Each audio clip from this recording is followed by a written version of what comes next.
Ladies and gentlemen, please welcome to the stage Director of the Aspen Strategy Group, Anya Manuel. Good morning, everyone. Thank you all for being with us bright and early at 8 o'clock East Coast time in the United States. We're starting early this morning because we have a very special session for you from India, but I will get to that in a minute. Let me first talk a little bit about all the important things we heard yesterday and give you a little bit of a preview for what's coming today. So yesterday, we also began the day in India with Foreign Minister Balakrishnan of Singapore, America's important ally.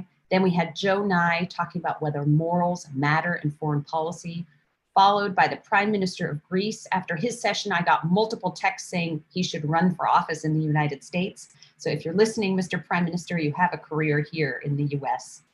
We then had Wes Moore, the CEO of Robinhood, speaking about the links of US inequality and poverty and national security. Continued with 2 sessions on Iran policy from the Republican and the Democratic side. And then a very important special guest, Secretary of Defense Mark Esper, who said a lot about how we should strengthen America's alliances and talked about all the important initiatives he has to increase diversity and inclusion in the Department of Defense. We then heard from 2 former national security advisors, followed by Tony Blinken, who's a close advisor to Vice President Biden and had very tough words for the Trump administration on China and many other policies.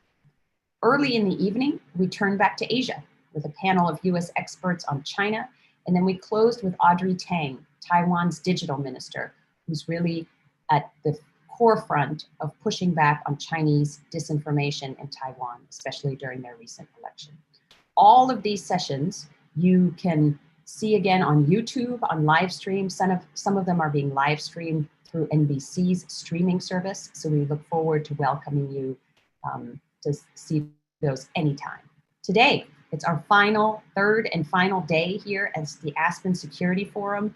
And we have a lot of ground to cover. It's going to be enormously interesting. We're about to begin with Shankar Menon, India's former national security advisor, and Tanvi Madan, who's an India scholar, to talk about India. Then we will have Larry Summers to tell us about the post-COVID economy, Senator Warner continuing on technology and national security, and then 2 very important sessions.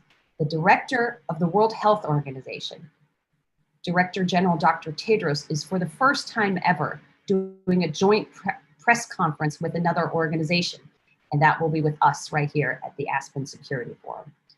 This will be followed by a panel of 3 US mayors, all at the forefront of the twin crises we're facing right now, the economic and the COVID crisis, a panel on alliances, and then another Lori Garrett and David Lenhart talking about the pandemic itself and what we should be doing to really get our health crisis back in order.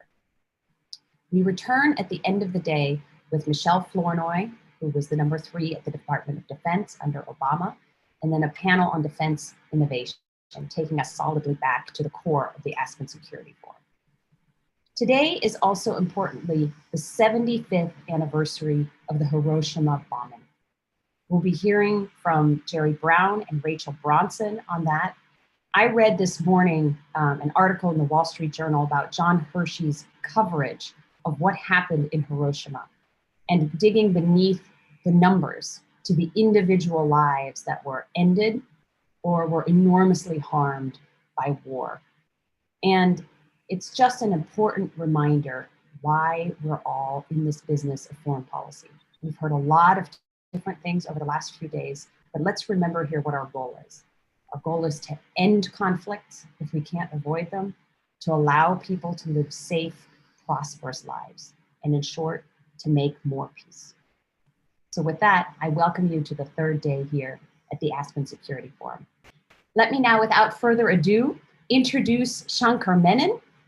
I already said he served as National Security Advisor of India under Prime Minister Manmohan Singh. He had a very distinguished career in government before then, including Foreign Secretary and India's High Commissioner, that's our equivalent of ambassador to just about everywhere in the world. Shankar, we worked together when I was at the State Department many years ago. You have always been a class act and a first-rate diplomat. So we're very, very glad to have you here on stage. Thank Tanvi you. Madan.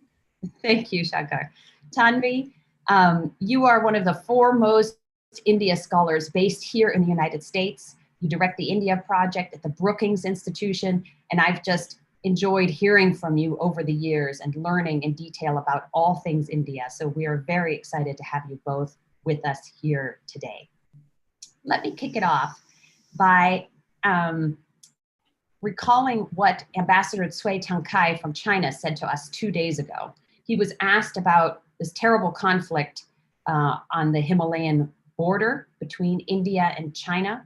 And he said the border dispute shouldn't dominate China and India ties. From your differing perspectives as a policymaker and as a scholar, give me your views on, first of all, tell me what's currently happening on the border.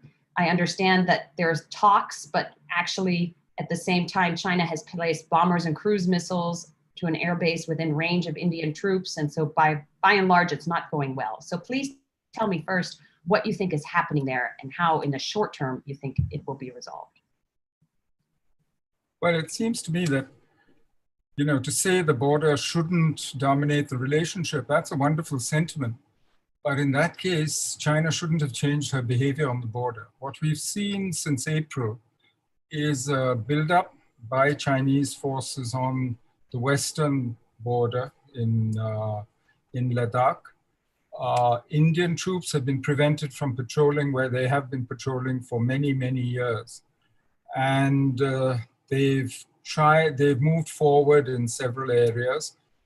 And when we talk to them about restoring the status quo as it was before, which both sides are committed to under the agreements we've signed since 1993, we have so far not really succeeded. We've managed to disengage in two of the places, but there are still other places where we need to actually bring down the temperature. And the discussions, frankly, do not suggest that the Chinese troops are going to either move back or to thin out this buildup of forces very rapidly. So it looks like we're in for the long haul. Now, in a situation like that, where the borders become live for the first time, when 20 Indian soldiers, including a colonel, have been killed for the first time since 1975, 45 years, I think it's all very well to say the border shouldn't dominate the relationship, but certainly Indian public opinion, everybody in India is very, very agitated about this. And I think we cannot but expect that this will lead to a reset in the relationship. There are calls for boycotting Chinese goods. I don't know how far that will actually go. I mean, that might be very emotional, and China is still a cheap source of and good source of goods. But certainly, I think there will be a resetting of the economic relationship. Politically, I think it's going to be much harder in this relationship, which over the last few years has become more adversarial and much tougher. We have rubbed up against each other in the periphery that we share, but also internationally in various issues. And one big issue which has grown over time is China's increasing commitment to Pakistan and the building of the BRI project, which is the China-Pakistan Economic Corridor, which goes through Indian territory, which is under Pakistani occupation. So there's a whole series of issues which have complicated the relationship and which mean that we can't just simply go back to the old pattern. I think there will be a reset. Now, what sort of reset, what we'll end up with, it's very hard to say when you're in the middle of a crisis. So right now, frankly, I think it could go either way. I'm not sure that it could result in a new framework, strategic understanding, if both sides wanted. But so far, at least this spring and summer, all the signs that we see from the Chinese side don't suggest that that's going to be easy. So, Shankar, I'm going to follow up with you in a second, but Tanvi, let me turn to you because a few weeks ago, we were in a private session on India and you had this amazing map that made clear to me just how large this dispute is, how much territory is actually under dispute.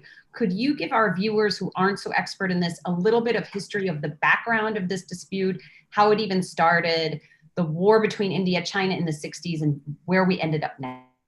Just in brief, all of history. I'll try to do this in an elevator spiel. I think, the boundary crisis between the two countries has existed almost since the start of kind of both the Indian independence, but also the establishment of the People's Republic of China. The boundary wasn't quite settled. To some extent, Indian policymakers thought it was. They found out, which is what eventually led to the 1962 war between China and India, that the Chinese did not consider it settled. The key thing to remember about this boundary, and particularly in the Western sector that is the focus of much of this today, is that it's an undemarcated boundary. There are different sectors. There's a sector in kind of the middle sector and the eastern sector as well. And we have seen some kind of movement around Sikkim as well during the course of this boundary standoff that's been ongoing since May. But most of it has been at multiple points along what is called the line of actual control, which is kind of what the kind of line that it isn't a line on the ground, but it's each side's perception of kind of where their undemarcated boundary lies. So there is essentially a stretch of land that is what I would call both man's land, that each side claims it.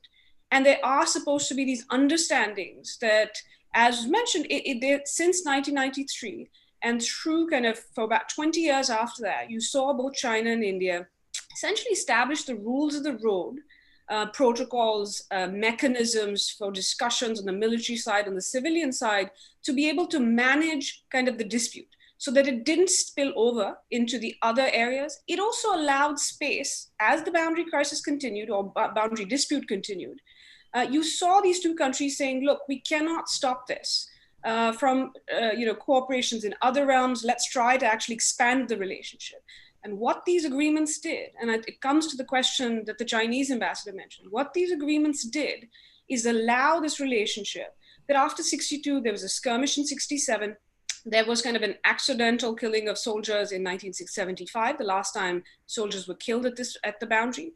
And then in 1986, 87, there was a major standoff. Since Xi Jinping's been in power, we've seen this is the fourth such boundary standoff between China and India. But largely the agreements worked in terms of keeping the peace, at least. There were no shots fired, there was nobody killed. The reason it becomes harder in the context of this historical kind of narrative, the reason it becomes harder to go back to the restoration of the relationship is that relationship over the last 20, 30 years was built on these agreements. Now India thinks these agreements to maintain peace and tranquility at the border have been violated.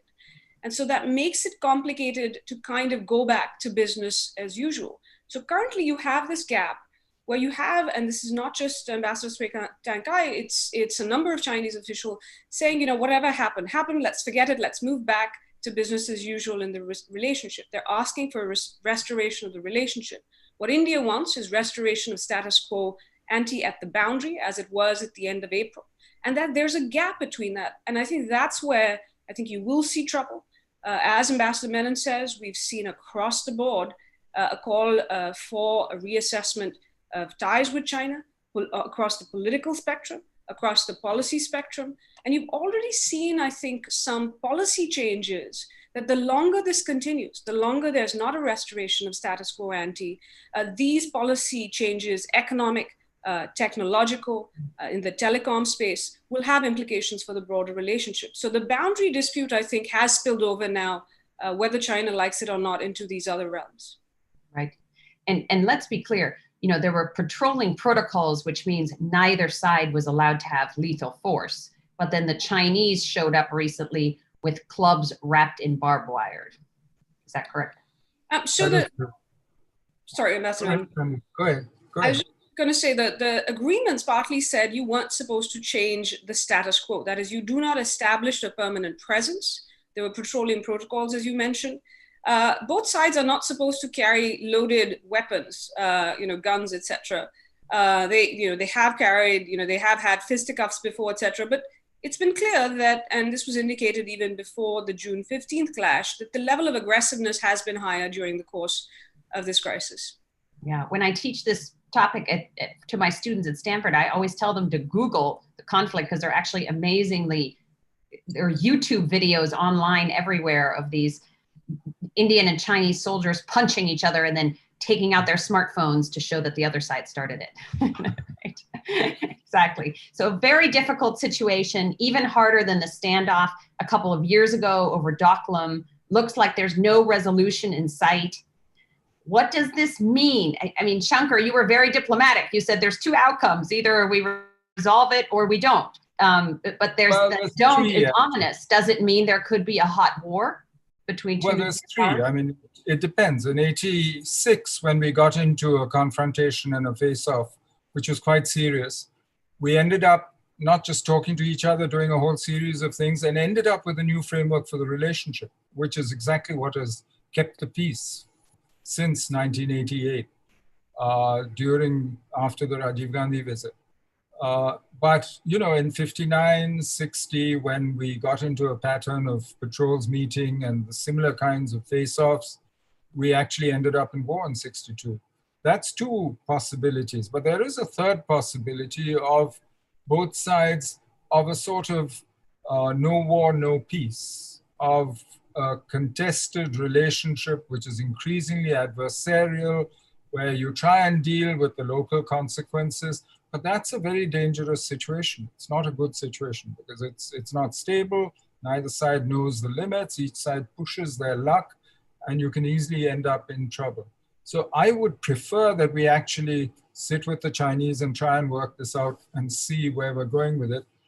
So far, actually, we haven't seen that kind of conversation yet. I think we're still in the middle of what is being dealt with by the militaries on both sides, and of a local crisis, which has this much bigger ramifications.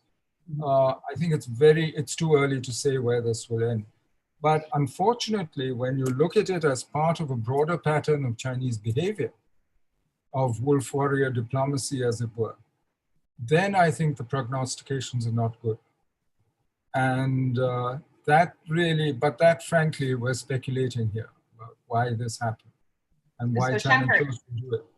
Yeah, it sounds like in the short run, you think this middle path where the relationship is increasingly adversarial, but there's no hot war is the most likely short term.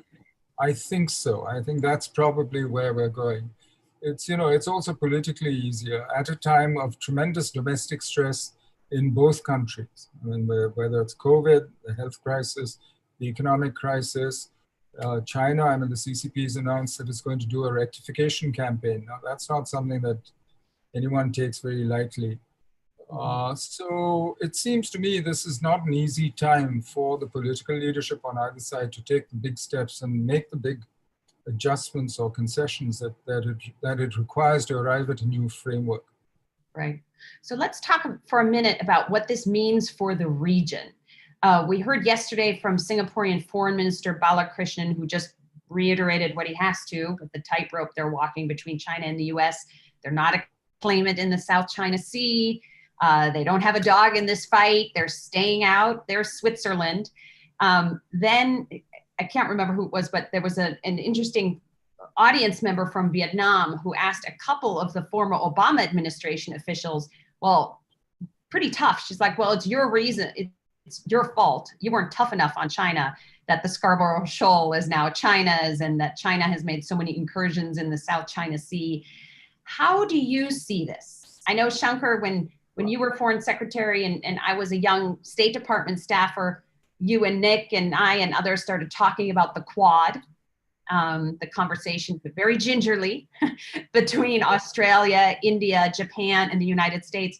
Now that seems silly that we were so careful about it. You know, the Quad is all out. Prime Minister Morrison of Australia said yesterday, 2 days ago, that he's all in. Is that how India feels?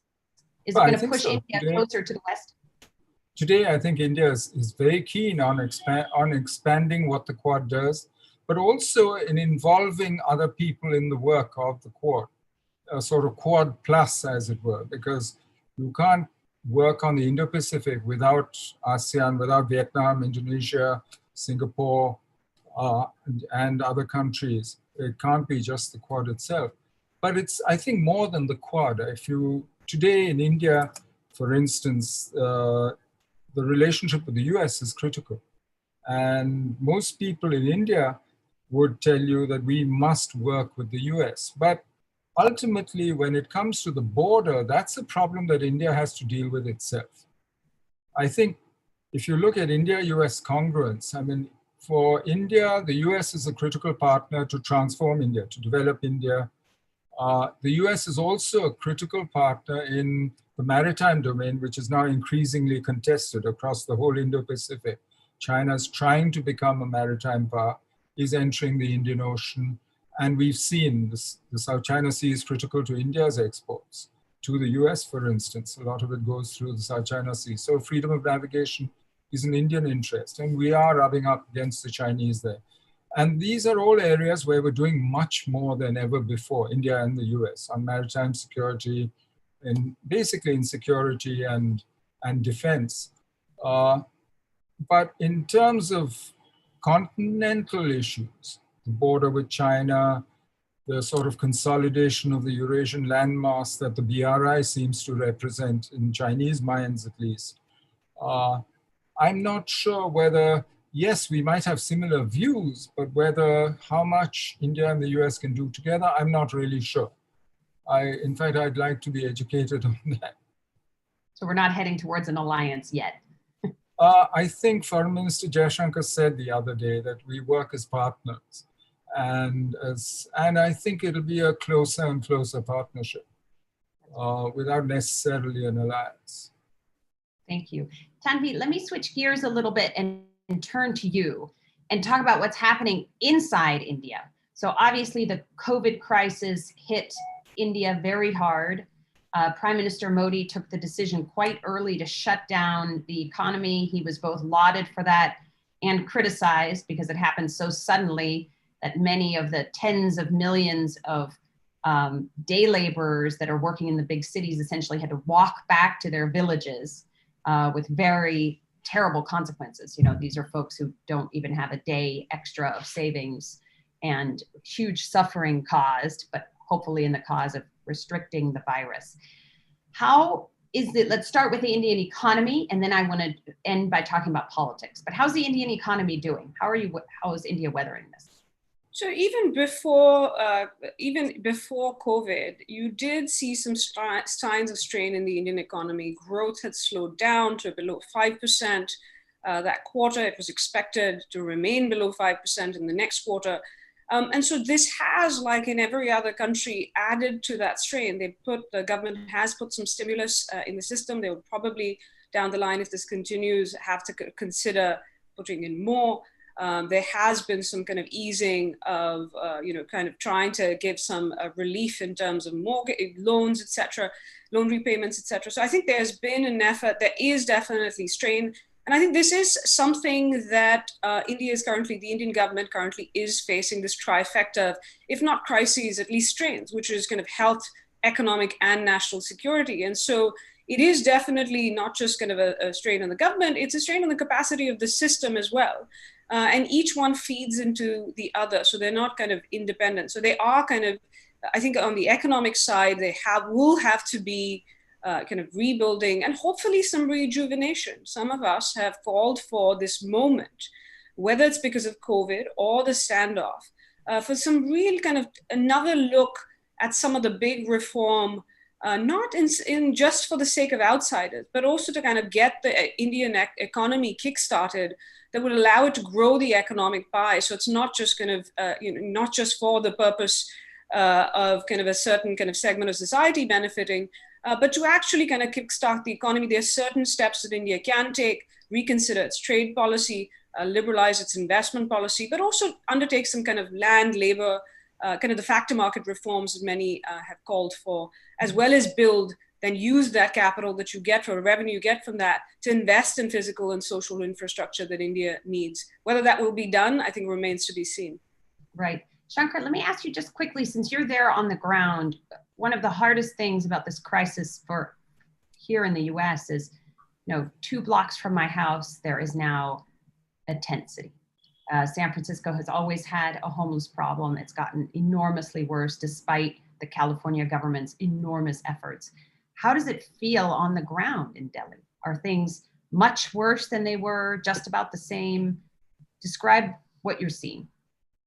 Well, Delhi and the cities themselves, it's been because of the lockdown, thanks to COVID, and because the COVID epidemic has really spread in the cities have actually been quiet, and the signs of the economic tension are really not that visible. Interestingly, the rural economy has done very well in the second quarter when the lockdown actually happened. But the real danger, I think, economically has been for casual laborers, for people who live on daily wages, as you said, who have no savings, and for whom, their livelihood depended on construction, on getting a job every day. And that stopped. The government's been trying, I think, for the last month and a half to try and get that going. We're now into unlockdown 3.0, as it were. And apart from the stimulus, they've been encouraging people to get back into work, start up these activities. But it seems to me this is an opportunity. This is a crisis where you can now actually rework the basis of the economy if you put your mind to it. Mm-hmm. There's a lot of discussion of what should be done, and I think the government's aware of this, but it's hard to see where this will come out right now.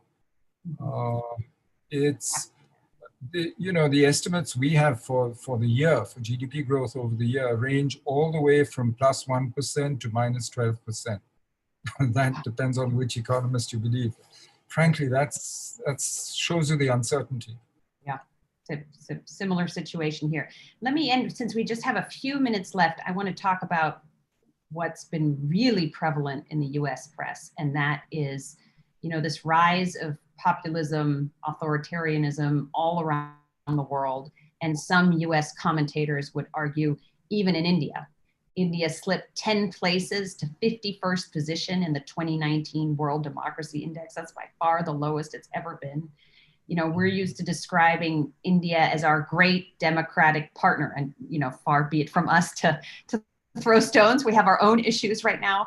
But what's really happening, when I talk to friends who are in Kashmir, the lockdown was extreme. The internet, even now, isn't entirely restored. When President Trump visited early this year, there were riots in the street and killings of Muslims. Is the Western press overplaying this, or is it really, how bad is it? I think we have a fundamental issue among ourselves, which we have to sort out, about the kind of republic we want.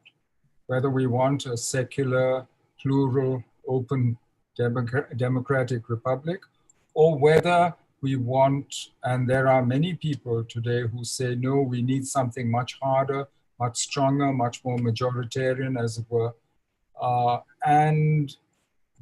I think that's something we have to sort out for ourselves, among ourselves. We have a huge debate going on. The Western press reports what they see, and they I think, naturally speak from their particular point of view. But these are very old arguments in India. These are debates. Do you think that view is myopic, or do you think it's accurate? Is the Western press overplaying what's going on? The whole reality. It doesn't describe the whole reality. Mm-hmm. I think it underestimates the power of pluralism, of diversity, and I think it underestimates the power of those who actually are not active on social media. And I don't think the Indian media today reflects the reality anymore the way it might have 20 years ago, for instance. And I think that's a problem. Yeah, thank you. Tanvi, what's your view? I think, I'll just say, I think why these questions are linked to the broader question of what India can not just do at home, but in the region and the world, is that it's linked to this. I mean, I think this is true of the Quad countries that have called for a free and open Indo-Pacific. And they pointed out that they're democratic countries. And to me, kind of the Quad is is a reflection of us moving from an era of alliances to an era of coalitions. And these countries have pointed out that they are democratic anchors of this region, which means, I think for the US and India, if you're going to talk about being kind of democratic and shared values, etc., then you have to be effective in terms of a model itself. And I think it speaks to another question about both the US and India, which is what it means about the strength of your capabilities, your ability to actually focus on building your economies, on rejuvenating them after COVID, and on being kind of effective actors to do what you say you want to do, which is deter bad Chinese behavior. So I think these questions of how unified, how strong you are at home, actually will have ramifications for both the US and India on what they're able to do in the region and abroad. So I think these issues that are domestic and will need to be resolved domestically by both India and the US, these questions of democratic governance, of the strength of institutions, I think they will have, though, ramifications at the very least for foreign policy and the two countries' ability to kind of implement the strategies or reach the goals that both countries say they have. Thank you very much. Shankar, Tanvi, thank you for being with us early in the morning, late in the evening for you. We really appreciate it, and we value the great partnership that the United States has with India. Thank you very much. Thank you, Anya. Thank you very much. Thanks, Tanvi. Bye. See you. Ladies and gentlemen, please stay tuned. We are going directly into our next session, which is with former U.S. Treasury Secretary Larry Summers. I will be back in a few seconds.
Ladies and gentlemen, please welcome Aspen Strategy Group Director, Anya Manuel.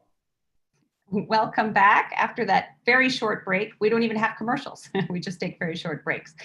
I am now really pleased to welcome to the stage Larry Summers, the former U.S. Treasury Secretary, former president of Harvard University, now the professor and director of the Mossavar Rahmani Center for Government and Business at the Kennedy School of Government. He is one of the country's great economists and a real treasure. And here to interview him is Gillian Tett, who's the chair of the editorial board and U.S. editor at large at the Financial Times. Welcome, both of you. So happy to have you here. Larry, you, in a recent session that we were both involved in, gave us really a masterclass in how you see the post-COVID economy. And I'm wondering if you'd be willing to reprise some of what you said there at this group. You know, you talked about one important topic is why assets, especially the stock market, seems to be on the up and up and up, even while we have this devastation in the real economy. And secondly, at some point during the discussion with Gillian, I'd love to hear from you. You had these amazing words of advice for foreign policy professionals. What are the mistakes the foreign policy community can make in economic policy? So if at some point during the hour that we have together, you could discuss both of those topics, that would be fantastic. With that, Gillian, I'll let you take it away. Thank you. That's fantastic. Well, good morning, everyone, or good afternoon, depending on where in the world you're watching. And one of the strange realities of our new world, it can be any time zone, anywhere right now. But it's truly, as you just heard, an honor and a delight to have a chance to talk to Professor Summers this morning. there are a lot of big questions hanging over not just the economy, but the political economy right now. So I'd like to start by asking you, if I can say Larry, are you happy with Larry or Professor? Larry. Larry. I'd like to start by asking you, Larry, since we are among friends, is it going to be an L-shaped, V-shaped, U-shaped, W-shaped, or Nike swoosh of a recovery? What's your favorite letter? Well, to start with, there's going to be an important aspect of K-shape, because I think the kind of people who are on this call are in many ways going to benefit from it, and many others are going to have a very difficult time. So I think it's a mistake not to recognize both thinking politically and thinking economically and thinking globally that K-shaped aspect, in addition to the fact that the richer within countries are likely to find this easier than the poorer. I think the medium to long-term trend that we've observed for the last 3 decades towards convergence, with emerging markets catching up with rich countries, is also at risk over the next 5 years. In the terms, though, in which you asked the question, Jillian, I don't know what the right little pictogram is. I would use the reverse check mark model. One way of thinking about it is that there are 3 stages of this. There was collapse, there was bounce back, and then there's going to be slog. And I think what happened is bounce back came a little earlier than we thought and was a little harder than we would have guessed on April 1st. But time's been compressed, and bounce back fast is a shorter process than we envisioned. And I think we're now headed for a slog where we're going to play mediocre whack-a-mole in the United States and other parts of the world, where there are going to be places where it's going to get out of control, and then people will try hard to bring it back into control, and then there will be other places that get out of control. So I think it's going to be pretty tepid until a vaccine returns us to normal. And my sense is that the prevailing estimate on that is actually the optimistic estimate, that it's like authors completing books. If you ask them when they're going to finish, what they give you is not a best guess. What they give you is their current hope. And relative to that current hope, all the surprises are likely to be adverse. So I think, the way I've been posing the question to people is July 4th, 2021, when it comes, will it feel more like July 1st, 2019, when life was completely normal? Or will it feel like July 4th, 2020, when life was very much affected by COVID? And I think it'll be somewhere in between, but I don't think it will be closer to July 2019 than it was to July 2020. So I think we've got real challenges ahead of us for quite some time to come, and there's a lot that we don't fully understand in the science, and so I think there will be more surprises. Well, so if I was going to sum that up, I'd say it's probably, in that case, a Nike swoosh, in your view, maybe with the downward. I wrote a column a few weeks ago which pointed out that the shorthand sign for bank looks like a Nike swoosh with a kind of flat bit at the end, which in some ways is quite relevant. The what looks like a Nike swoosh? The shorthand symbol for bank, B-A-N-K.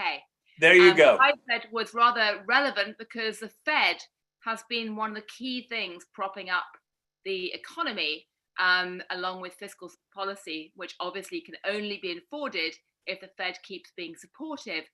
So I'm curious, Larry, if you were back in your old role as US Treasury Secretary today, what would you be doing? And is it any different from what Steve Mnuchin is doing right now? I'd have been for the last 4 months all over supporting state and local governments as a central priority for maintaining the level of demand.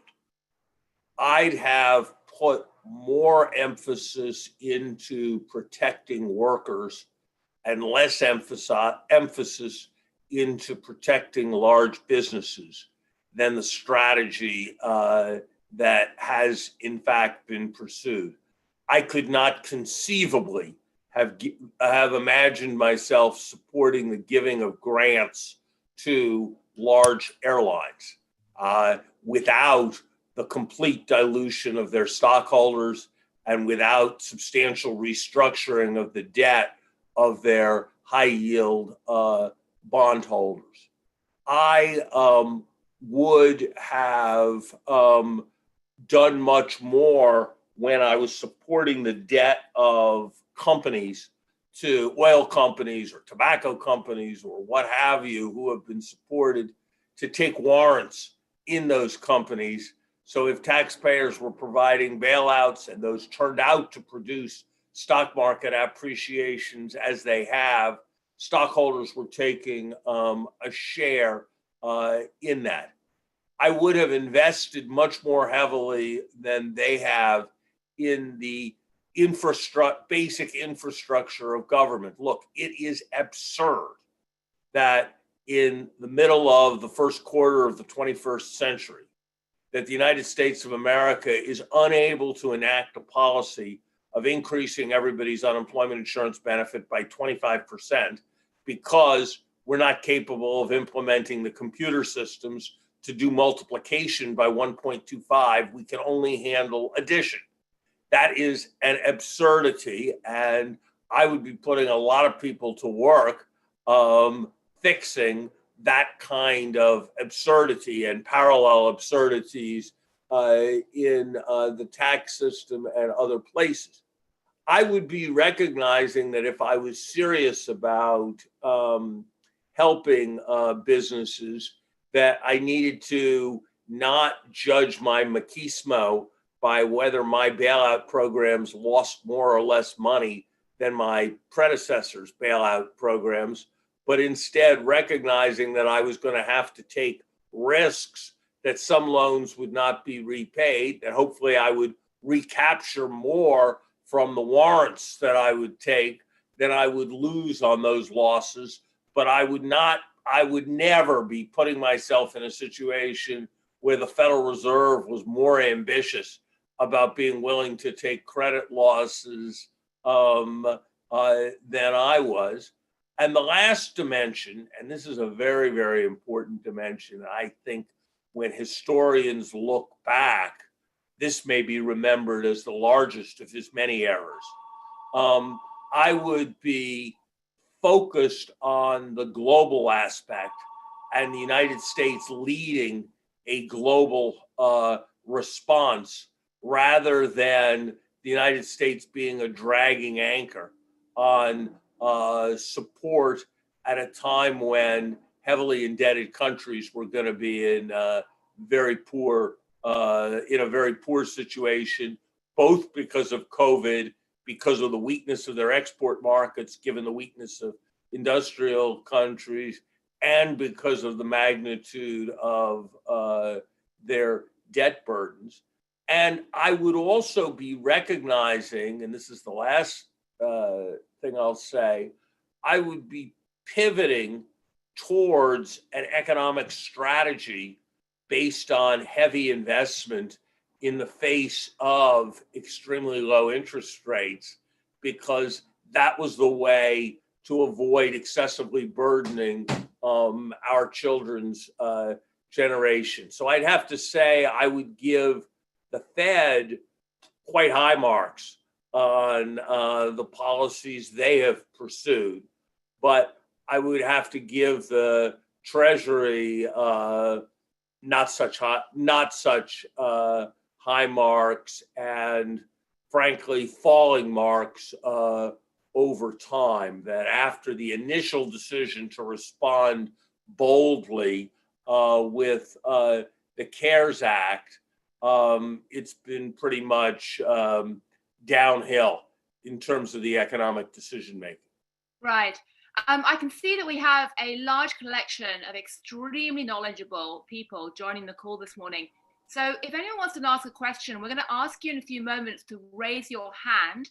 There is the raised hand function, which is basically located near the center of the meeting control bar. Or if you don't want to raise your hand because you have bad Wi-Fi or you just don't want to talk to the world at this time in the morning, you can also basically type a question into the chat function as well, and I'll pick that up and work that into the conversation. So you have two ways to ask a question.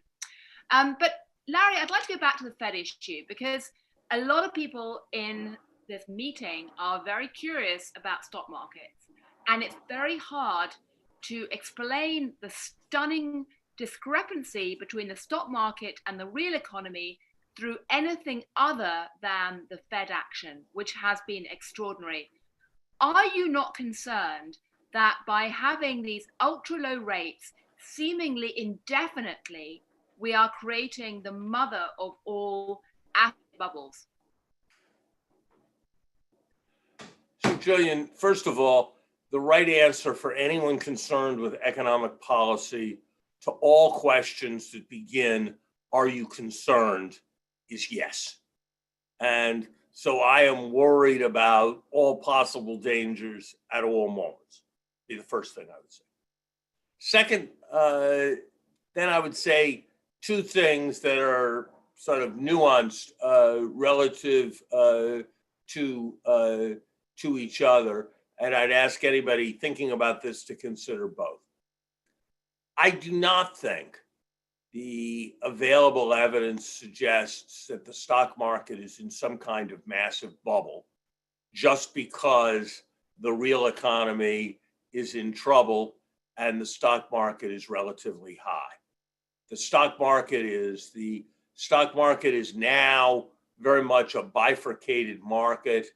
The big tech companies plus healthcare represent more than a third of the stock market, and they're up by something like 30%. And so if you take them out, the remainder of the stock market is meaningfully down, perhaps by 10 to 15%. The remainder of the stock market is meaningfully down by 10 to 15%, even though real interest rates, which presumably influence the discount factor that's applied to future earnings, are also down very substantially. The 10-year index bond, that's the bond that controls for inflation, is paying negative 1%. So you'd expect, just from what's happened to interest rates, there to be a substantial increase of perhaps 15 to 20% in the stock market. 15 to 20% down already for the non-tech stock market, plus a 15% tailwind from interest rates is 30%. So how much would you expect earnings to be down over the long term? I don't think 30% is a particularly massive estimate.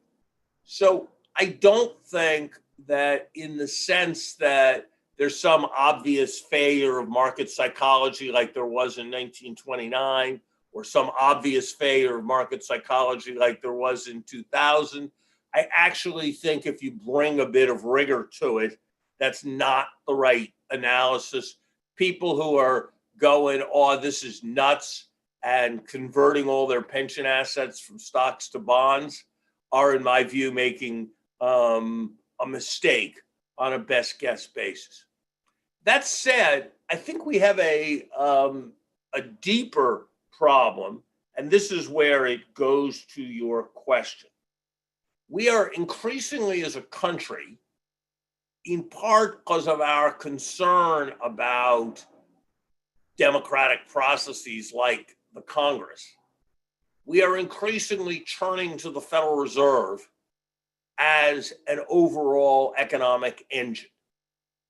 That's there in the idea that the Fed should be bailing out tobacco companies by buying their bonds, and that the Fed should be buying high yield exchange trade funds. That's a kind of conservative manifestation of this view. There's an idea on the left that the Fed should be taking responsibility for racial differentials in economic performance. I think that's a huge and critical problem. But whether the Fed is the right agency to take it on is a question. And here's the big question. What the Fed does is the Fed lends money. That is its basic activity. The Fed doesn't buy equity. The Fed doesn't tell people what to do. The Fed intervenes in financial markets by lending money and buying and selling debt securities. That's the core activity of the Fed, along with some regulatory activities. If you have Fed-centered solutions to problems, they are going to be debt-centered solution to problems almost by definition, because that's what the Fed does. And in a world where we've got substantial issues of being over-leveraged, households having borrowed too much money, particularly corporations having borrowed too much money, relying on Fed-based solutions is relying on more leverage. And so I think we need to change the balance of who we look to when we have major economic problems, from monetary policies to fiscal policies. And in that sense, I am concerned that our tendency to respond to challenges with central bank-centered solutions does run the risk of exacerbating the secular stagnation problem that I've talked about, and with it, the risks of financial instability down the road. Right, on that point, there's been remarkably little concern expressed about the rising levels of American debt, which of course was a top issue just a few years ago. Are you concerned that rising leverage could be sowing the seeds for a new financial crisis? And in particular, that maybe you could have, Asian buyers who've been propping up the US Treasuries market take fright in the coming years, or even for geopolitical reasons, stop buying US government bonds? The answer to all questions, again, is yes, I am concerned.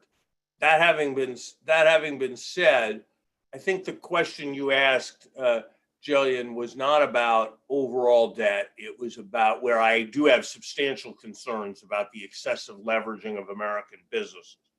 I think the concern that you asked was about the leveraging of the public sector and the excessive accumulation of government debt. I do have that concern for the state of Illinois, and I do have that concern for a number of local jurisdictions, and that's one of the reasons why I emphasize the importance of support for state and local governments earlier. I am pretty constantly monitoring this, and if this was a growing problem, there are things you would expect to see. You would expect to see a pattern where there were, like in an emerging market, where there were days when everybody got nervous about the future of the country, and you saw the currency go down, the long-term interest rate go up, and the stock market go down, all on the same day. That pattern of correlation isn't one that we're observing to any appreciable degree in American financial markets. In a broader sense, Jillian, I think we are in a situation where there's an extraordinary desire to save, because more of the income has gone to those with high incomes because of extreme uncertainty. And there are fewer and fewer outlets for that saving in the form of productive investment. That's the essence of the secular stagnation idea. It's got many reasons. The fact that we've got the Apollo program's computing power and a $600 phone is at the core. The fact that we're sharing cars through Uber, sharing houses through Airbnb, that we're all working at home and using Zoom rather than in large office buildings. There are many, many reasons for this deep trend. But when we have that excess of saving over investment, which is being generated by the private sector, there is inevitably, it has to flow somewhere. And if the private sector is going to run an excess of saving, then as a matter of accounting, the public sector is going to have to run some kind of deficit.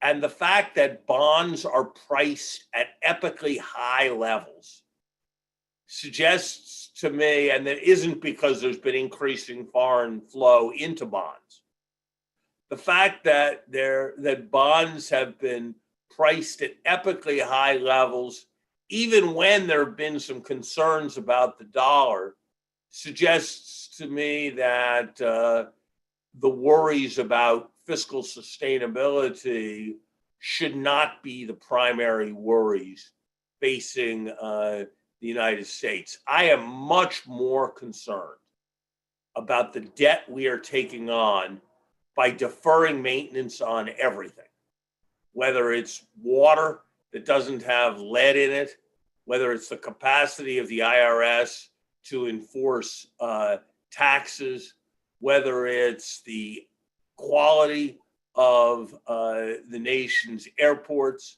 whether it's the set of people who are providing education to the next generation of Americans. I am much more worried about the deficit in the form of deferred maintenance of a civil progressive society than I am about borrowing money for 30 years at a rate a little above 1% in a currency we print ourselves. Right. I think the Simpson-Bowles mentality was a substantial error, and I said so at the time, in the early part of the last decade, and contributed to a needlessly slow expansion. And I think if it were to stop us from responding adequately going forward, that would be a tragedy. Right. Well, thank you. I can see that we've already got 4 people who've got their hands up. So thank you. I will come to you in a few moments. And we got a couple of great questions that have been asked through the chat function. But before I turn to those questions, Larry, what odds would you give right now to Joe Biden winning the election? And how different do you think his policy would be? Do you hope to join that government? And if you did, what policy recommendations would you suggest? I'm very, very happy being able to speak freely in interviews with people like you, Jillian. So my time in government is behind me, and my time as a free speaker is ahead of me. I think the consensus view, which is that no election is over until it's over, and many of us learned that lesson in 2016, is right. But certainly President Trump looks to be in a very weak position, and Vice President Biden looks to be in a very strong position. At the prevailing prediction market odds, which are somewhere in the low 60s for Biden, I would, if I was a person who gambled, would be a buyer of Biden in significant scale. I think there is a quite good chance that this will be what I call a repudiation election. It defines a repudiation election if I say that there have been 2 in the last century. 1932, when Franklin Roosevelt was elected after Herbert Hoover, and 1980, when Ronald Reagan was elected after Jimmy Carter, along with a dramatic change in the composition of the Senate. A repudiation election is not just a defeat for an incumbent, it is a defeat for an approach and an ideology. And I think the Reagan-Thatcher, it's a lie to say, I'm here from the government and I'm here to help you. I think that ideology is at substantial chance of being repudiated in this election. I think that there will be two broad categories of changes. I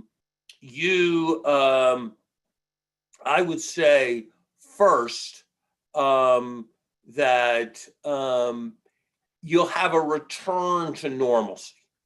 There are many, many things where, in fact, even I'll say this, even though I'm a partisan, a President Bill Clinton and a President Mitt Romney, a President Barack Obama and a President Jeb Bush, a President Al Gore and a President Marco Rubio would behave the same way.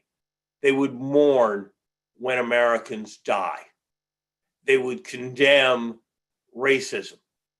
They would seek to unify the country. They would value American alliances and the leaders of allied nations more than the leaders of adversarial nations. They would behave in civic and courteous ways at international meetings. They would seek to govern with integrity rather than for their own financial advantage. And so moving past all of that, quite apart from any issues of ideological or policy difference, I think is a very, very important, very important thing. I also think that you will see a move to a serious investment and renewal strategy with a Democratic presidency. I think you will see a move towards serious concern about bringing the country together in terms of differing racial groups and in terms of income inequality. And I actually think there are very substantial benefits to be had that will create very substantial momentum for a new administration simply from ending the blundering and the natural evolution of events. And so I think people will have a feeling of confidence to a much greater extent. And so I am not nearly as pessimistic about the American prospect at this moment as many of my friends. Right. Just one thing before I turn to the questions. Do you think that the fiscal policies or the fiscal support that's currently being unveiled should be actively trying to promote green infrastructure and green spending? And in that context, do you think that in fact, public institutions or universities like Harvard should be actually trying to embrace the ESG, environmental social governance agenda in their own use of money? Because you said earlier that, all the Fed can do is basically lend money. What we're seeing is basically the government use money as a tool to revive the economy. But should that money and should investor money be directed to ESG purposes right now? So I think there are a lot of different parts of that. So should we have some kind of Green New Deal in which the U.S. government makes very substantial investments in the infrastructure of renewable energy? Yes. No question, no question. Should we have regulations that spur demand and promote the environment, such as greatly accelerating the transition from coal-fired power to other forms of power? Yes, absolutely. Will enlightened businesses see substantial opportunities in a variety of environmental investments, both in renewables and in energy efficiency? And should they be strongly encouraged to make those investments? Yes. Are there failures of monitoring and measurement that have led to both wasteful energy use and to economic inefficiency? Yes. When I was president of Harvard, we put in a program that looked for opportunities to insulate our buildings and do things of that kind and achieve energy efficiency, and it achieved much higher returns than the Harvard endowment achieved. So the answer to all those questions is yes. Should the endowment of a major university or the endowment of a substantial foundation or the endowment of a pension fund on which millions of teachers from a state, they should be invested so as to earn the best return for their fundamental purpose. And they should not be turned into a tool of social action. So the answer is yes, I'm all for the green program, but I believe in the Aspen, and I believe in what the Aspen Institute does. The Aspen Institute has an endowment. It should invest that endowment in the way that will achieve the highest return, which often will include green investments. But should the Aspen Institute turn itself into using its endowment as a tool of social pressure for what its current CEO and its current board of directors believe? No, I think that's quite bad business, and I would not support it. And I think there are many, many other ways through its programming, through shrewd investment with managers who can find high return investments in renewable energies. There are many ways for the Aspen Institute to contribute to sustainability, but turning its endowment into a tool of political pressure, I think is a mistake. Right.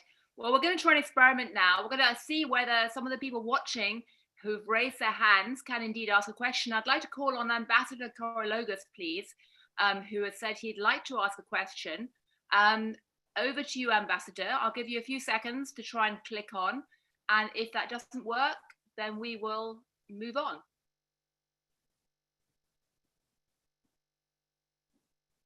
Nope. Okay. Well, let's try in that case. Jaidong Yu, would you like to ask a question? I see you've got a hand raised as well. So just wondering if you'd like to ask a question with the current format.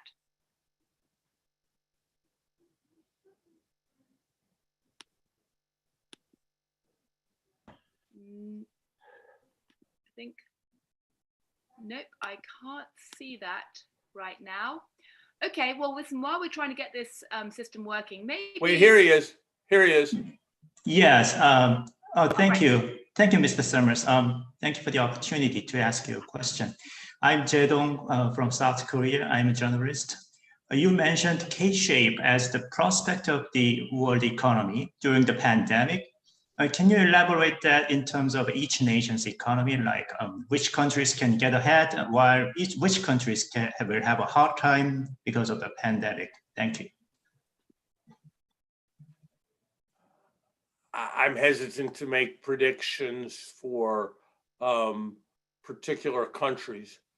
I think in general that countries where there is a more hierarchical culture and a more community-oriented culture are more likely to fall in line with the kind of community standards that are likely to maximize effectiveness through this period, and countries with less hierarchical and more individualistic cultures are likely to have more difficulty during this period. And so I think there has been some general tendency towards the center of economic gravity moving towards the east in the world. And on current facts, I think I'd expect COVID to accelerate that movement.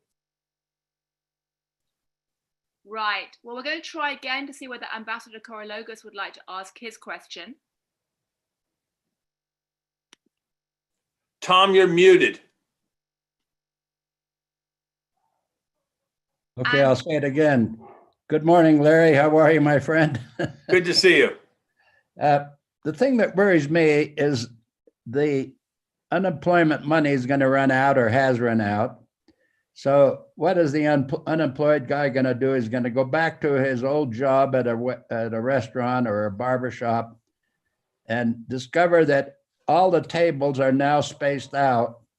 And instead of 14 tables, there's 6 tables because of separation. And the restaurant discovers, gee whiz, we've already filled your job. And besides that, you're an economist. How can a country or a business function with 50% capacity because of the cutback in tables at bars and filling grocery stores and anybody that has an organization that fills people that requires people there? So I've spent the last several months in a small town on Cape Cod, and where things are pretty healthy here. So there's a certain amount of going out and eating outdoors. One of the things that's happened is that it's harder to get into our first choice restaurant and our second choice restaurant because they only have half as many tables. And therefore, we're more likely to go to our fourth choice restaurant than we were in normal times. But that means our fourth choice restaurant is more crowded than it used to be. And so it ends up hiring more waiters. So to some extent, the demand that's suppressed spills over to other places, and that leads to extra employment. That said, look, I think it is nuts. One of the things the doctor says, when you have a strep throat and the doctor gives you penicillin, they say, take it for 10 days, no matter what. Even if you're starting to feel better after 5, relapse will be much less likely if you take it for 10 days, and it's dangerous to cut it off after 5 days. Complete the full regimen no matter what. That is a core bit of medical advice, and its economic equivalent is being ignored right now. It is madness that we are cutting off the unemployment insurance. On the other hand, when I always have a two-edged view of egregious stupidity. On the one hand, egregious stupidity is terrible. On the other hand, egregious stupidity represents low-hanging fruit. Aren't we fortunate that there's some really low-hanging fruit, easy to figure out things that we could do that would be substantially availing? If things were terrible and policy was as smart as anybody could figure out how to make it be, that would be the moment to be most scared. So yes, you're right, Tom, but there is some opportunity in the ineptitude for the production of improvement. Thank you. We're going to try another question from Evan Marks. Evan, are you there? I'll give you just a moment.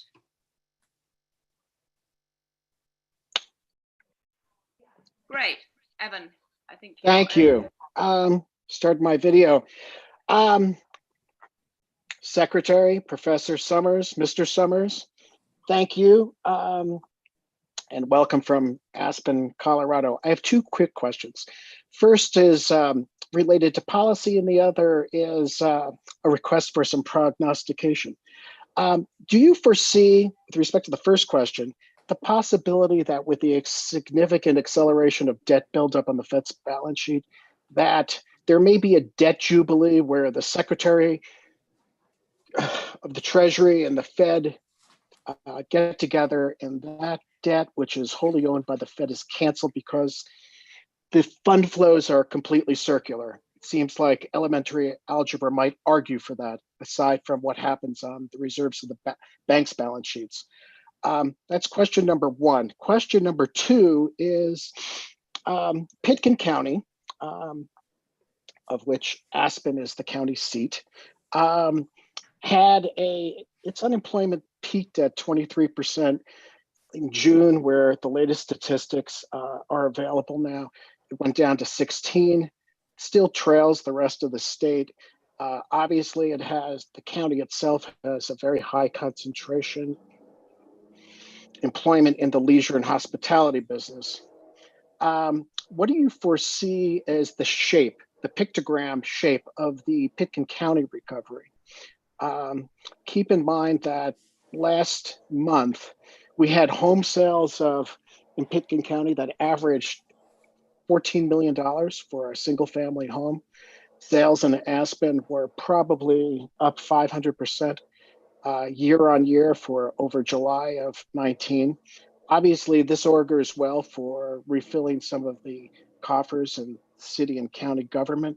But if we do have a significant persistent slog, as you say, with respect to the national economy's trajectory, it's obviously going to. Evan, I think a debt jubilee is unlikely, and if it were to take place, it certainly would not be called debt jubilee, because those just aren't the kind of words that central bankers and finance ministries are likely to use. And precisely because it would be an internal transaction to the federal government, I'm not sure it would be as consequential as many suggest. I can't forecast what will happen with Pitkin County. My guess is that because you're dependent on leisure and hospitality, it's going to be soft until there's a general normalization. And as I said earlier, I kind of think if that has happened a year from today, that would be a good outcome. And it's not likely to have happened 8 months from now. I think in general, part of what we're seeing in the wake of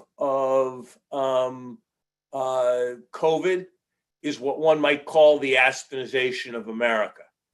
The most affluent are increasingly looking for more space and lower density. The markets are increasingly involving the more affluent, hiring people who are much poorer to do much more dangerous and difficult things to serve the affluent. That's leading to a variety of social cleavages and social tensions. And so the kind of challenges you have in Aspen of $14 million real estate and 23% unemployment, they are indicative of the kinds of strains that I think are increasingly appearing in many parts of our country. Right. Very different question I'd like to ask from Laurie Garrett that's been sent in through the Q&A function, which is this. You were very critical of the World Bank pandemic bonds when it came out a few years ago. It looks like those programs haven't worked with COVID-19. Do you have any comments about what you think should be or could be the role of World Bank in terms of pursuing that kind of financial innovation going forward?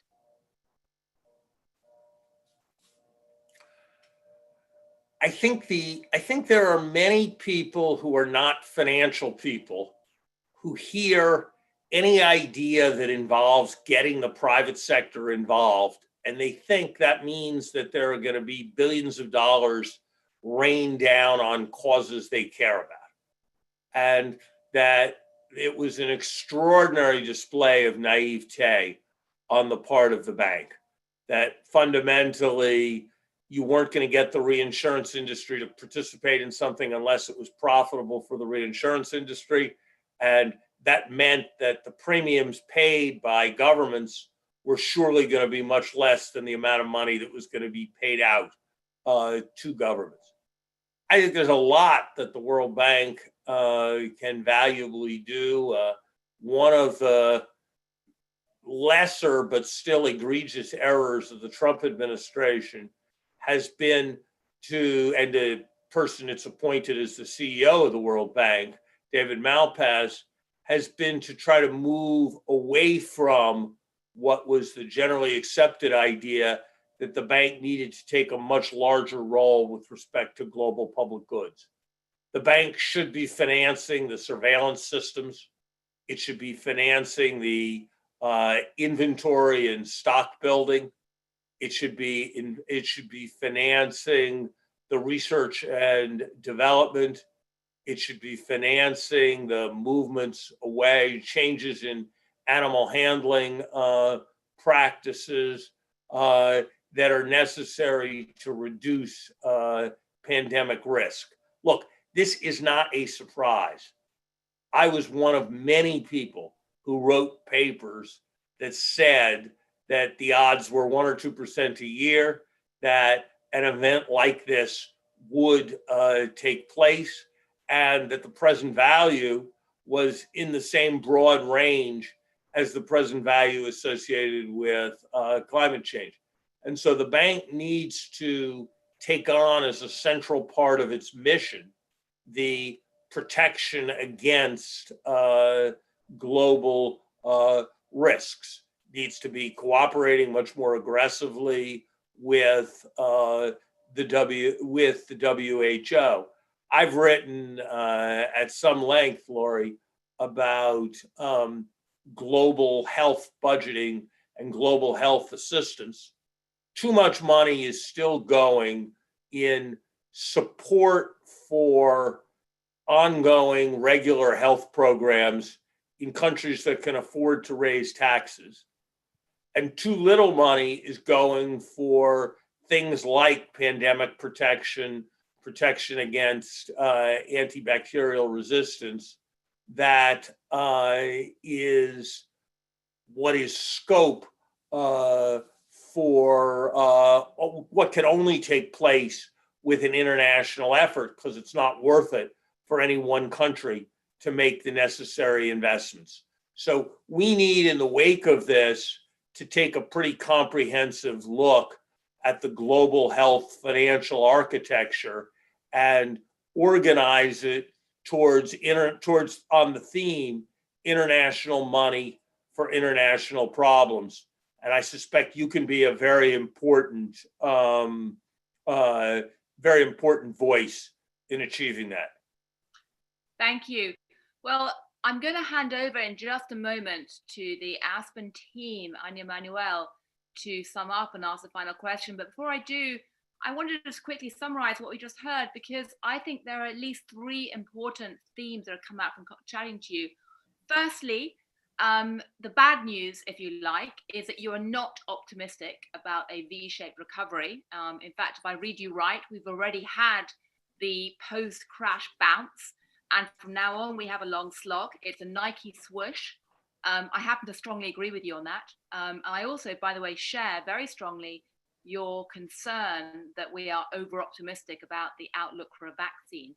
I think there's so much riding right now on the vaccine being found that I think we are setting ourselves up for potential disappointment on a big scale on that front. But that's my personal view. Secondly, you are, however, if you like, the good news is you're not that concerned about an impending financial crash. You're arguing that the equity market is not necessarily wildly overvalued because so much of it is driven by tech stocks. And you don't appear to be expecting a huge debt disaster anytime soon. So that's the good news for all of you holding assets out there. But meanwhile, perhaps the most important point that I think everyone on the call is very interested in is what the potential for policy change could or should be if indeed we do have a Biden government in just a few months' time. You've laid out pretty clearly a potential set of policy ideas. I think many of us listening to you, Larry, this morning would feel sad that you say that your time in government is definitely over. But as with everything else, we can watch this space. But thank you for being so provocative, for making us think, and for your mixed pessimism and optimism of sorts. And on that note, I'm going to hand over to Anya, who's going to hand over the last question. So thank you, Larry. Thank you, Jillian. Jillian, thank you. That was wonderful moderating. And Larry, thank you for being so patient and taking lots of questions. It was really an amazing session. Let me just ask you one last one, and that's to reprise the conversation we had maybe a week ago. There are so many foreign policy experts and practitioners in the audience. And you made points about big mistakes the foreign policy community sometimes makes on economic policy. I think you mentioned cheering on traditional trade agreements, privileging commercial orders for US companies, and allowing regulatory races to the bottom. Can you just reprise those points? Because I think they're very important.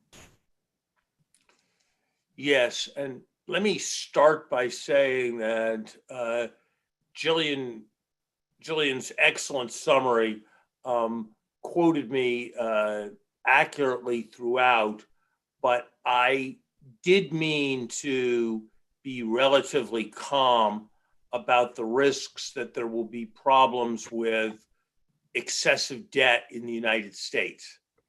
I did not mean to be calm about the global financial picture. And I think there are 100 developing countries out there with substantial debt, but who have a huge new liability for COVID, who can't export the way they used to, who are suffering from low commodity prices, and who are not able to get remittances from their workers because their workers can't get jobs in the industrial world, and who are going to get less money from the private sector because private sector banks are in some trouble. And so in terms of the risk of a debt crisis reminiscent of the Latin American debt crisis in the 1980s or the Asian debt crisis of the 1990s, it was not my intention to express serenity. And indeed, the point that I would fault Secretary Mnuchin most for is the utter lack of any vision that the world is displaying with respect to global solutions to global problems through the international financial institutions. And indeed, the first bit of counsel I would give the foreign policy community is to demand vision from your finance ministers and your central bankers on addressing those global problems. We were inclined during the Asian financial crisis. We on the economic side were inclined in 2009 at the London summit during the financial crisis to large amounts of vision. But if our agenda had been austerity, miserliness, and lack of international cooperation, I would have regarded it as the job of the Secretary of State to beat us out of that agenda and to get the president to insist that we had a different agenda. So the most important agenda of the foreign policy community in the short run is a generous, positive vision on global stimulus, on the provision of global public goods to solve this crisis and prevent another one from taking place. Beyond that, I think in the economic area, there has been a tendency of the foreign policy community to buy into conventional wisdoms that emphasize austerity. You know, go back. What is the classic treatise on where an economist thought the foreign policy community was nuts? It's Keynes's Economic Consequences of the Peace, that basically talked about how the leaders in Paris and in Versailles privileged the conventional wisdom about repaying debt, privileged short-run commercial interests over setting up a satisfactorily functioning international order. And so, and maybe this is the last point, my plea would be that there is a huge difference between supporting capitalism and supporting capitalists, and that there has been a bipartisan tendency on the part of the American foreign policy community to take an agenda from businesses of giving global businesses what they want so that they will be supportive on everything from funding art in embassies of the United States to supporting the foreign aid budget. And as a consequence, we have privileged issues like intellectual property protection for Mickey Mouse over issues like preventing global tax avoidance. Right. We have privileged letting pharma companies charge heavily for AIDS medicines in Africa over issues like making sure that bank secrecy tax havens are effectively closed. And so my hope would be that foreign policy would advocate for a well-functioning global economy that made peace more likely, and against agendas that privileged the narrow and the commercial. And that's never been more important than at a moment like this with COVID. Thank you. And thank you for reminding us of the importance of the details of trade agreements, where tax policy becomes important, where regulatory policy becomes important. And again, tying into the issues of our domestic politics, you know, certain people have access to policymakers and others don't. And so that's how you see these agreements getting done. Thank you very much, Larry, for that really impressive conversation about the post-COVID economy. We're all sobered and cautiously optimistic. Thank you, Jillian. Wonderful moderating. And we hope to see you again at a future forum. Thank you very much. Good to be with you. Thank you. Thank you.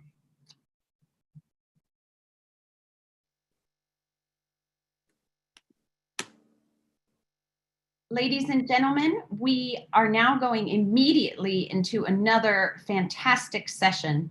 And we have with us Senator Mark Warner and David Sanger from the New York Times. Senator Warner and David, if you could appear on screen. Wonderful. Thank you. I was joking with Senator Warner a bit earlier that he has been so impressive at doing speeches and webinars on these important issues of technology and national security that I feel I'm becoming familiar with his kitchen in the background. This is where a lot and where I maybe did my most significant COVID activity, where I showed the world how to make the world's grossest tuna melt. It got some attention. And please don't revise that today. I won't do that again today. Good thing we're doing this before lunch. Hi, David. Welcome back. How are you?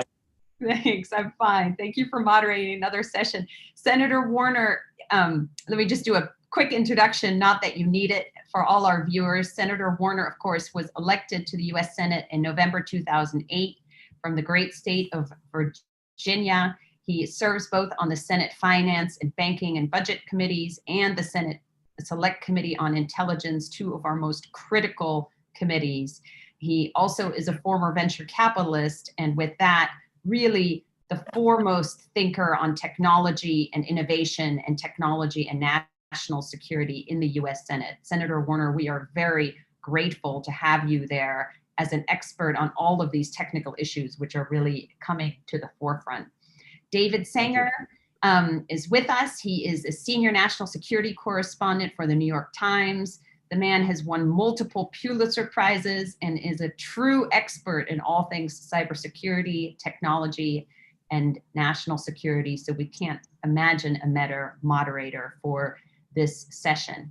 Senator Warner, I'm going to kick it over to David in a second, but and I know he has a lot of questions he wants to ask you about elections and tech and lots of other things. You and I have been lucky enough to be in various forums talking about innovation, how this country can keep its edge in innovation and really compete in the technology race with China without shooting ourselves in the foot, so to speak. So if at some point in the session, the two of you could get to that topic, I would really appreciate it. With that, Great. I'll hand it over to David. I would love to. Thank you. Thank you, Anya. Well, thanks, Anya. We will not miss that. Trust me. We plan to cover it. It's great to be back with Senator Warner, a friend, an occasional sparring partner, a book critic. You know, I've gotten some of the most interesting critiques of what I've written from Senator Warner along the way, and I would say one of the most knowledgeable, if not the most knowledgeable person on these subjects in the halls of the Senate today. So I'm delighted you're joining us from your kitchen, and even more delighted that you're not repeating the tuna melt experiment. Don't try that. Don't try that at home. It's dangerous to your health. So let me start, Senator, with a topic right on the news, which is TikTok. So we went in the space of a few days from the president saying he would ban TikTok to the president getting a call from the CEO of Microsoft and agreeing that he would let Microsoft buy TikTok, assuming that they paid the U.S. Treasury, which I haven't quite figured out yet, but we'll get to that in due course. And now some question about where this whole transaction is. But before we get to the actual transaction, as you and I have discussed, the TikTok problem is a very different problem than, say, the Huawei problem. I know they all get lumped together, but I think that it might be a really good way to start the conversation. If you could just lay out how you see the TikTok issue and how it differs from the challenge we face from a country trying to build our infrastructure the way China is hoping to do through Huawei. Well, great question, David. And again, I think it shows a little bit of the haphazardness of this administration. Is TikTok a problem? Yes. But on the hierarchy of problems, we're talking about an app that allows you to make funny videos that potentially the Chinese are taking that information and storing it or retaining it back in China. And they may be limiting the ability to critique the Chinese government on TikTok. So should we be concerned if you're a member of our military or IC, if you have TikTok on one of your devices? Yes, we should be concerned. But that is a completely different scale of problem than Huawei, where if you did an overview of where Huawei equipment has been sold into the United States, oftentimes to smaller telcos, because it is sold at a very attractive price point. You'll see where Huawei equipment is sold and where our nuclear missiles and missile systems is almost a complete overlay. And when you're talking about your telecommunications system, that is an issue of concern of much, much greater national security interest than TikTok. Yet the president has taken more drastic action and a more drastic threat against TikTok than he's ever taken against Huawei. And my fear is, and then this kind of absurd comment that somehow he's going to decree that if this deal takes place, the U.S. Treasury is going to get a cut If Microsoft buys, and I do think, if Microsoft makes this acquisition, I have more faith in Microsoft's both maturity and willingness to try to bring a sophisticated approach to how they could separate some of the source code from, to draw out those distinctions than other companies. But I fear at times when the president kind of haphazardly,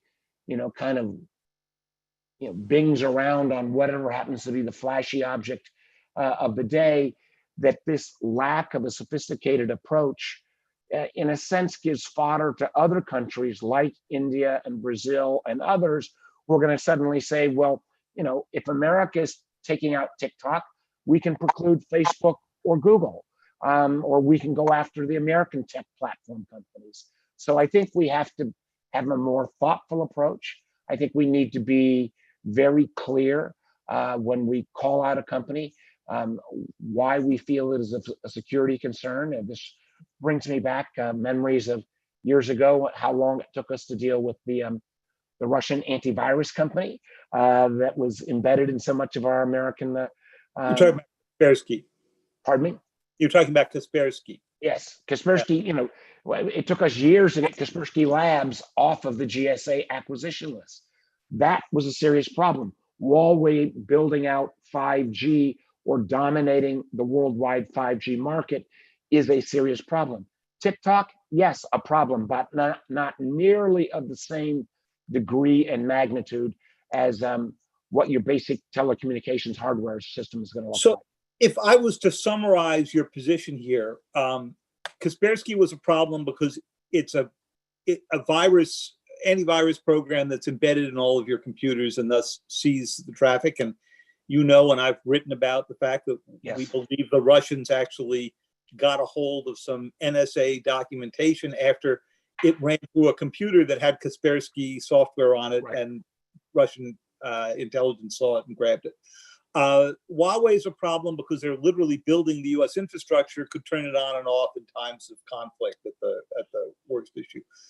TikTok, only a problem to your mind if it's sitting on the phones of somebody who's working in the military, the IC, your own phone, you wouldn't keep it on there. But fundamentally, you don't consider dance videos to be at the high end of American concerns. Right. Absolutely, David. And what we have to be careful is if we cry wolf too often, the rest of the world is not going to accept American credibility when we have to actually call out a bad actor. I do think, we've started to make started to have some success with Huawei. It has been a long road. It has been, I think, lack of having a national policy for some time. But we are, I think, starting to see some, turning the corner on Huawei. When if we were to, and from the president's language, he's even used at times stronger language against TikTok than he has against Huawei. To me, that is not a strategically smart choice. Yesterday, and we discussed this a little bit before we came on, the State Department turned out news of an initiative. It wasn't a law, it wasn't regulations, basically to try to keep out a range of different kinds of Chinese products. They were worried about undersea cable, where, as you and I have discussed, the Chinese are laying a lot of cable across the Pacific and elsewhere. They were worried about new apps. They didn't mention TikTok in particular, but Secretary Pompeo certainly has in the past. They worried about points of presence on the American network. The basic concept appeared to be, let's keep American traffic off of Chinese-dominated hardware and software.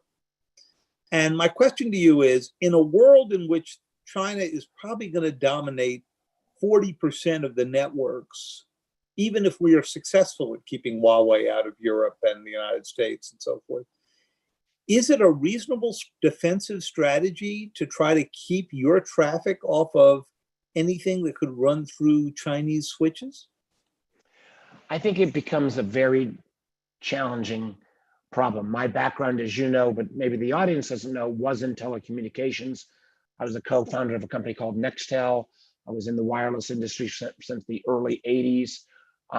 And there is a concern I have, if you've got a call that's going from St. Louis to Dallas and it's routed through Shanghai, that raises some concern. But whether we can preclude any of those traffic patterns is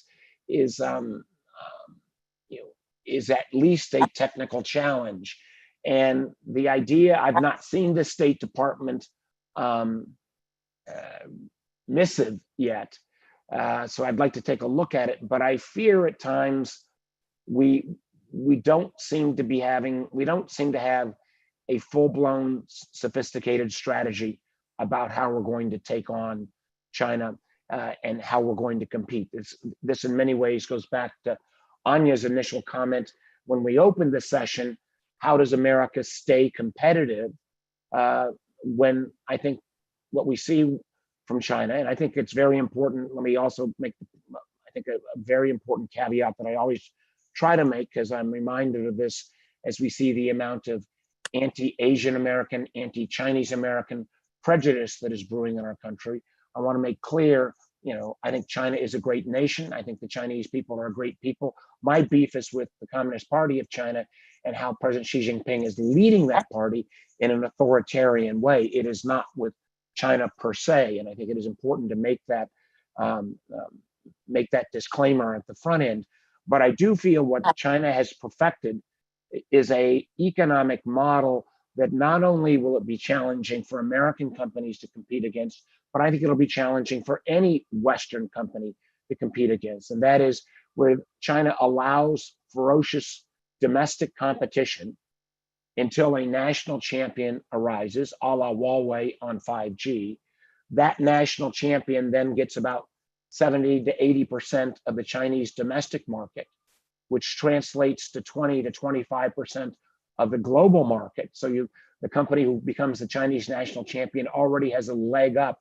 And then, as in the case of Huawei, China comes behind that national champion with $100 billion financing terms so that Huawei can price itself with no reference to market-based pricing. That is a quasi-state-run industrial policy, semi-capitalistic approach that I think has caught most of the West off guard. And we're seeing it not only in the development, let's stay with Huawei for a moment longer, not only in terms of developing a system and a piece of equipment, but what we're seeing is the Chinese government is also flooding the zone in all of the standard setting bodies. These standard setting bodies, which are usually made up of engineers and technicians, these have generally been driven by American or Western interests in the past.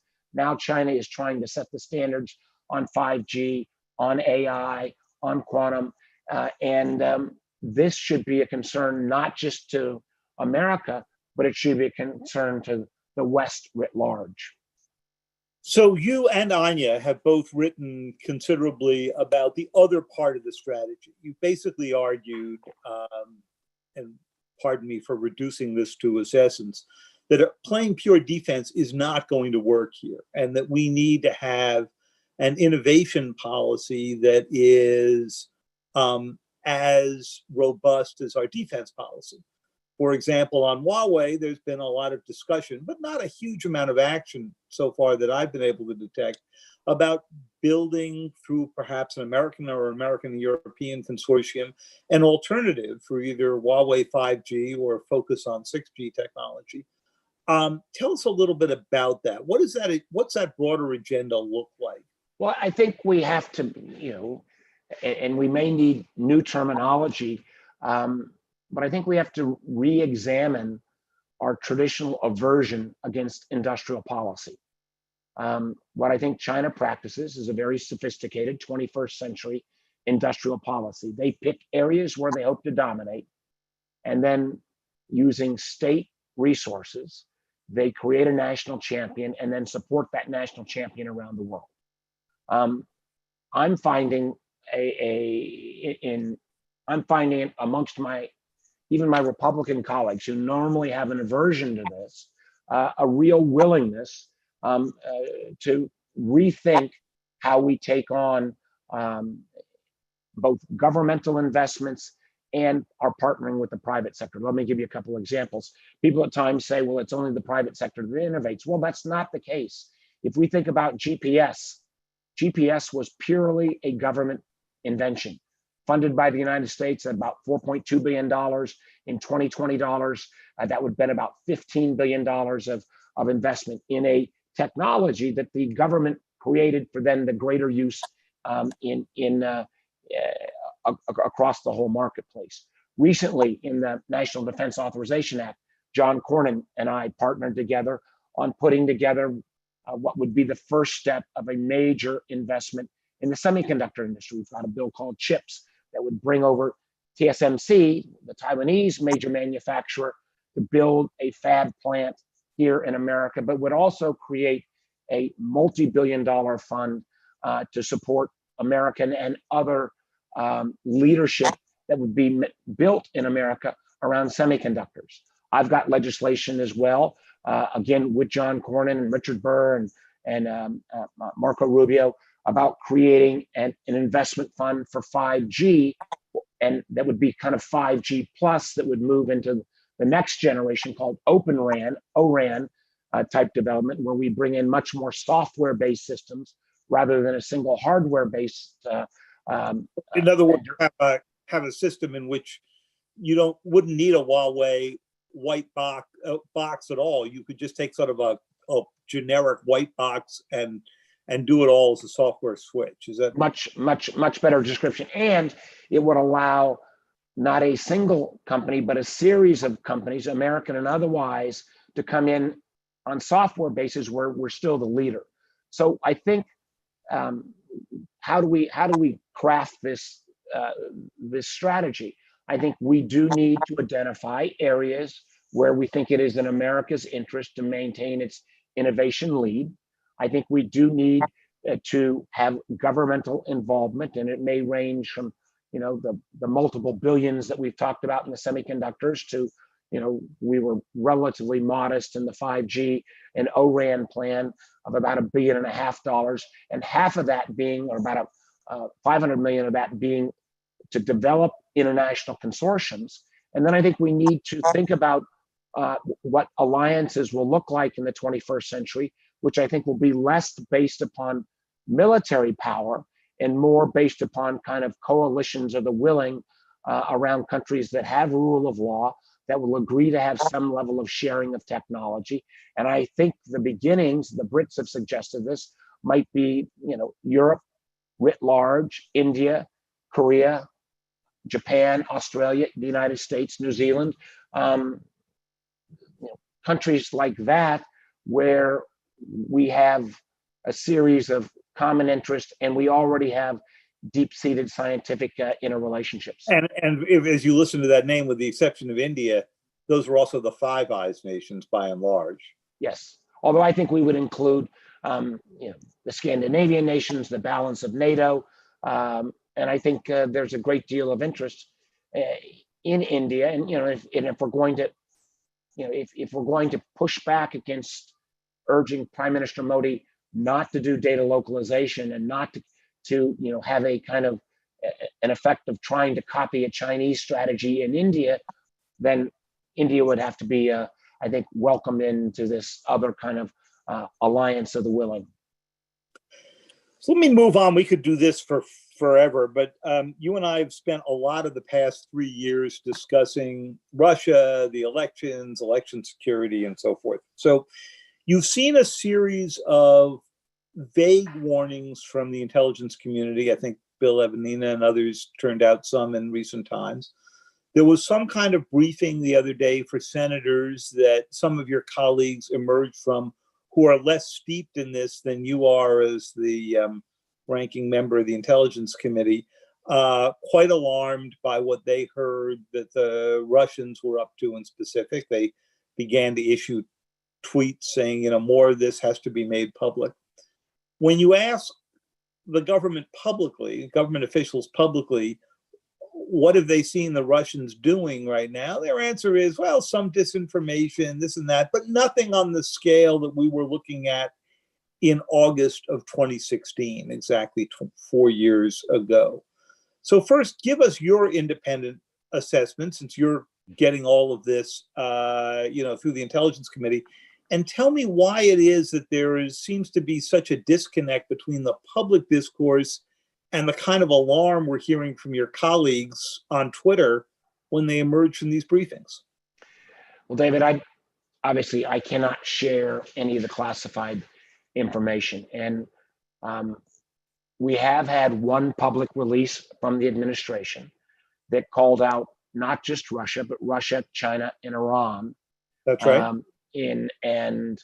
I think Bill Evanina, I have a lot of faith in Bill. He is someone that I advocated for his being confirmed for over 2 years when he was held up by another senator on a totally unrelated matter. And I think, I think there is the natural reaction within the IC that says we don't want to give up sources and methods. We don't want to show our hand at all. I think the threat is serious from all three of these nations. It appears in different forms, and we are better prepared. We're better prepared because our election systems are more secure. We do need additional money for securing those systems, but Chris Krebs at CISA has done a good job. Virtually all of our systems have the Albert system connected to them. We're better because while Facebook, Google, and Twitter are not perfect by any means, they recognize the problem and are at least partnering with us. And we're better because whether the group at the NSA or group at the Director of National Intelligence Office and elsewhere within the government, we have gotten better at identifying the bad guys. What we have not done yet, though, is I think made the level of disclosure that we need to make to the American public. And I'm going to continue to push the administration to get this information out in a way that, again, protects sources and methods. Because remember, this is voting this year is going to start much earlier. In many states, in my state, it starts September 19th. And just because we've not seen the Russians ramp up August 4th doesn't mean that we won't see further activity, a month from now. And there are stories that, and I think there are stories, not stories, the American public needs to be informed about some of the Russian disinformation campaigns that are taking place right now.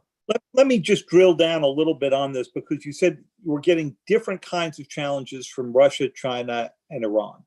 So in 2016, we had efforts by the Russians to hack the systems. They were in the registration systems. Your committee said they thought of all 50 states, but certainly in significant ways in a few.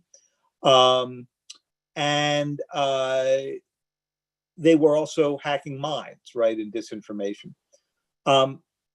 Tell me how you're seeing Russian tactics change. We understand they're moving more to the base of the US, using US servers and so forth. And then we did not see China and Iran in 2016. We did a little bit in 2018, but that was a midterm. So just separate out for us what kind of activity you think you're seeing. Well, I think, again, that is the job of the Director of National Intelligence, to take this information and move it through a declassification process and inform the American public. It is my responsibility as the Vice Chair of the Intelligence Committee to not get in front of them. But I do feel very, very strongly that the first document that was put out was not sufficient. It is a good first step. You're talking about Evanina's document. Yes, but I do believe that this will be I have been assured that this is going to be the first step of what will be hopefully a number of disclosures. And again, I think there are both concerns about obviously protecting sources and methods. There's concerns about amplifying Russian disinformation campaigns. These are all valid debates, but the clock Are you all is ticking. concerned about the registration system? Obviously, if we're moving to a world in which there's going to be a lot more mail-in voting, mail-in ballots, your registration system's got to be really foolproof under those circumstances, because otherwise we're not mailing that ballot to Mark Warner in Virginia, or when you mail it back and then show up at the voting booth on November 3rd, you need a system that makes it clear you've already voted. Right. I believe we've gotten much better at the electoral level, the actual machines, the tabulations, the voting systems. I still have some concerns if you go up to those three companies that control about, as IT vendors, about 90% of the voter files. Those are private companies, and the kind of protections we've brought in at the voting system level, the registrar level, I don't think we've got the same level of security upstream with the three private companies that dominate the voter registration list serve. So I think we do need more work there. But in terms of the concerns, particularly in an election where with the threat of COVID, that we may be having unprecedented numbers of Americans vote, I'm very concerned about what this administration is doing in terms of what appears to be, and I know this is the subject of some of the next COVID negotiations that are going on right now, but we are hearing horror stories from around the nation where it seems as if the postal system is being gummed up almost on purpose, that where some processing machines may be being taken out of urban areas. And I think there are some real questions that need to be answered by the new Postmaster General, who seems to, his best qualification was he is a very much a Trump loyalist, and that seems to be more important than an efficient running of our postal system. So I'm almost more concerned about what's in terms of vote by mail, of what's going on within the processing, running of of our postal system domestically than I am about, at this moment in time, a foreign government trying to interfere with somehow the mail system. Great. We seem to be messing that up on our own, and I think the American public deserves an answer on that. Yeah, okay. We're going to turn to our questioners. I want to remind people that in the chat function, they can raise their hand. And as we're getting them to raise their hand, I just had one very quick question on a different topic I wanted to make sure that we got you on the record on, Senator, which is you've read our coverage and others about Afghanistan and the concern about whether there was intelligence report on the bounties, the warning to the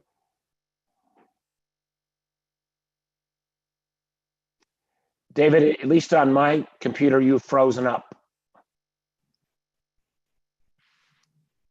David, we lost you for a minute. I think maybe if I can continue the question. You have me back? Okay. You're back. Thanks. Okay, ahead, great.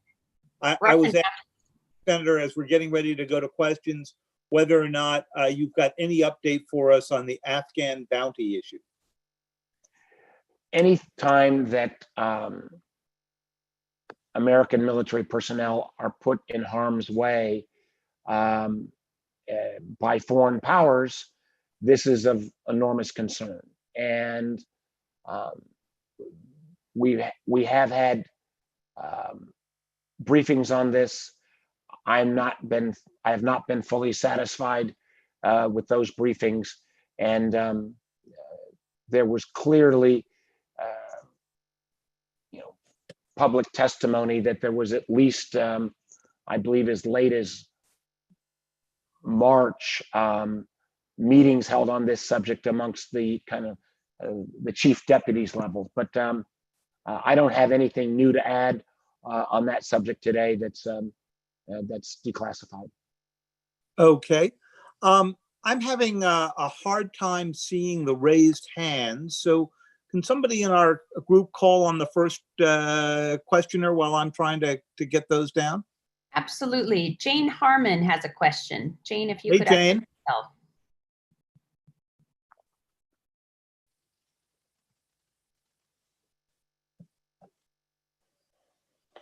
Hi, Hi, We can Jane. hear you, Jane. I'm working on it.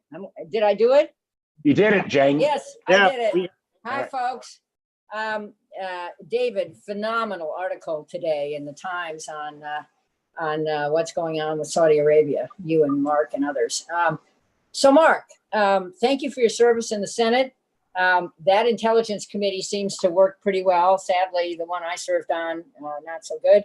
But I'm asking about the quality of intelligence that you are getting from an IC that has been gutted, both deliberately, and a lot of the senior people have left. And what got my attention recently was an article in the New York Times Magazine that David didn't write about the intelligence. Sorry, David, I could have written. Okay, you know, we got plenty of.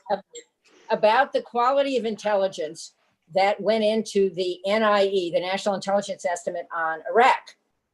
I bought it. I read everything, and the intelligence was garbage and deliberately distorted in some cases. So my question to you is, are you confident or somewhat confident, or how do you feel about the intelligence you're getting from the IC and whether it enables you to make good judgments on some of the things David's been asking you about? And if you don't have confidence, what is it that you could do in your position to try to be sure that you don't have to suffer what I suffered with really poor intelligence prepared and presented? Well, Jane, first of all, thank you, and thank you for your great service at the Wilson Center. This is a concern of mine. It's a concern of mine because I think we both know the mantra of the IC is to speak truth to power, but we've seen under this president, anyone who speaks truth to power gets fired. We've seen Dan Coates fired, Sue Gordon, his chief deputy, fired. We've seen his replacement, Admiral Joe McGuire, fired. We've seen his deputy fired. We've seen the inspector general, Mr. Atkinson, fired. We've seen the NCTC long-term director fired. There was a while where there was no Senate confirmed individual at all in the whole ODNI.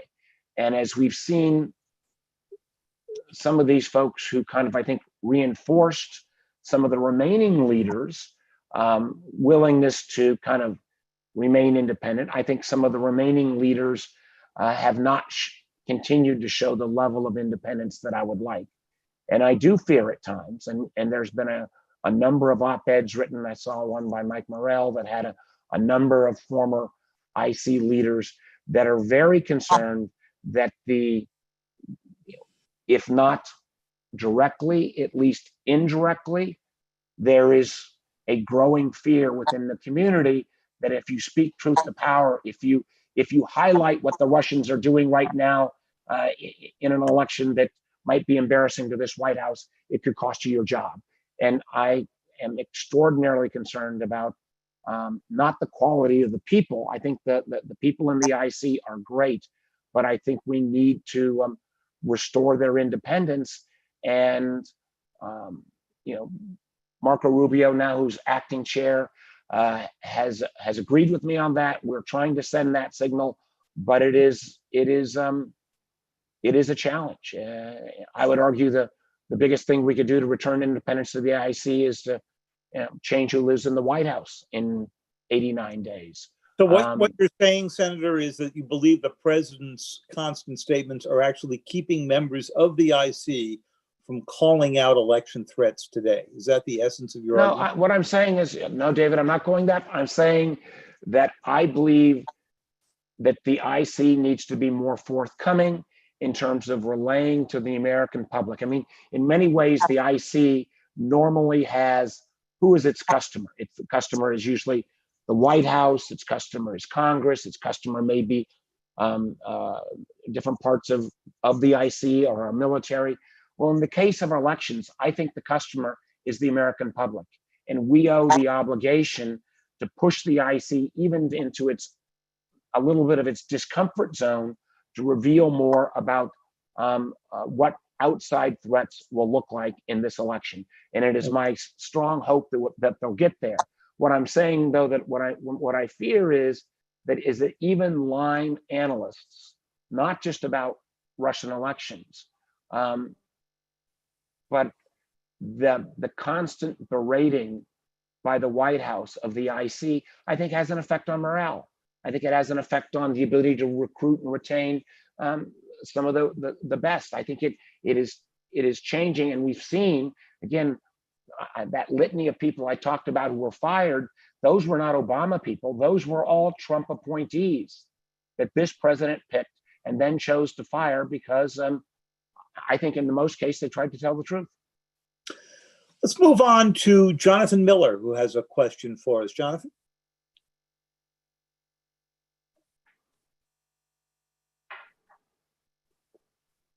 Hello, can you hear me? Yes, we can. Excellent.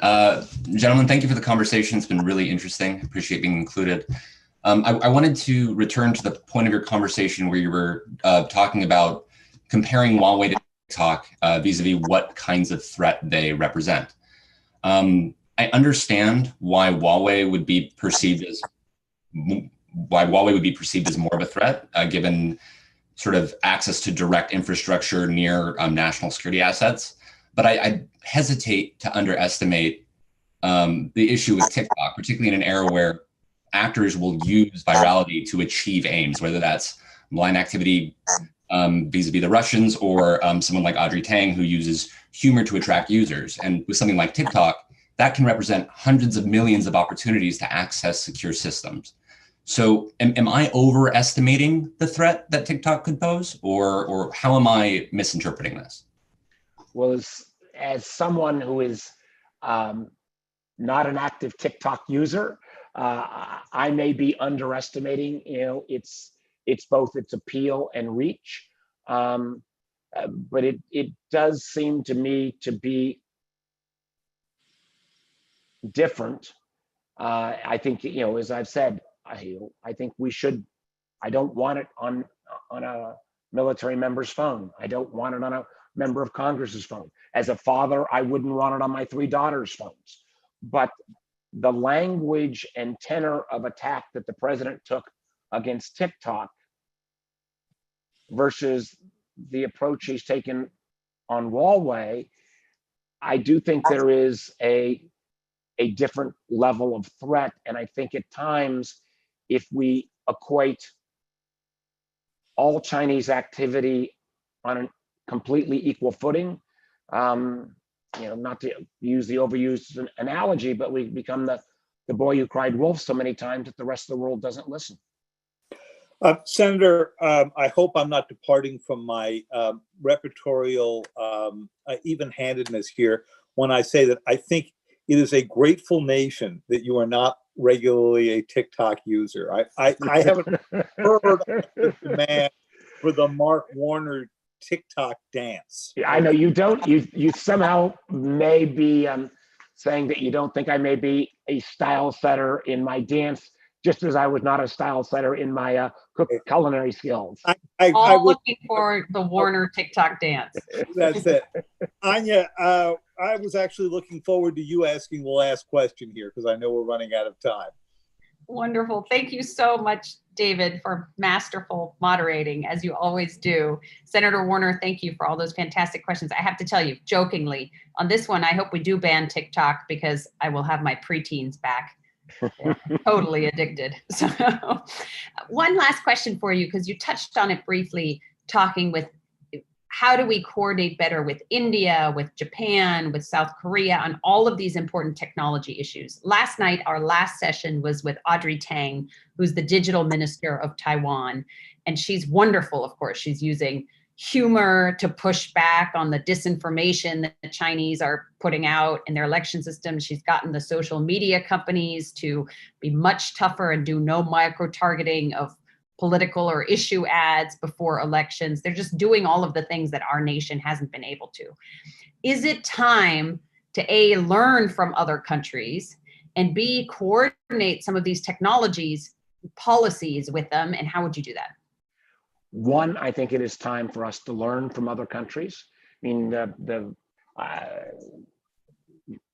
I think one of the things I raised with the administration recently is, let's learn from Sweden. Let's learn from the Baltic nations, who the way they counter Russian disinformation is they educate their population so that when Russians are spreading stories about Ukraine or whatever, you know, the population knows, well, that's just another Russian disinformation campaign. We have not done that in any kind of sophisticated way in this country. And I think we can learn from other nations, number one. Number two, I do think we need, you know, the world yearns for a return of American leadership. We sometimes fumble around a little bit, but for the most part, the world thinks, you know, we are based on a rule of law, that we do represent our set of values. And I think that leadership, the loss of that leadership, and with this kind of America first approach that this White House has, I think if we do change the White House, there would be a real welcoming of a chance to build new alliances around these technology areas. And I do think it's going to require increased investment at the governmental level. And where I'm happy, or where I'm pleased there, is I'm seeing at least on the Senate side, a broad bipartisan consensus that is going to require public-private alliances, whether it be semiconductors, 5G, AI, quantum, you name what are the cutting-edge technologies. And I think so many of my colleagues recognize that we're going to have to do that in concert with both with other nations, and it is going to take more than the private sector. Now we simply have to get some of the appropriators to agree to put the kind of dollars in that we need, but I remain very hopeful on that notion of both American leadership and collaboration with that coalition of the willing around the world. Thank you. May you be right. I hope we can implement it. I'll just echo what David is saying. We are very grateful that you are in public service and that you are able to teach maybe the rest of your colleagues in the Congress more about all the important technology issues that are out there and that will be forefront for our nation's security. Thank you to both of you for participating, David and Thank you, Anya. Thank you. I will now just close out. For everyone who is with us online, we are going to take about a half an hour break while we get ready for a very special session. For the first time ever in the World Health Organization's history, they have agreed to do a joint press conference with another organization. That is us, the Aspen Security Forum. So please take a quick break. And at 10:45, we will be back with a press conference with the Director General of the WHO, Dr. Tedros, and his colleagues. After that press conference, they will be interviewed by Lester Holt from NBC. So please stay tuned. Thank you.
Please welcome to the session Ambassador Nicholas Burns, Executive Director of the Aspen Strategy Group.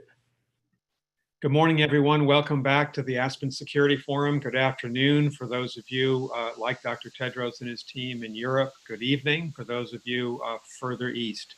This is a great pleasure for us to have a conversation with the Director General of the World Health Organization, Dr. Tedros Adhanom Ghebreyesus. I think, as all of you know, he is from Ethiopia. He is the first African to hold the post of Director General of the World Health Organization. He's a legendary infectious disease specialist, and he's had a lot of experience in public service. He was Health Minister of Ethiopia, and he was Foreign Minister of Ethiopia. He's joined today by two of his colleagues, Dr. Mike Ryan of Ireland, who has done extraordinary work since 1996 on global health, including during the SARS and Ebola epidemics, and including in the campaign to eradicate polio. We're also joined by Dr. Maria Van Kerkhove of the Institut Pasteur in France. She's an infectious disease specialist working now with the World Health Organization.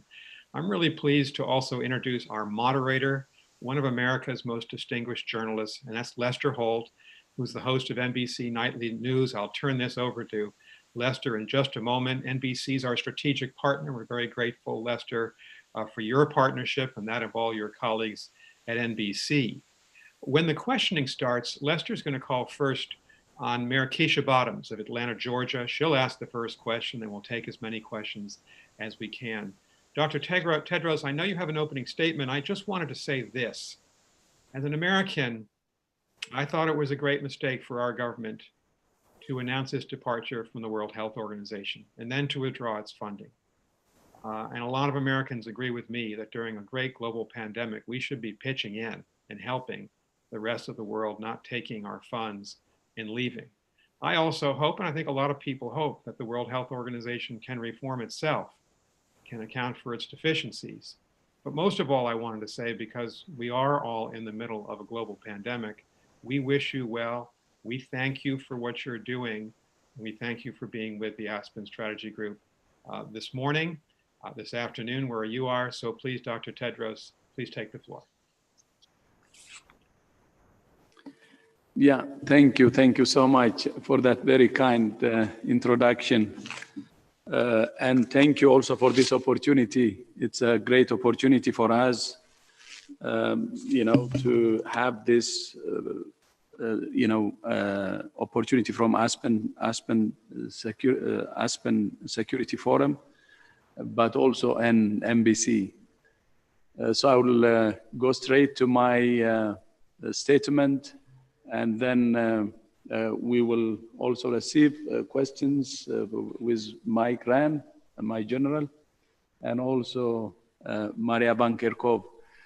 By the way, to just correct, Maria Van Kerkhove is our senior lead on COVID, and she's from the US. Just wanted to correct that. And I want to extend my sincerest thanks to Aspen again and Embassy for inviting Dr. Mike Ryan, Dr. Maria Van Kerkhove, and I to speak with you today. The events of the last 7 months are a tragic reminder of the insecurity and instability that disease can cause. The COVID-19 pandemic has changed our world. It has stress-tested our political, economic, cultural, and social infrastructure and found us wanting. It has pushed the limits of health systems, both weak and strong, leaving no country untouched. It has humbled us all. The world spends billions every year preparing for potential terrorist attacks, but we have learned lessons the hard way that unless we invest in pandemic preparedness and the climate crisis, we leave ourselves open to enormous harm.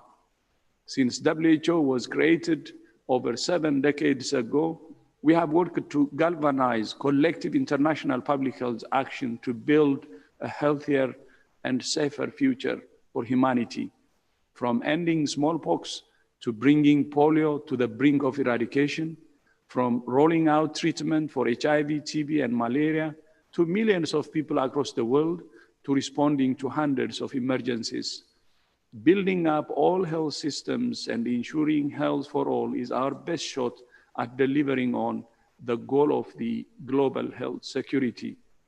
15 years ago, the global community came together and adopted the international health regulations in 2005. Its implementation by 196 state parties was a major step in the coordination of international action to enhance global health security. Following WHO being notified of an atypical strain of pneumonia circulating in Wuhan province, China, the IHR, the International Health Regulation, was triggered, and the world was subsequently informed of the outbreak in early January. The genome was mapped within the first week of January, and in the second week of January, it was publicly shared, and WHO published how to build a PCR test for COVID-19 from our partner lab in Germany. In the third week, WHO identified and began contracting for validated production of quality PCR tests. And by the first week of February, WHO began shipping tests to over 150 labs around the world, which enabled the world to track and trace the virus around the world quickly. And it was under the IHR, the International Health Regulation, that WHO declared a public health emergency of international concern on 30th January, WHO's highest health security alert under international law. At that time, there were fewer than 100 cases and no deaths outside of China. Today, more than 18.5 million cases of COVID-19 have been reported to WHO, and 700,000 lives have been lost. No country has been spared. Low, middle, and high-income countries have all been hit hard. The Americas remain the current epicenter of the virus and have been particularly hit hard. Just 3 countries have reported over half of all cases. No single country can fight this virus alone. Its existence anywhere puts lives and livelihoods at risk everywhere. It's never too late to turn outbreaks around, and many countries have done just that. So it's never too late to turn the situation around. Our best way forward is to stick with science, solutions, and solidarity, and together we can overcome this pandemic. COVID-19 has also exposed how misinformation poses one of the greatest security threats of our time. Misinformation can spread faster than the virus itself. Since the beginning of this pandemic, WHO has been working to address misinformation. We have worked with all major tech companies to counter myths and rumors with reliable evidence-based advice. Last month, WHO brought experts together from across the world to hold the first conference on how best to tackle the COVID-19 infodemic. Through our daily situation reports and regular media engagements, WHO officers have kept the world informed. Myself, Maria, and Mike have ourselves done more than 90 press briefings. We have, on a weekly basis, briefed our member states to present the latest scientific knowledge, answer their questions, and to share and learn from their experiences with COVID-19. WHO will continue to support everyone, everywhere, and work with leaders, communities, and individuals to foster global solidarity, suppress the virus, and save lives and livelihoods. Even as we fight this pandemic, we just ended the second largest and probably the most difficult and complicated Ebola outbreak in history in the Democratic Republic of the Congo. We have applied lessons from previous outbreaks and innovations developed and researched ethically in conflict situations to bring the deadly disease under control. And just this week, our team in Lebanon is responding to the large explosion that has killed more than 130 people and injured at least 5,000. Whether it's COVID-19, disease outbreaks, or responding to humanitarian and natural diseases, all are intrinsically linked to global health security. While health has often been viewed as a cost, the first coronavirus pandemic in history has shown how critical health investment is to national security. And universal health coverage is essential to our collective global health security. Building back stronger health systems will require political will, resources, and technical expertise in high and low-income countries alike. That's why WHO's highest priority is to support all countries to strengthen their health systems so that everyone, everywhere, can access quality health services when they need them. COVID-19 has already taken away so much. We must seize this moment to come together in national unity and global solidarity to control COVID-19, address antimicrobial resistance, and the climate crisis. For all our differences, we're one human race, sharing the same planet, and our security is interdependent. No country will be safe until we are all safe. I urge all leaders to choose the path of cooperation and act now to end this pandemic. It's not just the smart choice, it's the right choice, and it's the only choice we have. I thank you. Thank you so much again.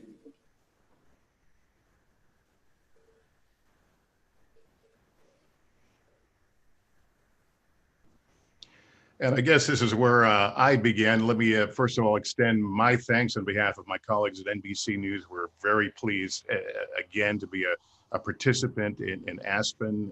This is obviously the topic one of the story we cover every night. I want to thank Dr. Tedros, Dr. Ryan, Dr. Kent Vanderkerkove for taking part of this conversation. Before I get into my questioning, I just want to let folks know that if you want to be a part of the question and answer session in just a few minutes, raise your hands here virtually, and as was noted, we will get to as many as possible.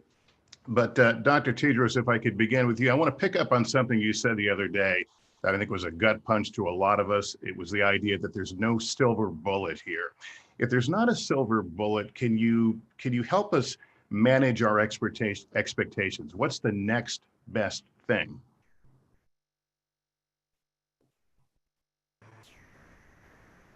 Thank you. Thank you so much. Thank you actually for starting our discussion with that question. When I said no silver bullet, I also said no silver bullet right now. And the reason is, as you know, we have been working on vaccines, therapeutics, and diagnostics since we had our first meeting with scientists all over the world in February. And of course, we have more than 200 vaccine candidates, and 6 of them are actually at a very good stage, clinical trials. So there is hope, but at the same time, without knowing the result of the clinical trials, we cannot say that we have vaccines. We may or may not. So the reason I said what I said is people were, of course, being hopeful about vaccines is good, but many were not doing or using the tools we have at hand now. As you know, governments should do testing, should do contact tracing, should do isolating, and also quarantining. At the same time, communities, all citizens should do what is expected from them. That's physical distancing, hand hygiene, wearing a mask, and so on. If we can use all these tools, we can suppress and control this pandemic. Many countries have shown. So my message was, let's do what we can do today to save lives. The tools at hand can help us to suppress the virus, while investing in vaccines, which we may have vaccines or not, but while investing on vaccines, therapeutics, and the rest. So it's just to keep the balance. We need to use the tools at hand now to the maximum, but at the same time, invest in vaccines. I want to explore vaccines a little farther. We've seen a lot of inequalities in our world magnified through this crisis. When a safe and effective vaccine is produced, who's at the front of the line to receive it and who's at the back of the line? And what role does WHO have in determining that? Yeah, I will start on that, and my colleagues will add. As you know, we launched the ACT Accelerator initiative end of April, WHO and partners. And we had two objectives. One, to speed up development of a vaccine. Second, to ensure fair distribution so that people who may not have access can have access. Because of financial problems, they may not have access. These two objectives are very, very important. But to make it happen, especially the fair distribution, there should be a global consensus to make a vaccine, any product, a global public product. And this is a political choice, a political commitment. And we want political leaders to decide on this. Vaccine nationalism is not good. It will not help us. When we say it should be a global public good, it's not sharing for the sake of sharing. It's only because it has advantages. For the world to recover faster, it has to recover together. Because it's a globalized world. The economy is intertwined. Part of the world or few countries cannot be a safe haven and recover. They should recover together with the rest of the world. So what we're saying is sharing vaccines or sharing other tools actually helps the global world, the world to recover together, and the economic recovery can be faster, and the damage from COVID-19 could be less. So when those countries who have the means, who have the funding, commit to this, they're not giving charity to others. They're doing it for themselves, because when the rest of the world recovers and opens up, they also benefit. So that's why we're saying we should have a vaccine which is considered as a global public good that can help us to open up the world and speed up the economic recovery, which is hurting many countries. And it's not a charity. And that's how it should be seen. And I hope that many countries now taking that understanding and joining, and we need to make progress though, more progress, and there should be a political commitment. Russia has recently announced that they're targeting October for mass inoculations after apparently cutting short the trial period. What is your level of concern about any vaccine candidate that hits the market in this calendar year? Should we be worried?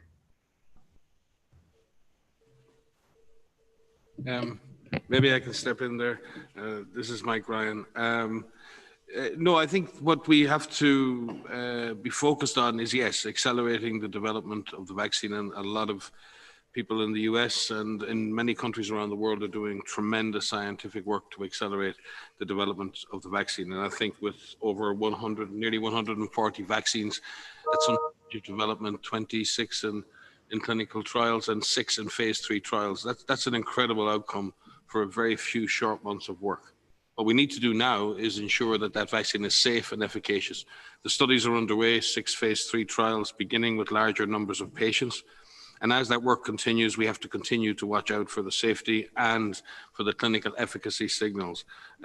Should we find that signal, we should be able to move into production of that vaccine and begin to use it in human populations. But we will still have to remain cautious as we scale up the number of people vaccinated.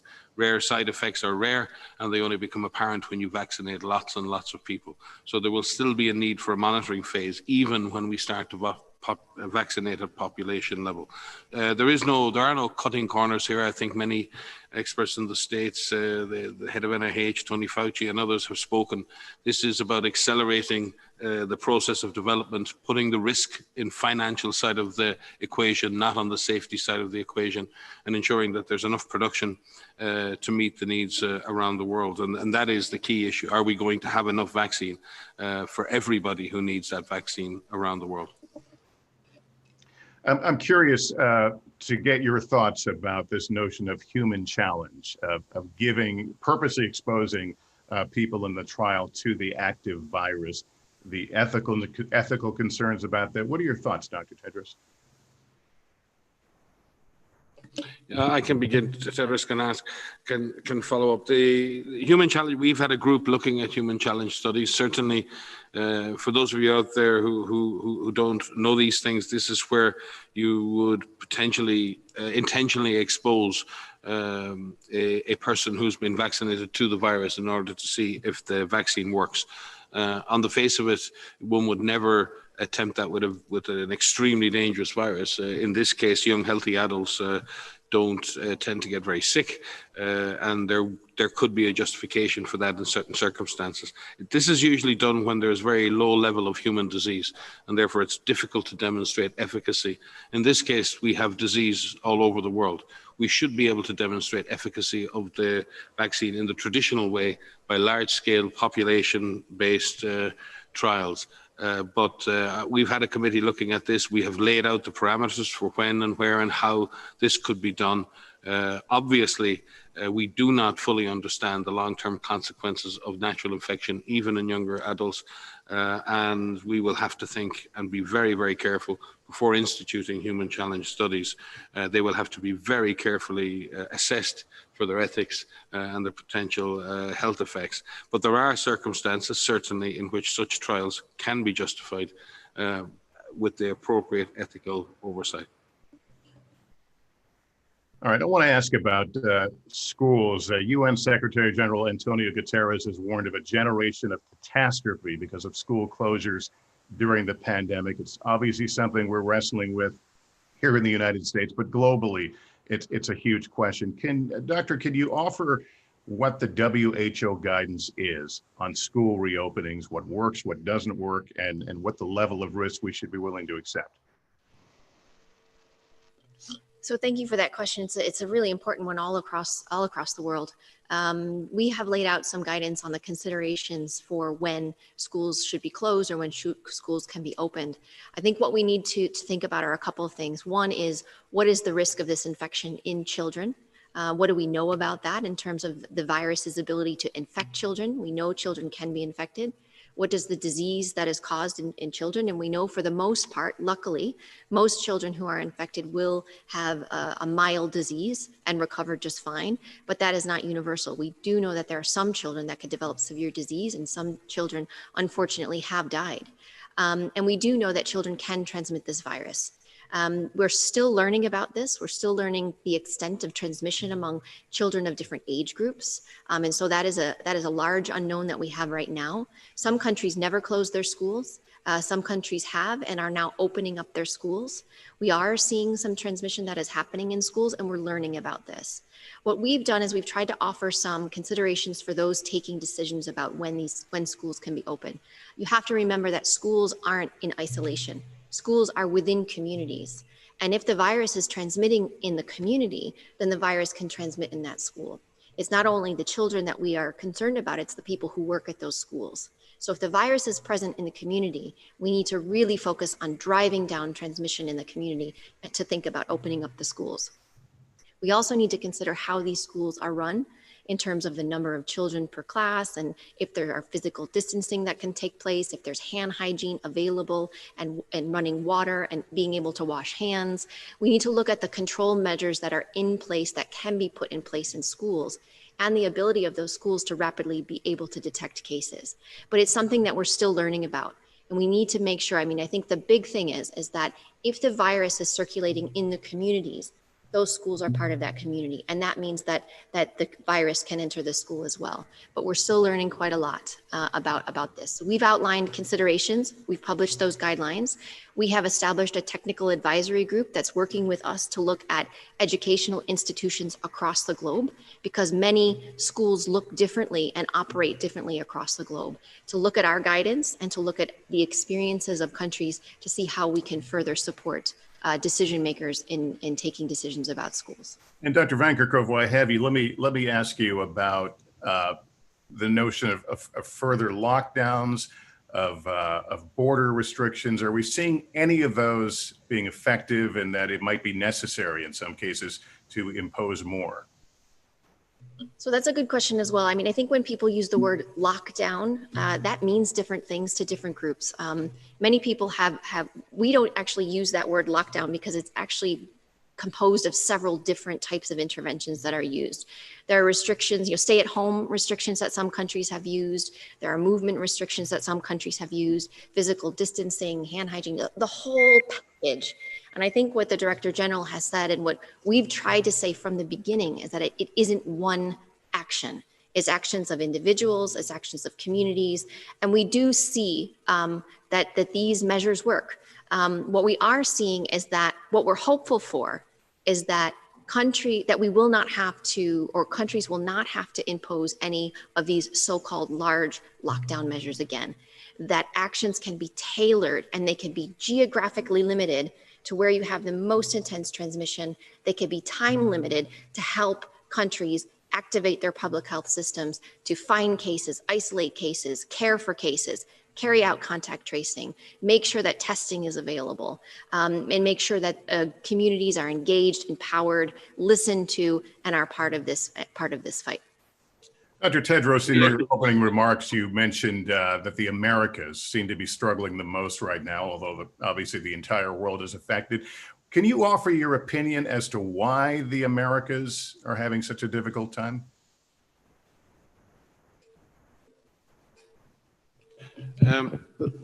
Okay. So my colleague who will take this. First of all, let us take our hat off to all the frontline public workers, the frontline workers in the United States and all over the world who've worked so hard and risked their lives, left their families to look after, to save lives, to stop transmission. We are all in this together, and there are heroes at every corner of this, of the United States and around the world. Every country at this point has struggled at different parts and different stages in this pandemic response.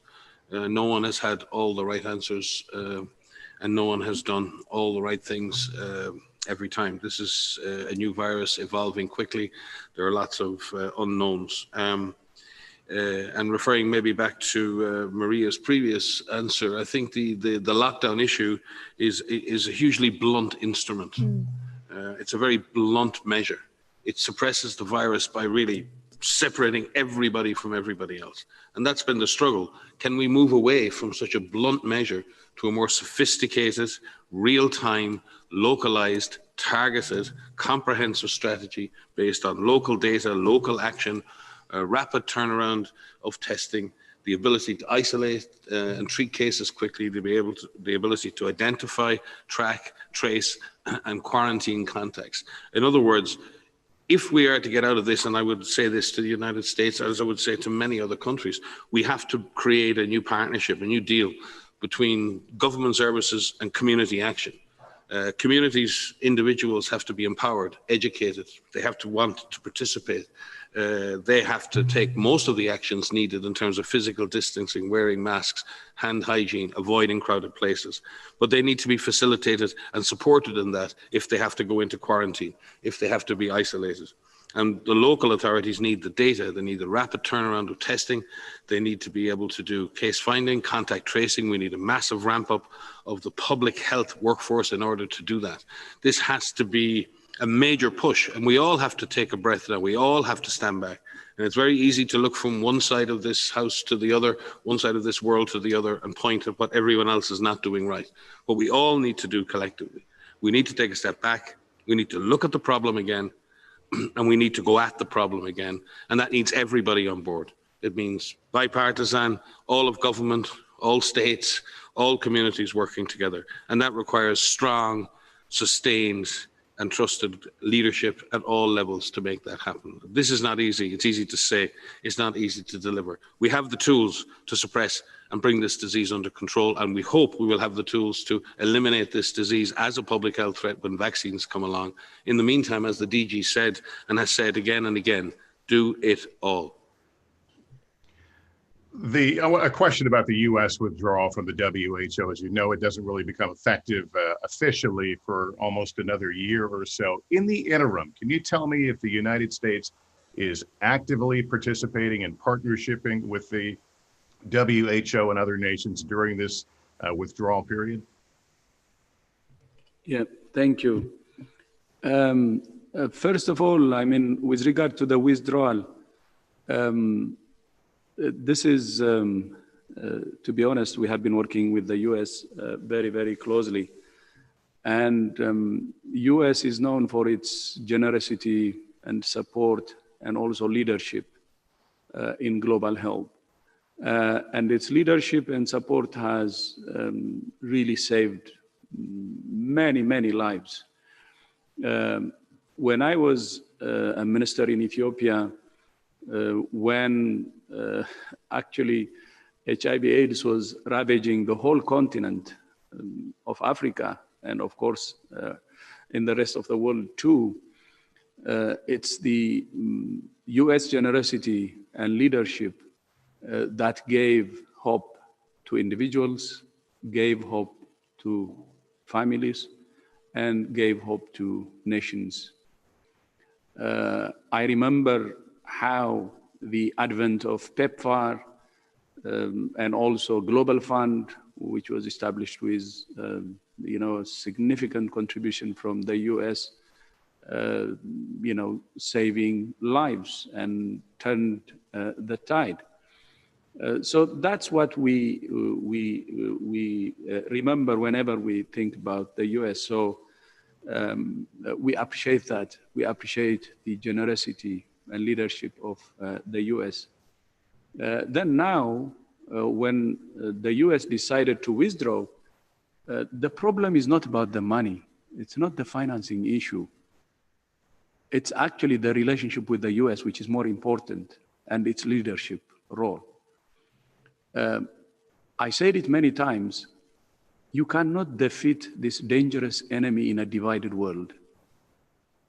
We need a united world, and a united world needs cooperation and solidarity among its major powers.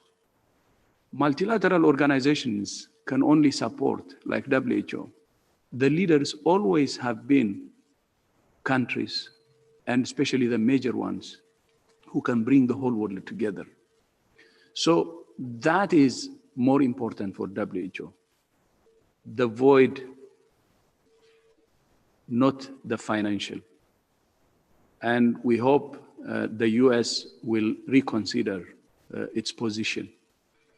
If there are issues about WHO or the UN system at large, we're very open for any evaluation or assessment, and the truth can be known, and this can be done from inside without leaving the organization. And knowing the truth is very important for the whole world. We're in a very unprecedented situation. The pandemic has turned around the whole world. This minute or invisible virus has taken the world hostage. So we need to learn lessons from what happened and what's happening. And we need to build the future together. So everybody should be prepared for lessons to be learned, honestly. And nobody is saying anything different from that. So if there is any problem, we will find out and we will learn from it. But now it's time to work together. Now it's time to focus on fighting the virus. So I hope the US will reconsider its position. But now, as we speak, we had actually a meeting today, and we were briefing the mission, all member states, and the US has been participating actively, and we still have communication. We're working together, and we appreciate that, but I hope the relationship will return to normal and a stronger relationship than ever before. Thank you. Dr. Tedros, thank you for that. This is a kind of a turning point in our discussion right now. At this point, I'm going to open this up to folks in the audience. We do want to start, though, with Atlanta Mayor Keisha Lance Bottoms, who has experience with this on many different levels, as you know. Mayor, thank you for taking part, and I'll let you ask your question. Thank you so much, Lester, for recognizing me. I do have a question regarding resources that are available for helping us to accurately track and measure the racial and ethnic disparities with COVID-19. We've seen a significant divide in Atlanta and in Georgia, and of course that's happening across America. And just with the poor way in which we are collecting data, are there any other opportunities for us to use other tools to help us track this information? So thank you so much for that really critical and important question. Absolutely. I mean, I think there's different ways in which data can be collected to really help us understand the disparities, the inequalities, the risk factors that put individuals and populations at a higher risk of severe disease and or death. And there's ways to do that through surveillance data, through the routine collection of information that we have from people who are detected through routine surveillance systems. We also have the opportunity to do different types of studies. So research studies that either focus on hospitalized patients and looking at people who show up for healthcare, who are detected through healthcare, through other types of investigations and epidemiologic studies that focus on different types of populations to really help us identify the extent of infection among people, which is either measured through these molecular tests or PCR tests or serology, which measures antibodies. And those risk factors of why certain people are getting infected and what are those risk factors that put them at a greater risk. They can also evaluate not only those types of characteristics, but health-seeking behavior, access to healthcare, looking at underlying conditions. I think this is a very complicated story that really needs good information to be able to help us disentangle this. But I think what is most critical for me anyway, is that we have to do everything that we can while we're learning. We have to do everything that we can to prevent as many infections as we can. And we do have the tools right now to do that. And we need to be focusing on that, because not only do we prevent infection from people who may have an asymptomatic infection or a mild infection, we prevent them from passing the virus to somebody who is part of that vulnerable category and could go on to develop severe disease and die. So there's a lot of ways that we can do this through surveillance activities, through routine data collection, but also through specific studies that can happen across many different countries. All right, Mayor, thank you for your question. Yes, I'm sorry, go ahead. If I could just briefly supplement, because I think that it's a very important point, and I think there is more research needed in this area. There's lots of anecdotal measurement going on, and it's very important, and it's pointing to some of these deep inequities, be they sociocultural or be they ethnic. But there is no question that these factors are particularly driving negative outcomes amongst many, many groups. And we need to document this much more carefully, much more systematically.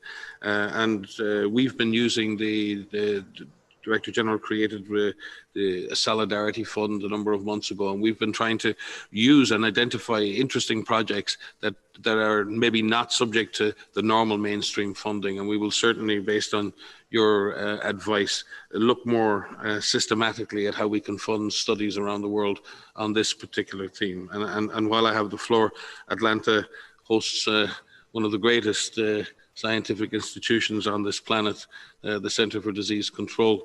And as the DG spoke about ongoing work, I would again like to thank the United States for so many decades of service of the Center for Disease Control all around the world. I don't know if Americans realize just how important CDC is, not just to Americans, but to every citizen on this planet. We have worked hand in hand for many years. I have learned at the knee of so many great scientists at CDC. So it's just great to have the Mayor of Atlanta on so we can say thank you for hosting such a wonderful institution, and our regards to all our colleagues and friends over there. The politics of these things will never shake the bonds that scientists have around the world and the urge and the desire we have to work together to save lives. All right, our next question comes from Bianca Rotier.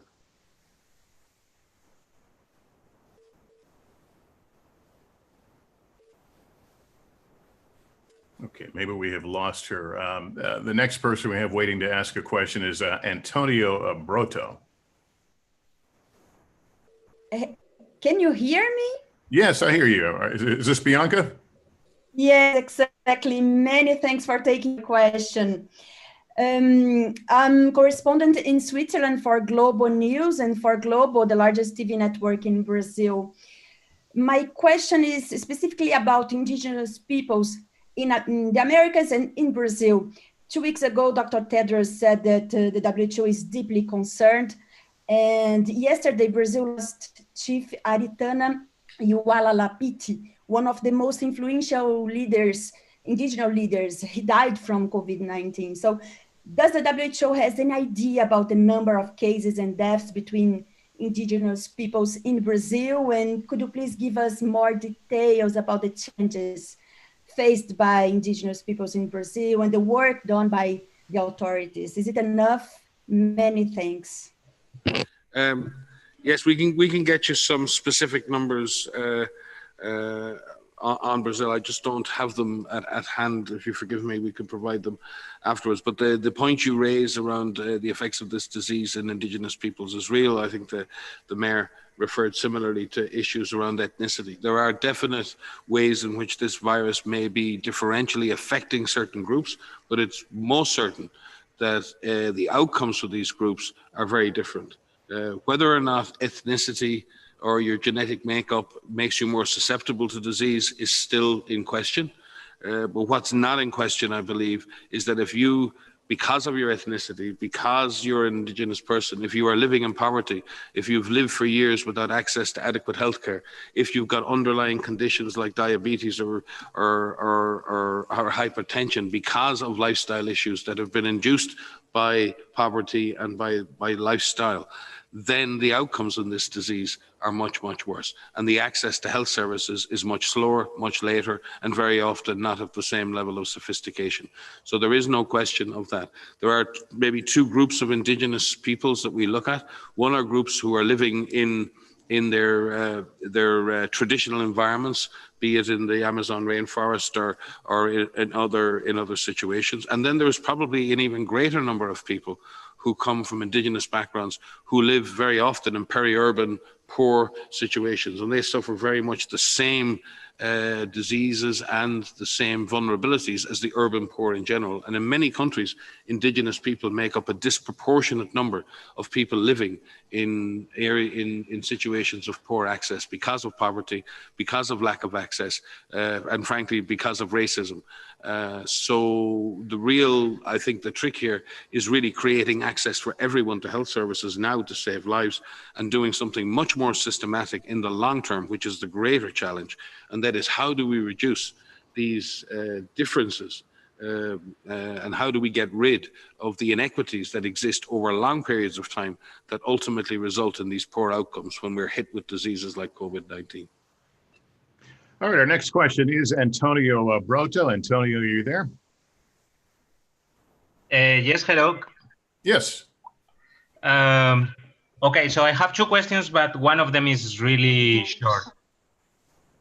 When you mentioned there is 6 vaccines almost ready,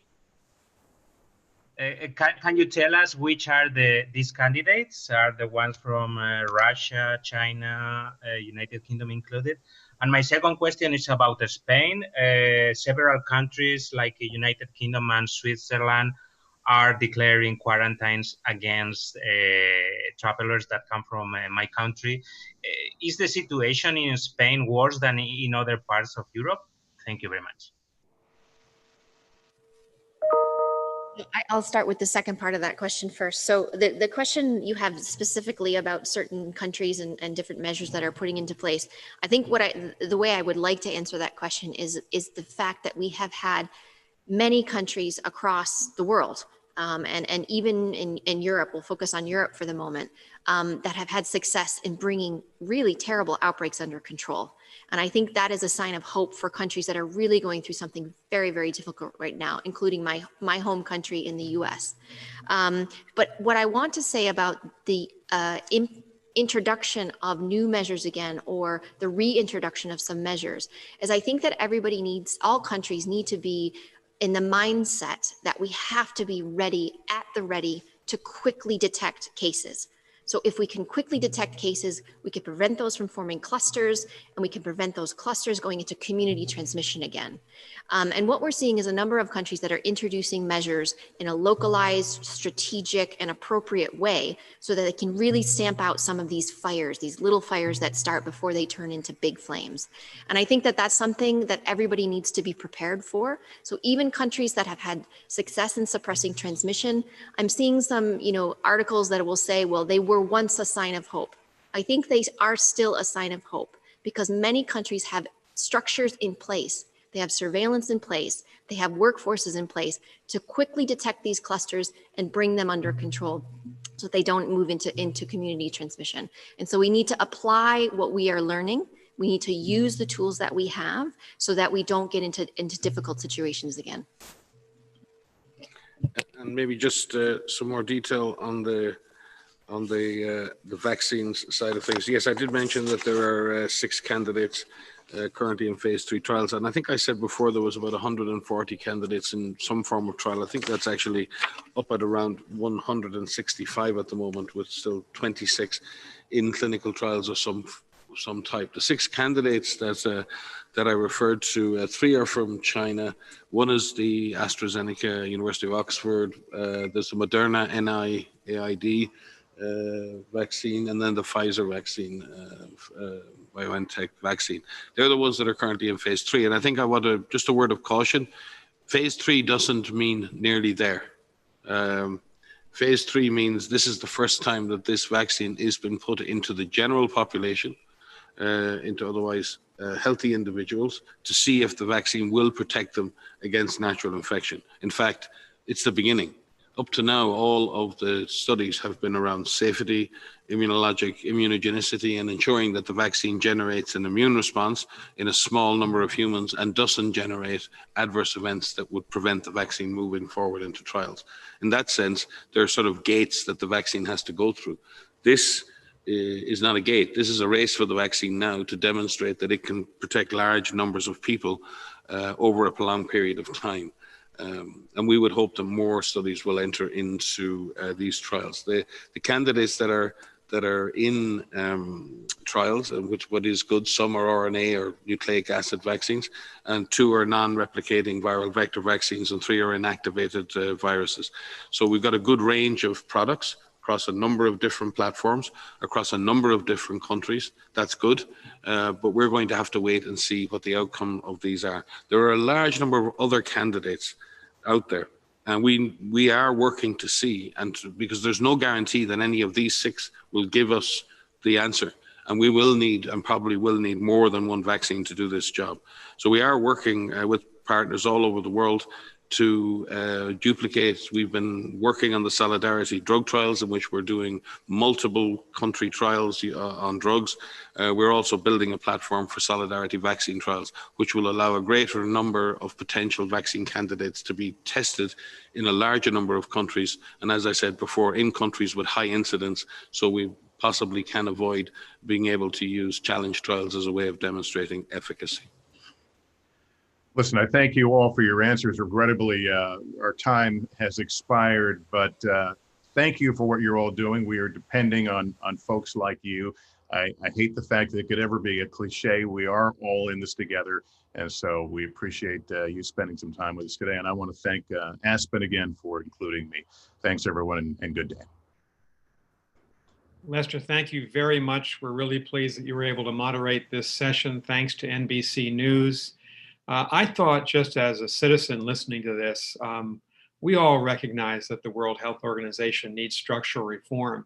There'll be time to do that, and they've got to do it after the pandemic is over, but we're in the middle of the pandemic. And I thought it was a really interesting session for Americans to listen to, to see the professionalism of Dr. Ghebreyesus and Dr. Ryan and Dr. Van Kerkhove, an Ethiopian, a citizen of Ireland, a citizen of the United States. They're working as hard as they can for the rest of the world. The WHO is the only institution that can unite us right now in the pandemic. And so for the United States to leave and take its money with it was extraordinarily short-sighted and unwise, a major mistake by our country, in my judgment. We're going to continue the conversation in a slightly different format. We're going to welcome now to the Aspen stage Mayor Keisha Lance Bottoms of Atlanta, Mayor Francis Suarez of Miami, and my friend, former mayor of New Orleans, Mitch Landrieu. The title of our session is On the Front Lines, Race, Pandemic, and the Recession. Our moderator is going to be Kristen Welker of NBC News.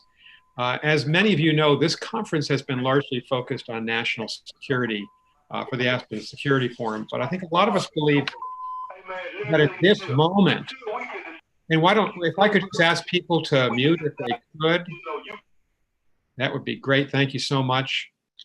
We're largely focused here on national security, but I think at this moment, a lot of us believe that the United States cannot succeed in its foreign and defense policy if it's not united at home and if it's not stable at home. Mitch Landrieu and I are going to write an article together about the deep integration between domestic policy, what's happening in our streets and cities and across the country, and foreign policy.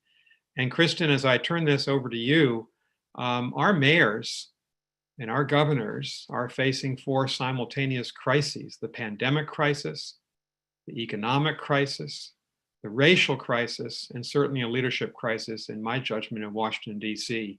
So that is what's at stake in this panel. Kristen, you're most welcome. We're glad you're here. And I suppose in a minute, our friend Mitch is going to appear, but I'm going to give the microphone over to you right now. Thank you. Wonderful. Nick, thank you so much. Thank you to Aspen for inviting me to moderate this panel at this critical moment. Can everyone see and hear me? I'm actually at the White House. This is not a green screen. We can see and hear you. Okay, good. Wonderful. I want to thank our 3 mayors for joining us. 2 of our mayors obviously on the front lines right now, Mayor Keisha Lance Bottoms, Mayor Francis Suarez, and former Mayor Mitch Landrieu, no stranger to dealing with crises, obviously serving as Lieutenant Governor during Katrina, and then mayor in the years after, and continues to be so active in his community. So we are going to talk about the multiple crises that we are facing right now as a country at the federal, state, and local levels. And Mayor Bottoms, I'd like to start with you because you had a chance to ask a critical question of the World Health Organization, and I think it really helps to set the tone for this conversation. You asked the World Health Organization what resources are available for helping us accurately track and measure the racial and ethnic disparities of COVID-19. What were your key takeaways from the response that you got, Mayor?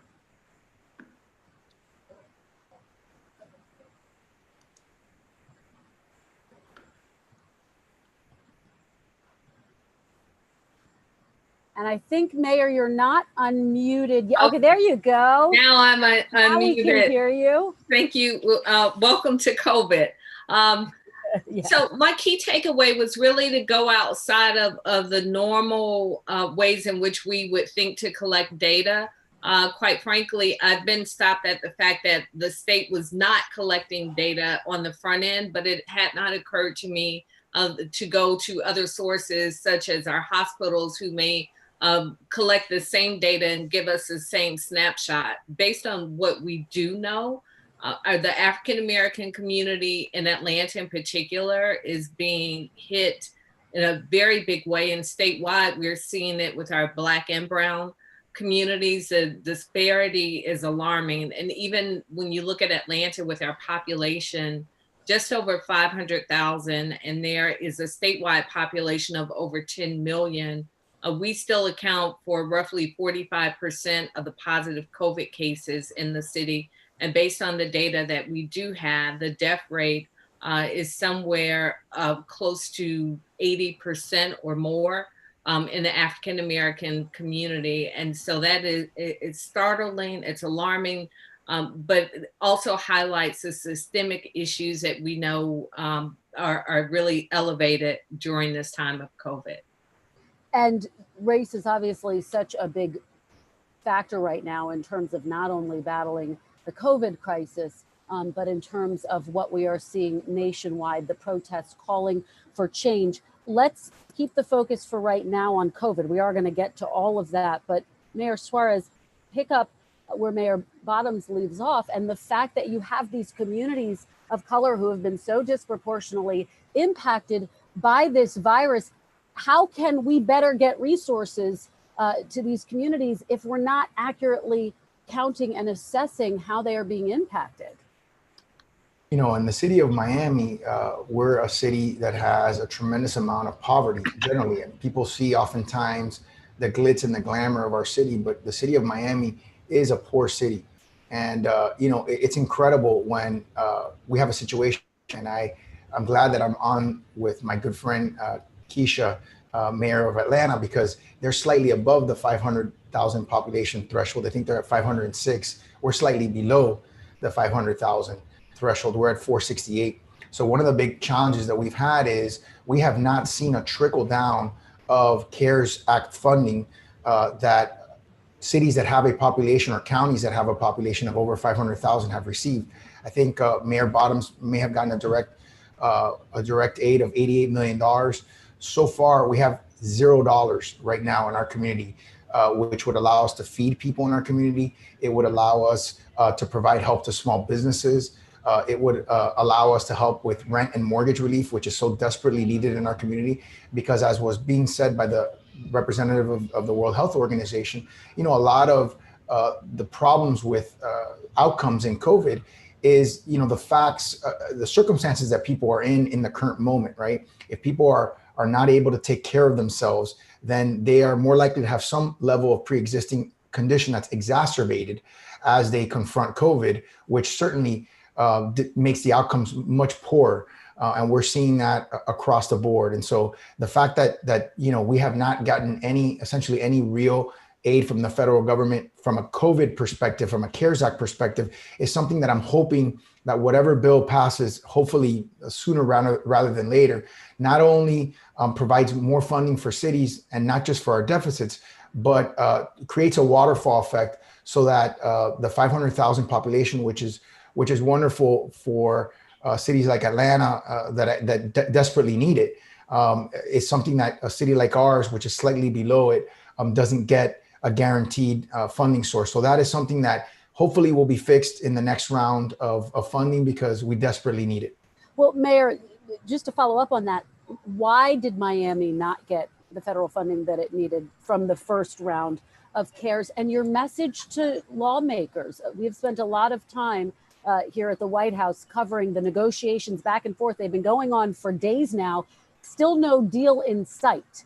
So the urgency that you are feeling right now in Miami to get federal funds to your city. The urgency is critical. The reason why we didn't get it is because they put an arbitrary threshold of 500,000 for populations of cities, counties, or states. And we have 468,000 according to the 2019 census. So we basically missed it by 32,000. And it would have been $81 million that would have gone to the city of Miami and would have allowed us, like I said, we had meal programs that we were fronting the money for. We had a rent and mortgage subsidy programs, which of course people cannot pay their rents, people cannot pay their mortgages, because many of them, by the way, have lost their jobs by government mandated shutdowns, which we needed to implement to get the virus under control. So what my message to legislators, number one, is we need action immediately. We've signed on over 250 mayors, and a bipartisan coalition of mayors from the U.S. Conference of Mayors have urged the federal government to please pass a relief package immediately and to please fund it as well, not just give flexibility under the first CARES Act. And I think, you know, we certainly also need the flexibility under the first CARES Act, and we also need a waterfall provision so that smaller cities are also receiving help and that are not at the mercy of a county that may want to divvy up the funds for political reasons or for other reasons. Mayor Landrieu, let me have you jump in on this point. How critical, you are no stranger to to dealing with crises that disproportionately impact the African American communities in your city. So how critical were federal dollars to your city in the rebuilding of Katrina and other crises that have impacted your community there? Well, thank you for the question, and I'm thrilled to be here with Mayor Bottoms and Mayor Suarez. They're both great leaders. They're on the front lines. They're living it every day. Both of them have personally suffered from COVID, and I'm sure they'll talk about that in a minute. So I'll leave the frontline details to them. I will say this. After having lived through Katrina, Rita, Ike, Gustav, the national recession, the BP oil spill, my mind takes me back to the comments from the folks on the World Health Organization panel where they basically said, we have the tools to win this fight. And they include command and control, coordination, collaboration, communication, and cooperation. And when we have those things, we can win. And when we don't, we're going to lose. And right now, none of those things are working particularly well, the least of which has to do with the federal government's cooperation with local governments. Mayor Suarez was basically saying that the reason he didn't get the money is because he's a couple of people short. There are 1,400 cities in America with 30,000 people or more in them.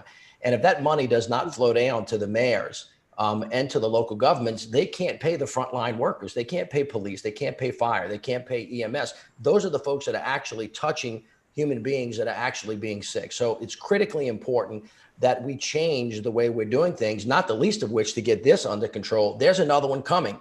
And oh, by the way, Miami just skirted a particular hurricane, which could have pushed us into an electrical outage problem or a food security problem. So it is essential that in the United States of America, the government officials, the private sector, the public sector, get our act together and start doing those basic things that we know are going to win. That's point one. Point two is this, and Keisha's exactly right about this. This is not something that's new. We saw this during Katrina. The water comes in and it hits everybody the same way, but it affects people in a very different way, depending on where you are, what your station in life is, what kind of institutional wealth, what kind of access to healthcare. And it is absolutely clear from the data that we know about, let's put an asterisk around that, that is disproportionately affecting people of color for all of the reasons that we know, because institutionally, we are not in a good place. And so what we have to do in order to continue to prove that point is to collect the data. And quite frankly, some states have decided not to collect the data the way we need to, so that when we look back on this moment, we can actually then begin to get better next time. And I think that is critically important. And finally, I would say this, the next big fight that we're going to have that we have got to get a handle on is when we get a vaccine, God willing, sooner rather than later, that vaccine is distributed in an equitable way around the world and in the United States of America. And to my knowledge, there's no protocol that's transparent that we can look at to determine that's going to get distributed equitably. And that's critically important going forward. That's critically important. How do we make sure that happens? Does that responsibility rest with the federal government, Mayor? To what extent do mayors need to be on the front lines and reaching out and saying to the White House, this is what we need in order to make sure once we have a vaccine, it is distributed fairly and equitably? Well, I think all the mayors in America are talking about this now. It's an issue that's not, again, preparation so that something bad doesn't happen is the first order of the day. And since this is coming our way, this is something that we have to get prepared for. That conversation is ripe for open, transparent discussion. And, you know, God willing, the President of the United States, whoever he is or she is at any particular point in time, will lead this effort, not only on behalf of the country, but on behalf of the world. Mayor Bottoms, you hear Mayor Landrieu talk about coordination and cooperation, and it makes me think about the fact that Atlanta, Miami, these are two major hubs for travel, for commerce. To what extent are you all leaning on each other right now and communicating with each other right now as it relates to getting tests out to your communities, as it relates to getting good information out to your communities so that you can fight this virus together? So I think our federal partners could learn a lot from mayors. It was quite some time before I even learned that Mayor Suarez belonged to another political party. That's how well we work together. And it is imperative that we do that on a national level. Just recently, Governor Cuomo sent some test kits to Atlanta and some other resources to assist us. That's the type of coordination that we have each and every day. I'm constantly texting and calling upon other mayors, former mayors, like Mayor Landrieu and others, because this was something that we didn't plan for. Cities plan for hurricanes. We plan for ice storms. We plan for large scale events. By and large, we weren't prepared for a pandemic. And so this has created a need for us to call upon one another, but also to step up in a way that I don't think any of us expected to have to do. And part of it has been even, as Mayor Suarez mentioned, the federal funding. As those negotiations were going on in Congress, I got a call from Mayor Steve Benjamin in South Carolina, and I believe it was Mayor Garcetti in Los Angeles, who said Atlanta is about to be left out. So we went into a mad scramble to get our most updated census numbers included so we could get over that 500,000 threshold. We're the only city in the state of Georgia that was able to pass that threshold. And given where we are with our disagreements with the governor and with the state, I cringe to think of what would have happened or could have happened had we not received that funding directly. And it's allowed us to do things to go a step further. Obviously, there's a need to deal with COVID directly, but we're now able to deal with hazard pay for our workers. We're able to expand Wi-Fi and do so many other things that are these byproducts of where we are with COVID, that so many cities, including Miami and I would venture to say New Orleans, haven't been able to access those funds to do that. I want to have Mayor Suarez pick up, but can you very quickly update us on where the lawsuit stands with your governor since you raised the tensions that you have had with Governor Kemp? Right now, we are in mediation. We are continuing mediation. The stakes have been elevated a bit as the governor has noticed that he potentially will call a special session of the legislature to come back in to deal with any number of issues, many of which could impact the city of Atlanta.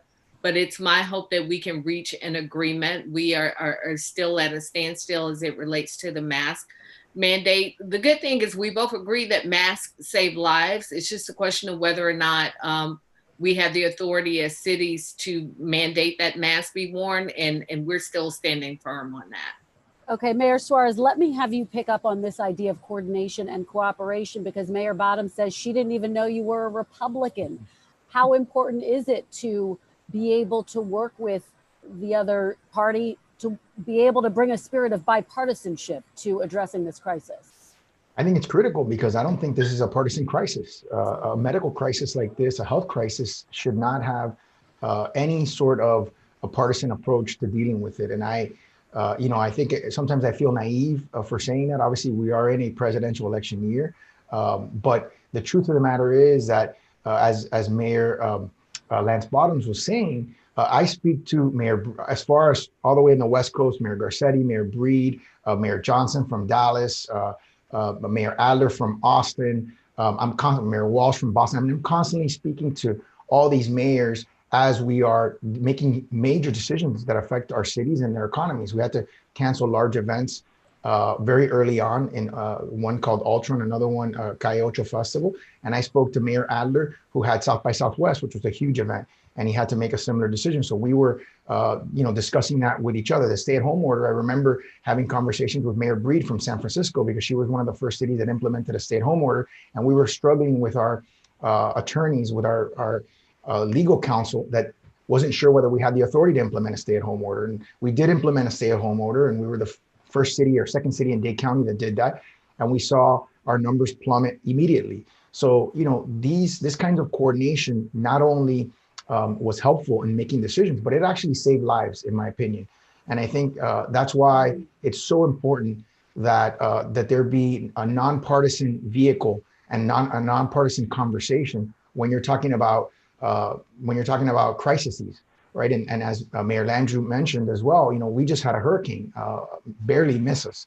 So on top of all of the issues that we're dealing with in the city, we had to prepare, and we are prepared for hurricane season, which begins now in August, but doesn't end until later on in the year. And I want to, before we get to our next round of questions, I just want to remind everyone who's listening that there is going to be an audience Q&A. So if you are listening, if you have questions, which I'm sure there are a lot of them, please raise your hands and I will try to get to as many as possible once I finish my questions.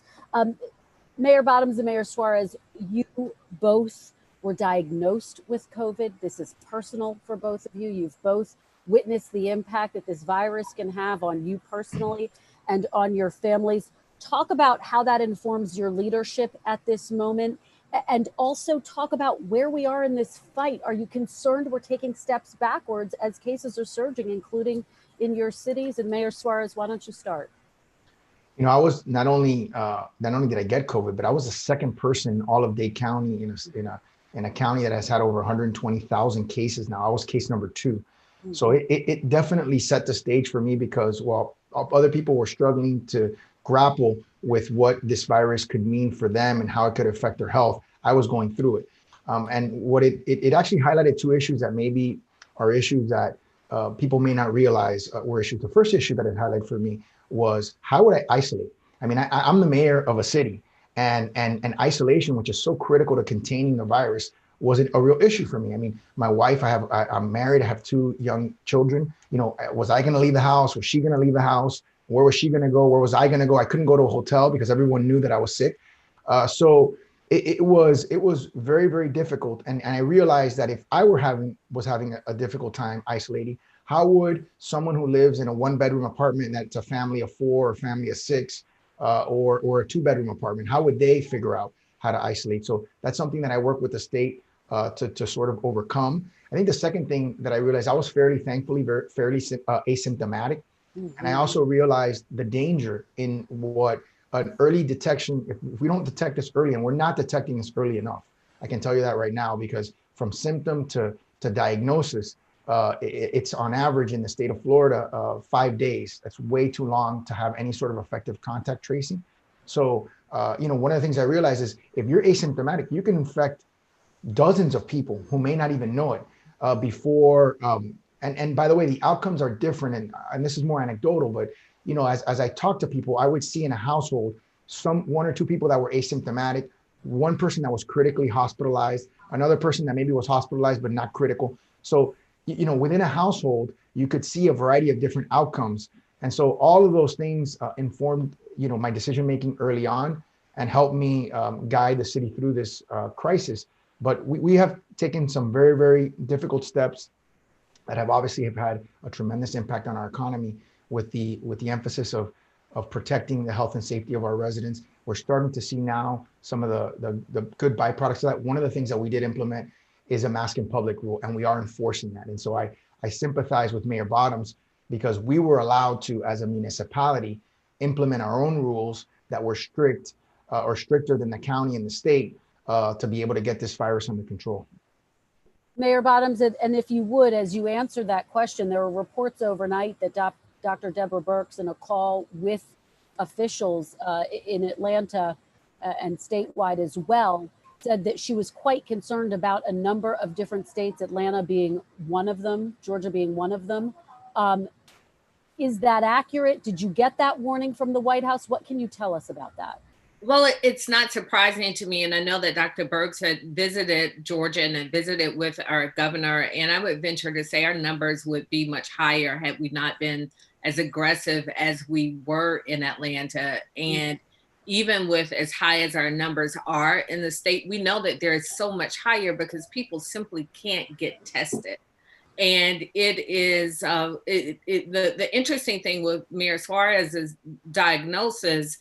We had just been together maybe 2 weeks before the U.S. Conference of Mayors meeting. I think that was probably the last time that I traveled. And then he tested positive. And I remember watching him on television, my heart just breaking for him because I could look in his eyes and tell he didn't feel well, thinking, oh my God, I hope this never happens to my family. And sure enough, it did. And even this morning, I was talking to my husband, who went down for a nap at about 6 o'clock yesterday evening and woke back up this morning. And I asked him if he was okay. He said, you know, this COVID is real. And he supposedly has recovered, but he still has some fatigue. He's still waking up with migraines every morning. So for me, it's been this reminder, while we think we're dealing with COVID in the moment, And by the grace of God, if you're able to get over it and the worst doesn't happen, it really is not over. And it's a reminder we have to be vigilant on what these long-term effects will be, and what we know anecdotally and what's been borne out with a lot of the data is that men are hit so much harder, it appears, than women, in addition to the ethnic and racial disparities that we're seeing. And I know that you talk about testing. I mean, that's sort of the crux of it. We know that some governors are actually banding together to try to get a better testing strategy. Mayor Landrieu, is that what needs to happen? I mean, there's been this criticism that we don't have a national testing strategy yet. Well, first of all, it's unbelievable that we don't. It's malfeasance. And just to take you back to the issue of cooperation and collaboration, I wasn't just talking about mayors. They do this all the time, every day. And we laugh about stealing ideas from each other because we're the laboratories of innovation and change, and we do that freely across party lines. But it also has to work the other way, from the White House to the governor to the mayor. And when those things are not working well, you have a problem. There are two huge holes and examples. One was the acquisition of PPP. When the governors of these states and the mayors were trying to procure PPP on their own and competing with each other in limited resources, driving the price up, and then not having that PPP available, that is just, it's almost unforgivable that we were in that situation. The same thing is happening with the lack of testing. Both Mayor Bottoms and Mayor Suarez, I mean, their stories about their personal struggle while they're trying to run cities is incredible, but it pales in comparison to what citizens are facing every day. And when you can't get a result of a test, if a test is taken on a Sunday and you don't get a result back to the next Monday, it is just completely ineffective and it doesn't matter. They have other countries that have tests that are quick turnarounds. And the fact that we don't have a testing regime is just is something that we have got to get our hands on. I would like to make a bigger point, though. When Mayor Suarez was talking about the hurricane and we were talking about local aid, the same first responders that have to now respond to that hurricane are the same first responders that Mayor Lance Bottoms and Mayor Suarez are allocating to COVID. Those are human beings. They're exhausted. They're tired. We have hurricanes coming. And guess what? There's potentially another round of this coming in years to come. So we have to get this system in place right now for what's coming later. Always these mayors know that when you're looking down, dealing with the tiger that's right in front of you, you always have to look up to think about what's coming next. And that's why we have to learn from our mistakes without recrimination, reorganize ourselves, refocus, as the folks from the World Health Organization said, and get ourselves ready on a worldwide level and a national level and a city level to fight the next fight that's coming our way and to win this one as well. What a critical point, and how important to hear from Mayor Bottoms and Mayor Suarez on the personal battle that you both had. So thank you for sharing that. What's coming next is this discussion about what happens to our young people who are going back to school. And Mayor Bottoms, I know that at this point in time, Atlanta has decided to do 100% online learning. Why is that the right decision? Could we see that change in a few months? So for all of the reasons that we talked about in terms of the health disparities, and the thing that I think it's important to always reemphasize, this is not just about our kids. It's about our cafeteria workers, bus drivers, our custodians, and our teachers. And even in my household, and I know this is a story with so many households, when my kids get out of school each day, it's my mother who's at home waiting to receive them. And so I absolutely think it was the right decision. But again, all of these things surrounding COVID that we have to be thoughtful about. I was speaking with Mayor Lightfoot this morning, and we were yesterday, I'm sorry, we were talking about the need to still be able to provide space for kids whose parents have to go back to work with small children. So that's something that we'll have to think through on how we extend something to parents who don't have the benefit of being able to stay home with small kids. And so the short answer, it was the right decision. Atlanta Public Schools will be doing it for 9 weeks and then reevaluate, but we still have to make sure that our kids have technology, that they have access to internet connection. And these are things that the federal government certainly can assist us with. And again, going back to the need for funding throughout the nation so that municipalities can get this technology and make these arrangements for their communities, because it is just inexplicable and unacceptable to me that we are here at the beginning of the school year when last spring we had every opportunity to get on the other side of COVID and not be faced with these decisions. Mayor Suarez, it's a difficult decision. The president says it's safe to go back to school, though, to actually be in the classrooms. Where are you with this decision in your city? I agree with Mayor Lance Bottoms. I think it doesn't make sense on a multitude of levels to start in-person learning when they were supposed to, which was supposed to be August 24th. Our superintendent moved it back to August 31st, and he just recently announced that there will not be in-person learning until at least October 5th. And I agree with that decision. And the reason why is because for two reasons. The first is obviously our children and our parents, our children being the most vulnerable in our community, a large public school system. I think it's the fourth largest in the nation. We have 350,000 public school children, 40,000 teachers. Putting 400, when you're a city that's trying to contain this virus, if you put 400,000 more people into circulation, it makes it very, very difficult. We are finally plateauing and trying to get on the dissension side of the new case curve. Putting 400,000 people more into the system is not something that's going to help you with that. And then, of course, emotionally, imagine we had a summer camp where 2 kids got sick in 2 different summer camps, and a counselor got sick. We had to shut down our entire summer camp program. So you just saw what happened. I mean, imagine for a professional baseball team like the Miami Marlins that almost had their entire season canceled. That can happen in any school and will likely happen if we don't have a control of this virus before we start. And for us, we've identified as the threshold as 5% positive, but even at 5% positive, which is a very low a threshold of a percent positivity, there's still a possibility that starting school in-person learning could create a super spreader event.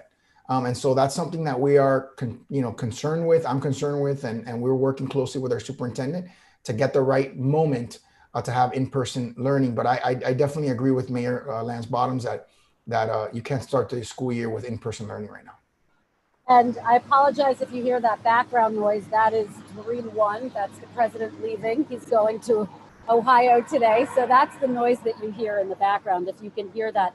I do want to talk about the other pandemic. And as Nick Burns laid out at the top, I mean, we are dealing with multiple crises at the same time in this country. And a lot of people see the other pandemic as African-American men largely dying at the hands of police. Obviously, this really reached an inflection point in the wake of George Floyd's death. Mayor Bottoms, you spoke so personally and so passionately about what needed to happen in the wake of that. You talked about conversations you'd had with your own son.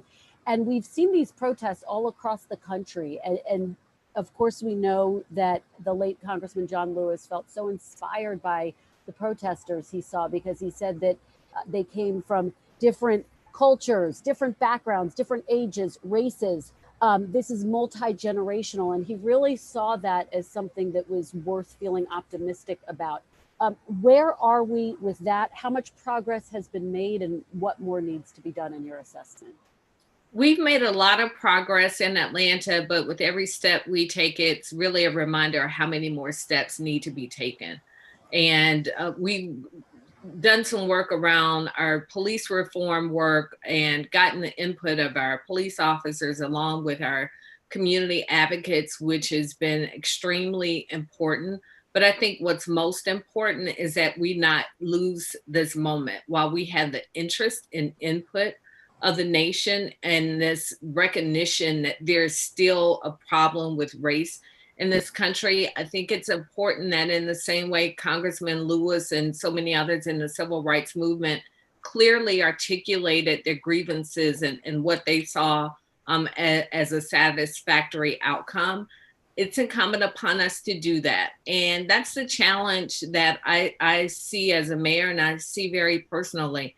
And my kids age and range, 18, 12, and 9-year-old twins. So because my son is 18, he's grown up in this age of unrest. So I've seen it go from from fear and concern to the other end of anger and frustration. And unfortunately, at the point that it gets to the anger and frustration, it's very difficult for people to articulate what that point of satisfaction is. And so this is work in progress. And in the same way, Congressman Lewis never let up, and the civil rights movement was just that. It was a movement. It wasn't a moment. This is a movement that we are watching happen in real time. And in the same way Congressman Lewis dedicated his every waking moment to making sure there was change in America, we had that opportunity before us. What struck me was his parting message to us in his essay that was published. And he said, if we don't exercise the right to vote, we will lose it. And that is the most important message that we can give to people in 2020. We have to turn out and vote so that this is more than a moment, that this is truly a movement. Mayor Landrieu, how do we make sure this is more than a moment, as Mayor Bottoms says? And you obviously, part of your legacy is removing Confederate statues, the statue of Robert E. Lee, putting money into reforming your police department in New Orleans. How does the country make sure this is more than a moment? Well, I think what Mayor Lance Bottoms just said was very eloquent and poignant. I would add to it generally this way. The most American idea that exists, the reason we exist as a country, is based on a simple idea that we all come to the table of democracy as equals. And the fact of the matter is that slavery was this nation's original sin. Racism continues to be its Achilles heel. And until we all, as Americans, understand that Black lives matter, that we see the full humanity of our African-American brothers and sisters, then we will continue to see the consequences of what it is that we're seeing now. And whether it's the death of George Floyd or the way police departments are working now, or the disparate impact that COVID is having on African-Americans, or all of the other statistics that reflect, for a whole bunch of reasons, that this country has been divided by design from the beginning, we will continue to see these outcomes. And you'll see it whether it's a national catastrophe or something else. And so as we move through the specific issue of police reform, there are very specific things that this country knows we need to do that are hard. Body cameras, use of force policies, reallocating funding to the front end for mental health services and substance abuse rather than the back end, making sure that communities really understand that everybody is equal and valuable. And then that needs to move into housing, and it needs to move into food, and it needs to move into education. It needs to move into all of the institutions that are designed in a way that have produced this inequitable result. And unless we do the deep dive and learn the lesson, we will continue either to repeat the mistakes of the past, or we will get to that better day that John Lewis, who, my God, is a saint, I loved him so much, and he was such a clarion call for us. And he's told us where we have to go. Now, just sometimes people don't want to do what we know we need to do in order to get to a better place. And we as a country have to really kind of double down, reorganize ourselves, and recommit to get to that more perfect union that we spoke about so often. Mayor Suarez, it's impossible to talk about John Lewis without talking about voting, as Mayor Bottoms and Mayor Landrieu just alluded to. So as we approach the November election, as you have the president saying he thinks it's going to be a disaster because of mail-in voting, despite the fact that there's no evidence that fraud is connected to mail-in ballots. But how do you make sure people are able to vote and to do it safely and to make sure that their vote counts? Well, I agree that mail-in voting is just as accessible and should be just as accessible, and it's not fraught with any large degree of fraud or anything of that nature. And I think that we're going to see a tremendously high turnout of mail-in voting. We're seeing that now in our August 18th primary, which we're having just in a few days. And so, that's something that I think we're going to see.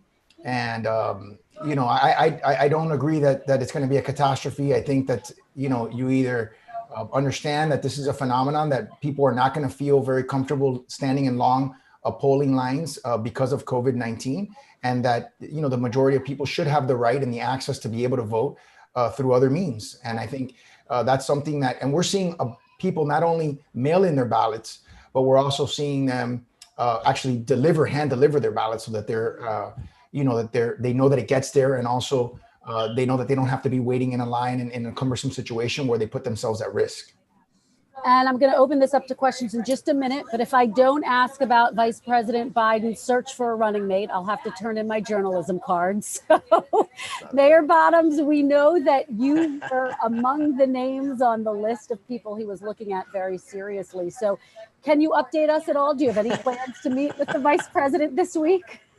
I have no updates. I'll watch the evening news to get my updates. Good answer, Keisha. Yeah, very diplomatic answer. Do you think Vice President Biden would be helped by running with an African-American female running mate? I think that he needs a strong partner. And given where we are in America, that partner needs to be someone who can speak to the moment, and whether it be where we are with social unrest, criminal justice reform, and just the need to address the disparities in our communities. I think it's going to be extremely important for him to have that voice alongside him, because those are some of the most pressing issues facing our country right now. But I do know it's a very accomplished list of women. And I'm very proud to say that to represent the mayors on that list is quite an honor.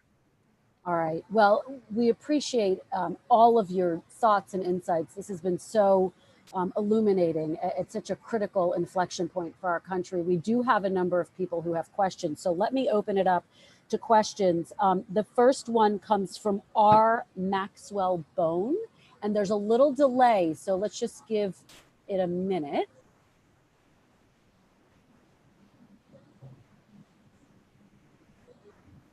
Hello. Hi there. Go ahead with your question. Yes. Thank you very much. My question is mainly for Mayor Suarez and Mayor Bottoms. Both of you are in states where governors have gained national attention for opposing stay-at-home orders, and with the rising cases in both of your metropolitan areas, I'm curious if you could see a situation where an additional stay-at-home order may be necessary, and what you are looking at, be it hospital capacity, death rates, to determine if that would be needed and how you would go about it, given the situations with your governors. Thank you very much. So part of the issue that I'm having with our governor right now is the fact that the city of Atlanta has gone back to phase 1 of our reopening order. Those are voluntary recommendations, but we had businesses calling upon us to create some guidelines, and our phase 1 is essentially a stay-at-home order. What I understand in talking with the leaders of some of our largest hospital groups in the city, we are at and beyond capacity in most of our hospitals. And part of the reason is because we're open up as if it's business as usual. So those normal things that send people into ERs, car accidents, for example, whereas when the rest of almost the entire country is at a stay-at-home order, we didn't have as many people out and about and on our roadways, et cetera. Now everyone's out and about. So they're going into ERs with those normal everyday things on top of COVID, and it is stretching our hospital capacity beyond its limits right now. Mayor Suarez, can you see another shutdown or stay-at-home order? You know, I've said from the very first moment that a shutdown order is not something that you can discard. It's something that always has to be on the table, and it's a tool that you have in your toolbox, and it's a very effective tool. We know that it's effective. We have been able to, unlike my colleague, Mayor Lance Bottoms, we have been able to implement a mask in public rule. We have been able to enforce it. We have been able to shut down businesses that are not complying with distancing rules. The county has shut down indoor dining. We have a curfew that is strictly enforced of 10 p.m. right now. So we have a buffet of remediation measures that are actually working.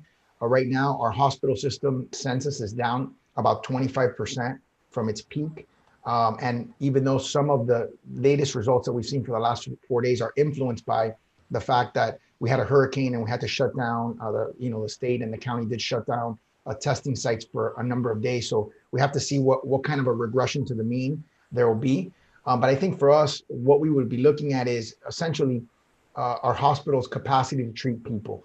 And right now, our hospital administrators have told us that they have sufficient capacity, that what we need to do is enforce the rules that we have on the books. And we're doing that, and we're doing it successfully, and we are seeing successful Delta. If that improvement doesn't continue or doesn't continue fast enough, then certainly a stay-at-home order is something that we can and should consider. Mayor Bottoms, just to follow up with you, is that the benchmark you're looking at, whether your hospitals have enough capacity? I mean, would that be what would determine whether stricter steps were needed?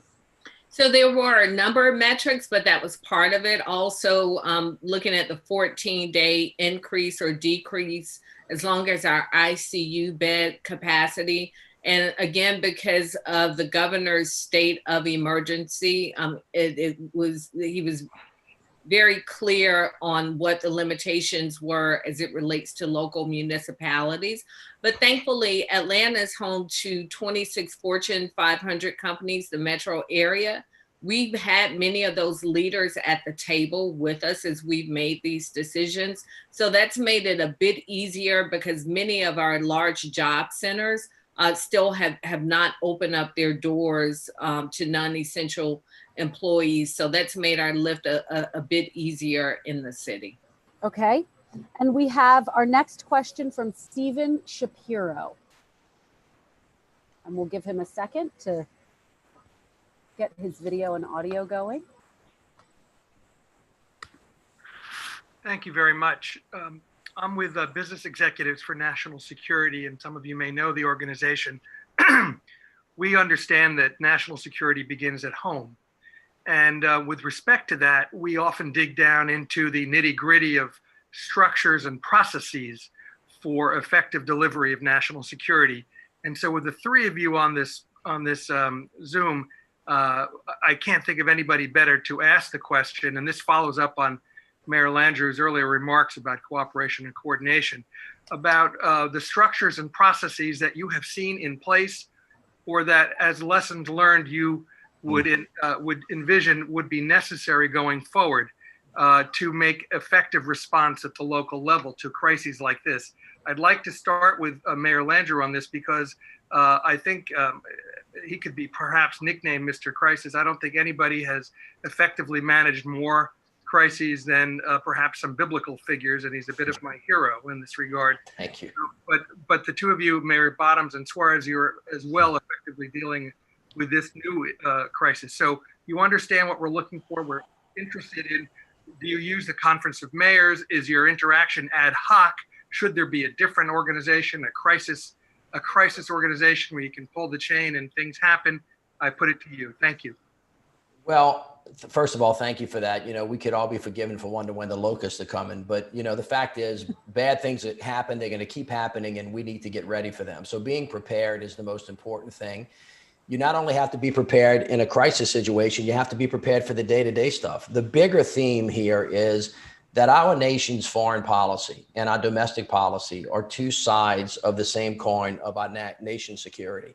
And I am heartened to listen to a lot of foreign policy experts beginning to understand clearly that unless we get our act together back home, then it's going to be very hard to protect ourselves abroad, because the point is to protect people actually on the homeland. And if you have people that are not healthy and don't have access to health care, that don't have a job, that don't have a way to get there, you know, and we can't have a great economy, it's going to be very hard for the United States to project even moral power or military power across the country. That's the big issue. The second one is whether or not the system design in America actually works. You could have a perfectly well-designed system and have a president that just doesn't want to listen to the science and cooperate with the mayors. That sounds very familiar right now. Or governors and mayors that are on different pages. I happen to think that both of these mayors are exactly right, because they're using their decisions based on science, and that their respective governors and the president are not. So that design system is right, but the way people are acting within that system does not work. Having said that, I think there clearly needs to be a little bit better of a reorganization of how we all work together, A, in crisis, and B, just in normal day-to-day operations. We can always be better at that. And I do think there's some system design changes that could make it better and work, but people have to be committed to the notion that working together is better than being separate and being apart. And that was one of the topics we touched on. It's such a critical one. Mayor Suarez, do you want to just pick up on that? I mean, are there steps that you want to take or think can be taken so that there's better cooperation? There are, and I think there has to be more communication. The fact that the coronavirus task force has just communicated with Atlanta is probably too late. They should have, or I don't even know if they communicated with Atlanta. They may have communicated with the governor. They should be communicating with Atlanta. They should be communicating with us. They did communicate with the city just about a week ago, but it should have happened earlier, I think. I think the guidance that we should have received, and frankly, I'm not here to criticize a particular organization or set of people, but I think we need to get very clear guidance on when we should open, when we should close, based on science. And I think what has happened, and I don't know what Mayor Lance Bottom's experience is, but mine has been, I've had to cobble together epidemiologists, biostatisticians, local epidemiologists and biostatisticians to analyze data that I've received to make decisions, as opposed to getting more concrete data. I think, the White House opening strategy was helpful because it did give some sort of a roadmap for opening, but what it didn't contemplate was what if things didn't go according to plan? And we definitely saw that things did not go according to plan. And so there was no, okay, well, if there's a resurgence, then do this.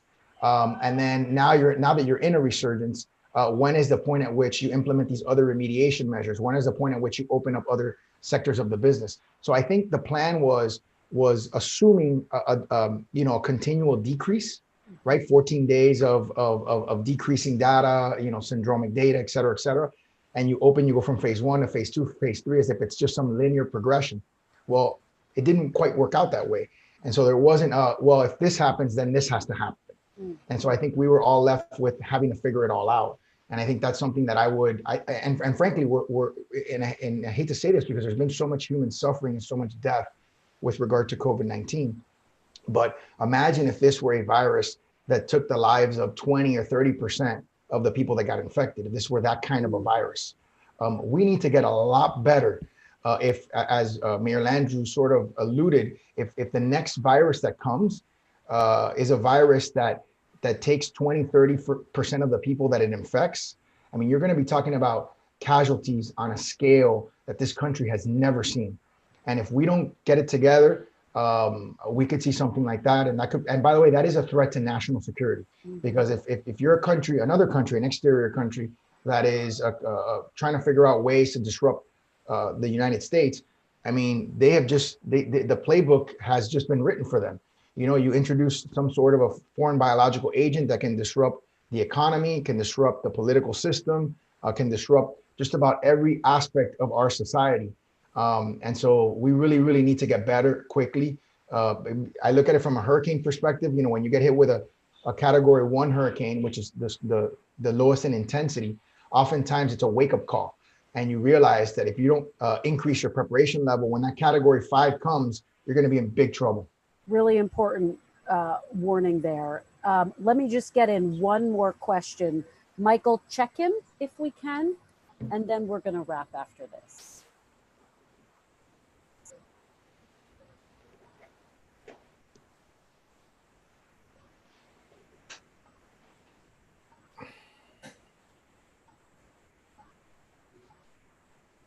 Wow, thank you very much for taking my question. It's a great honor to be with Ambassador Nicholas Burns. I'm your junior at State in the service, so great honor, but also be honored to be with all of you. And thank you all for your service. And we are in very difficult, unforeseen times. I'm really wondering about testing and tracing. So I've gotten the impression that many governments and health facilities have the PCR tests they need, but the real challenge seems to be the supplies, the reagents, the swabs, and then also to process them. I forget if it was Mayor Suarez or if it was Mayor Landrieu who mentioned this before, but right, if the test results come back, I mean, even Bill Gates says, if the test results don't come back within 24 hours, it's not a useful result. I mean, exactly, because it's only a snapshot in time. So I guess what I'm wondering is that what it is? Is it the lab capacity, the fact that we don't have enough lab technicians with the training required? We don't have enough machines to do the tests. We don't have enough reagents and the swabs. And as we are ramping back, will we need even more tests than we have now? Should we be expecting to see a big shortfall? And how do we catch up then to be able to provide testing and results within 24 hours? And on tracing, I guess Virginia just started a tracing program. I heard that New York State, even with the help of Mayor Bloomberg, is having challenges. Is it a matter of manpower, hiring enough people?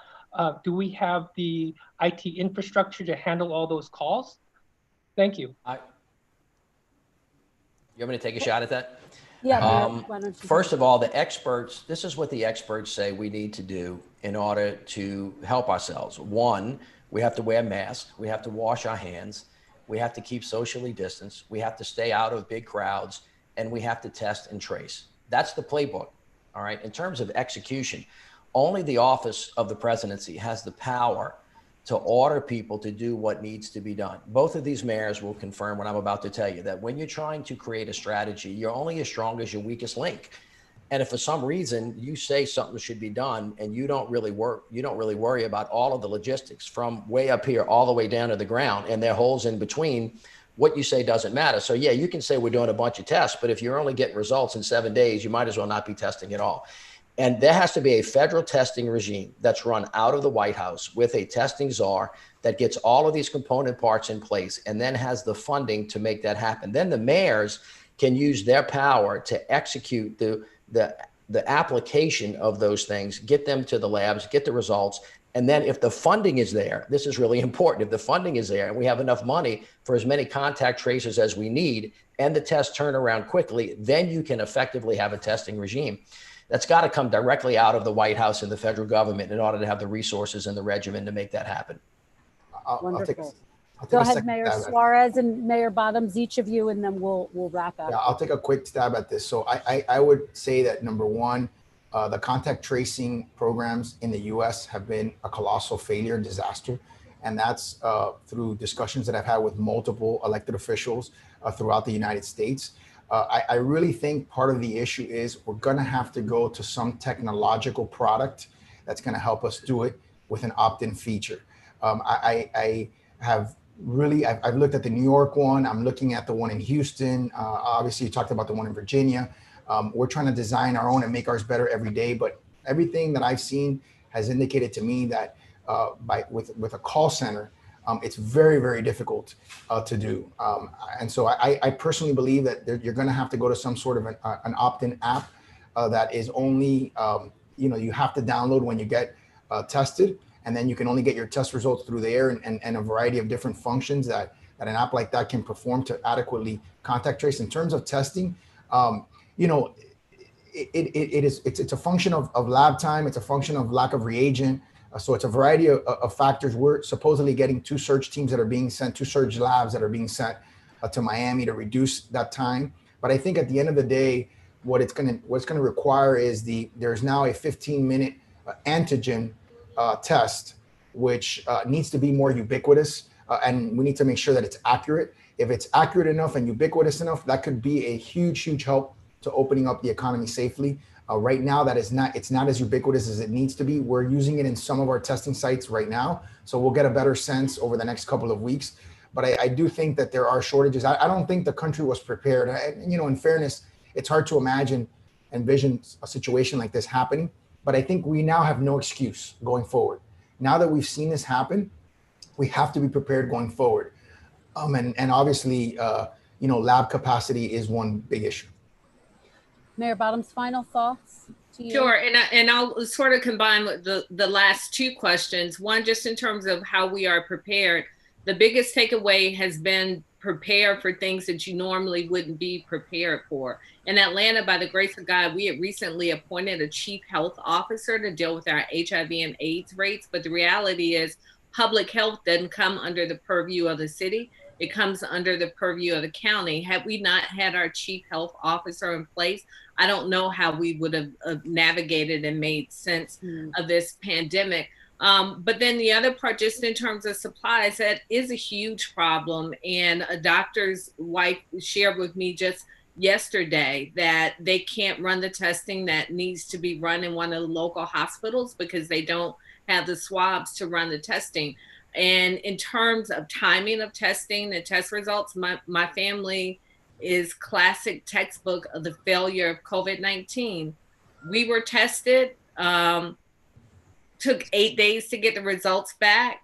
The date of that test, I had a child in my house who was asymptomatic. My husband and I were negative. When we tested the next week, because we still hadn't gotten those results back and my husband was very fatigued, at that point, all of us were positive, and I was considered a low positive, meaning I was either on the way up or the way down with infection. We are assuming I was on the way up, which means that my husband and I could have avoided exposure had we gotten those test results sooner. So there's so many failures with the national response to COVID-19, but I don't think any of us have the energy to focus on those failures. We have to continue to put our energy towards what we can control. And I think we've been doing a heck of a job across this country in doing that. And I just want to give a shout out to Mayor Landrieu, who was former president of the U.S. Conference of Mayors, and the leadership that Mayor Barnett has given or gave to us during this pandemic. Weekly calls with mayors across the country, getting real-time information and coordination on how to respond. Well, this has been such a tremendous conversation, and Mayor Bottoms, I hope that your husband does continue to make a full recovery. We appreciate all of you speaking so personally and passionately, and for your leadership at this critical moment, and just for sharing your insights. We are all in this together, and I see Ambassador Burns. Thank you again to Aspen for hosting this really important conversation. Thank you. Kristen, thank you to NBC. And I want to say to Mayor Bottoms and Mayor Suarez, thank you for the example you set today. You were both bipartisan. You talked about the real problems you're experiencing. You know, we are seeing a deficit of leadership in the country, but not from a lot of our mayors and governors in both parties. And you made us proud today, and good luck to both of you in the major challenges ahead. And I just want to give a shout out to my friend, Mayor Mitch Landrieu. He made an important point that we cannot be effective overseas if we're not whole and integrated and united at home. And Mitch stands for that. He and I are going to be working on an article on that together. So thanks to all of you. And Kristen, thanks for your great moderation. Thank you. Thank you for having me. Ladies and gentlemen, we're going to take a break. We'll be back at 12:45 with former Governor of California, Jerry Brown, to talk about this tragic anniversary, the 75th anniversary of Hiroshima, back at 12:45. Thank you very much.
please welcome back to the stage Ambassador Nicholas Burns, the Executive Director of the Aspen Strategy Group.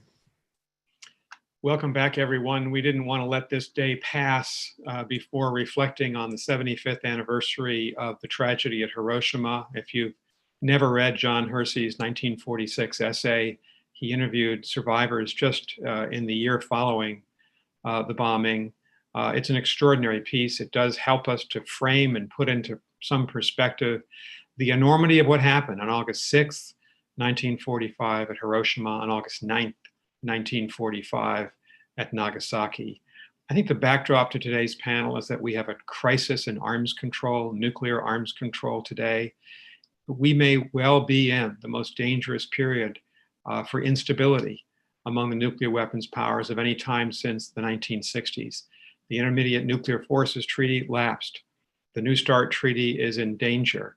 The hypersonic development of hypersonic weapons has destabilized the effort to balance and limit conflict between nations. And of course, the United States and Russia, the United States and China are at their lowest points of trust in a half century in both cases. Vice President Biden said today in a statement that we need to recommit to our ultimate goal, a world free from the threat of nuclear weapons. He came out for the extension of New START. President Trump has been talking about the need to bring China into negotiations with the United States and Russia because China is completely unconstrained. We have two people here who know a lot about this subject, Governor Jerry Brown, former governor of California, and Rachel Bronson, the CEO and president of the Bulletin of the Atomic Scientists. Governor Brown has become the executive chairman of the Bulletin of the Atomic Scientists. I met Governor Brown a couple of years back at a birthday celebration for Secretary of Defense Bill Perry at Stanford University, and I think it's ironic in the sense that Bill Perry has become one of the leading advocates for nuclear zero, for the campaign to end nuclear weapons for all time. And he was even tweeting about that this morning. So we're looking forward to a good conversation between Governor Jerry Brown and Rachel Bronson of the Bulletin of the Atomic Scientists. Welcome to the Aspen stage.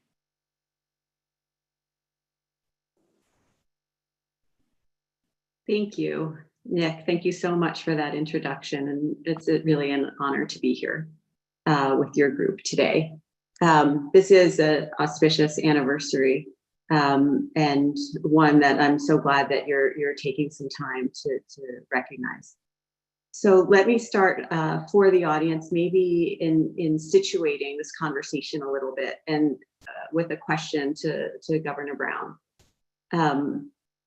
Governor Brown, you're known as a long-serving California governor, but your interest in nuclear issues is not so well known. So maybe we can start our conversation. Can you explain how you became interested in the nuclear threat and why you remain so passionate about it today? Well, I don't want to go back into my ancient history, but I was in the Jesuit seminary. This was before Vatican II, 1958, maybe a little later, somewhere in that area. And Khrushchev came to California. My father was, actually must have been 59. Khrushchev was governor. There was also a debate between Linus Pauling and Teller. The Teller debate with Pauling about nuclear fallout and nuclear testing. So those were the things that were going on then, and I got very interested in it. Jumping forward a bit, I was governor of California during the nuclear freeze movement, and the nuclear freeze proposition to freeze nuclear weapons was put on the California ballot, and it barely passed, something that surprised me. I thought it would do better, but it did pass, and the result was I was instructed by the people of California to write a letter both to the President of the United States, Ronald Reagan, and to the leader of the Soviet Union, which I did. And ever since then, I have been worried about this growth of nuclear weaponry. And in fact, I wrote an article once called Nuclear Addiction in answer to Caspar Weinberger's build-up with Ronald Reagan there when Reagan was first elected in the 80s. And so I've been concerned that the relationship between the Soviet Union and the United States is an addictive relationship, that the more one does, the more the other does, and it constantly escalates tit for tat with no ending in sight. And so my interest has always been, can we come to an understanding with the other nuclear power, a major nuclear power, now Russia, and do so? And we seem to be going in the exact opposite direction. My real accelerated interest started with Bill Perry 5 years ago, when I thought we were just vilifying Putin in Russia and not talking about the key issues. And ever since that time 5 years ago, things have gone downhill, first under Obama and now under Trump. So I think we're not in a good state. And I think it's also well to remember, after Nick Burns told us to think about John Hershey's book on Hiroshima, that in the early days of the bombing, that the United States government censored any information about the after effects of the bomb. And I think that desire to blind ourselves to the devastating horror of the nuclear weapon continues. And I think it continues because thinking of the apocalypse is not congenial. It's very hard to imagine what isn't happening, but what could happen. It's a great leap, but unless we face the power that humankind has now, we're not going to take the steps needed. And those steps are pretty clear. Dialogue with Russia, work with the other nuclear powers, and we can't spend all our time finding all the things bad about Putin, because, you know, in America, we seem to have a lot of things bad with ourselves. Black Lives Matter, the poor handling of the COVID, and all sorts of other things. I don't have to list the Vietnam War and the Iraq War, things that I thought were big mistakes. So I think the big challenge here is to, yes, be honest about Russia and Putin, but be honest about ourselves and the predicament we're in, and start having that deep dialogue at all levels, not just the president, but the intelligence, the military, the diplomatic corps, and then citizen diplomacy as well. We're not doing that at anywhere near the level that the problem and the challenge of nuclear blunder represents for America, for Russia, and for the people of the whole world. Great, thank you. You actually brought up a number of really important issues. I know at the bulletin, one of the ways we're thinking, you'd mentioned COVID and social unrest, racial unrest, all of that Black Lives Matter. What I think is clear is our investments that we're making right now in our security aren't keeping our citizens safe. We're all speaking from our home right now, while at the same time, the administration is about to embark on a $1.7 trillion investment in nuclear weapons over the next 30 years to refashion our entire arsenal into what some are calling an arsenal 2.0. So we're making huge investments in what I see as 20th century threats rather than 21st century threats, which we're all dealing with right now. And one of the things that you've been really targeted on in our conversations, as well as in your public speaking, is the relationship between the United States and Russia. And you and I, with Secretary Perry and Sam Nunn, were on the Hill last year talking about kind of Russia policies. In the last day or two, you and many others signed on to a very important open letter with Fiona Hill and Thomas Pickering and Rose Gadamuller about a path forward with the Russians. It's in Politico.com. We can go. The audience can go find it. Can you talk about your concern about U.S.-Russia relations and why it was so important for you to sign that open letter?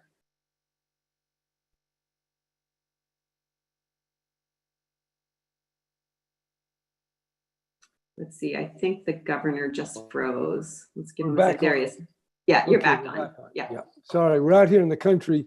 Internet is not stable. So, Rachel, let me just jump right in there about the recent letter by a very wide variety of American leaders to calling for a renewed dialogue with Russia. And I think the key point of that letter is the part about serious dialogue addressing the deeper causes of our fear and hostility with Russia. We got to dig in to what's causing this breakdown, which is now as bad as it's ever been, and some people think maybe even worse. So that's something that I think is very hard to do. Washington loves to bash Putin, and I think we ought to say, okay, whatever you want to say about Russia and their misbehavior, and leaving aside our different but very real misbehaviors, we still have this threat of nuclear annihilation, nuclear apocalypse. And you mentioned about the virus. The virus, some people expected it, the experts, but most people were caught by surprise.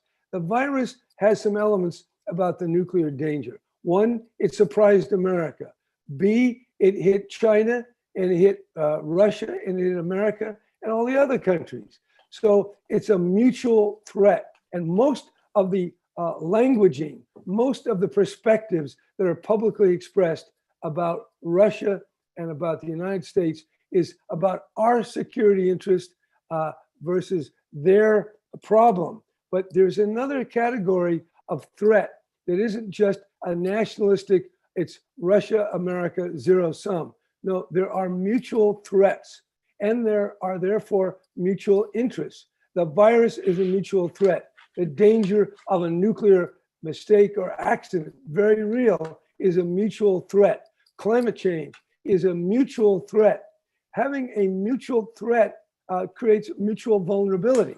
Therefore, we have something we can share that is not zero sum, but we can work on together. To me, what is required is not the idealism, the utopianism that's going to bring American democracy everywhere, but a realism, a planetary realism that recognizes that horror can be unleashed by a virus, by climate change, or by a nuclear accident.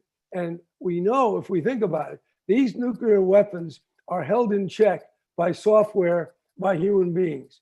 That check, holding them from going off, has failed. Well, it didn't fail, it didn't go off, but there was a signal that led people to believe that a nuclear response was called for. So we know that nuclear accident or mistake is possible. The only way we can prevent that is deeper working and agreements with Russia and then with the other nuclear powers in the world. And we're not doing that. Most of what we do is get upset when Putin does his hacking or his people get into our emails, when he does stuff in Ukraine or Syria or Libya. Okay, bad, bad, bad. But we got to be able to chew gum and jump rope, something people said Gerald Ford couldn't do, although he did a pretty good job in many respects. We've got to talk at every level. Now, this is not just Republican, Democrat. President Obama pulled back our diplomats because to punish Russia. But we got to get off the punishing in the form of stopping to talk. We need not only talk, we need deep understanding. And I'd say the first step in understanding is humility. And there's a tremendous arrogance of power, a ethnocentrism that blinds us, just like the Greek tragedians talked about hubris and that tragic flaw or blind spot. We've got to see our predicament with clarity, with polar lucidity. Where are we in the world? And where we are is facing not just the dangers of an aggressive Russia or China, which are very real. We're facing the danger of apocalyptic outcomes like the virus, which is now not apocalyptic, but it's pretty bad and planetary, but the weapon mistakes that can be made and the climate change. And that ought to be the occasion for mutual engagement, but it isn't. The virus, instead of getting Russians and Chinese and Americans closer together, has been an occasion for more name calling and more, as President Trump says, the China virus. Well, we don't look at the American virus informationally, which has given out the false information on the nature of the virus. So all I'm saying is humility, clarity, honesty about where we are, where they are, not utopian, not naive, not blind, but facing the predicament. And we are facing the edge of the apocalypse right now. That's why the Bulletin of the Atomic Scientists, their scientific committee, and the whole board moved the doomsday clock 20 seconds closer to the end, the big nuclear exchange. Wake up, people, and we're not awake. It's sleepwalking, in my opinion, just like before 1914. People feel comfortable. Well, we have to get uncomfortable because humankind has created this power, and this power that can do so much good also has the power to destroy. And I'm not just talking about nuclear. I'm talking about the full range of technologies, quantitative computing and artificial intelligence and bioengineering and all the different techniques that human beings have invented. All these represent the possibility of good or of horror. And the only way we can handle it, if we can, which is not completely clear to me, is to start the conversation serious. And we don't have that. We're really getting caught in a little silo of excitement, getting off on our own bad, the other guy. And it does remind me of the gospel saying, don't forget the big spot in your own eye while you look at the tiny speck in the other. That was good advice 2,000 years ago. It's damn good advice right today. Thank you. It was really striking when we were in DC talking about this, about how complicated creating a strategic dialogue with the Russians would be. For the Republicans, they're vulnerable because because of the Russian hacking and everything we've heard about, and their role in our elections. And the Democrats, it's a juicy target for them to go after, and they themselves would feel uncomfortable about perhaps engaging with the Russians. Now, do you have any thoughts on that, about even if the strategic dialogue was desirable, how politically we get there? How do we create that space? Well, I mean, the way we treat diplomacy is like it's a gift rather than a necessity, but I'd love your thoughts on that. Well, my thought is, it goes back to pride versus humility. Today, whites and others, whites, that's a broad category, are being asked to reflect on privilege, on what's happened to African Americans over the last 200 years in America and what's still happening. So we have flaws. We're not a perfect society. This is not the New Jerusalem, despite what the Puritans might have thought. And we're in this world where we seem to be blind. We focus on all the evil that's out there. But if we would just reflect on the fact that the Tonkin Gulf resolution was highly distorted, misrepresented, and that was the basis of our bombing. And 2 million people were killed in what a lot of people think, although not all, a civil war. We had Richard Nixon tell us he had a secret plan. That was an absolute lie. We had George Bush tell us, there was all these weapons of mass destruction, even though there was great question about the intelligence. And then we had this terrible event in Iraq. We killed these people, and then we had ISIS, and hundreds of thousands of people have died. And we could take the Libya decapitation of Gaddafi. So I don't want to say America bad. I want to say America human. And I want to say Russia is also human, along with all their other bads. We've got to get off of this deeply moralistic, not moral, moralistic distortion of our perception of the world. And the accurate reception, the polar lucid reality that we ought to be able to see, is there's great danger. And the only way out of the danger is dialogue. It's meeting on a plane of equality, because we're all equally vulnerable to the virus, to the bomb, to climate change. And we have to sit down and start talking. Nixon went to China. Mao is responsible for tens of millions of deaths. And they still are over there clinking their champagne glasses. Now, there are people today who said they were beguiled, but nevertheless, that was a move that Richard Nixon was able to make, all right? And the same thing, Nixon went to the Kremlin. He stayed overnight at the Kremlin with his wife and Kissinger. That would be unthinkable. If Trump and his wife went over there to the Kremlin, spent the night with Putin, it would be crazy. But Nixon did it. He got to detente, and then detente blew up, and we had the massive, massive nuclear buildup. And then Reagan sat down with Gorbachev and said, a nuclear war can never be won and must never be fought. So now we're in the third round of the nuclear buildup. We ought to look back at the two previous rounds where the US and the Soviet Union were able to come to an agreement. We have to do that again. And the cheap political shots that the Democrats make on Trump are not helpful. And Trump's kind of unstable, wild behavior is not helpful either. So we need whoever are left of the wise men and women in this country, they are desperately needed to come forward. And I think Thomas Graham and Pickering and Rose Gottmiller have begun that with their open letter, which I don't think will be published. I don't know that the major papers give a damn.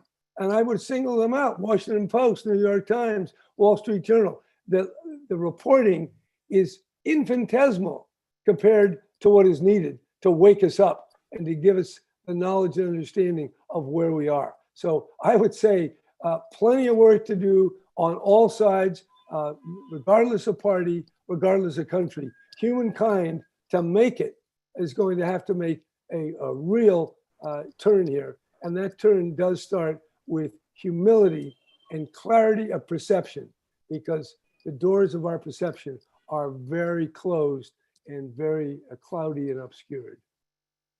So we're starting to come to the end of our time, and I know this is something very much on your mind.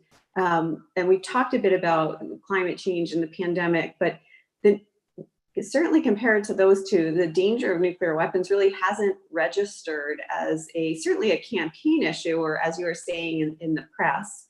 And yet, there's a great piece in the New York Review of Books by Jessica Matthews talking about the threat just recently. Our doomsday clock is at 100 seconds to midnight, generating a global conversation about these issues. But why doesn't it receive more attention? It did 40 years ago, but why isn't it, and what can be done to change that?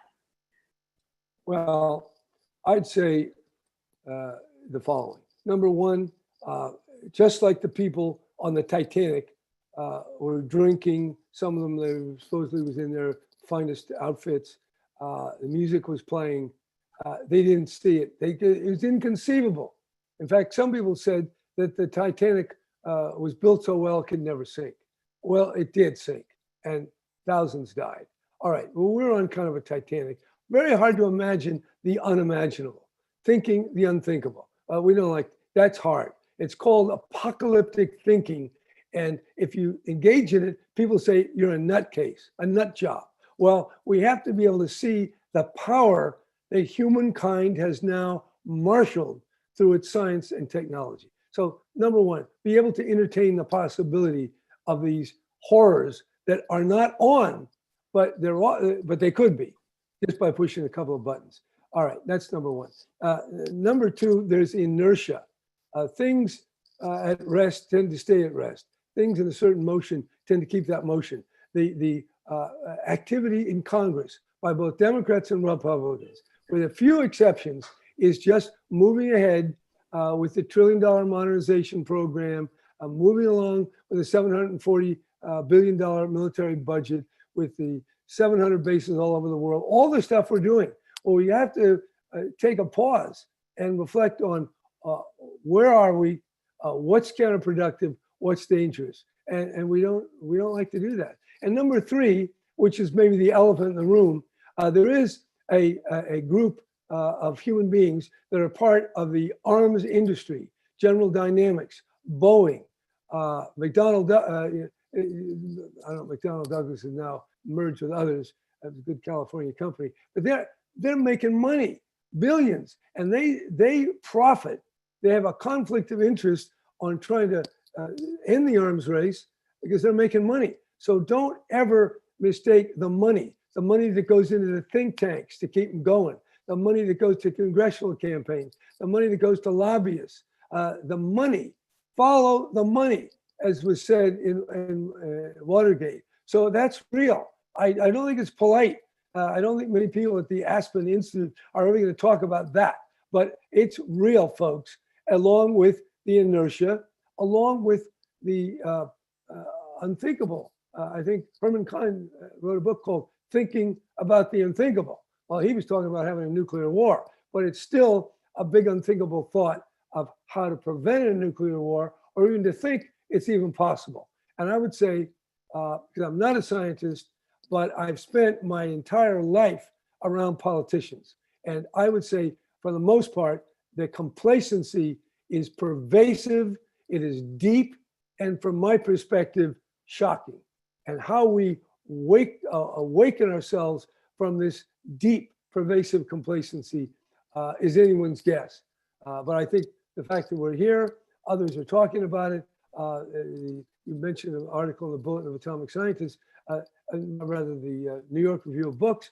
Good, but it's not the front page of the major papers or the local papers. So we have a lot of work. And as a former Jesuit seminarian, I would almost call it missionary work.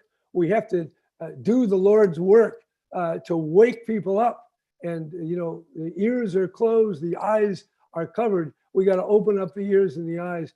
Where are we, folks? And now what practically, realistically, with security in mind, do? And I think we can do a hell of a lot. And there are many people in Washington who want to do the right thing and know what to do. We just got to give them the support and the boost. I hope all you Aspen folks who are watching, just, you don't have to agree with me, but for a moment, just assume, just imagine maybe what I'm saying has a real element of truth. And if it does, then what can you and what can we all do about it? I think we can do a lot. Thank you. We've come to, or coming to the end of our time. And before I flip it back to Nick Burns to close us out, I did just want to focus us again on the 75th anniversary and maybe how to think about it a little bit, or what's the takeaway. And there's so many takeaways, but one in particular, Nick started with a reference to John Hersey's book. And I'm reading Leslie Bloom's book right now on Fallout, which goes through Hersey's writing expose. But what's clear is Hersey believed that it was actually his expose, and it was the closeness that we had to Hiroshima and Nagasaki that galvanized the globe to try to make sure nothing like that ever happened again. 75 years on, we're far from that. We're the survivors are just a few of them left. Our parents and grandparents who could tell us about what it was like at that time are gone. And so the tools in many ways that we relied on to keep focused on this issue have been spent, are behind us. And so we as a community really need to think about what's going to motivate us to stay engaged on this issue, because expert after expert is telling us from everything they know, it is a very, very dangerous time. And we don't have the arms control tools. We're investing very heavily. It's very reminiscent of the earliest days of the 50s and 60s at the height Rachel, of the war. let me just inject, because I see we only got a minute left. Look, you mentioned John Hersey's book. So did Nick Burns. What was the big thing about that book? Number one, the New Yorker broke the story. They had to, because it was being covered up by the United States government. They broke the story. What's the story? It was the human suffering. We have to imagine what these bombs do. All this security interest talk is very dehumanized. It's not opening up our imagination to the truth, to the reality where we are. And that book, yes, reread that book. Think about those 6 human beings and what happened and their stories. This is about the story of people whose flesh is melted, whose bodies are ripped apart by the shrapnel or the radiation. We've got to meditate and reflect on that. Anything less won't get us out of the problem. This is not about some Rand Corporation analysis of cost benefit or the latest in the security interest rhetoric. This is about the truth, the fact of where we are, and we're sharing it. This is about planetary realism. We are in the same boat with Russia and China and the rest of the world, and we have to see what that boat is. Where is it, and what do we do about it? It's an exercise required of imagination, of truth-telling, and deep humility. If we could follow that path, we have a chance at pulling back from the brink while there's still time. Great, thank you. Nick, I think it's back to you now. Well, it is, and if you could stay with me for a minute, I'm going to ask the Aspen's people to activate my video, please.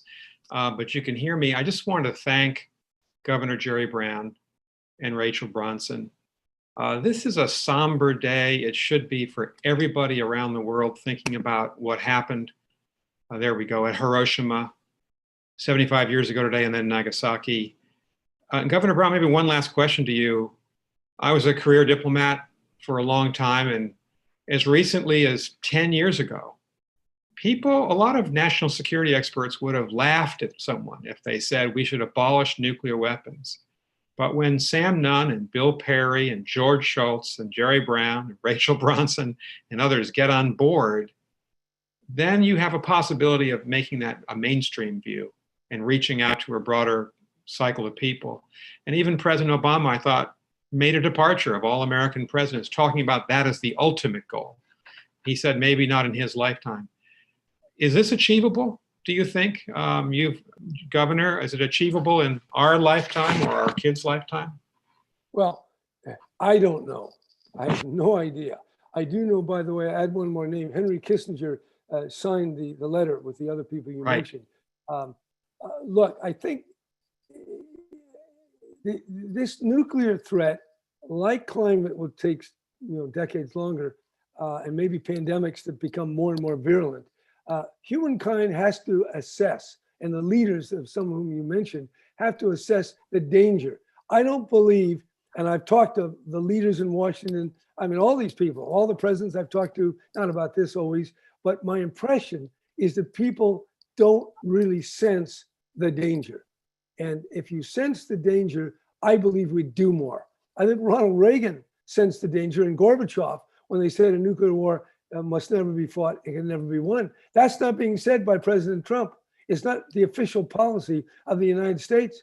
I don't know whether it's the official policy of Russia or China.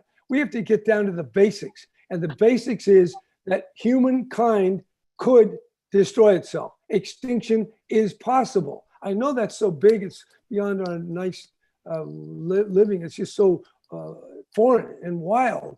But we have to face facts. And the power that humankind has is so great. We have to at least think about it. And if we think about it, we'll find ways of reducing. We can live on the planet. We can live together.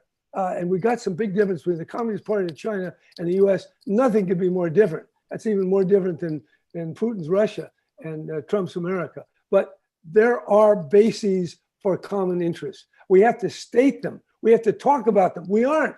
There's no conversation like we're having now in Washington that's being publicly reported by the Washington Post and the New York Times. I don't want to call them out, or the major networks. We have to devote some time to something that is not news of the day.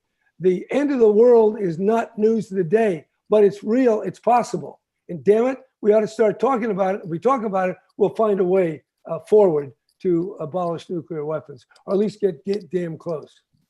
Governor, thank you. Rachel, thank you. One of the most important books I've read this past year is Yuval Noah Harari's 21 Lessons for the 21st Century. He's the Israeli historian, philosopher, and he says, when he reflects on humanity in the next decade or two, he thinks we've got three great existential challenges. One is climate change, one is nuclear weapons and the possibility of nuclear war, and the other is the integration of AI and biotech and the unknowable when that happens. And that got my attention.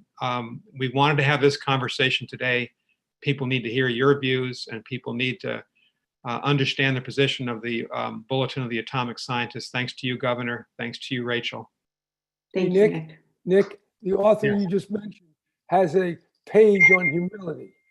On humility. Right. What do we got to start? It does. And It's you and in I the are book. both Jesuit trained, and we learned long ago as young kids that humility is a virtue. We got to start there. Got to start with humility. Thank you, Governor. Thank you, Rachel. Thanks for being with us. We really appreciate it. Thank you. Thank you. Ladies and gentlemen, stay with us. We're going to start our next panel, and it's on America's Endangered Alliances. And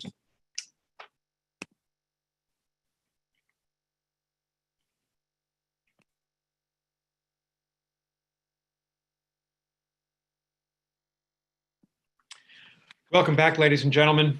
We're going to start our next panel, America's Endangered Alliances. I'm going to invite to this screen, you'll see them shortly, Mira Rapp-Hooper and Julianne Smith. Mira, Julianne, and I have all spent significant amounts of time working on America's alliances. Mira Rapp-Hooper is a senior fellow at the Council on Foreign Relations. She's written a great new book, Shields of the Republic, The Triumph and Peril of America's Alliances, and she'll join us in just a minute. I said backstage in the green room, the virtual green room, to Mira, every American family should have one copy, maybe more, of Mira's new book. So please consider buying and reading Mira's book. I also want to introduce my friend, Julianne Smith, who is with us. I can see her on the screen right now. She was formerly on leave now, director for the Asia programs at the German Marshall Fund. She's had an extraordinary career in government and out of government. She's been a contributing editor at Foreign Policy. She's been at the Center for a New American Security. She's had several important posts in government, including as Deputy National Security Advisor for then Vice President Joe Biden during the Obama-Biden administration. Julianne is one of the country's great experts, in my opinion, on our transatlantic relationship, which is still so vital to us. Mira is an expert on many things, including read Mira Hooper about the South China Sea and East China Sea crises, about our Indo-Pacific alliances. So we wanted to have, the three of us, a good conversation about whether our alliances are endangered. And I asked that question because I think most people would say that our alliances are the great power differential between the United States and Russia, Russia having no real allies, and the United States and China. So my opening question, Julie and Mira, to both of you is, I think we're in somewhat of a national debate. And that debate is rolling forward as we speak. Is America stronger with our allies or without our allies? If you listen to President Trump, and all of us have listened to him, obviously, I think he has a sincere belief that the United States is probably stronger unilaterally, on its own, unencumbered, that the allies slow us down, that they don't pay enough. I certainly believe, as a former US ambassador to NATO, that we're much stronger with our allies. And the only thing we can do is think about being with our allies in the future. But you're the stars of this panel. So maybe Julie, first you, and then Mira, how do you see this big debate about how America should act in the world? Well, thanks, Nick, for the invitation. Thanks to Aspen for including us in this discussion. Great to be on a panel with Mira today. I think you're right. I think there is a bit of a national debate among the American public, among policymakers, even among our allies, curious about how Americans look at their set of alliances. For many, many years, over 70 years, this has been kind of a core feature of US foreign policy, bipartisan support for all of the alliances and our allied relationships. But in recent years, we've seen some questions being asked. Wouldn't it be easier to just go it alone? Can't we move faster? Can't we maintain more control? Why should we try to operate by consensus in these age-old institutions that are feeling at times a little rusty and creaky? And those are some valid questions to be asked, particularly as US resources are being dedicated to some of these institutions, and some of them, most of them, are in need of reform. But like you, and I think many folks, I definitely land on the other side. I land on the side of alliances and working with our allies for a couple of reasons. One, they bring capacity. And yes, we need to work with our European allies to make sure that they meet their defense spending commitments. But the reality is that our allies bring real capacity, even military capacity, particularly our European allies inside the NATO alliance. Secondly, these relationships and these alliances bring legitimacy. It's much easier for us to tell country X that what they're doing is wrong or it's in violation of international law when you bring the collective weight of a group of countries to bear on that particular problem. And lastly, a lot of these alliances provide a political forum where we can do some problem solving and get at the heart of some of these challenges before they become a crisis. And so by sitting at the table together, we can share information, we can share intelligence in some cases, we can give each other unique insights that help us make collective judgments. And if not forge common policies, at least try to develop coordinated policies so that we can bring our collective weight again together. So for me, the answer is obvious, but I appreciate that for other Americans, there are some questions about why we would continue to invest in these sets of relationships. Thank you. Thank you very much, Julie. Mira, how do you see it? Nick, I'll start by thanking you. It's a real treat to join you here at Aspen and to be on a panel with Julie, who's such an extraordinary transatlantic expert. I'll bring a little bit of history to bear from the book that I just published, which you were so kind to reference. My answer is very much the same as Julie's, but I think it's useful to sort of unpack what alliances have done for the United States and also to give serious credence to the argument that perhaps allies are slowing us down. These are two questions that I weighed pretty carefully in this book. So I'll just share some of what I found. First, the American alliance system was formed 70 years ago because the United States decided it needed it for its own self-defense. This was not a system born of altruism. This was not simply a desire to, make common cause with European partners who we really liked. This was a recognition by strategists in the early Cold War period that the United States could no longer be safe if it tried to defend itself only from its shores. That is, with the Cold War bearing down on Europe and advents of new military technologies like long-range bombers and nuclear weapons, the entire way that the United States defined national security had changed, and it could no longer be safe if it waited for threats to land on its shores. Now, this inspired not only the NATO alliance, but the hub and spoke system of alliances in Asia, that is our bilateral pacts in that region, and the system has been remarkably successful over the course of its lifetime. The Cold War stayed cold. No US ally has ever been the victim of an attack. Alliances have helped us to keep crises from escalating. They've helped us to prevent the spread of nuclear weapons. They've turned former rivals into partners, and they have bought the United States more political goodwill on the international stage than it ever could have expected otherwise, making its foreign policy cheaper and more effective. But let's also take seriously the question of whether allies do put us in a bind from time to time. There is no question that historically allies have spent a bit less more than the United States on defense, but this is a problem, frankly, that US policymakers have been grappling with for decades and have decided that they should deal with inside of diplomatic channels amongst friends, because the cost of breaking an alliance would be far higher than the cost of going it alone. That is, the cost of unilateralism would be far too high. Second, I find almost no evidence that American allies entangle us in unwanted crises or jilt us when we need them most. That is to say that the record of America's alliances is incredibly positive for the United States, that the costs have been totally tolerable to us, and that the benefits have redounded for the last 70 years, even as they warrant substantial renovation in the 21st century. Mira, thank you very, very much. And I want to ask both of you a specific question, and maybe I'll just divide it this way. Julie, I want to ask you a question about NATO, and then Mira, I want to ask you a question about those bilateral alliances that we have in the Indo-Pacific. Julie, we had the estimable John Bolton with us the other day, and he said to our Aspen Security Forum audience that he feared if President Trump is reelected, President Trump could well take us out of the NATO alliance, quit the alliance, which some people believe is the greatest alliance in modern history. How do you react to that? Well, it sends a chill down my spine because I would not want to see the US walk away from this very successful military alliance that has served US interests since it was created. And Mira's right to point out that a lot of what motivated the creation of these alliances, of course, is what benefits the United States. These have not been developed necessarily out of the goodness of our hearts. And so we would have to take a serious look at the consequences for US national security. But we also have to realize that right now there are some countries, and China comes to mind in particular, but there are others that are waiting in the wings.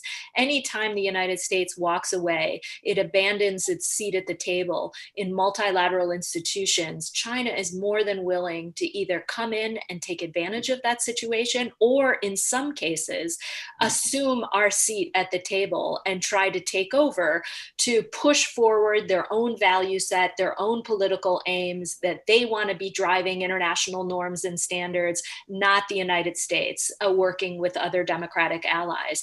And so this would make me nervous, first and foremost, for the security of the United States and our friends and allies in Europe. This would worry me because we would be missing out on all sorts of joint exercises and training that serves us well and serves our allies well. We would miss out again on the C2, the command and control structures that are in systems that are in place from which we draw in a crisis. And we would be lacking that political forum where we can take on, again, challenges before they fester and turn into full-fledged crises. So I would hate to see this happen. I think for Europe, it would not be good news. I think some would look at this and originally or initially see it as good news because maybe, just maybe, the European Union could develop better capabilities in the defense sphere. But I have to say, I'm a skeptic in that regard based on what we've seen in recent years. I don't think the European Union is prepared to take on the tasks and the responsibilities that NATO normally carries. And I think it would just open up more questions about how Europeans would care for and handle their own security environment. But lastly, I would say the US, I would assume, as it pulls out of NATO, would continue to pull force posture out of Europe, which again does not serve our interests. Having that posture there helps us not just with the threats in the European neighborhood, but also in further away places like the Middle East. So for me, this is troubling, worrisome, and something that I hope doesn't come to pass. And Julie, I think you correctly say, is this good for the United States? And you are making, in everything you said today, a national security interest argument that it's good for the United States. It's not charity. It is good to remember that the European Union countries are the largest trade partner of the United States. They're the largest investor in our economy. And the NATO allies, 29 of them, 28 of them European and Canada, are the largest number of allies in the world. I would just say this, you know, I think I've told you this before, Julie. I was a very new ambassador to NATO on 9/11. And when we were hit very hard in New York and in Washington, D.C., I couldn't reach the Pentagon, State Department, and White House because they'd been evacuated, but my phone started to ring. The Canadian ambassador, David Wright, said, let's invoke Article 5. We want to help. And the German ambassador, and the Polish ambassador, and the French ambassador, and we invoked Article 5 of the NATO treaty. An attack on one is an attack on all the next morning. And I tell people that when they ask me whether it's worth it for us, because those NATO allies all went into Afghanistan with us. They suffered, the allies and the partners have suffered over 1,000 combat deaths. And of course, the bases that we have in Germany and Italy, but Germany in particular, Ramstein, they're the jumping off point for what America has to do in really difficult places like the Middle East and Afghanistan. And so from a national interest standpoint, if we didn't have the allies, would we have to recreate NATO, Julie, if we disbanded it? Yeah, I mean, well, I guess if President Trump decides to abandon it, he doesn't feel the need to have something like that. But certainly, you know, for all of our interests of trying to address challenges and hotspots and brewing crises around the world, it is definitely in our interest to have, again, allies that bring capacity. I know the headlines in the paper are all about Europeans not spending, or certain allies like Germany not spending enough, but the reality reality is that even the countries that aren't quite at that 2% of GDP yet, that target that NATO has set for itself, still bring enormous capacity. You mentioned Afghanistan. Our allies brought tens of thousands of troops to that mission and stayed with us, not just for the first year or two, but for over a decade. So we wouldn't want to lose that type of capacity. Thank you very much. And Mira, let me ask you about the Indo-Pacific. I think the Trump administration is right to call that region the Indo-Pacific, which we used to call East Asia. We have bilateral military treaties with Japan and South Korea and Australia, defense agreements with the Philippines and Thailand, a series of security relationships, most notably with India. How important are they for the 2020s and the 2030s, the immediate 2 decades in front of us? Aren't they pretty important for our future? They are indeed pretty important, Nick. And before I take us into Asia, I just want to pause a minute on the really powerful story that you shared with us about your time in NATO, because as I mentioned in my first set of remarks, no US ally has ever been the victim of an unprovoked attack. It is in fact only the United States on whose behalf an Article 5 guarantee has ever been invoked. So you are citing the sole example of this treaty system being activated on behalf of one of its members, and that was done on behalf of the United States. And that is part of what we have to sort of keep front of mind as we consider the stakes here. Mira, can I just say it's a powerful point, because we know that in 1949, when Dean Acheson and Harry Truman were planning NATO, they just assumed that if the attack came, Europe would be attacked. And that's the great irony of 9/11. And the Europeans and Canada came to our rescue. Powerful. It is powerful, and it should remind us why we still need the system today, right? Because it was formed at the beginning of the Cold War, when even just then military technology seemed incipient, when it seemed overwhelmingly likely that it would be allies in either Europe or Asia who would be the victims of attack first. And now the way that threats present, whether in the form of terrorism, whether in cyberspace, whether in the form of disinformation campaigns, has multiplied in such extraordinary ways and transcends geography, such that it is equally possible that the United States going forward could be the victim of attack just as its allies might. So this is the case more than we've ever had for why the system needs to continue. But a brief trip to Asia, because that was the genesis of your question. I think there's no question that alliances are more essential than they've ever been in Asia. Not only do we have a China that's continuing to rise, and in the last few months, especially over the course of this pandemic crisis, has been extraordinarily assertive in its region. We have a North Korea that's more dangerous than ever, now having essentially perfected an intercontinental ballistic missile that could reach the United States. These are the threat conditions that international relations would tell us should make for the strongest possible alliances. When a rivalry gets more intense, the alliance is supposed to build together. And yet, in a lot of ways, that's not what we're seeing in Asia. Some of this is due to China. China has developed both military strategies and coercive strategies that aim to undercut America's alliances. And we can talk a little bit more about those because they're really important. But the United States has also not helped the picture in the region much at all. In fact, it's made it quite difficult for allies to work with us at the moment that we're claiming to need them most, in particular vis-a-vis China. We've launched a trade war on China while also putting tariffs on our allies. We have shaken down South Korea and Japan for every last defense dollar, even at the compromise of alliance readiness. So at a moment when our allies in the region understand that they need collective defense more than ever, they're finding it increasingly hard to find it. And indeed, we see Japan, Australia, and South Korea all beginning to think about defense decisions that might envision them living in a world with a less predictable United States.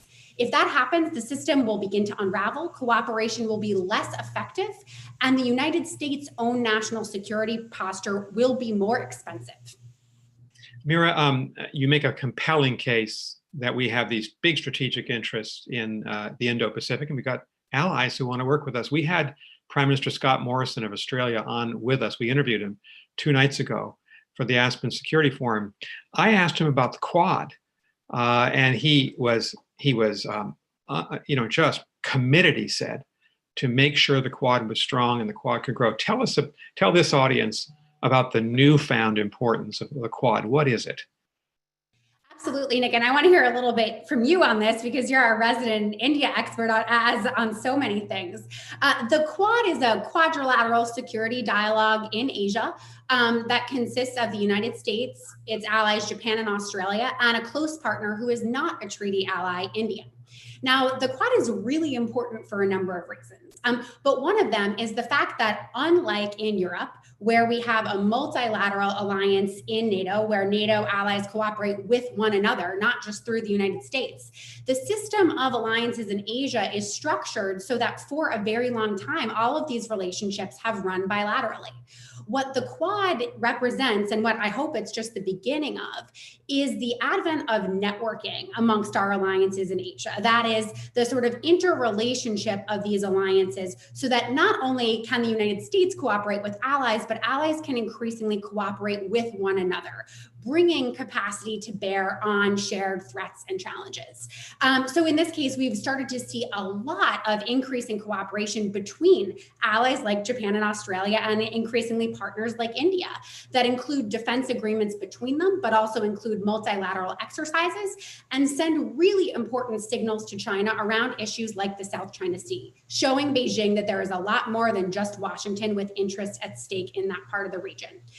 So I do hope that the Quad is part of sort of a renovation of America's alliance system in Asia, because there is no question that the China challenge, which is only going to be with us more with every passing year, requires an increased cooperation, not just between the United States and its allies, but among them.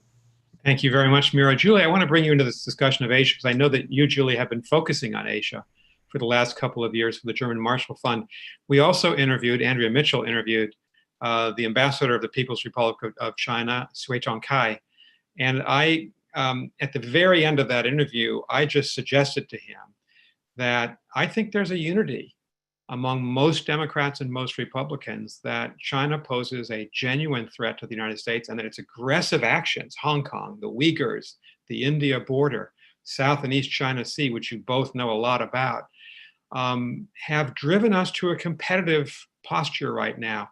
How dangerous is this, do you think, Julie? And are our allies, I'm leading with the question here, our secret weapon in trying to limit Chinese power?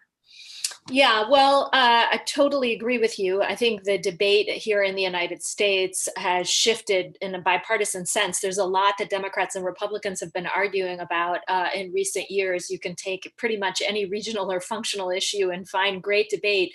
But on China, while we will argue sometimes over the specifics and certain choices, I do find that largely, I think both parties have been reflective on some of the assumptions that we made long ago.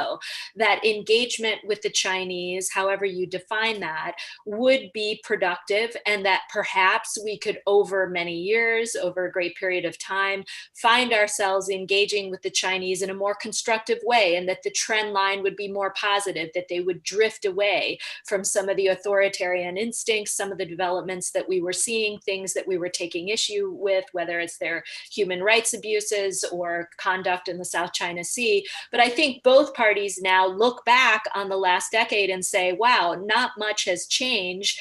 And P.S., I think there's a lot more to worry about in terms of China's actions around the globe, China's behavior, how it's relating not only with some of our adversaries, but how it's relating to our allies. And that comes to your second question. Would we be better equipped to tackle some of the challenges associated with China's rise in a much bigger room full of like-minded allies? I think the answer is a resounding yes. Tragically, though, I don't think that this administration, despite putting competition with China kind of front and center in its national security strategy and the national defense strategy and virtually everything that it says, it has not taken on the possibility or the opportunity of working with allies as a major feature of its foreign policy. Now, in recent weeks, we've seen some changes there. We've seen seen new initiatives being announced, an EU-US dialogue on China. We've seen a flurry of activity, more visits. We had the National Security Advisor, the Deputy National Security Advisor flying off to Europe. There is this sense in Europe that something is going on. But frankly, I will tell you that a lot of what I hear from folks on the other side of the Atlantic is it's a little bit of a day late, dollar short, and they still believe they're getting some mixed messages. As we opened with, the president seems to continue to push this more unilateral view, but many people working for him and with him are saying more about the importance of working with allies. The bigger question here and the bottom line is, what do they have in mind when they say with working with allies? Is it we tell them what to do? Don't work with Huawei, come out and ban this particular investment that China wants to make in your country? Or is it more positive agenda where we can sit together at the table as equals and craft policies together? I would hope it's the latter, but honestly, I think many of our allies worry that it's the former. Thank you, Julie. The three of us have all testified before Senate and House committees over the last couple of years on issues concerning U.S. foreign policy, our allies. What has struck me is that if you didn't know who was a Republican and who was a Democrat, you'd be confused because you might be confused because there seems to be uniformity in both parties on Capitol Hill that our allies in the Indo-Pacific and in Europe are really quite vital to us and for the future, not just for the past. Donald Trump appears to have a very different view of this. I actually don't think it's reflected in the party, in members of Congress. You see that in the big support for NATO. And I wanted you both to talk about that and also talk about the public opinion polls, which consistently show strong American support for alliances. Maybe Mira, you first and then Julie second. Sure thing. It's a great question, Nick. And I think in my answer, I'll give you first some good news and then some bad news. So the good news is that you're exactly right, that public opinion on both sides of the aisle, that is folks who self-identify as Democrats and self-identify as Republicans, is generally quite favorable towards alliances. Alliances in general as a tool of foreign policy, as well as specific alliances when asked about NATO or the US-Japan treaty, for example. That's a good thing, and it wasn't always true. There tended to be a lot more by way of partisan polarization in earlier decades over defense issues and alliances in particular. In the past, we might have expected Democrats, let's say in the 1970s or 1990s, to be a little bit less supportive of alliances. It's also true that on Capitol Hill, we see a lot of alliance defenders on both sides of the aisle. We've seen things like the NATO Support Act or recent efforts to put provisions into the NDAA to stop prospectively the administration from drawing down troops from Germany or from South Korea.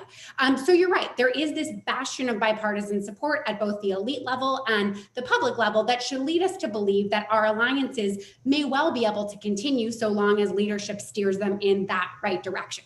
The bad news, however, is that when it comes to alliance management, whether that is statements on behalf of alliances, decisions about the changes in force posture, or even the fate of the alliance itself, almost all of the power rests in the hands of the chief executive as a constitutional matter.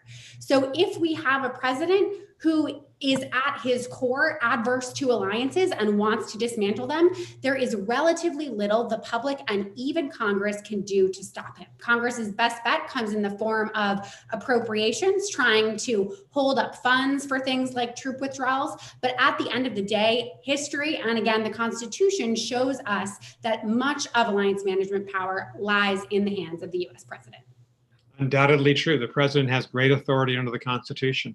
No question about it. And I would say, I'm just going to, my own personal view, President Trump's the weakest president we've had in commitment, his lack of commitment to NATO. And I'm really worried about our alliance with South Korea. I want to ask Mira, you about that. But Julie, how do you see this issue of bipartisan support and public support? And if you could also tell us about this new decision by the president to move a significant number of American troops out of Germany. And then while you answering that, Julie, I just want to signal our friend, Ambassador Mike Polt, would like to ask a question. So Mike, we're going to tee you up.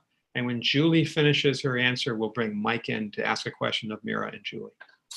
Well, just quickly on polling, I mean, I do think on the NATO alliance, we've seen the numbers by and large hold for Republican and Democratic support for the NATO alliance. There was a slight dip in 2018. In some polls there, you could see Republican support for the alliance was just starting to erode a little bit.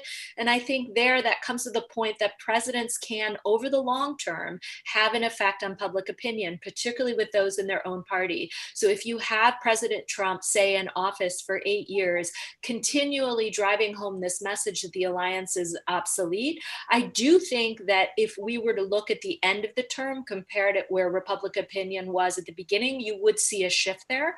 But I think right now, I feel reassured that generally, you're right, there is still that bipartisan support. On the German troop withdrawal, I mean, this is a tragedy.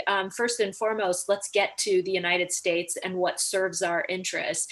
This was a decision that was taken without regard for what serves our interests. This was not a decision that was taken that's tied to some sort of strategic or military requirement, either driven by US force planners and military planners or by the folks inside the military, the NATO alliance that do this for a living.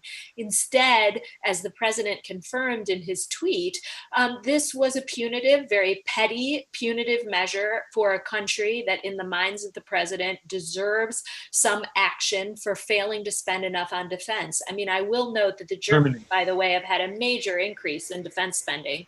Of course, they're not at 2%, but the shame around all of this is it was done without any consultation with some parts of the US interagency. It was done without consultation with NATO allies or with the Germans, and suddenly just came out of nowhere and will have huge consequences for the US and for our allies going forward. And Julie, I know you spent a year in Germany recently with your family as a Bosch Fellow. So you know Germany quite well. It seems to a lot of people, this was actually spiteful, directed at Angela Merkel, a great leader personally. Do you see it that way? Absolutely. I mean, the president has had a very scratchy relationship with her from day one, not just on the defense front, but there have been all sorts of disagreements over things like energy pipelines, Nord Stream 2, our trade relationship, the list goes on and on. It's a shame because Angela Merkel is leading the way on a number of policies across the European continent that matter to us and should matter to us. And we need to work with countries like Germany on a whole host of challenges that we face, ranging from the pandemic to climate to a variety of foreign policy challenges. And so again, this is a shame. I don't believe that Angela Merkel deserves to be treated this way. I don't believe any of our allies deserve to be treated this way. And it's disappointing that this isn't rooted in an actual military requirement. Thank you, Julie, very much. Mira, I'll come back to you on South Korea. I'm anxious to get your opinion, but I know that if Ambassador Polt is still here, we'd love to hear from him. Mike Polt. Thank you, Nick. Can you guys hear me? We hear you fine, Mike. Nice to have you with us. Nice to be here. Thank you very much for giving me a chance. Thank you, Julie, and thank you, Mira, for making me smile throughout your entire presentation. We're all in violent agreement on everything that you all have said, and that is the core of my question to you. I would say to Mira that the presidential authority that Donald Trump has so woefully executed is not just constitutional, but it's also based on a lot of popular support and popular opinion. That despite the bipartisan support for our alliances that we can enjoy on the Hill, there are a lot of Americans who think that basically Americans have been the mercenary soldiers for our alliances, that our troops are the ones who have the serious capabilities, that our men and women are the ones who shed blood, because our allies sometimes can't even get themselves to the battlefield to go ahead and fight alongside us, even though nominally they are there. So my point, and as you know, I agree with all the things that you said, but maybe you could say a few things as to how could we do better to eliminate the kind of influence that the Trumps of the world can exercise by getting that popular opinion, not on the Capitol Hill, but in Mississippi and in Tennessee and across the country, to understand why this is important to the average American who does not breathe and live and think international affairs on a daily basis? That's a fair question. And Mike, and Americans have a right to want their tax dollars to be spent well, and they want others who are in alliance with us to hold up their end of the bargain. That's a good question. Mira and Julie. Well, Ambassador Polt, thank you so much. I think it's a great question. Part of, to my mind, how we need to confront the challenge you're talking about in public opinion and general sentiment, even though public opinion does show a fair amount of support for alliances, is to change how we talk about alliances. Part of what I observed over the course of writing this book is that when policymakers, particularly in the present tense, defend America's alliances, they often do so in purely nostalgic terms, talking about what we've accomplished together or our shared values over the years. But to my mind, the thing that recommends them the best is that they work and they make our national security cheaper and more effective. It is a completely pragmatic case in the present tense on the basis of a long and successful record. So I'd like to see us shed some of the romantic language and be very blunt about the fact that we have done this all along because it's in our interest as well as our allies, that the record to commend it is extraordinary, and that in a world where we face huge challenges, not least the tragic pandemic that we are all living through, the United States will be less effective and more hard-pressed to maintain a solvent foreign policy if it loses its alliances. Julie. Well, it's hard to top that. I mean, I think Mira really hit the nail on the head. I mean, I agree. We talk about this in historical terms, a lot of flowery language, but I think we need outcomes, results, and a future-looking agenda. What can NATO do for us tomorrow? What can the Quad do for us tomorrow? How are we going to advance this agenda to look at emerging technology, to look at artificial intelligence, to take on space, to take on a whole array of new challenges? I think being forward looking, focusing on the outcomes and the actual deliverables, what do we get? And then not just talking about in terms of, US force presence abroad only serves others' interests. I mean, I think we have to have an honest to God conversation to explain why we're there. We are there because it serves our interests ultimately, and give specifics. So Mira did a great job. It's hard to top that. And I would just say that Mira and Julie and I and Mike Polt have all worked as American diplomats to convince the European and the Asian allies to spend more in defense, to be more capable. To defend them for a minute, there's been a lot of misinformation about NATO. And the three of us were talking about this in our virtual green room since 2014, since Putin's annexation of Crimea. Every NATO ally has seen a real increase in their defense budget, some quite small, some, as Julie said, in the case of Germany, quite significant. And there's been forward movement. And so generally in an alliance, when the allies are doing what you're asking them to do, and when they're spending more, and when the great majority should be at 2% of GDP, the floor, by 2024, you ought to encourage them and congratulate them and not castigate them. And I really think it's been a shame to see the demonization of some of our allies. And Mira, that gives me the opportunity, and we're going to tee up John Shermer to ask you both the question. But while we do that, Mira, there's a lot of concern right now among people in both parties that we are drifting away from our relationship with a vital ally, the Republic of Korea, South Korea, and that, as one person said in an earlier session, we're nickel and diming them. And we're missing the big picture of how important they are. But you're an expert, Mira, in that part of the world. How do you see it? Well, Nick, I think nickel and diming it is putting it softly. This is perhaps the key example in Asia of the United States acting contrary to its own national security interests. The US is driving right now such a hard bargain with its South Korean allies in an effort to get them to spend more on defense that it appears to be courting an actual rupture in the alliance at a time when North Korea is more dangerous than it has ever been. Now, to give a little context about what we're talking about here, the administration has asked our South Korean allies to quintuple their spending on defense and towards the alliance. Now, South Korea was already one of the cheapest places on earth to base American troops, cheaper than basing them at home because of the contributions that it makes to the alliance. But because of a lot of exigencies and the ways that these numbers are being calculated, a demand was made of our friends in Seoul to quintuple their spending. They simply cannot do this. It's not feasible for them. So it looks like a bargain that was set up to fail. And what would happen if the bargain did fail? Well, it won't surprise anyone to learn that, much as has happened in Germany, the president has on a number of occasions threatened to draw down troops from South Korea. Now, while you can make a case for drawing down troops at a given place on earth if there's the right security logic for it, the security logic for the American alliance in South Korea has never been stronger. So the possibility of this spending standoff ending in an American withdrawal from South Korea at a time when North Korea is not only targeting the region with nuclear weapons, but the US homeland, actually defies any national security logic whatsoever. That's a compelling case. Since it's baseball season, I thought we might go into extra innings. We're supposed to end, but we have a number of people who want to ask you questions. And if both of you can stay for a couple of minutes, it won't be 2 hours, it might be 10 or 15 minutes. Let's take some more questions. I think we had asked John Shermer to ask the next question. John. Yeah, good morning or good afternoon, good evening, wherever you are in the world today.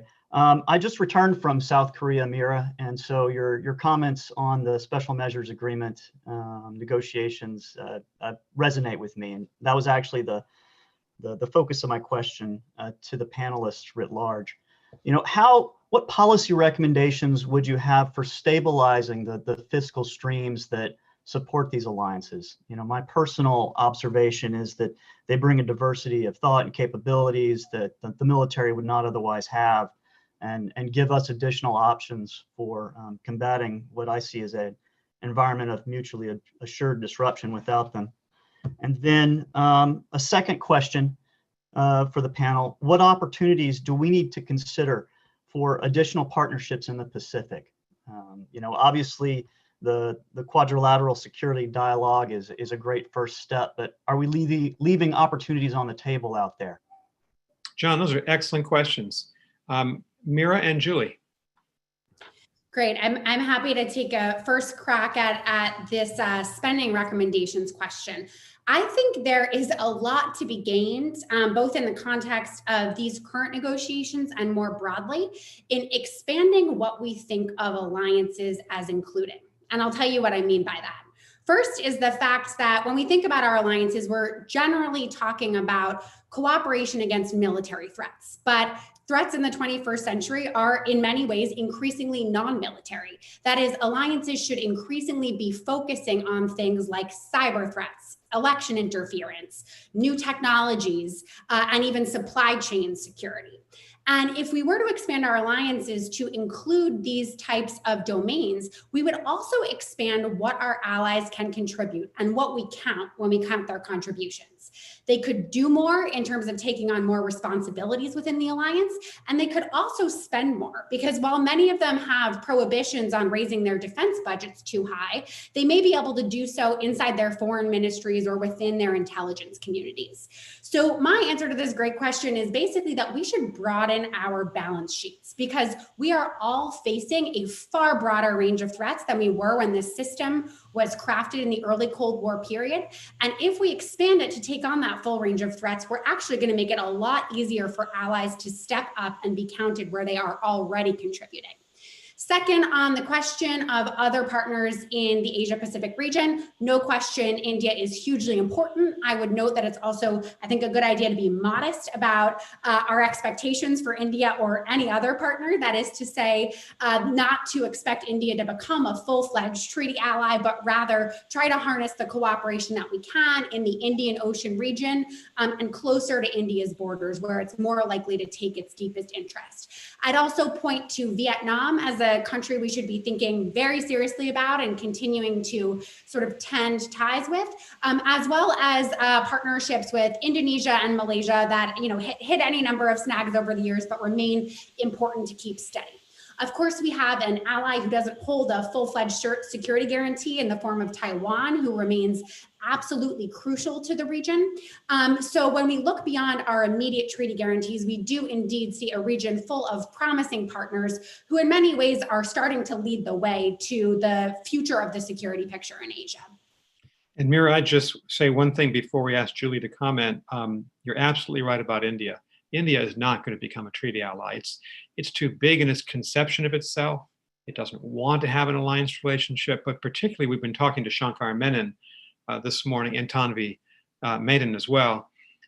After what happened high up in the Himalayas earlier in the summer between the PLA and the Indian Army, the Indians seem resolutely in support of a broader relationship with the US in the Quad, and Australia and Japan as well. Julie.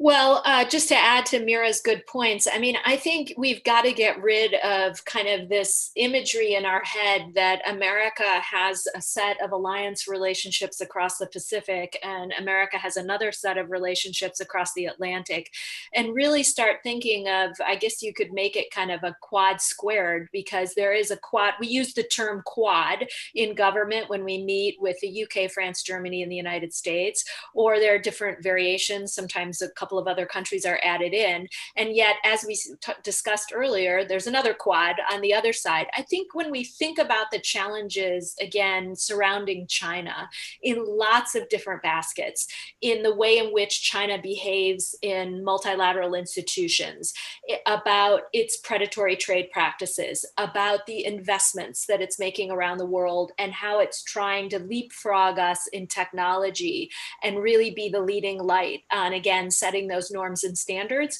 we would be better off by bringing together America's democratic allies, broadly defined, together on some of those challenges. What's interesting is while we've been kind of under the leadership of Donald Trump, and he has taken a more unilateral approach and backed off or walked away from some of America's traditional leadership positions, other countries have started to get on the bandwagon with this idea that I'm mentioning. And to give one example, Japan and the European Union, these are two bodies or actors that have significantly enhanced the relationship on connectivity, on the trade space. I mean, you name it. And similarly, Australia has been much more active in reaching out to Europeans. We see India working much more closely with the EU. The last India-EU summit was fascinating in terms of how quickly that relationship is evolving. So thinking more creatively, assuming the United States will return to these relationships and want to rejoin the community, so to speak, I think thinking of some creative ways to widen the circle at the table and not get trapped into this kind of East versus West division would serve us very, very well. Julie, you are so right. I mean, we're not going to go back to 2012 or 2016, either in a Trump or a Biden administration. We have to move forward in the way that you suggest. And certainly in our relationship with the European Union, not just NATO, China is now probably the biggest issue. So you're absolutely right to help us think spatially, not in strict geographic terms, but on issue by issue terms. We've got a question from Marie Spiropoulou. Thank you, Maria. Hi, can you hear me? Yes, we hear you. Thank you. Yes, thank you for this very useful discussion. I'm a professor of physics at Caltech, and I'm part of international collaborations in science and technology at CERN, US collaboration at CERN, and also at Fermilab, with big science projects where not only we have very strong alliances in terms of fundamental research and applied research, but we have leadership. And I was wondering, what do you all think about? Are we using optimally our scientific international alliances in policymaking and political alliances and military alliances and economic alliances that you have been talking about? The projects that we're leading truly draw from everywhere in the world, and we are very well respected, and we mark important scientific and technological discoveries that all nations are acknowledging. So I was wondering, how is this playing in your discussion, if at all? Thank you. Maria, thank you very much. The line was a little bit scratchy, but I think we made out your question. And I would just say one thing and then ask either Julie or Mira or both to answer. One of the issues we've been looking at the Aspen Strategy Group, which is the parent organization of the Aspen Security Forum, is in the digital age, we're now in a competition with China for the next generation military power. Military technology based on AI, based on quantum computing, based on biotechnology. And it's hard to know who's in front in that competition, but both the certainly the Obama administration, which focused on it a lot, and the Trump administration are worried about our ability to work with our own tech companies to make sure that America does not become the #2 power in the world. I, earlier in this conference, asked one of our panelists, is it possible that the United States could become the #2 power in the world, that China could leapfrog us because of its command of technology? And he said yes. So I'd pose that question to Julie and Mira as well. Well, it's a good question. I think just speaking to the Europe and China piece, to the extent that the allies have been either arguing over approaches to China or trying to forge some sort of common position, we've been very focused on things like getting 5G right, where there's been enormous pressure from the US administration for European countries not to work with Huawei. We've had a number of conversations about the investments that China is making in Europe and the political influence that comes with it. And we've also talked a lot of late about what many refer to as mask diplomacy, the way in which China has behaved in the wake or during the pandemic, providing assistance, but then asking for something in return. What that list has been missing is we have spent less time either in the think tank community or among government officials or even in track 1.5 engagements talking about R&D collaboration between China and many universities or research institutes. That has grown tremendously in recent years. There's less monitoring of this, less oversight, less of an understanding of who even certain institutes are partnering with, because the line is so fuzzy in China between the public and private sectors. One never quite knows what's behind the curtain when you're dealing with friends in China. And so I think one of the areas where we could do more work going forward is having the transatlantic partners, first of all, Europeans amongst themselves, but with a broader set of allies. And it doesn't have to just be the United States. Again, we could include our friends in Australia in this, and Japan, to have a conversation about what type of practices we've seen in the space of R&D collaboration. What are the risks associated? When should we just accept that this is fruitful collaboration? Let's not call all collaboration with China in the R&D space or science a bad thing. In certain cases, it's absolutely crucial and important, but how can we be smarter about it? And I think there's so much more work to be done in this space, that this is an opportunity that's ripe for a conversation and more work among the partners, the democratic allies in particular. Thank you, Julie. Mira, I'm sure you're watching carefully this big race for technological power. Bob Work, the former Deputy Secretary of Defense, Ash Carter, Secretary of Defense, they really focused on this. We did an entire conference on this at Aspen 2 years ago. How do you see it? Well, I think that Maria's question is a sort of paradigmatic reason for why we have to push forward with thinking about our alliances in these increasingly broader terms, right? Not just with respect to competition with China, but because of this horrendous historic crisis we are all living through today, right? We have seen front and center the fact that the worst threats may not always come from state actors at all. And we have seen the grievous costs of failing to work with allies to try to preempt and contain transnational threats when we have the opportunity. And this is exactly why we should not only be strengthening America's scientific partnerships with allies, but including those as part of what we think of when we think of alliances. Because this speaks exactly to the virtues of our allies in both Europe and Asia. When this system was formed, of course, in the early days of the Cold War, America's allies were war-torn countries that had just been decimated. But today they are consolidated democracies, most of them. They are thriving economies in their own right, and many of them are scientific and technological leaders. And this is exactly the reason we should be fighting to hold on to this tool of statecraft to take us through the 21st century. They're exactly who we should want to be partnered with if we had to start this system from scratch today. So I'll simply end by saying that Maria is pointing us sort of towards the future of alliances, which is to say, deepening these types of relationships, bringing them inside the types of structures that we count as our alliance activities, and raising the prominence of cooperation that occurs in a far broader range of domains and against the threats that we really do face in common. That's a powerful point, and thank you for making it, Mira. The other night when we talked to Prime Minister Morrison of Australia, he made a point, I think, of saying twice, he said we're increasing our defense budget, but we're also increasing R&D spending, particularly related to these new technologies. And Walter Isaacson, the former president of the Aspen Institute, wrote a great article for us last year for a book that we published.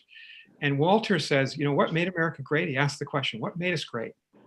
He said part of it was the innovation triangle.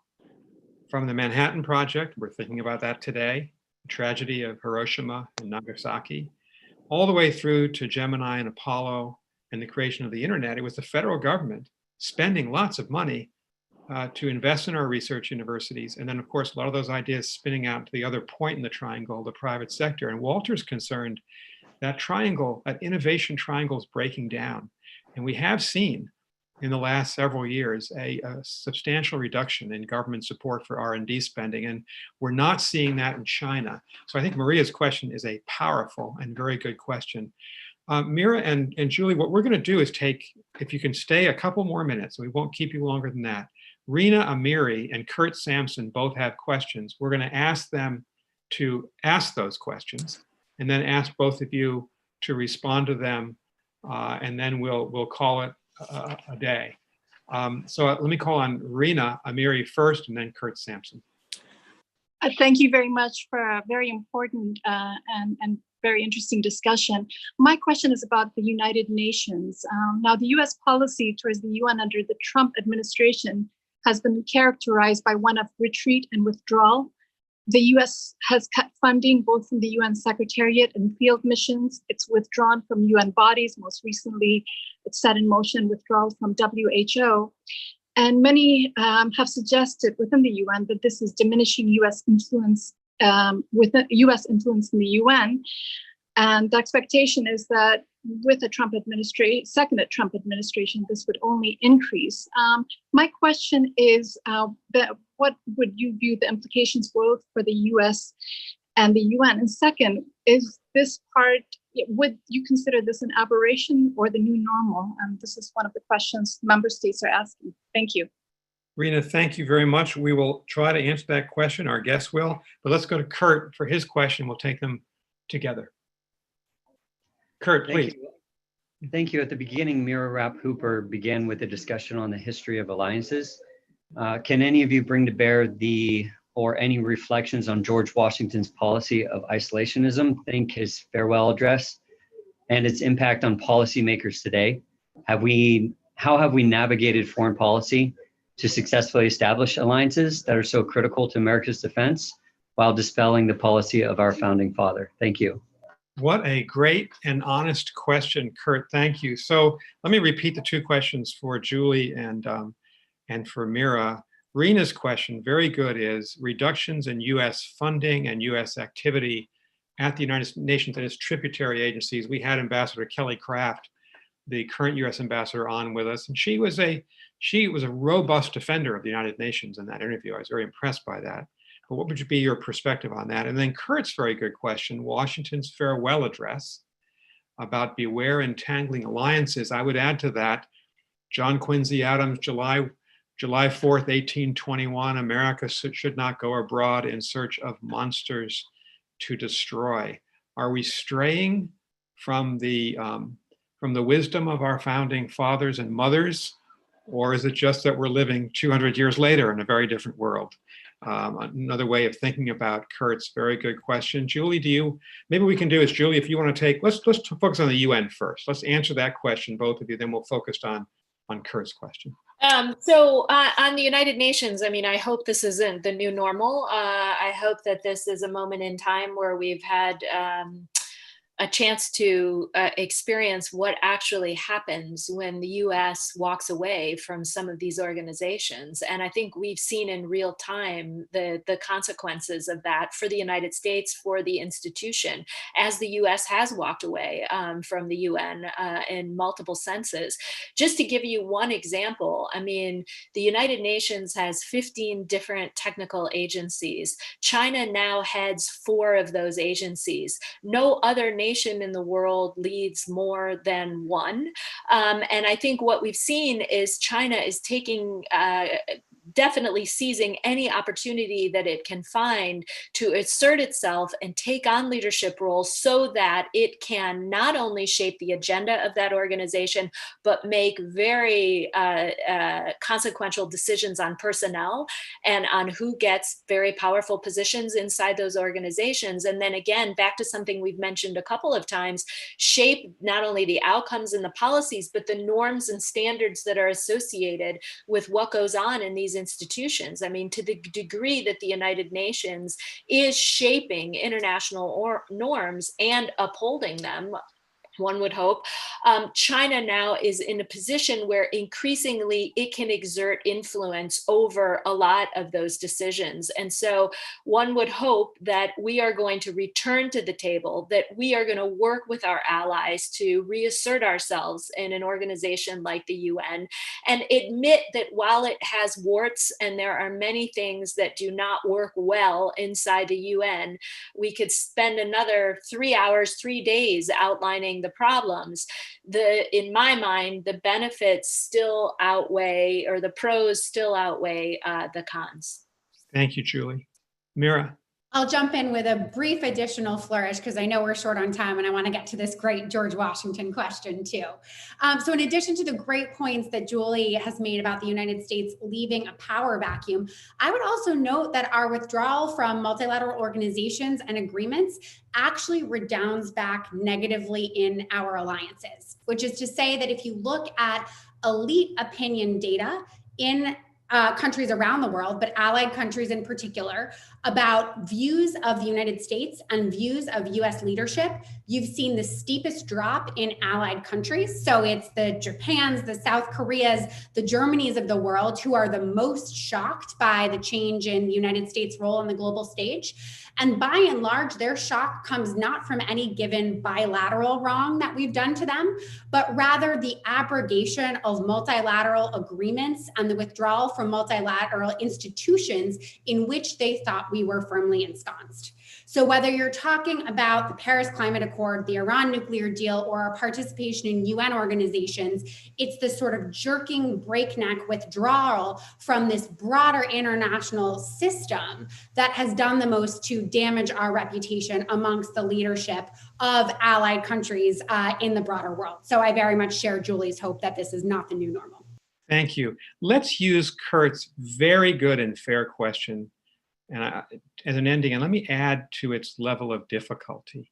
Kurt says, Washington warned us against entangling alliances. Jefferson said we should be an empire, but only an empire of liberty at home, not an empire of conquest. John Quincy Adams, don't go abroad to try to slay monsters.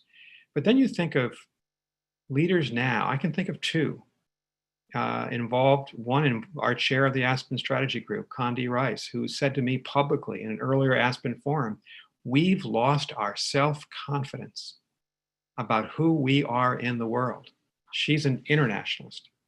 Jim Mattis, America, he says, has 2 great powers, the power of intimidation, that's the military, and the power of inspiration. That's America in its global dimension as an exceptional and indispensable nation. This is a great question for 2 really smart, experienced public servants. Maybe we'll go Julie, you first, and then Mira second. Well, I wish we had another hour, because this is thank you for this question. This is it. This is at the heart of it. But I mean, I think what you have to do today in comparing kind of the global landscape to what the world looked like then, I mean, Americans don't have the luxury of being capable of isolating themselves from world events. We can't sit out terrorism. We can't sit out the pandemic. We can't sit out climate change. We can't build a wall high enough. There's the oceans that are on both sides of US territory don't protect us from today's challenges. And thanks to globalization and new technology, I mean, it's unimaginable that you could even build Fortress America, that it's just impossible. But I also think we look at American power differently today than we did from a few decades ago and from hundreds of years ago, from our founding days. And so if you think about what America can bring to bear to take on those global challenges that know no borders, really what we need is a web of alliances and allies that can build up the defenses we need. We need to know, and we did not know when the pandemic first broke out, this is part of the problem in China. Had we had our antenna up and a better cooperative environment with all sorts of countries around the world, we could have gotten a leg up. But China hid initially some of what was happening. And so the point here is that America needs to have a presence and a set of relationships around the world to be attuned to what's coming at it. So thinking about American power, the nature of the challenges we face, and I would actually also add, what's interesting about social media is we once operated in an environment where your average American wasn't aware. They had to wait for the newspaper to tell them what was happening. I mean, think about the explosion in Lebanon that just happened. Within seconds, all of us had a front row seat to that crisis. We understood intuitively the severity of it, the damage. I mean, it was breathtaking, but by giving us all a front row seat, that can also trigger a call. What are we doing? What's the response? Is that going to happen here? Is that a danger to us? And create a whole set of new questions that we didn't have to grapple with even 25 years ago. So much has changed about the global landscape, the complexity of it, how threats cross borders, American power, its diffusion in some ways. I mean, we don't have to say, we don't have to all be declinists, but let's admit that things have evolved. All of that contributes, in my mind, to just a new rationale for this web of alliances, and why I think, honestly, a country like Russia or China wishes it had that set of alliance relationships. Thank you, Julie. Mira, you have the last word. Well, Julie's answer is exactly right. This has been a delightful conversation, and I'll wrap us up here just by returning to some history, with thanks to Kurt for a really great question. When George Washington warned against entangling alliances in his farewell address, he was responding to a very specific alliance. That was, of course, the Franco-American alliance, without which the United States could not have won the Revolutionary War.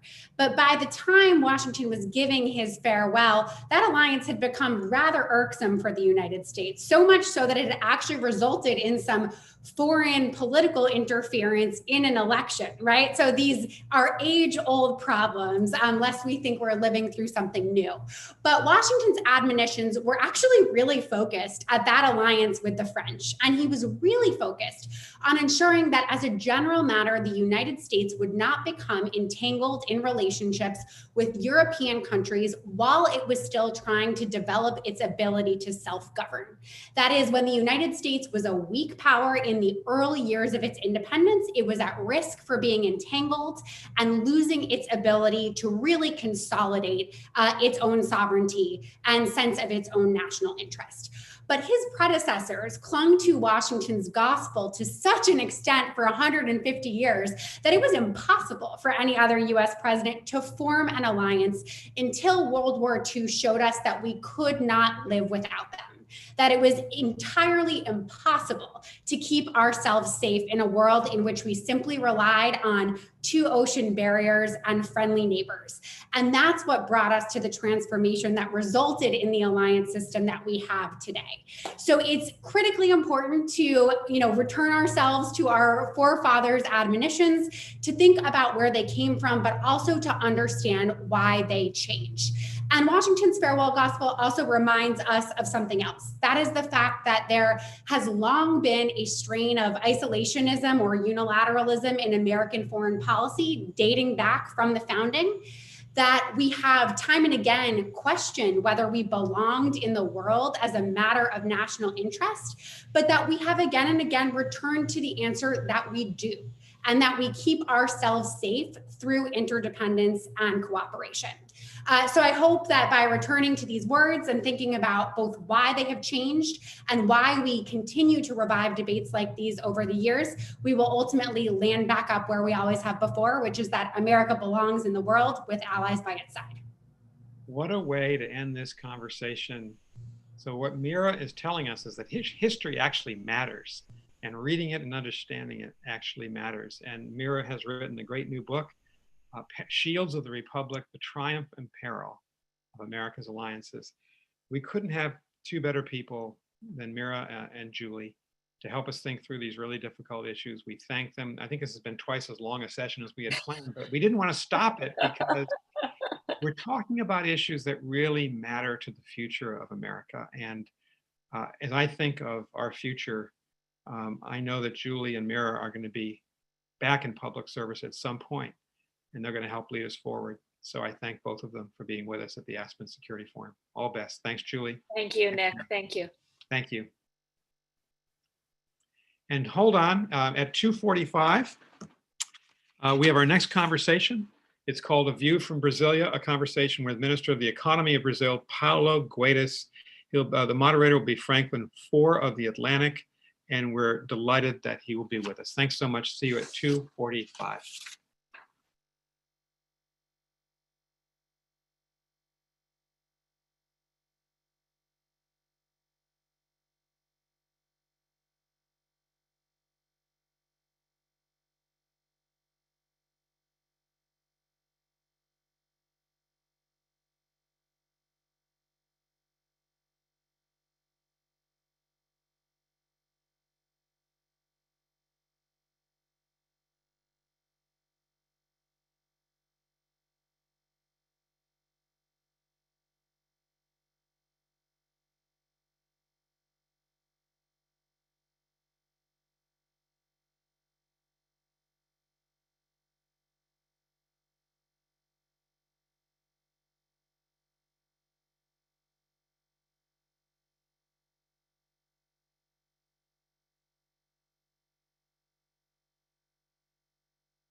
Please welcome back to the session, Anya Manuel, Director of the Aspen Strategy Group.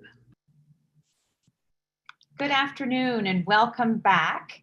If you're joining us after that great session we had just now with Mira Rapp-Hooper and Julianne Smith on alliances, we now are turning our sights to Latin America. And we have with us a very special guest, a Minister of the Economy of Brazil, Paulo Guedes. Welcome, Mr. Minister. We're very happy that you could make the time to be with us today. Nice meeting you. Thank you. And to interview the minister, we have Franklin Foer from The Atlantic. Let me just give brief introductions and then Frank, I'll let you take it away. Paulo Guedes needs very little introduction. He currently serves as the Minister of the Economy for President Jair Bolsonaro. He's a real leader on economic reform in Brazil, pension reform, now working on various other ones. He famously is also an economist who studied under Milton Friedman, I think, at the University of Chicago, and then founded the investment bank PTG Pactual in Brazil, and has been a minister for the past 2 years in the Bolsonaro government. Franklin Foer is a staff writer at The Atlantic. He's written multiple books, including a very good one called How Soccer Explains the World, which of course is very appropriate for a discussion of Brazil. So welcome, Frank, and thank you for doing this. Brazil, of course, let me just set the stage, is a very key partner for the United States. When I served in government with Nick Burns and others, we worked closely with the Lula administration. I know that partnership between the US and Brazil has continued, even though the Brazilian economy, of course, has gone through very hard times lately, even before COVID hit. I know you, Minister Guedes, have tried to use this crisis as an opportunity. You're still trying to push through important tax reforms. And I read recently that also you're considering a way to bring more aid to millions of the country's neediest by thinking about a basic income scheme called Renda Brasil. So we look forward to hearing about all of those things and the great reforms you have going on within the Brazilian government. Frank, I'll let you take it from here. Thank you very much. Thank you. So I guess the place to begin, Minister, is you arrived in office with an extremely ambitious agenda. You were carrying the hopes of investors, and you, as a student of Milton Friedman, you were a champion of the liberalization of the Brazilian economy. And that would have been a very complicated job, even in the best of circumstances. But you're seeking to remake vast swaths of the Brazilian economy and society in the shadow of a pandemic. And so I think that's the place we need to begin our discussion, with the pandemic. As Anya described, the United States and Brazil have been cementing a special relationship over the course of the last couple of years. But one of the unfortunate commonalities between our countries is that we've been co-leaders in the virus, and that our countries are two of the places where the virus has been rampaging. And CNBC did a survey of experts 2 weeks ago, public health experts, and it asked them to grade the Brazilian response to COVID. And the answers came on a scale of 1 to 10, and they graded Brazil's response a 3 out of 10. And so I wanted to ask you, since the virus is the context in which your economic program is taking place, and the virus is the context for any economic revival and improvement, is there any reason to believe that the federal response to the virus is going to improve? Well, you know, the health problem itself has been under coverage, which I think it's quite insufficient, because they don't measure deaths per thousand of inhabitants. So they put Brazil, when you put Brazil on a scale of deaths over 1,000 of inhabitants, Brazil is 14, 15. So lots of advanced countries quite behind us, number one. But it's not my specialty. What I can say is what we did. And the US has lost in the last 5-6 months 30 million jobs in the formal markets. We preserved 11 million out of 33 million in the formal markets. And the US just launched 2 weeks ago a program that they launched 3 months ago, which is exactly to allow people to renegotiate wages instead of just firing people. You renegotiate wages and the government pays a supplement. The government pays part of the reduction in wage to preserve jobs. So we preserve 1/3 of the formal markets in the economy. We lost 1,200,000 in the last 4 months. Revenues is just 5% below the same period of last year. Consumption of energy is just 4% below consumption of last year. The first forecast were that Brazil GDP would collapse by 10%. The last forecast is around 4.5. So I don't really believe on the assessments that are being made abroad about how did we react to the crisis. We switched immediately. Last year, we were in the structural reforms agenda, privatization, opening. We closed the deals that were for years. For instance, the economic, opening the economy.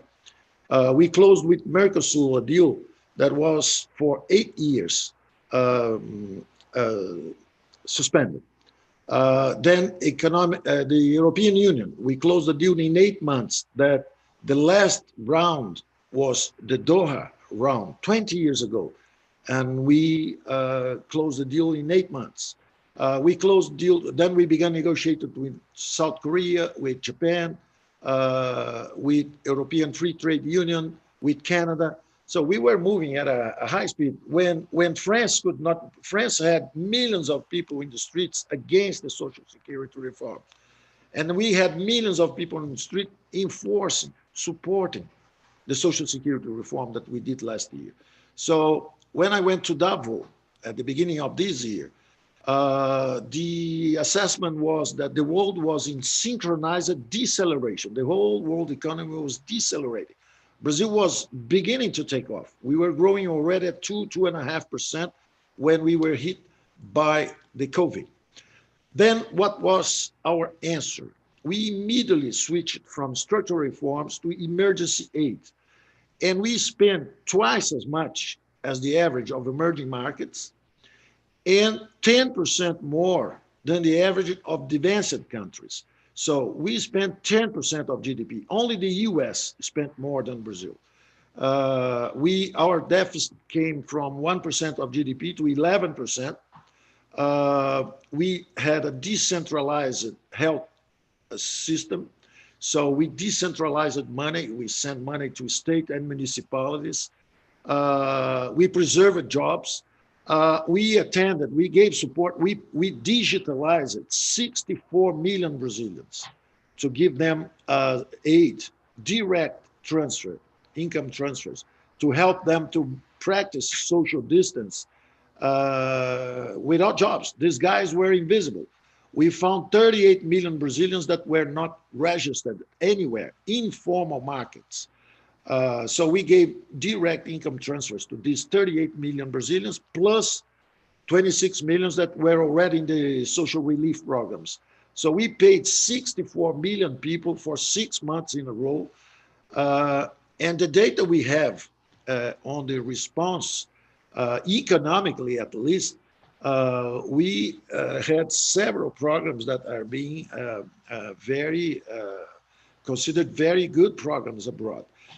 The health problem itself, I think we still don't have a clear view of the thing, be it in the US, be it in Brazil, because, I don't want to go into that, but I just tell everybody, go and look for the data in terms of deaths for 1,000 of inhabitants.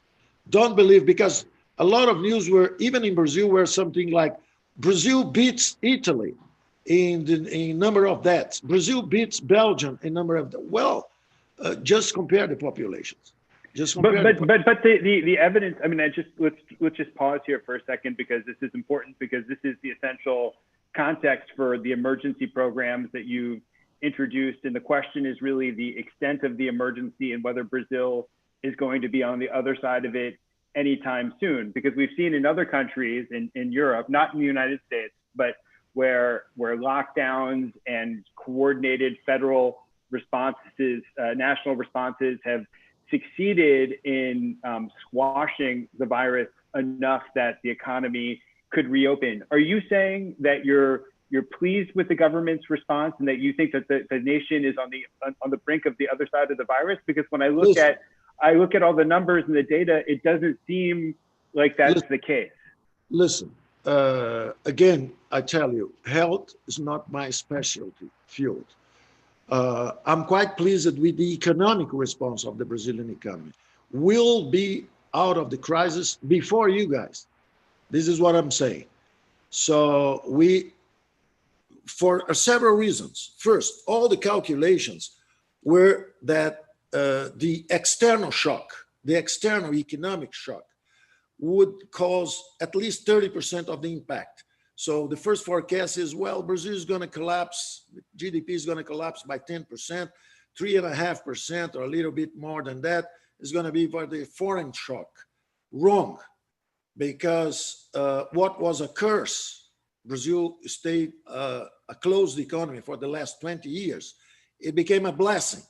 So we did not disrupt our production chain. We were not integrated to the global value chains. So it was a curse. Brazil was growing much less than the rest of the world because we were not integrated. When we began opening the economy, the pandemics came to Brazil. So we were not hit by the foreign shock. Quite the contrary, exports are about the same of the first semester of last year. So the foreign shock did not come. And then when you go to the internal social distancing thing, what happened? Because our agriculture is in very wide open spaces, agricultural production kept being sent not only to abroad. Just to give you an idea, China increased 30% their imports from Brazil. So every $1 that we export to the US, we export $3.4 to China. The Southeast Asia imports more from Brazil than Europe. Even South America, if you get the Middle East, India, they import more from Brazil than South America. Brazil is a global player in commodities and raw materials, in minerals. So what happened to Brazil is that we were not shocked by the foreign break of the value-added chains. So what I'm telling you is Brazil preserved its vital signs. We keep producing. So 1 week ago, we just approved sewage, health, water and sanitation regulatory legislation. Next week, we are going to approve, the Congress is working full speed in Brazil. Next week, we are going to approve the breaking of monopoly in natural gas. Natural gas in Brazil, you buy 1 million BTUs, British thermic units in the US, you buy at $2.5 a million BTUs. In Europe or Japan, that they do not have natural gas, you could buy at $7. And in Brazil, you used to buy at $12. And we do have natural gas because of monopolies in production, distribution, and transmission of natural gas. So we pursue removing the barriers to the investment landscape. And so I not only say that the shock in Brazil is much less than people have previously said, but more than that, we are going to be one of the first economies to recover. So again, I think some of the context here is whether the pandemic subsides, because surviving that initial shock is one thing, but the question is, where does it play out over the long run? And I want to put this question to you in the context of, I think, one of the more interesting facets of your time in office and your response to the crisis, which is the introduction of the basic income program. And I know Milton Friedman, your mentor, was interested in basic income, but it does seem like maybe an irony of history that you, a staunch defender of classical liberalism, has introduced a program of this nature, which is quite a large expense for the state. And so the question I have is this program sustainable, because it accounts for a very large chunk of government revenue? And, yes. And I wanted to read just one. The president's son, Flavio Bolsonaro, yesterday asked, in the interview, said that you will have to come up with a way to pay for the monies to face the increased spending. And so I wanted to know. Politicians will be always asking for additional money. No problem with that. Our role is exactly to do what has to be done. When we got to the government, and the President Bolsonaro knows that, after 10 years of the last military regime, when they expanded public expenditures over GDP, and then it's quite natural, after having a military government, politically closed system associated with the right, it was quite natural that we had 30 years with center-left political coalitions. But the problem is that the economic model was the same. It was based on state companies. So even as recently as Lula, you had all these scandals in politics, all the scandals of corruption. Everything was in state companies. The Postal Service, Petrobras, the Caixa Econômica, public banks. So a lot of corruption. So the expansion, the uncontrolled expansion of public expenditures over the last 4 decades, 40 years of expansion of public expenditures over GDP.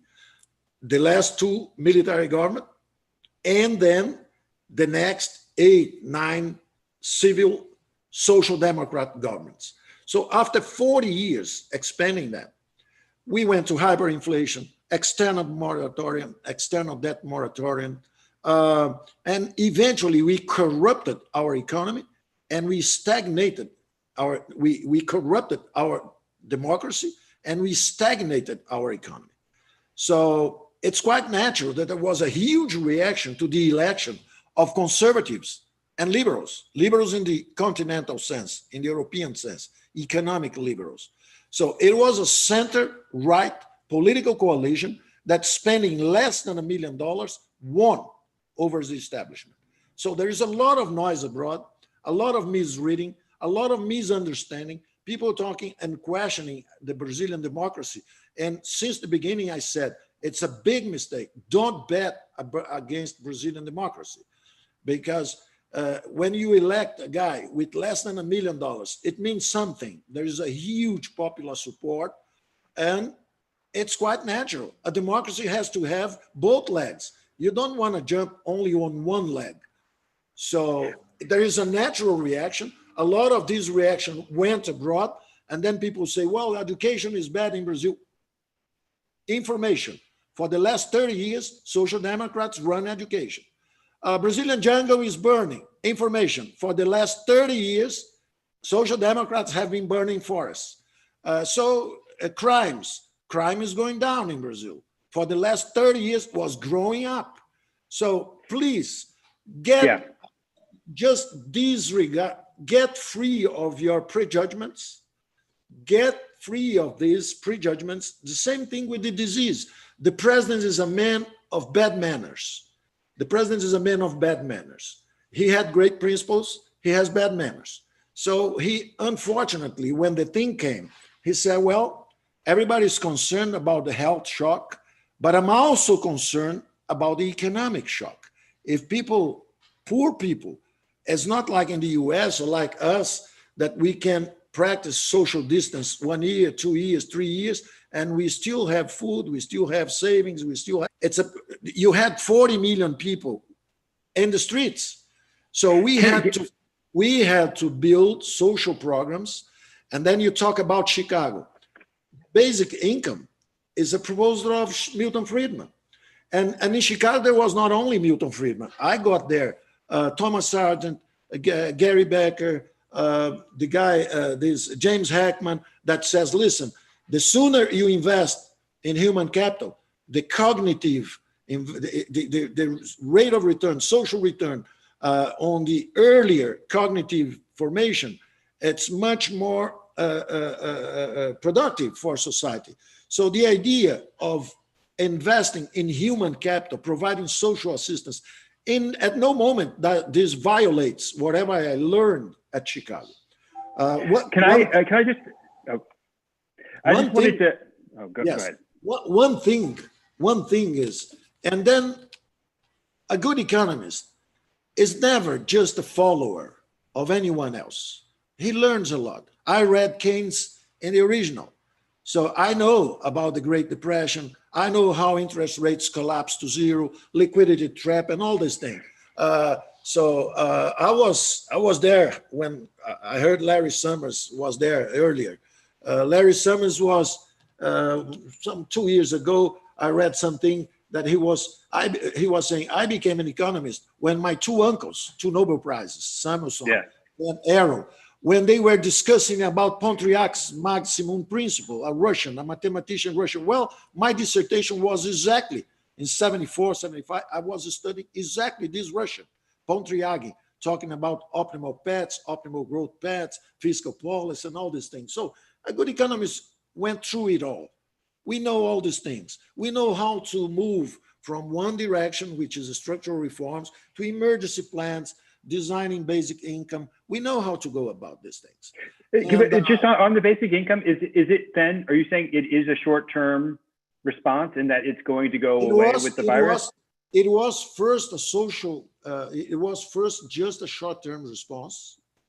But then when it was revealed to the world that we had 38 million people invisible, nobody knew these guys existed. When we offered the emergency aid, these guys showed up. They never asked anything to the government. They were just proscript elements. They were kept out of the formal markets because of the obsolete legislation, labor legislation. Instead of having a minimum wage like you have in the US per hour and give some freedom of time schedules and things like that, in Brazil, the system is so cruel. And so the tax on labor, to have 30 million employed, it costs, the cost is of 60 million because the labor tax doubles the cost of labor in Brazil. So it's a very cruel tax.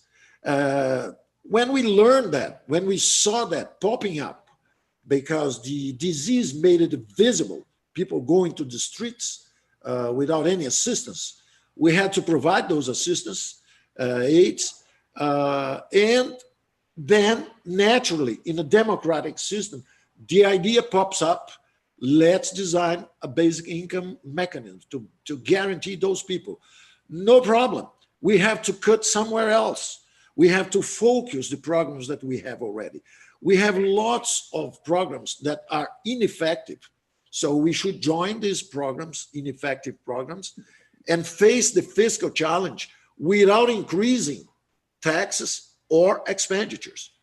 How do you, I mean, I know that's obviously the idea of creating something and then cutting in order to provide the revenue or the savings in order to fund it is something that is easy to say on paper, but very hard to implement politically. True. And True. So where are the big cuts going to come? True. Listen, the good news about it is that Brazil not only spent a lot of money, but spent very badly, unwisely. I'll give you 3 examples exactly where we cut. First, privileges and Social Security. So people were retiring with 20 times, 30 times the average retirement for the rest of the population, public officers. So we went there and we are cutting that space. Number 2, public wages themselves. In the last 17 years, with the center-left political coalitions, wages in the public sector went 50% beyond inflation. So while in the private sector, you don't have a guarantee even of your own job, in the public sector, you guarantee your job, you have privileges in Social Security, and more than that, you had 50% increase in wages beyond inflation. If inflation was 20, 30%, you had wage increases of 80%, 90%. So we froze, is the first, it never happened before, 3 years in a row without increases in public wages. And number three, I'll give you another example of bad policies. When we made our transition from a politically closed system under the military to a politically open system, we redemocratization, what happened? Quite naturally, there's a lot of social expenditures that are the natural requirements of an emerging democracy. So it was quite natural that money begins flowing to education, health, sanitation. But we had to transform the state. And we did not transform. We kept the same state companies providing insufficient water, sewage, transportation. Beyond that, we went to spend in the social areas. So what happened? We went to hyperinflation. It's pretty much what happened to Russia. Russia had the same problems like Brazil. That's why people sometimes get scared, because they saw when Russia collapsed, they saw hyperinflation like us. They saw a debt moratorium like us. They saw a strong president showing up like us, because you had a centrally planned economy, a lot of concentration of power and money, quite different from the US, where you have really a federation. Money is at the bottom, at the states. So what happened in Brazil, like in Russia, we made our glasnost, but we did not make our perestroika. We did not transform our economic system. So Brazil became a corrupt democracy and a stagnated economy. Brazil was one of the fastest growing economies in the past century. We were average growth rate for 2, 3, 4 decades was 7.3, quite ahead of China, quite ahead of South Korea, quite ahead of Japan. And then we began losing speed at the end of the military government. It was not democracy. It was not democracy that made bad things to Brazil. It was the economic system, centrally planned. It failed. It began collapsing. And then we tried to overexpand. And then just finishing your first question, which is, where can we reduce expenditures to put more money in the social area? I'll give you the third example. The first one was wage bills in the public sector, growing 50% above inflation. The second one was the Social Security privilege that we also cut. And now the third one. Do you know that Brazil spends one Marshall Plan a year just on internal debt services? So $100 billion, the money that was built to rebuild Europe, that was used to rebuild Europe over an 8-year period, $100 billion. Brazil spends one Marshall Plan every year. Brazil is the paradise of rentiers and the hell to entrepreneurs. Very high taxes, very high interest rates, very low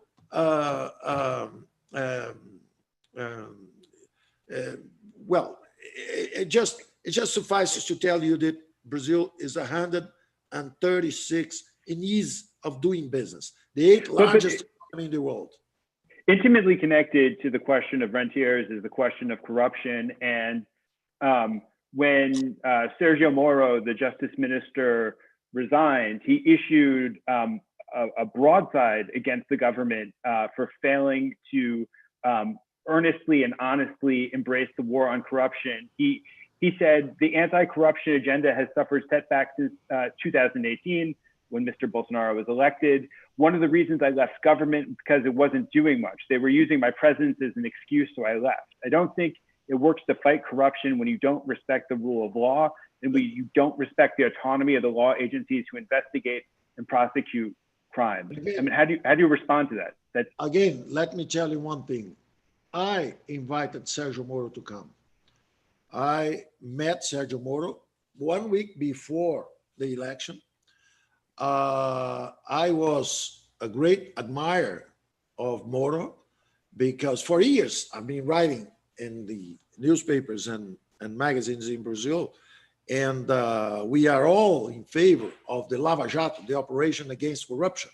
The basis of our program was exactly, let's destatize the economy. This problem is a very old problem. If you ask Tocqueville, a classical liberal, to speak of liberals, why the noble, very noble ideals of the French Revolution, why they became a Jacobin terror and then Napoleonic wars, why those accidents, terrible accidents, derailed the history of France, and why at the same time in 1776, the US was launching a great adventure with the Constitution, with independence, and a great democracy and a great market economy being launched to the world. And on the other side of the Atlantic, someone that helped the revolution, the French, were beginning their collapse. Why? How they derailed so unfortunately. Why Russia derailed so unfortunately. And then you go after the same historical tracks and you find almost the same thing. It is happening all over. It's not just in North Korea and South Korea. It's not just in Western or Eastern Germany. It's here. It's Cuba or Chile. It's Venezuela. It's Bolivia. And then Brazil now, trying to go the other way, the road to prosperity, like Ludwig Erhard, the German that rebuilt Germany. So we know where we have to go. And then you talk about Moro. Moro was a fighter against corruption of the the corruption that the economic system, the sick economic system was causing to Brazil, exactly degenerating our democracy and exactly stagnating our economy. So Moro came with great hopes. I met him 1 week before the second turn of the election. He had no consequence on the election. Nobody knew he was coming to the government. So you can't say that Bolsonaro was elected because of him. Bolsonaro was elected by himself. Moro came and joined us. It was a good friend of mine when we were here. And then there was a problem of interpretation. Amazing things were happening here. There was an establishment protecting itself in one hand. There was Moro coming with the Lava Jato guys in the other extreme.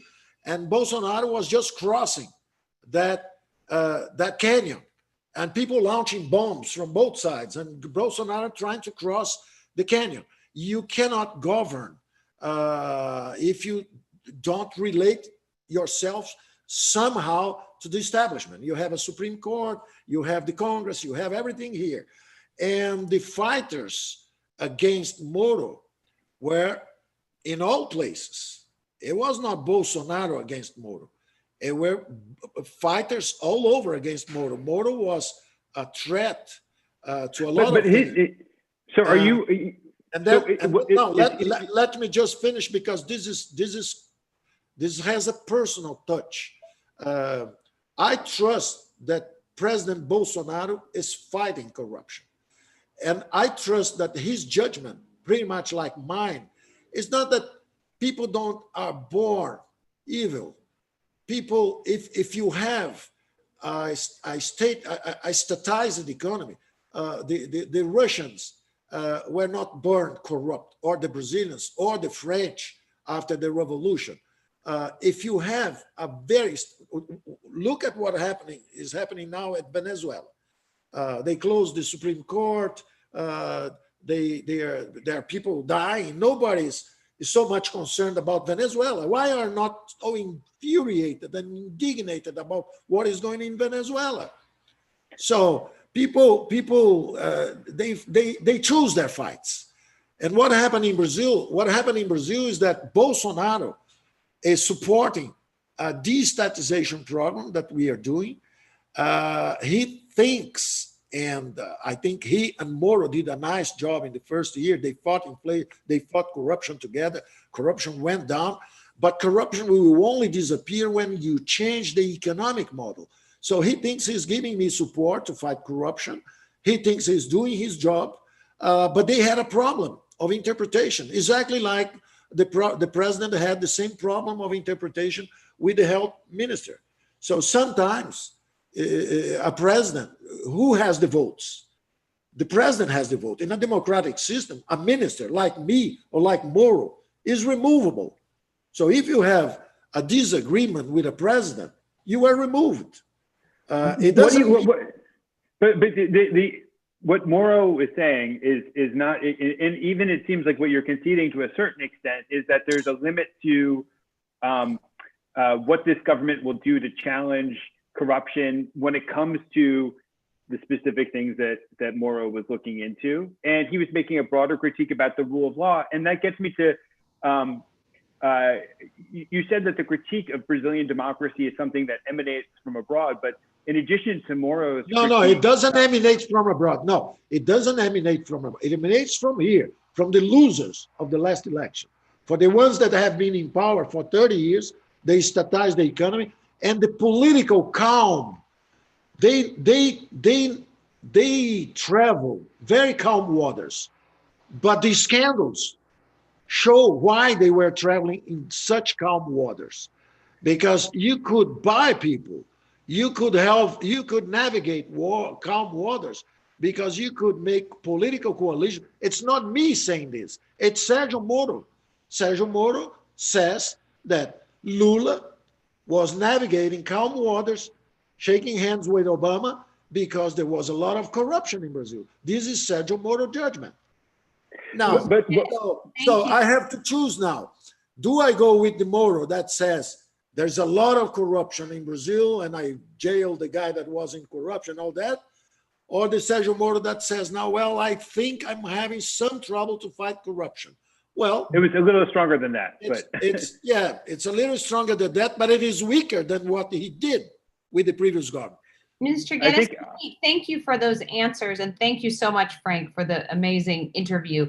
I realize that time is short and I want to get to at least one audience question. So could I call on Cliff Sobel, who's in the audience? And then after Cliff has a chance, I just wanted to ask you very quickly about China, because we've maybe while Cliff unmutes himself, we'll start that discussion. Cliff, are you there? I'm unmuted. Hello. Hi. Welcome, Ambassador Sobel. Thank you. And I can't tell you how pleased I am to have the first question, maybe the only question. But first, let me just point out how remarkable the response was, despite all the naysayers on the response to COVID in Brazil. And I think that Minister Geddes deserves a great credit for that. But I'd like to change the subject and discuss something concerning both of our two nations. And I'd like to ask the minister what Brazil's vision is for closer ties with the United States, how he anticipates achieving those goals.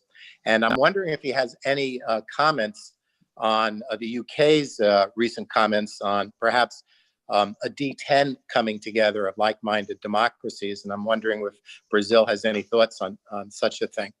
So, Minister Geddes. Thank you, Cliff. Finally, we get to the economy. Looks like Foster is much concerned with the disease, which I think it's very nice, but also concerned with problems that were not on my specialty field, which is these things, that we talked about, the rule of law. I think I live in a very vibrant democracy. I think I live in a rule of law.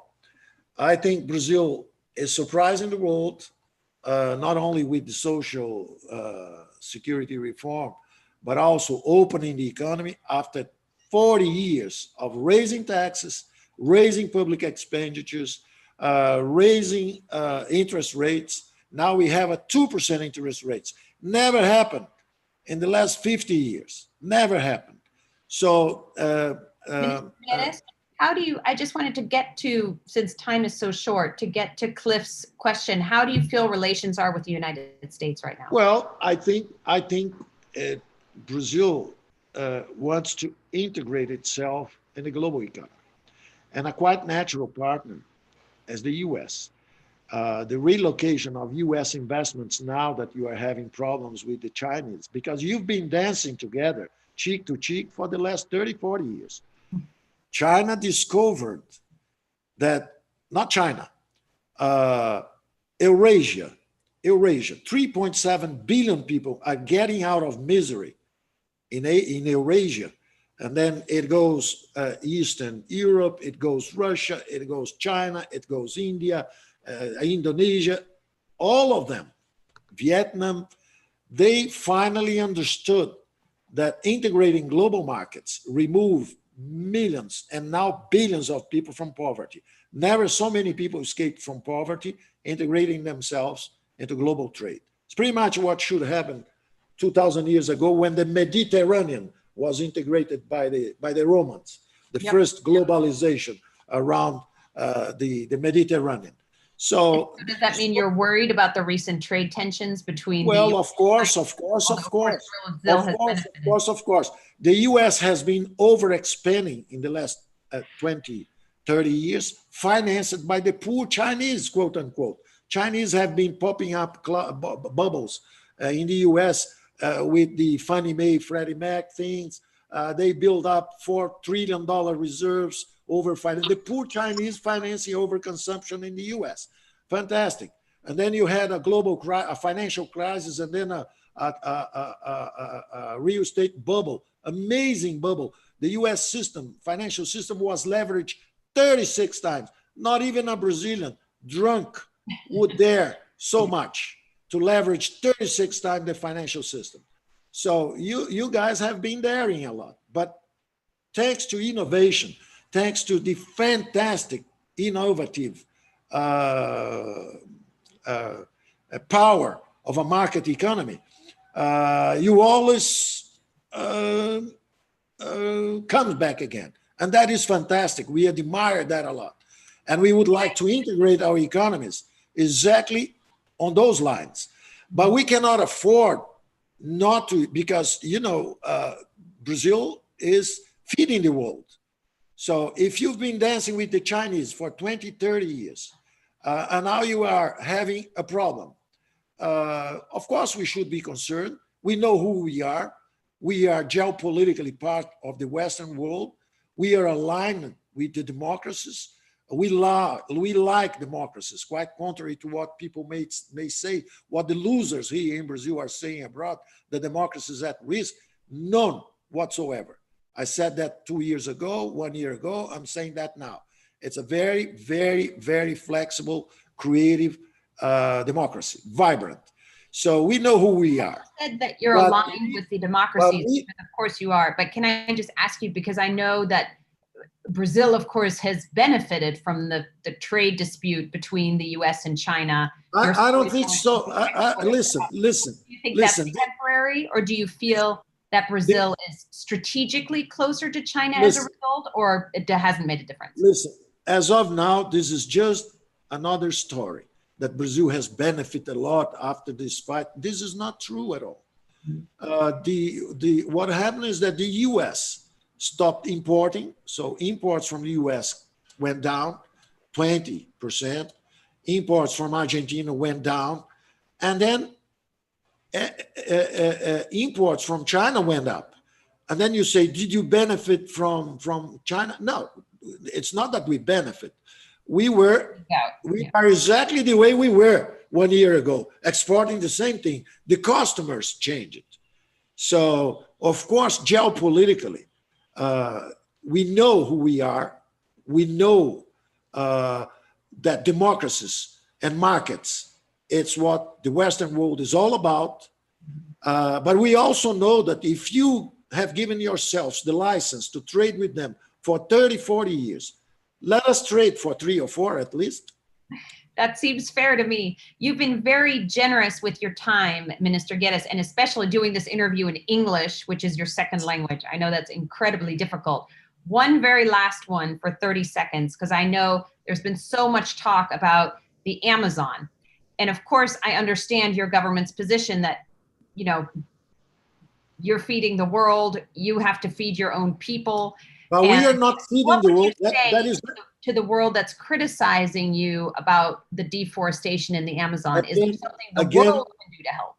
Again, a question that is not my field, but again, I'll go on it. And again, part of the story. Like I said, for 40 years, there should be a lot of people deforesting a lot of things here. So you just go there and see how much was deforested. It should be 140%, 1/40. So don't jump too fast. You know how the military greet each other here in Brazil? They say jungle.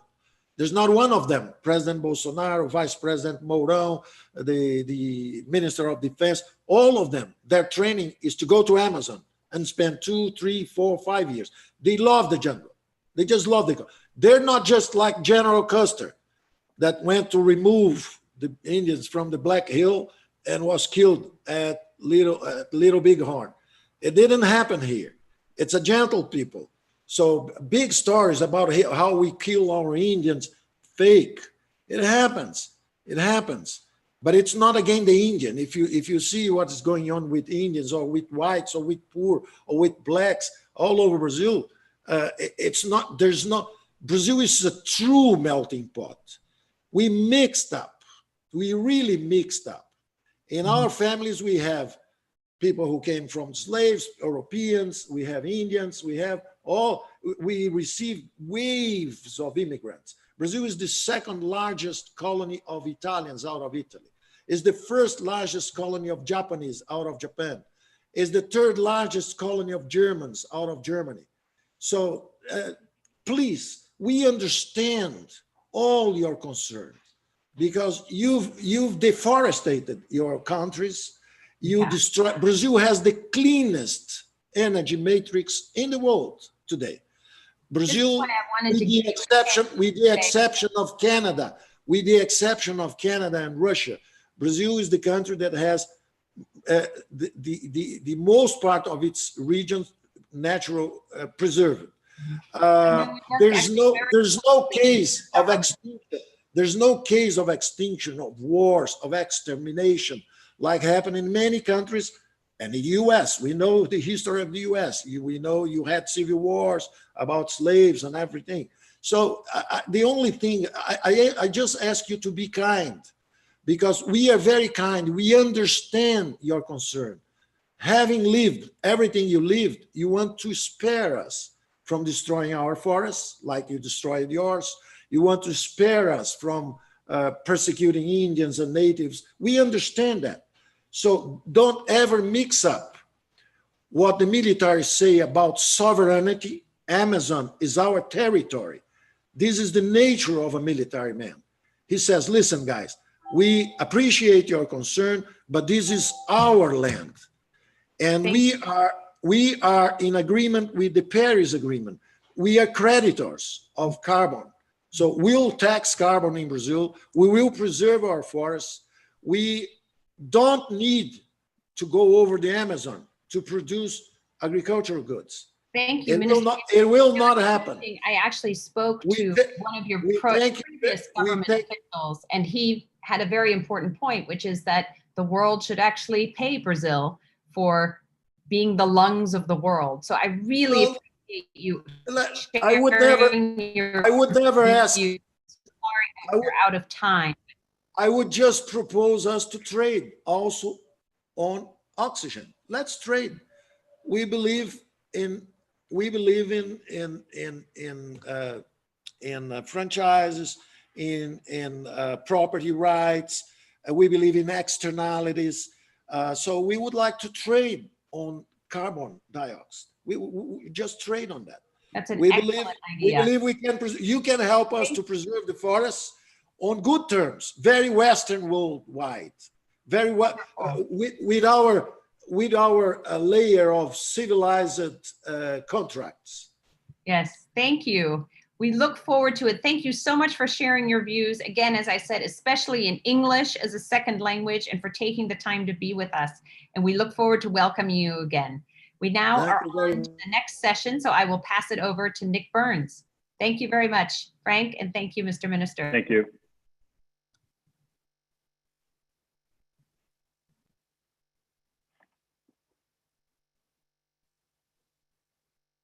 Please welcome Executive Director of the Aspen Strategy Group, Ambassador Nicholas Burns.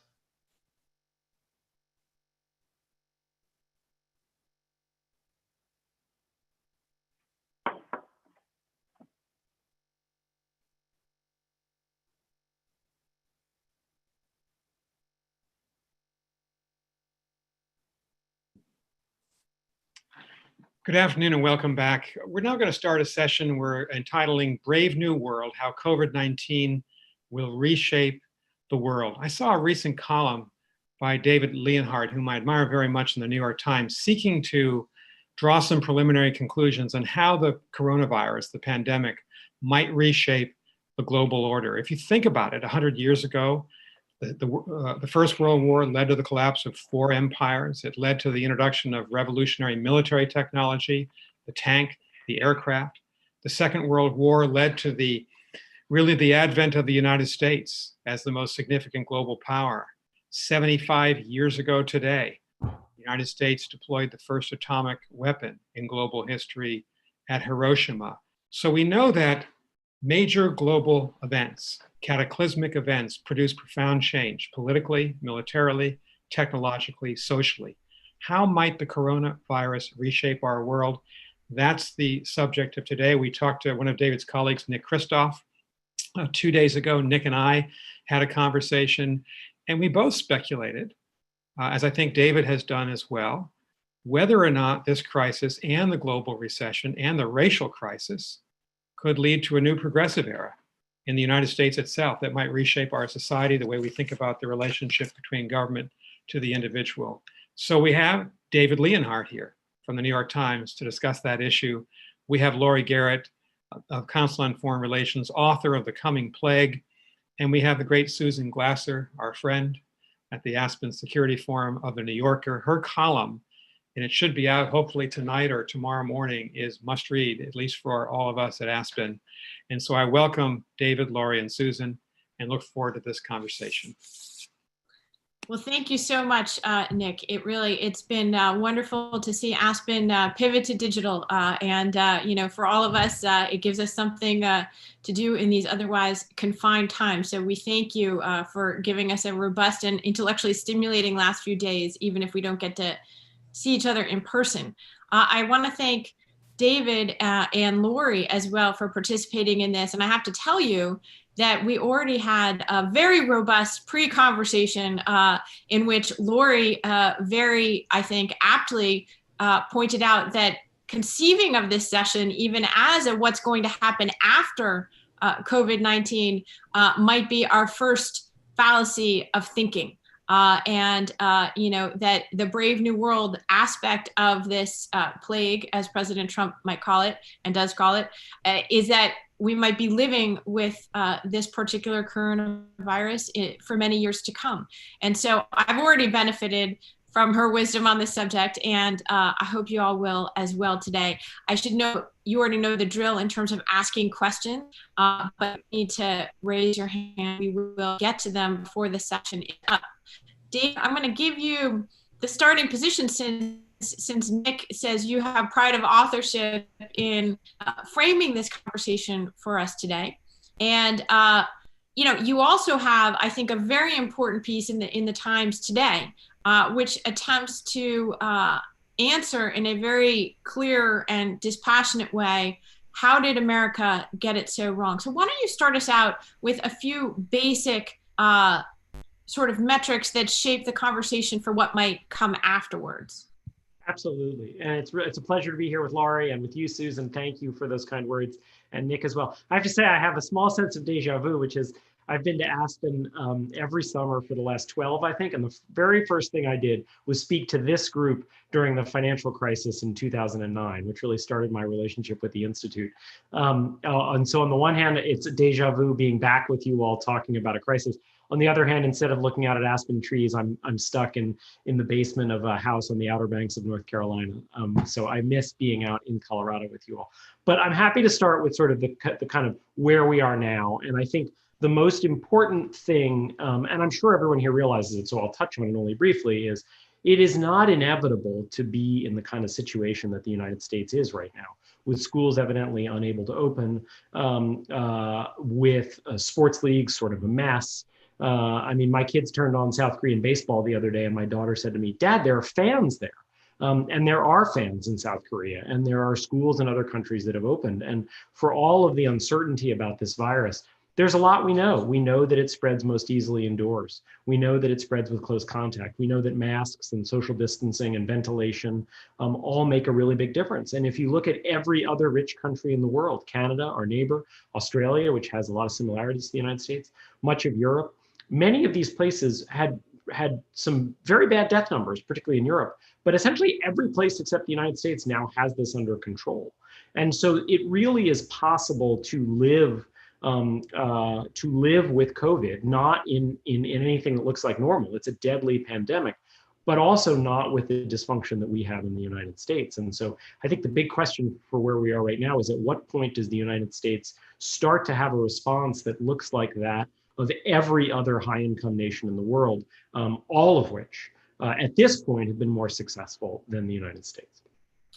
So, Lori, let me ask you, I take David's point, but I wonder if we're all making it an even bigger set of assumptions, that there is sort of a formula that's tried and true that will work to get us out of the place where we're in. Is there a sort of moment when we're going to be over coronavirus and talking about what comes next? Are we overly optimistic actually right now when it comes to the prospects for a vaccine or a treatment that will make it a manageable aspect of life as opposed to the predominant aspect of life? Yeah, let me first make a tiny correction. Nick referred to me as being at the Council on Foreign Relations, and lest CFR get very angry, I left the council 3 years ago. To answer your question, look, I said back in January that we were looking at best case scenario, 36 months with this virus in this sort of acute phase of combat, if you will, between our species and it. And I think we've now blown most of the opportunities for that 36-month window. I think it's going to be much worse. The real question now is whether there's any hope of eradication, or whether all we're looking at is wealthy countries seeking strategies to eliminate viral threat within their borders, even at the expense of the poor world and middle income planet. And with policies that seek to take control of vaccine, take control of medicines, and implement different strategies that seem appropriate to the wealthy world. This virus is, of course, in the same family with the common cold. And every one of you has had common colds over and over again throughout your life. The immunity is not durable. It doesn't result in something that renders you permanently immune to the next common cold. It comes round over and over again.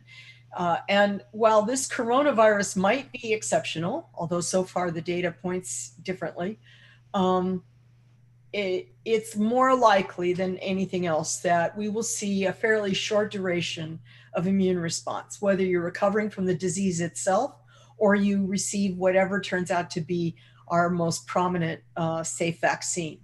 And so if we go the vaccine route, we're going to be going multiple booster routes. And the current crop of lead contenders, as listed this morning in the discussion with the World Health Organization, are all vaccines that require refrigeration. In some cases, the front runner Moderna vaccine that the United States is pushing requires dry ice temperature. So it's more than just refrigeration.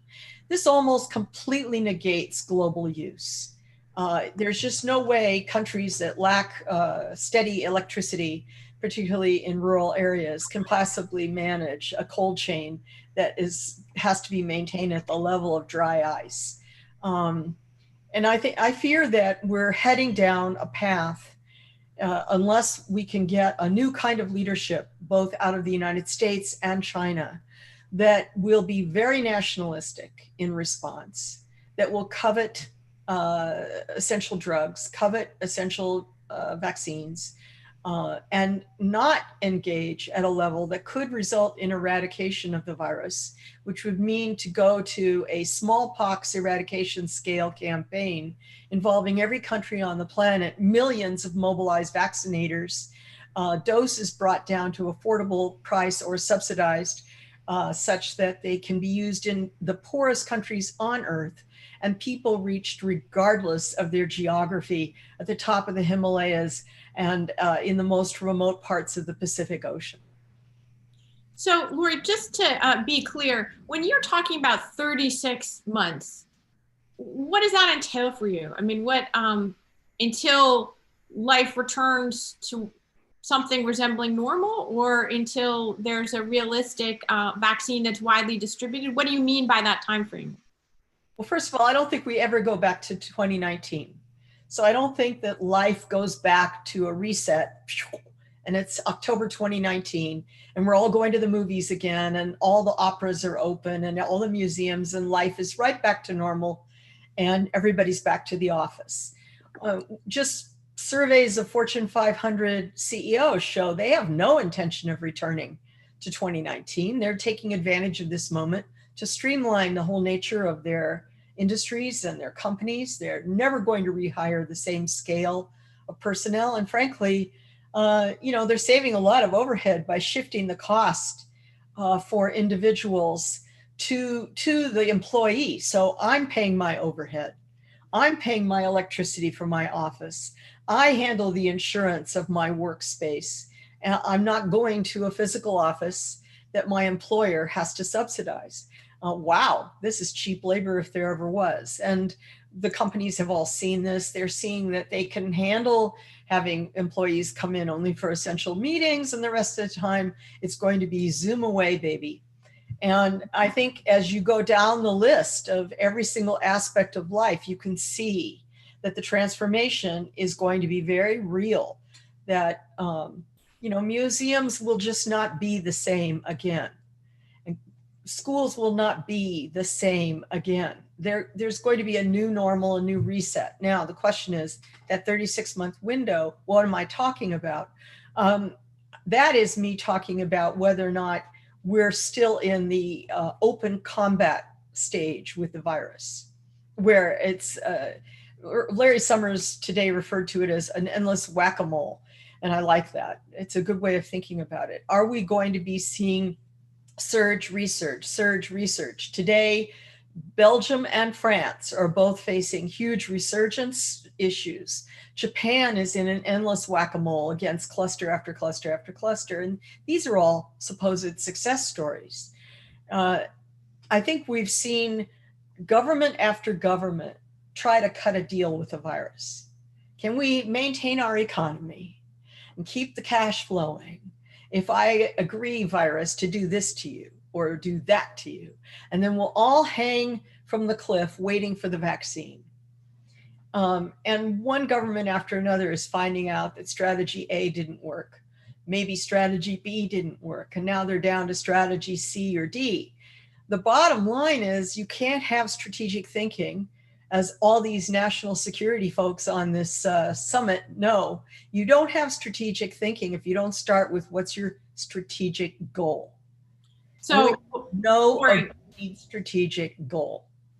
So Laura, I didn't think it was possible for me to be more despondent about the current situation, but perhaps you've already contributed to making it that way.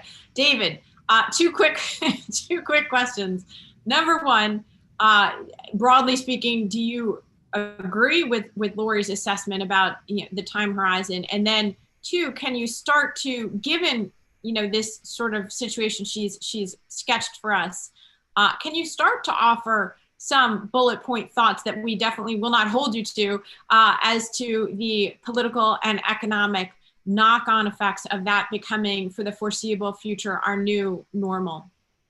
I mean, Laura, you know much more about the science here than I do. I think I think there are a range of estimates. I think 36, and no one knows. I think, if you listen to Tony Fauci, clearly he's on a range he's at a point that's significantly less than 36 months. And so I think there are a range of estimates. I think 36 months could end up being right. And for all I know, Dr. Fauci could end up being right. And it could be less than that when he says that he thinks that we'll have some sort of significant vaccine that will make a real difference by early 2021. So I think for those things, I'll take a pass and say I'm just sort of trying to sort through the different estimates that people are making. I think in terms of the knock-on effects, I think it is important, and Nick walked through a little bit of this at the beginning, which is if you sort of think about the history of major crises, I think it's fair to have three broad categories of major crises that then have led to profound societal change.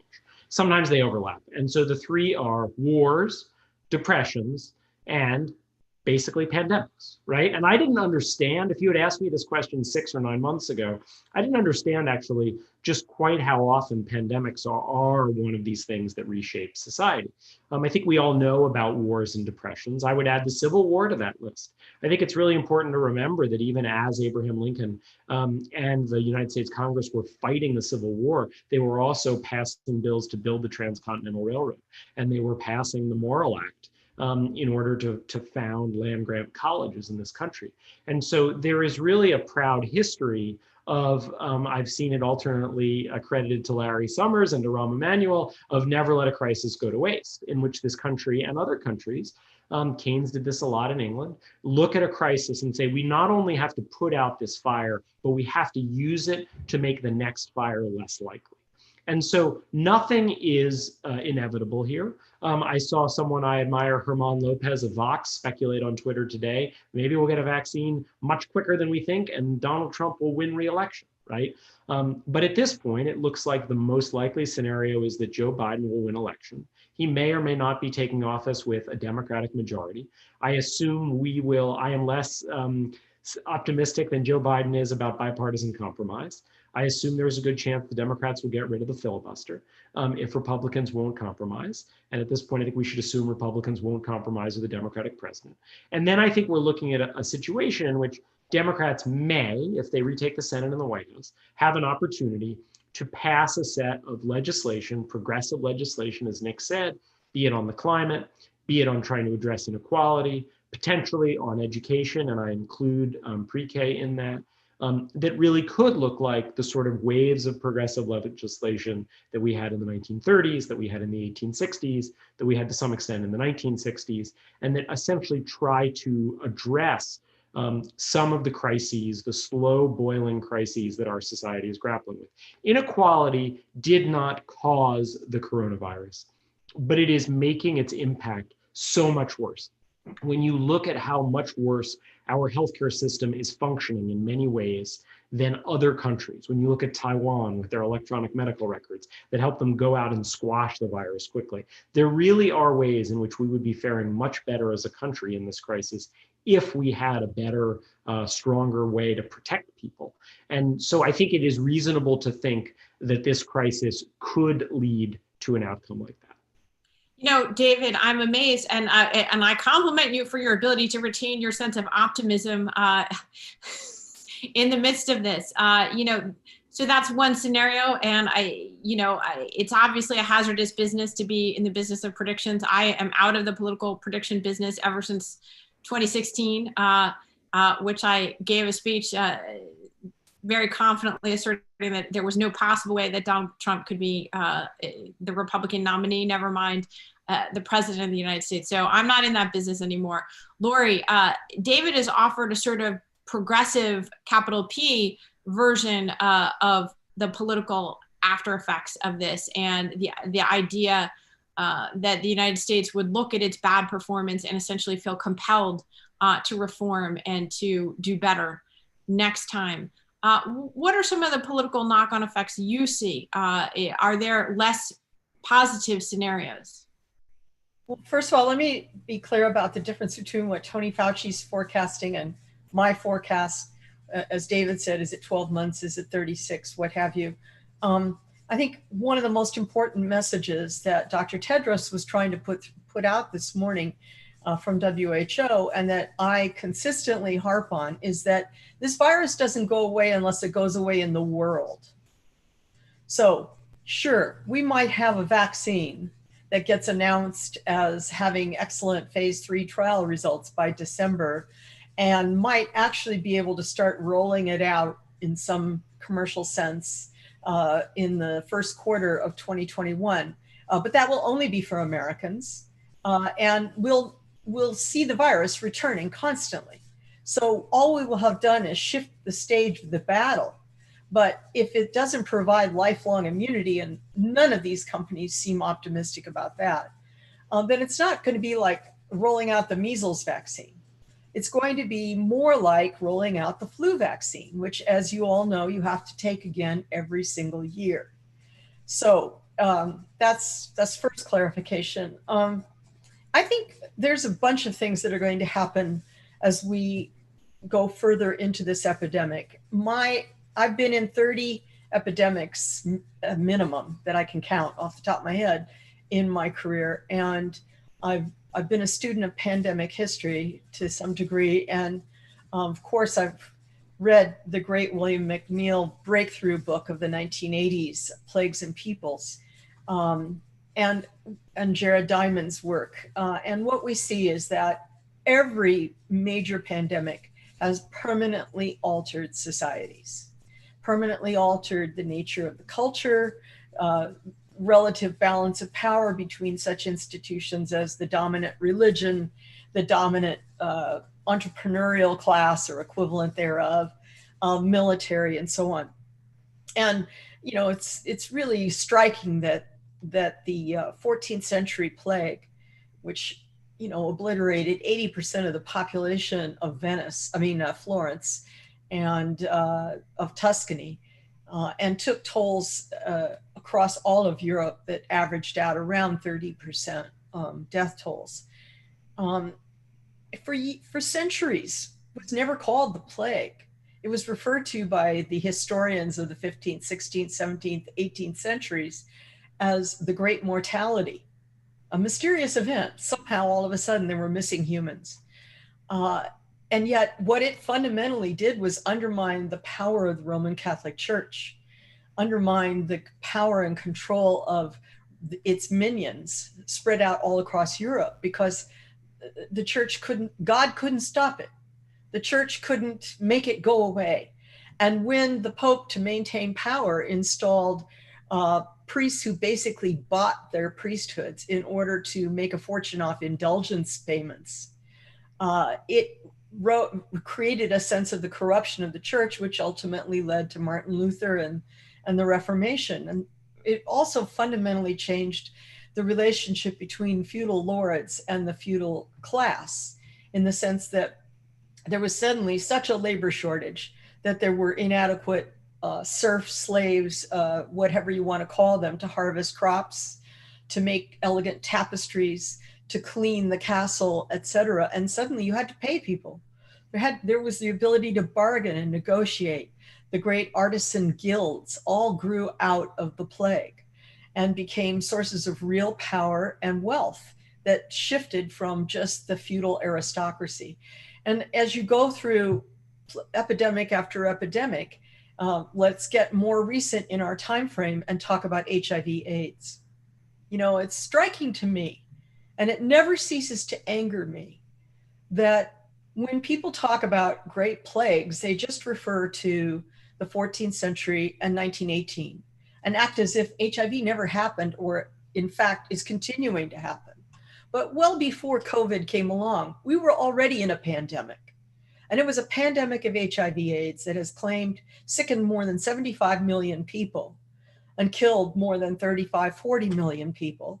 And we have another, 35, 40 million people being kept alive today because they're receiving treatment drugs largely through our PEPFAR program and the Global Fund to subsidize them, keeping them alive. I see a scenario where we could actually end up with COVID with some mixture of periodic vaccination with boosters and medication that results in something that's a sort of pseudo PEPFAR, another scale of a huge shift of wealth from and technology from north to south, from wealthy world to poorer world, to keep a huge percentage of the population of the planet alive. And it becomes yet another giant layer of bureaucracy on the global health infrastructure. Just like HIV/AIDS is eventually sort of put out of the minds of the collective wealthy world because, well, we got that under control. Even though, as is now happening in South Africa, people with HIV/AIDS are not able to get their HIV medication as South Africa is being overwhelmed by COVID. So, David, your piece today suggested, and I think looked at one of the fallacies of thinking. Lori has suggested another, which is perhaps we're not thinking in big enough terms about how disruptive this can be. But certainly in the United States, one of the problems that evolved early on was a failure of thinking, right? It was a juxtaposition between the economy and dealing with the virus as if those things were in opposition to each other. And you highlight that as one of the key reasons that the US has had such a troubled response in many states. Economically, where do you see us at now? Has that sort of been definitively debunked? And where do you think, are we thinking big enough about the potential disruptions that could result? If, Lori has suggested some of the political or global public health changes that could be actually much bigger than we've envisioned. What about in terms of the global economy and the economy of wealthy nations like the United States? Debunking is a great word, Susan. I mean, the problem with debunking is something can be thoroughly debunked, but if people don't see that it is, to some extent, right? If there's a debunking that people don't see, it's like the tree that falls in the forest. And so I think clearly the notion that there's this great tension between public health and the economy has been debunked, right? And we see that in a few different ways. We see it because economic activity started to take a sharp downturn before states announced stay-at-home orders. So it wasn't people waiting at home, what is my governor going to tell me to do? It was people saying, wait a second, I don't want to get sick. I don't want to die. I'm not going to the mall. Some number of people. And you really saw that really came down. And so then, but these stay-at-home orders still affect people. And so you had in many states this notion that, wait a second, we can't, enough already. We've paid too much attention to the virus. It's time to worry about the economy. The only way to bring the economy back, Austin Goolsbee calls this the first rule of virus economics, is to beat the virus, right? So if we want to help the economy, we've got to get the virus under control the way other countries have. One of the things that's really interesting about the resurgences in other countries right now, which is they are worrisome. You look at Australia, Laura, you mentioned Japan. They really are worrisome because they can feed on each other and then become something big. But so far, if you put the situation in the US on a graph with, say, the resurgence in Japan, you can barely see the Japanese resurgence because it just pales compared to the US. So what happens, Susan, you're asking, longer term or medium term with the economy? I think that in the medium term, we're going to have a lot of hardship. We're going to have a lot of people out of work. We're going to have a lot of hits to income, and we are going to really need to think about ways to address that. I was pretty negative about a major part of the first stimulus bill, which is this idea of sending checks to everyone under, I think it was $75,000. I don't think that makes a lot of sense. I think people who didn't lose their job, if anything, had a reduction in their expenses. And so they really didn't need the money. And you see this in the data, they saved the money. I think the right thing is some sort of targeted solution. You can do it through unemployment insurance benefits. I would argue that the thing that's worked better around the world is essentially subsidizing companies to keep people employed, so you keep that worker-employer relationship. But even we still need to get control of the virus. But once we do that, we're going to be dealing with a whole lot of economic trauma in terms of lost income and lost jobs and people really having their lives disrupted. What does it mean, though, when Lori suggested, that there's no going back, to the day before, in many ways, kind of similar to the political fact that we're really not going to be going back to November, 3rd, 2016, no matter sort of what Joe Biden campaigns on, economically, that must be true as well, that there are going to be structural shifts that are profound as a result of this. I'm curious what you both think about that. It is, but I don't think we yet know what that's going to look like. So I don't doubt, and in the piece Nick kindly mentioned, I predicted as much. I don't doubt there'll be a real rise in the number of people working at home or the number of people working at home 1 or 2 or 3 days a week. There are some real advantages actually to working at home 1 or 2 or 3 days a week. If your kid has a doctor's appointment, it's sometimes easier to work at home than not. But I think we really don't know if we get a vaccine, whether it's 1 or 2 or 3 years. I think there's probably a lot of stuff that will go back to looking largely as it did before the virus. And then there's a whole bunch of stuff that probably won't. But human beings are social creatures. We thrive on interaction. And so I assume that most forms of human interaction will either return or will return in a slightly altered form. And while the changes will be profound, and I apologize for ducking the exact prediction of what they'll be, I think there will be more that doesn't change than does change. So Lori, I wanna get your answer on the economic question. I just wanna remind the audience, as soon as we do that, we are gonna go to questions. What you do is you raise the hand in that function that's located in the center of your meeting control bar, and then I'll try to call on you before our time is up. But Lori, if you just quickly have a response on the economic disruption piece.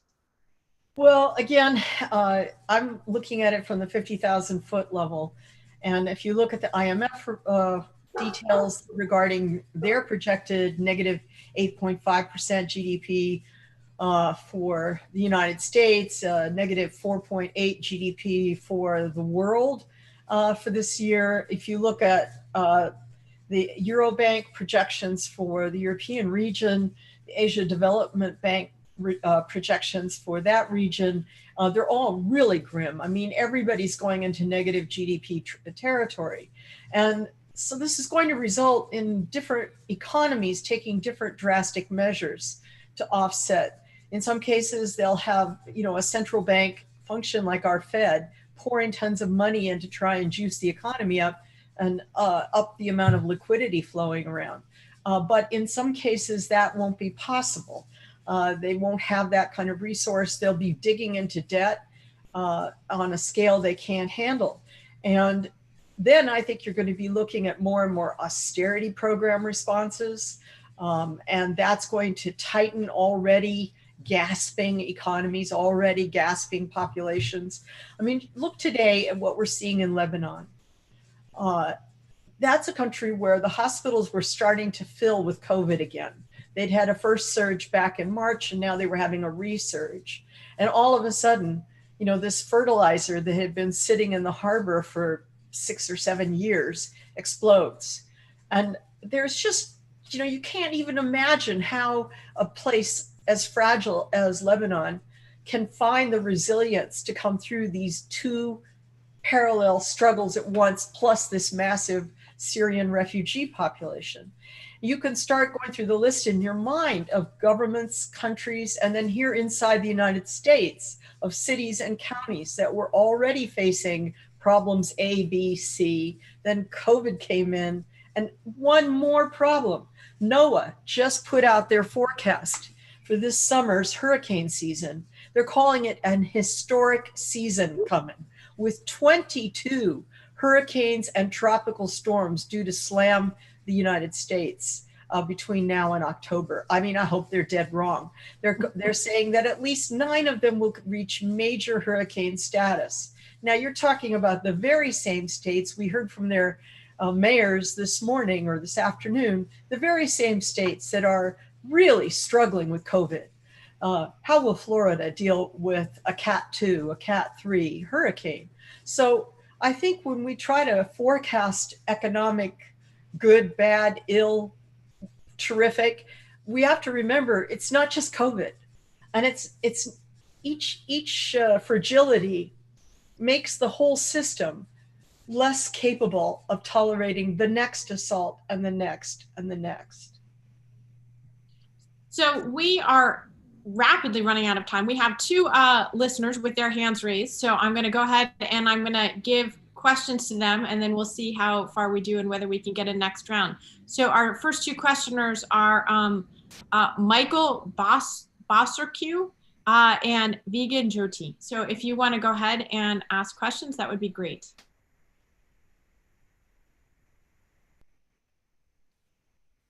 Hello, can you hear me? Yes, thank you. Okay. Well, thank you for taking my question. I'm Michael Bosserque, and I'm a contributor to CNN Opinion. I also host a podcast. I've been writing about and commenting about COVID for quite some time. My question is the following to both panelists, if they can. A lot of the world's strongmen, whether it's Putin in Russia or Orban in Hungary or others, Xi Jinping in China, have been using COVID-19 to kind of level the playing field. And by that, I mean postponing elections, jailing opponents, harassing journalists.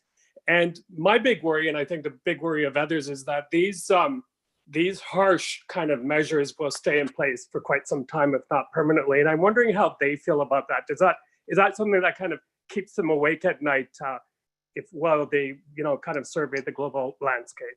Thank you. Thanks, Michael. And then our next question is from Vegan Jyoti.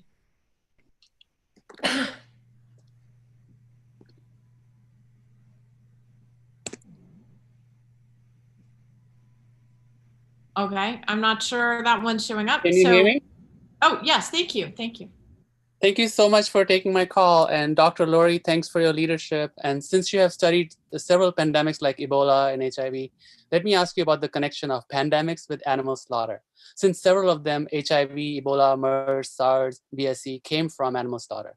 Should we close down these live animal slaughter markets, which are still operating in US, China, and the world? Or shut down these concentrated animal feeding operations, which are brewing the next pandemic, the H7N9 and avian flu, and the swine flu G4EA H1N1. And besides, as you know, that going plant-based dramatically improves the health. It has an enormous impact on climate change, social justice, and is kind to the animals. Thank you. Okay. Laurie, do you want to go first with that one? And then we'll go to David. Okay. Well, obviously, having spent a lot of time in wildlife markets and animal markets all over the world, I have a real problem with how they operate. And we definitely have evidence of jumping from species that are brought into animal markets, both between species in the markets and then from them to human beings.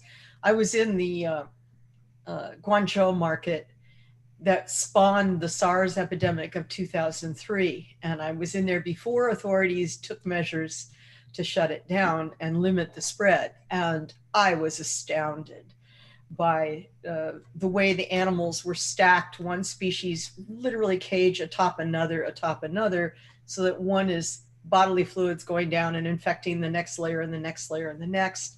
And people wandering around barefoot. And well, it was no surprise to me that a situation like that spawned the outbreak. And there was a whole effort by HIV researchers back 20 years ago to go through wildlife markets in search of evidence of primates that carried an ancestor virus to the human HIV virus. And indeed, they found ancestor viruses in West African wildlife, chimpanzees and gorillas in particular.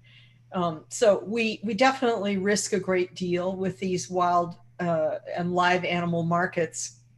The live animal market problem is quite substantial because offsetting it means getting people accustomed to refrigeration, to buying animal parts as we do in supermarkets, packaged chicken thighs instead of a whole live chicken. And it's a cultural issue, it's an economic issue, and in the end, it's a climate change issue if you increase refrigeration that substantially, particularly across Asia. And just real quickly on the dictator issue, I think it's very clear that COVID is tracking as a particularly difficult problem in countries that have autocracies, and that where there's a lack of trust between the general population and its rulers, it is harder to implement strategies that require compliance from the population over a long period of time. And especially if those strategies are considered highly inconvenient. Is it inconvenient to wear a mask? Is it inconvenient to school your children at home? Is it inconvenient to not go shopping? And I think very clearly, I mean, the example that rises immediately in my mind is Duterte in the Philippines, where he clearly has already used the COVID crisis to further restrict the activities of journalists.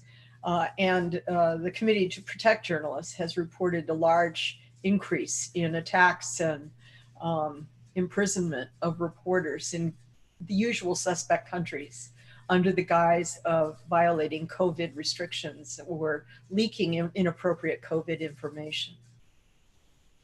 Well, thank you, Lori. I mean, that's an excellent point. David, do you want to pick up on that and this question of, you know, what a dictator or someone else might make of the opportunity presented by the coronavirus? Yeah, and I think it's an important point because I mentioned before that wars and depression and pandemics have this history of changing society. Those are all bad things: war, pandemic, depression.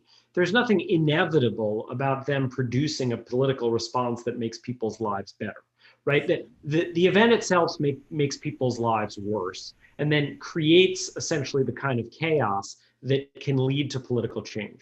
The political change can make people's lives much worse. And to use just a small example here, it's not on the same scale as restricting people's rights or jailing dissidents. But I think that there is good reason to expect that absent government intervention, this will lead to a further concentration in many industries in which big companies will do better relative to small companies. It's easier for them to move online. And so you could very easily imagine how this pandemic, left to its own devices, leads to more concentration, more economic inequality, more hard times for regions that aren't home to very large companies. So the question is, what is our societal and our political response? It is possible to have a response that lifts most people's living standards, that increases people's democratic rights. It is also possible to have a response that leaves people much worse off. And it's why I think that the post, Laurie, I'll take your point, not post, right? But the mid and then the post-COVID era will be something of a historical turning point. We don't know which way. So we have one more question I think we have time for. Stephen Keenan, if you can keep it crisp, we'll try to get one more question and answer, and thank you.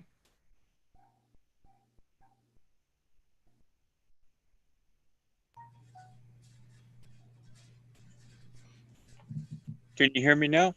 Yes, thank you. Thank you very much for a very informative discussion, and I'll make it very crisp. What about, you know, we're talking a lot about vaccine. I don't hear much talk about this being a great opportunity to lower our obesity issues that we have as a nation and really focus on our personal immunity, boosting up our immunity and also our community immunity. Thank you once again for a fantastic Aspen Security Forum. I'll take that. Thanks for raising that, Stephen, because one of the things I have been pushing, to the degree I have any power to push anything, is that we really should be linking testing to hypertension assessment, blood sugar assessment. We know the two biggest risk factors for ending up in acute care, ICU, and ultimately death are comorbidities with COVID infection, in particular hypertension and diabetes. Hypertension, I mean, that's the easiest intervention there is. It costs practically nothing, just the human that puts the cuff on. And we should have a situation where we're taking opportunity of the fact that the very people who are at highest risk turn out to also be African-American, Latino, indigenous peoples in the United States, where there are high rates of totally untreated hypertension in their communities already, high rates of untreated or undertreated or inappropriately treated diabetes. If we could couple at first front step of testing, have it a threefold test. Yes, you're getting a COVID test, but you're also getting a quick workup for hypertension and a quick blood glucose test. These could be instantly revealed, and we could end up intervening in a way that not only deals with COVID, but deals with two other great health crises, cardiovascular disease and diabetes, and raises the level of trust in underserved communities, a feeling that this is more than I'm just getting the occasional COVID test. I'm actually getting life-saving intervention around my history of blood sugar problems, hypertension, and so on. So Lori, that was such a proactive and specific suggestion. David, I'm going to give you the last word here. As you were reporting this terrific article today, did you hear anything specific or constructive from all those experts that you think we're not doing, or that surprised you that we might take a look at? So I think this is arguably for earlier in a pandemic than we are right now. But I want to answer your question literally, something that surprised me. I think historically, epidemiologists and other experts have not thought of travel restrictions as a particularly effective way to deal with pandemics. And I think if we're being honest, travel restrictions make a lot of liberals uncomfortable. And I include both the kind of left-wing liberal notion of the United States in that group, as well as the more European notion of liberal, people who believe in open markets, right? We want to believe we're in a world where you can travel around, and immigration, harsh immigration restrictions make many people uncomfortable. They often smack of xenophobia.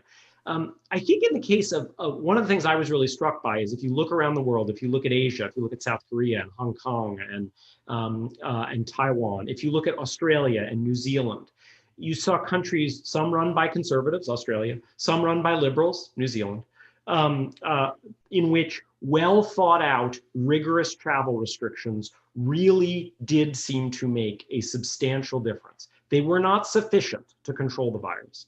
They are temporary, but they can slow its spread in a way that really can save people's lives. And so Jared Baton, who's the vice dean of the public health school at the University of Washington, said to me, restricting travel has been so successful in some places in holding down the disease. I think we as epidemiologists in the future are going to have to look at whether we should be recommending that more than we have. And that to me was the most surprising part of the reporting that I did for that piece that just went on the Times website today.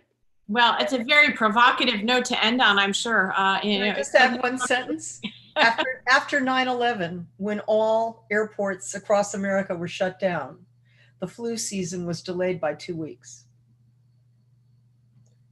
We're going to have to leave it there. You guys can keep arguing it over offline, I think. I see our wonderful impresario and host, Nick Burns, ready to introduce the next session. I want to really thank Lori and David, because I feel like you have cut through so much of the noise. And as profoundly depressing as it is, I'm also really grateful to both of you for helping us to navigate this incredible period of time. And thank you, of course, to all the listeners as well for your smart questions and for paying attention. Nick, thank you very much. Thank you to Susan Glasser for expert moderation. I just want to say, this panel exceeded our expectations. We wanted to get a sense of where we're heading.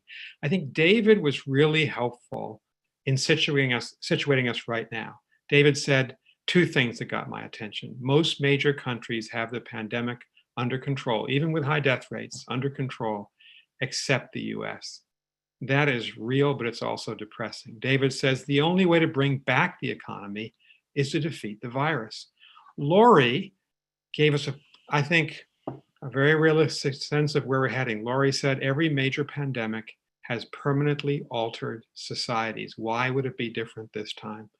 An important panel. I almost want to bring you back in 3 or 4 months and see where, maybe we'll do that, see where we are. Thanks, David. Thanks, Lori. Thanks, Susan. Thanks very much. We're going to move on right now to a very important conversation with somebody that I admire very much. That's Michelle Flournoy. She's going to be talking about the future of American defense.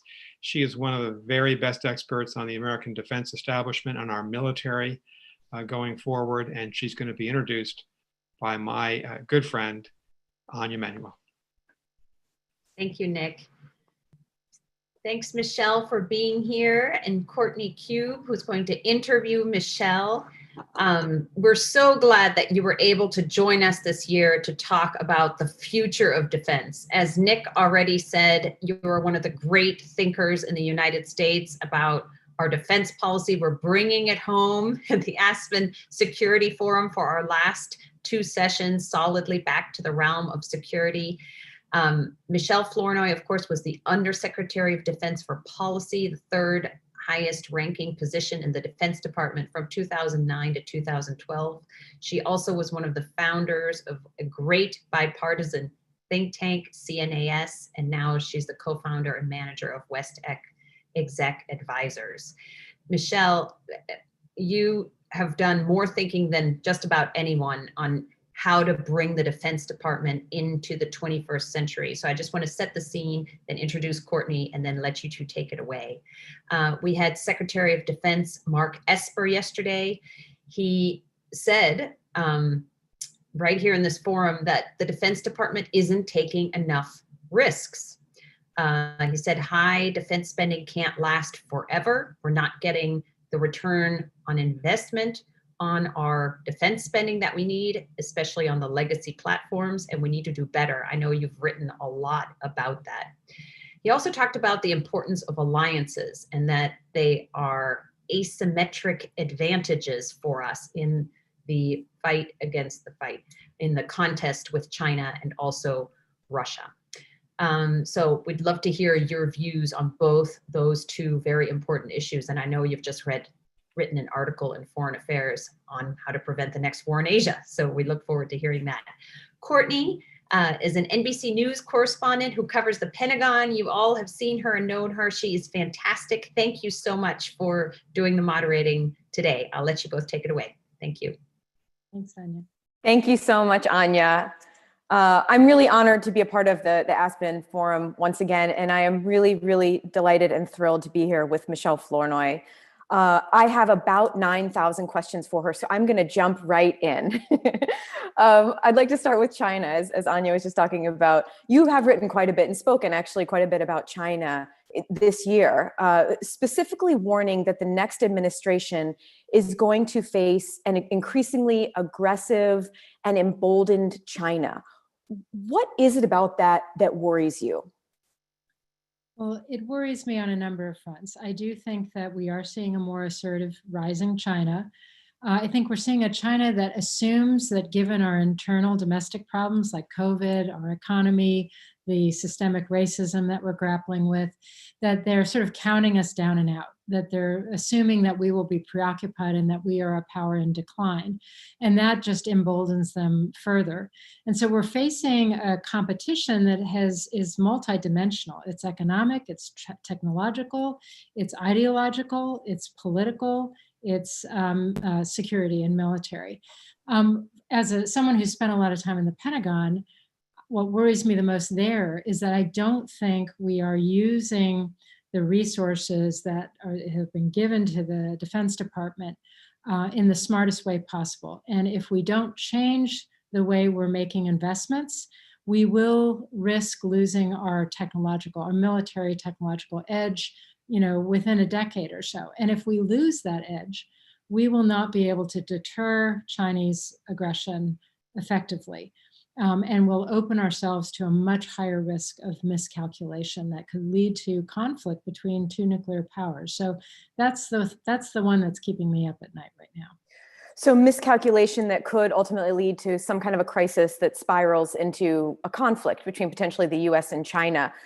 It sounds as if you feel as if the US may not currently, or is it more in the future, be able to actively deter and defeat Chinese aggression. Like, is the US right now able to potentially win or this war that they might be facing? Yeah, I mean, I don't want to portray China as 10 feet tall, but the US today has the most powerful military in the world.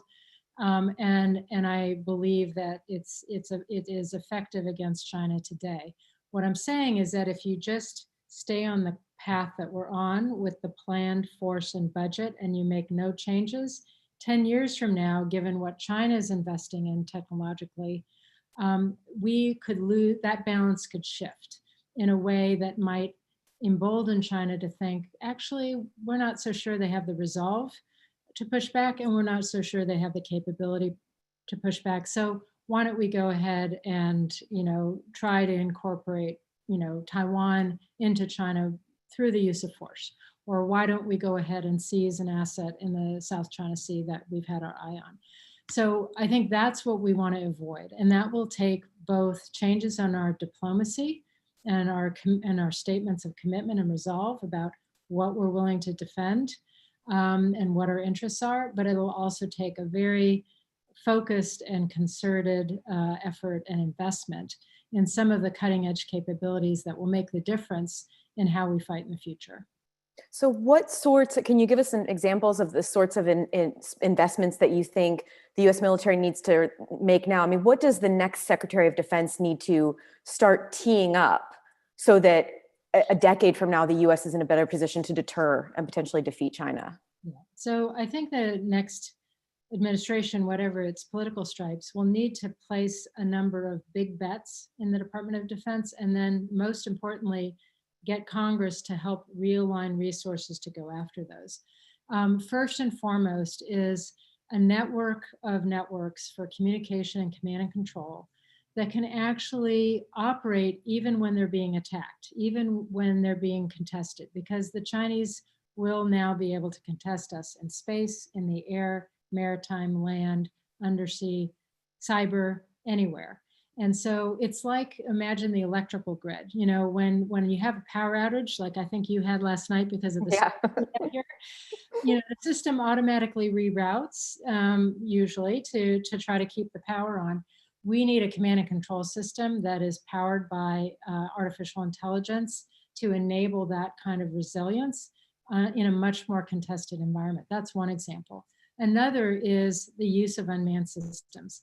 China has created a set of threat rings that are very, very lethal places for US forces to go.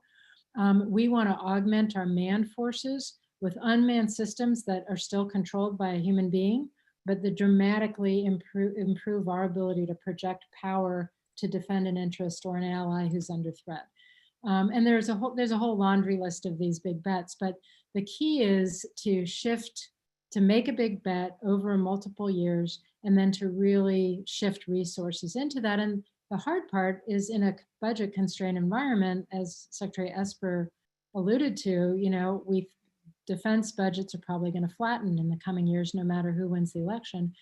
That means you have to make trade-offs. It means you have to make hard decisions. It means you probably need to buy fewer legacy forces in order to invest in the technologies that will actually make the force that you keep more relevant, more survivable, more combat effective, and better able to underwrite deterrence. So it sounds like one of the things that you're focusing on is Beijing's investment in their A2AD, their anti-access area denial capabilities, which really make it difficult for the US or anyone to penetrate that if in fact a conflict begins. So are you, is the US military right now even postured to start moving in a direction where they could counter that? Or is that something that the next Secretary of Defense may have to, jump right in, or even this Secretary of Defense with the amount of time that's left in this administration, jump right in and start trying to counter right now? I mean, I guess how long would it take for those systems to be ready? Yeah, I think there's sort of two parallel efforts that have to happen. One is investments that may take a decade to be fully realized and integrated into the force. Another is the question of what can we do in the next 5 years with what we have, but use it differently. And this is not just a matter of new technologies. It's really about changing our mindset and how we imagine using what we have. And so I think there are ways in which new operational concepts that could take, platforms we have, munitions we have, intelligence and surveillance and reconnaissance resources we have, you put them together in new ways to get a better deterrent effect than what we have today. And so I think that those two parallel tracks need to be pursued together. And, as this report I recently wrote for CNAS said, that, we were trying to sound a bit of an alarm, that the urgency is there, that, our ability to deter it's not gone, but it's an eroding asset. And we've got to pay attention now to making sure that we attend to that and invest in that. And you also focused quite a bit in that on the need for the Pentagon, the Department of Defense to buy these systems more quickly, to not have to rely on this bureaucratic budget process, but to figure out ways. Do you have a sense of how will that happen? I mean, I know Army Futures Command, it sort of is one of the things that the Pentagon put in place to try to circumvent this process, but are there other things that the next Secretary of Defense could do? Yeah, I mean, Congress has actually given the Pentagon a lot of additional flexible authorities to try to get programs from kind of prototype stage rapidly into production, especially new technologies. But we haven't necessarily trained and incentivized the workforce to use those at scale.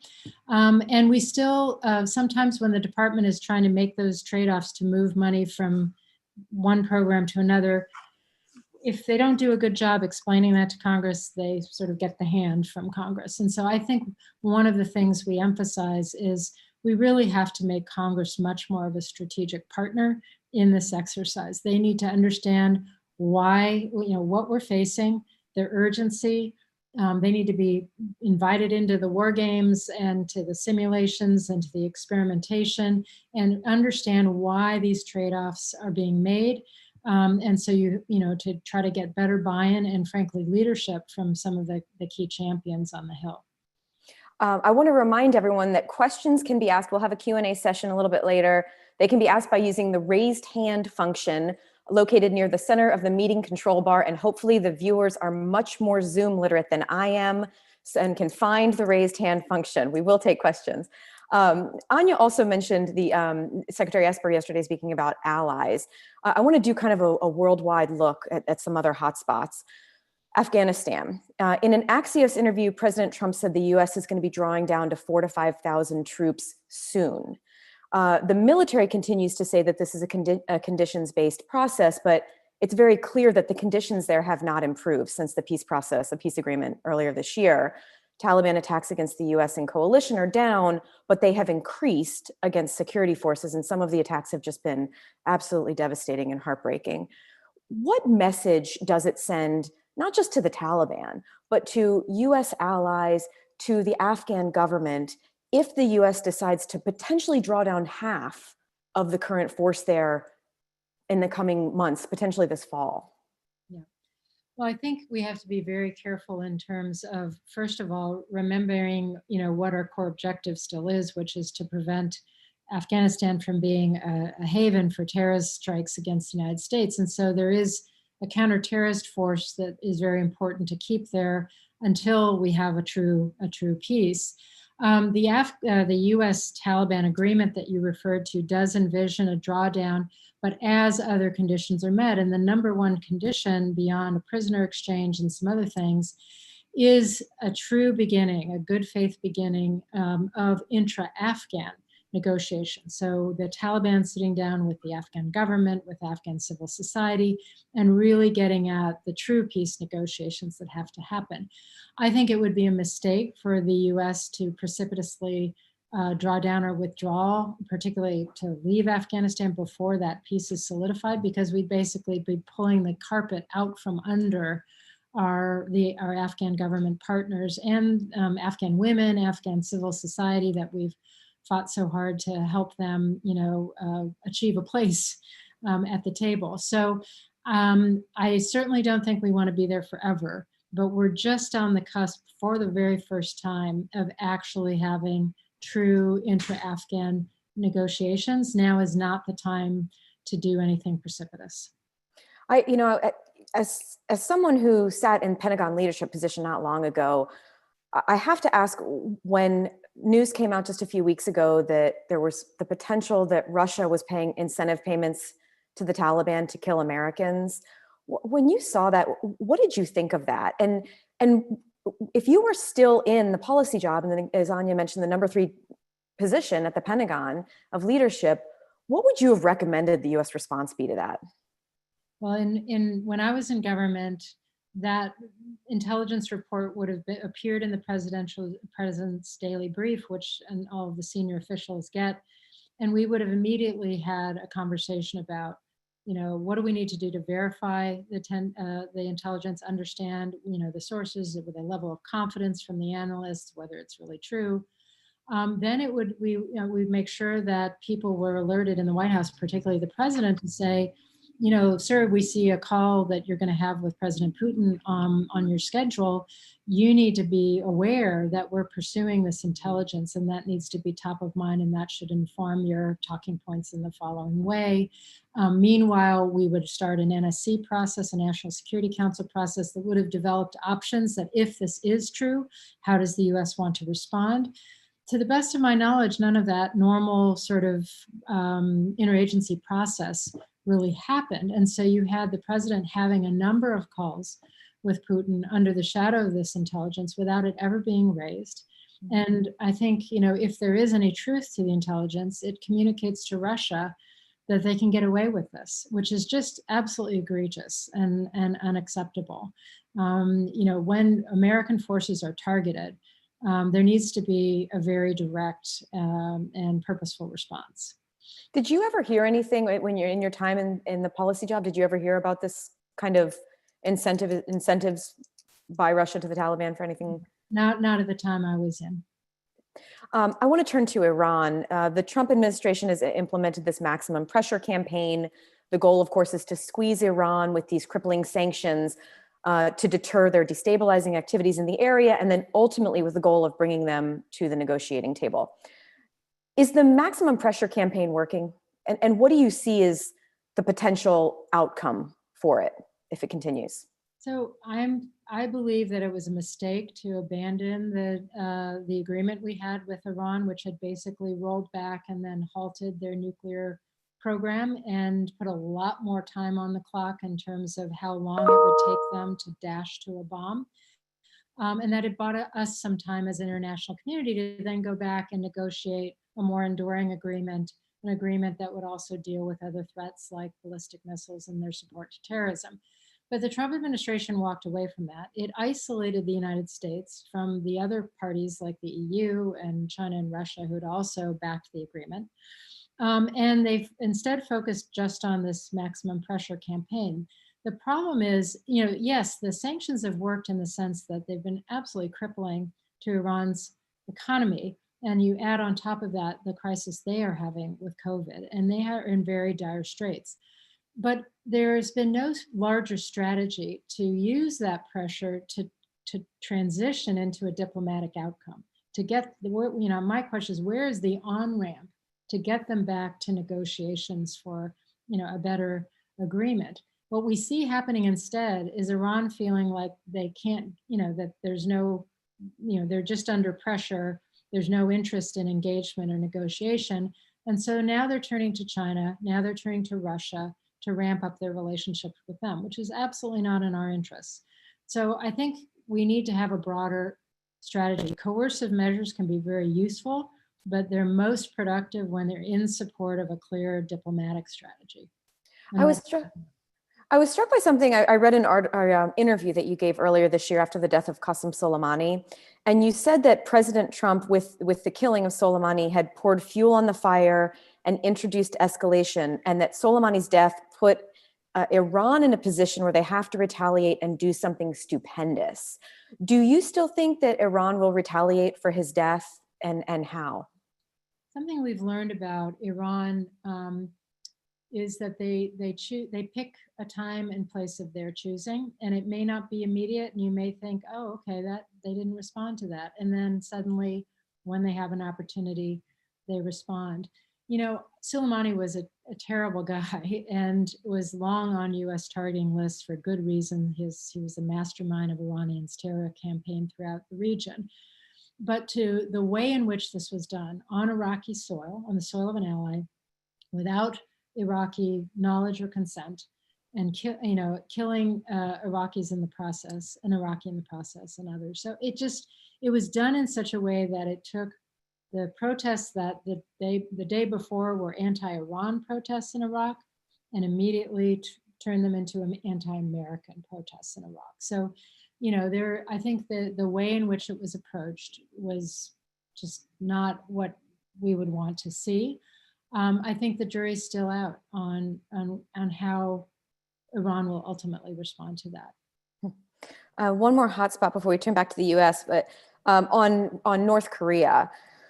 Reuters reported this week that there's a draft UN report that said North Korea has probably developed miniaturized nuclear devices that can fit on their ballistic missiles.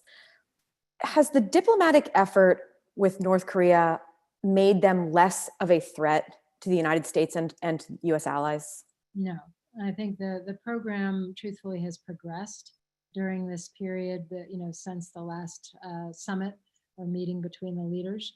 And I don't think there's been the sort of concerted working level diplomatic effort to really create more momentum. And so the program has continued, and I haven't seen the intelligence assessments recently, but it's certainly possible, given where they were and the time they've had and the expertise they have, that they could have actually gotten to a point where they can put a warhead on a ballistic missile that can reach the United States. I want to turn back to the US. The current administration, I'm sure you're very familiar with their national defense strategy, which finds the biggest threats are Russia and China. They're the near peer competitors, and lays out how the military needs to be postured to face those threats.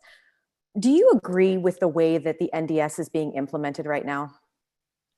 Again, I actually think the basic shift from the last 20 years of focus primarily almost exclusively on counterterrorism and counterinsurgency to recognizing that we've got a revisionist Russia to deter and a rising China to deter. I think that the shift in the strategy is absolutely right. I think a lot of the things that the strategy calls for are correct, but again, I just don't see the speed and scale of implementation in the program and budget that we need to see if we're going to be successful. Are a lot of the future programs that you talked about earlier, this military technological edge that the US needs to maintain, are they similar for the threat that's coming from Russia as they are from China? Is it sort of a whole nother set of threats? So the good news is a lot of overlap. A lot of what we may procure to gain an edge vis-a-vis China will be the same thing that we need vis-a-vis Russia.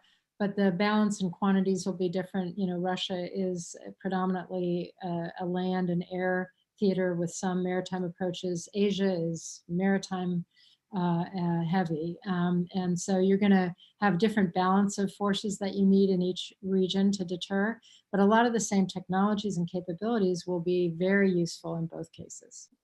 There, recently, the Pentagon's decided to withdraw about 12,000 troops from Germany, and that kind of brings us back to this idea of allies. What message did that send to Germany, but also to other U.S. allies, to withdraw such a significant force from Germany? A country that has been a strong U.S. ally for decades, one of the strongest countries in Europe, if not the strongest. What does it say to allies that the U.S. did that so quickly? And do you think strategically and fitting in with the NDS that move was smart for the US? So unfortunately, the move was announced by the president without consultation with the Defense Department, as far as I understand, without consultation with Germany and without consultation with NATO. So the allies were completely surprised. I think it was done in a way that implied that this was an expression of unhappiness with Germany and its failure to meet its stated goal of 2% GDP spending on defense.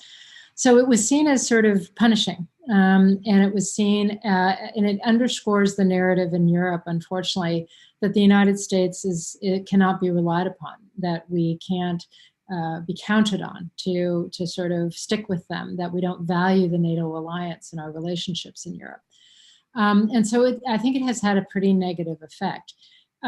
Strategically, I don't think it makes sense. I think the Pentagon is now trying to kind of dress this up and saying, oh, well, it's all part of repositioning within Europe. But the truth is, they didn't know about this. They wouldn't have recommended it. They're now trying to make do. Europe is not only an important place for us to be postured to deter Russia, it's also a very important place from which we deploy to other places like the Middle East. When we have forces permanently stationed in a place like Germany, Germany actually foots a huge amount of the bill. It's going to be extremely expensive to bring thousands of troops home to a place like Fort Hood or wherever they're going to go, because we're going to have to build new housing, support those troops. And so it's actually going to be more expensive to bring them home. I'm all for looking at our posture in Europe and optimizing it, saying maybe we need more in the Baltics or in Poland or somewhere else or Romania. But that was not what was driving this. What was driving this is, Trump's sort of natural tendency to withdraw, to bring folks home, and to frankly punish Germany for not meeting his objectives.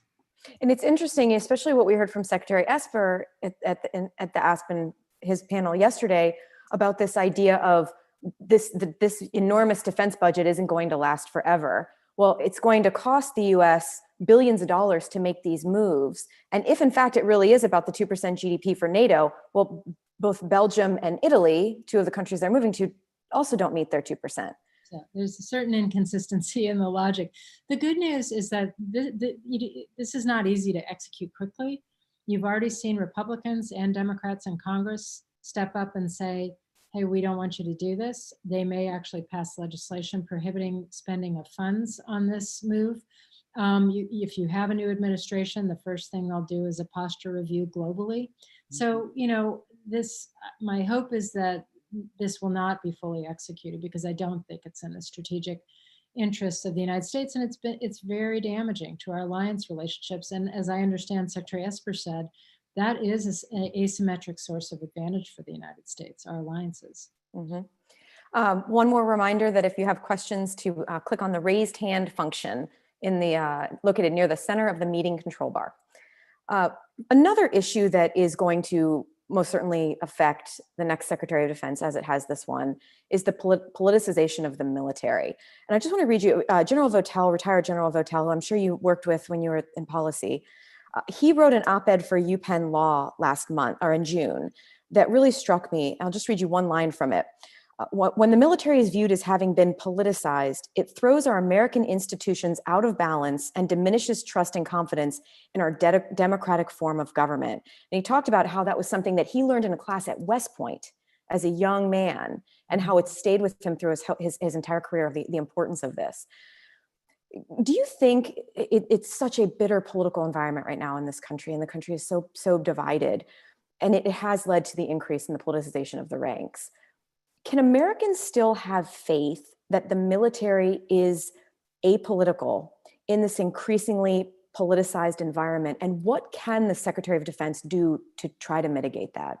Yeah, my answer is yes. And we have to really fight for this, because this is so essential to our democracy and to civilian control of the military. The military must remain an apolitical institution, and military members this is drilled into them from the first time they take the oath of office, which is not to a particular president or a political party. The oath is to support and defend the Constitution of the United States.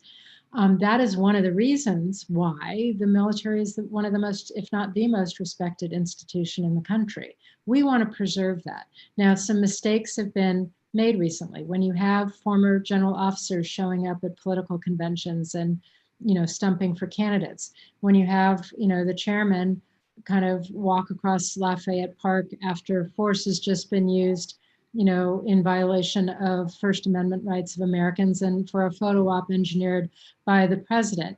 These are very damaging. And so I think the military needs to take steps to ensure that it stays apolitical. And I think that needs to be a priority for any leadership in the Pentagon as well. What reassured me after that incident in Lafayette Park is the number of former general officers, like General Votel and others, who stepped up and said, this is not okay. This is not the military. We will fail in recruiting and retaining a quality all-volunteer force if we don't protect this institution from becoming politicized. the Pentagon in the past couple of years has seen dozens of positions, high-level positions, filled by actings, people who are appointed. I don't know a time where we've had so many people performing the duties of a role as we have in the past several years. As you know this building so well. What is the long-term impact of having so many acting officials and so many vacancies?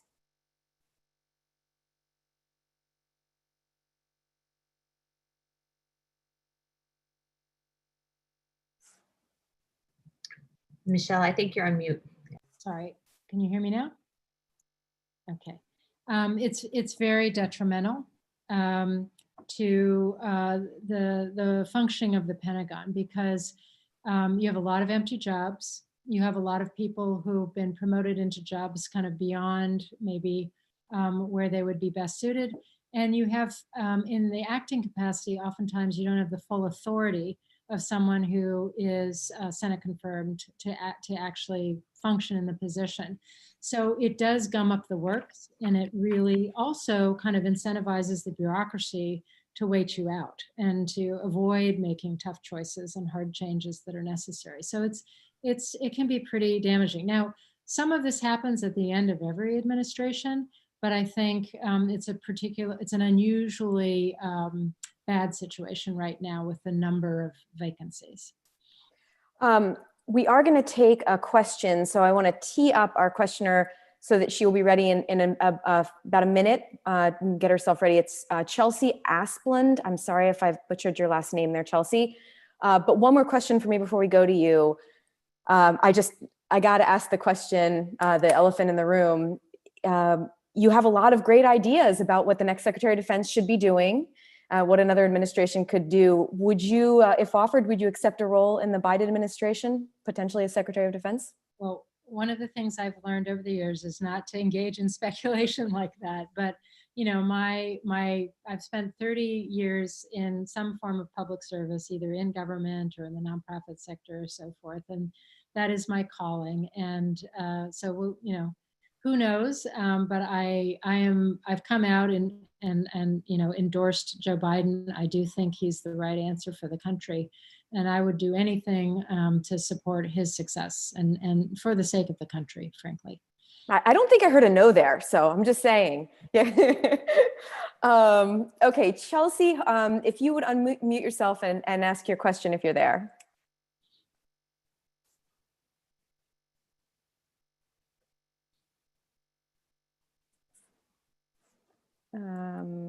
I'm not sure if we have Chelsea, so I'm going to ask one more quick question while maybe she gets herself unmuted. You have spoken and written a bunch about one of your concerns about the Trump administration is that he doesn't surround himself with, he surrounds himself with yes men, and he doesn't get a lot of honest feedback. Does that concern you that that could lead, even in the time we have left in this current Trump administration, assuming you know he's not reelected or whether he is, does it concern you that there could be, this could lead the U.S. to war, maybe even potentially some sort of an October surprise?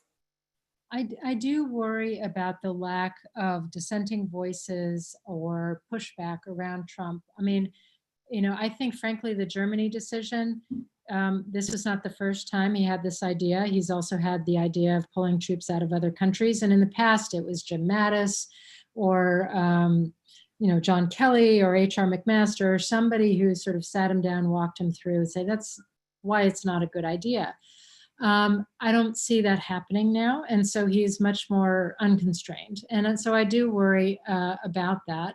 I also have seen, you know, in the Situation Room again and again, when you have a diversity of opinions around the table and you have an environment, a president who empowers dissent, expects you, you know, to speak up if you disagree, you get better decisions.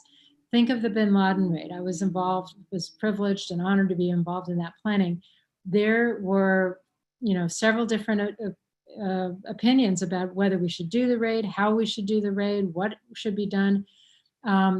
Every bit of dissent was used to buy down the risk of that very risky operation and to make it a success. And so you've got to have a decision-making environment around a president that enables that and demands it if you're going to get good decision-making. All right, I think we have Chelsea with us now. Chelsea, are you there?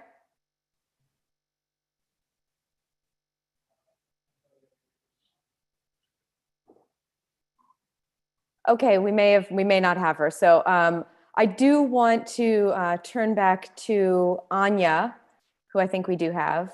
Otherwise, I can ask questions all day long, believe me. We have a session going all night.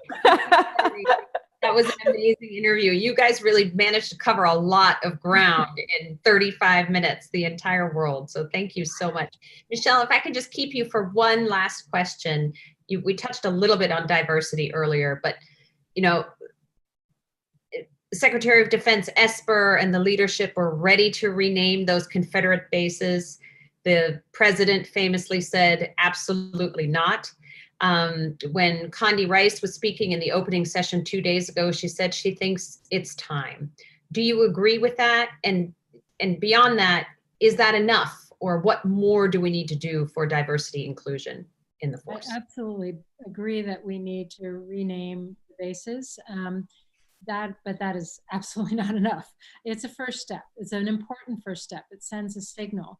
But I think the department needs to do a top to bottom scrub of why it doesn't have more diversity in the military ranks, in the leadership ranks, in the civilian ranks, why it's not just about inclusion in terms of numbers. It's about people feeling like they truly belong, that they have equal opportunity within defense, that they can contribute to their absolute best. So I think there's a lot of work that can and should be done. I think most of the leaders in the Pentagon, if allowed, would be leaning forward, running forward on this issue. But they need, to be allowed. They need a White House that will allow them to do that good work, and to bring the full talent of, the American population into, to bear in the national security cadre. If you have biases against women, you take 50% off the population, the talent pool off the table, and the same is true for various ethnic groups. Our strength has always been that we figure out how to draw from that. And we're better for it when we do, including in the performance of the organization. So I think that's an area where we can make a lot of progress. We just need the right leadership to really not only allow that to happen, but to champion it happening.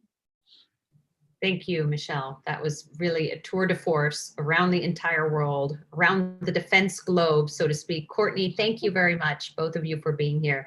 And we hope to see you next year in real Aspen, not in virtual Aspen. Thank you very much. Thank you. Ladies and gentlemen who are with us online, if you stay with us, we're moving directly into our very last session of the Aspen Security Forum, coming home to our core competency, which of course is defense and security. And we have a really wonderful panel here to talk about defense innovation. You just heard Michelle Flournoy say that we need to take some big bets. Congress needs to realign the resources. The Defense Department isn't using its resources effectively. Of course, Mark Esper, the current Secretary of Defense, said the same thing to us yesterday. So let me now introduce, to discuss that topic in more detail, Kathleen Hicks, if you could turn on your camera, Eric Tuning, Ryan Seng, and Mike Brown. Thank you all so much for joining us. Hello. Great to be here. Great to see you all virtually. That's wonderful. Great to see you too. I think we're still missing Eric. Great to be here. Wonderful. Thank you all for joining us. You are, last but not least, you're our all-star panel on defense innovation, because you're all in the trenches actually doing it. So let me just introduce you briefly. Mike Brown, of course, is the current director of the Defense Innovation Unit, that very special unit that is trying to rebuild the bridge between Silicon Valley and DoD. You know, we've talked a lot, Mike and I talk a lot out in Silicon Valley.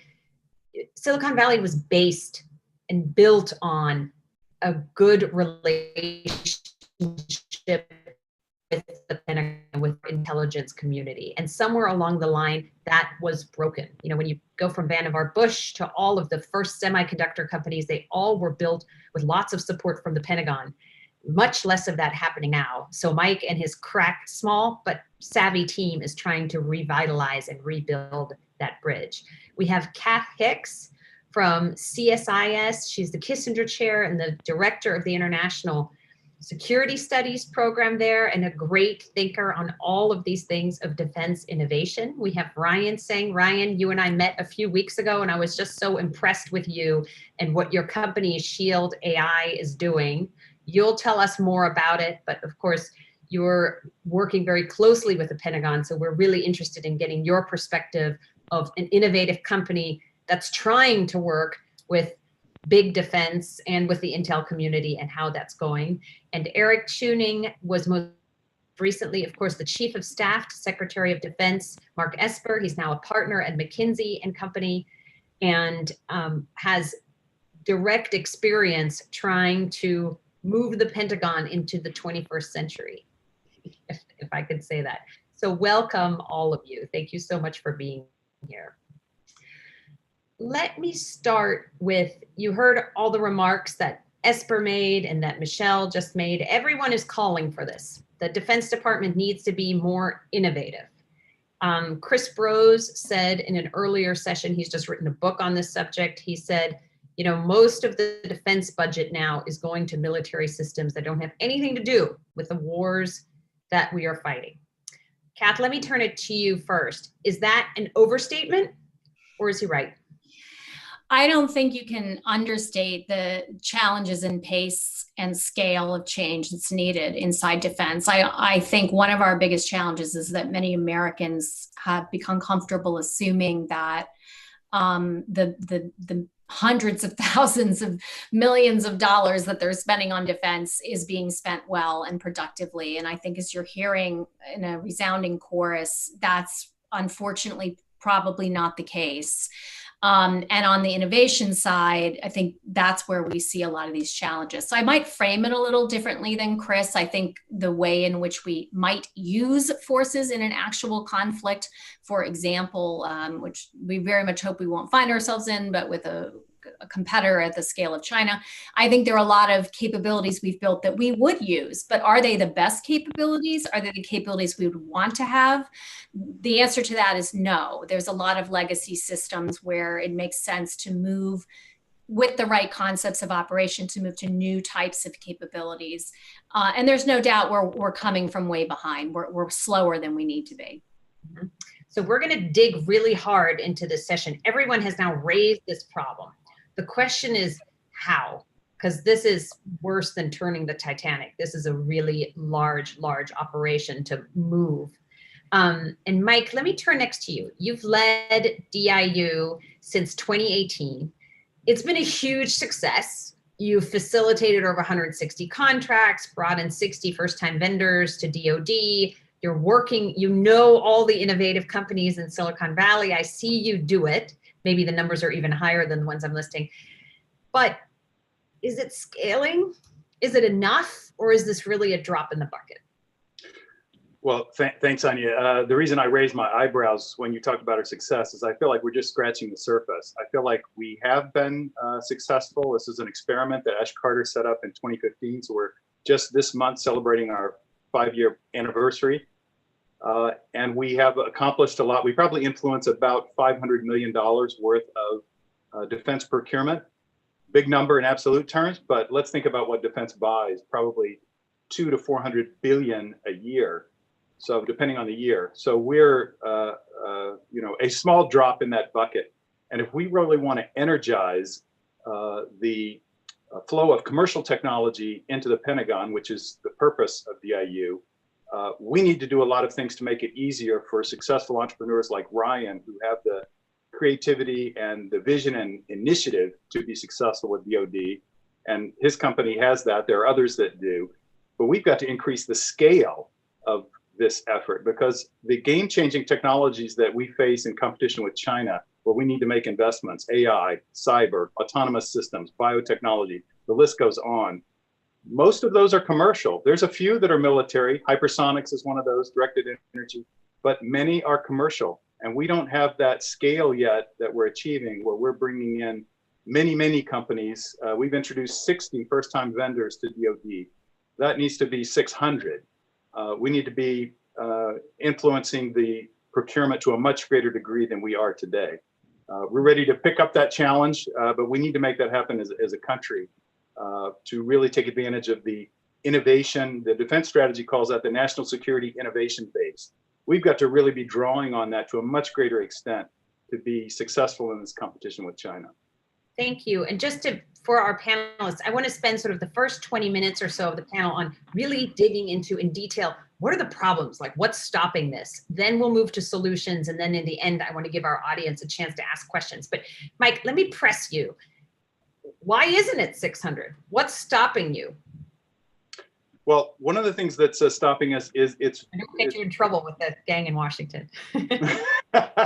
We're not moving in government at an agile pace that reflects the nature of the competition. It's about speed.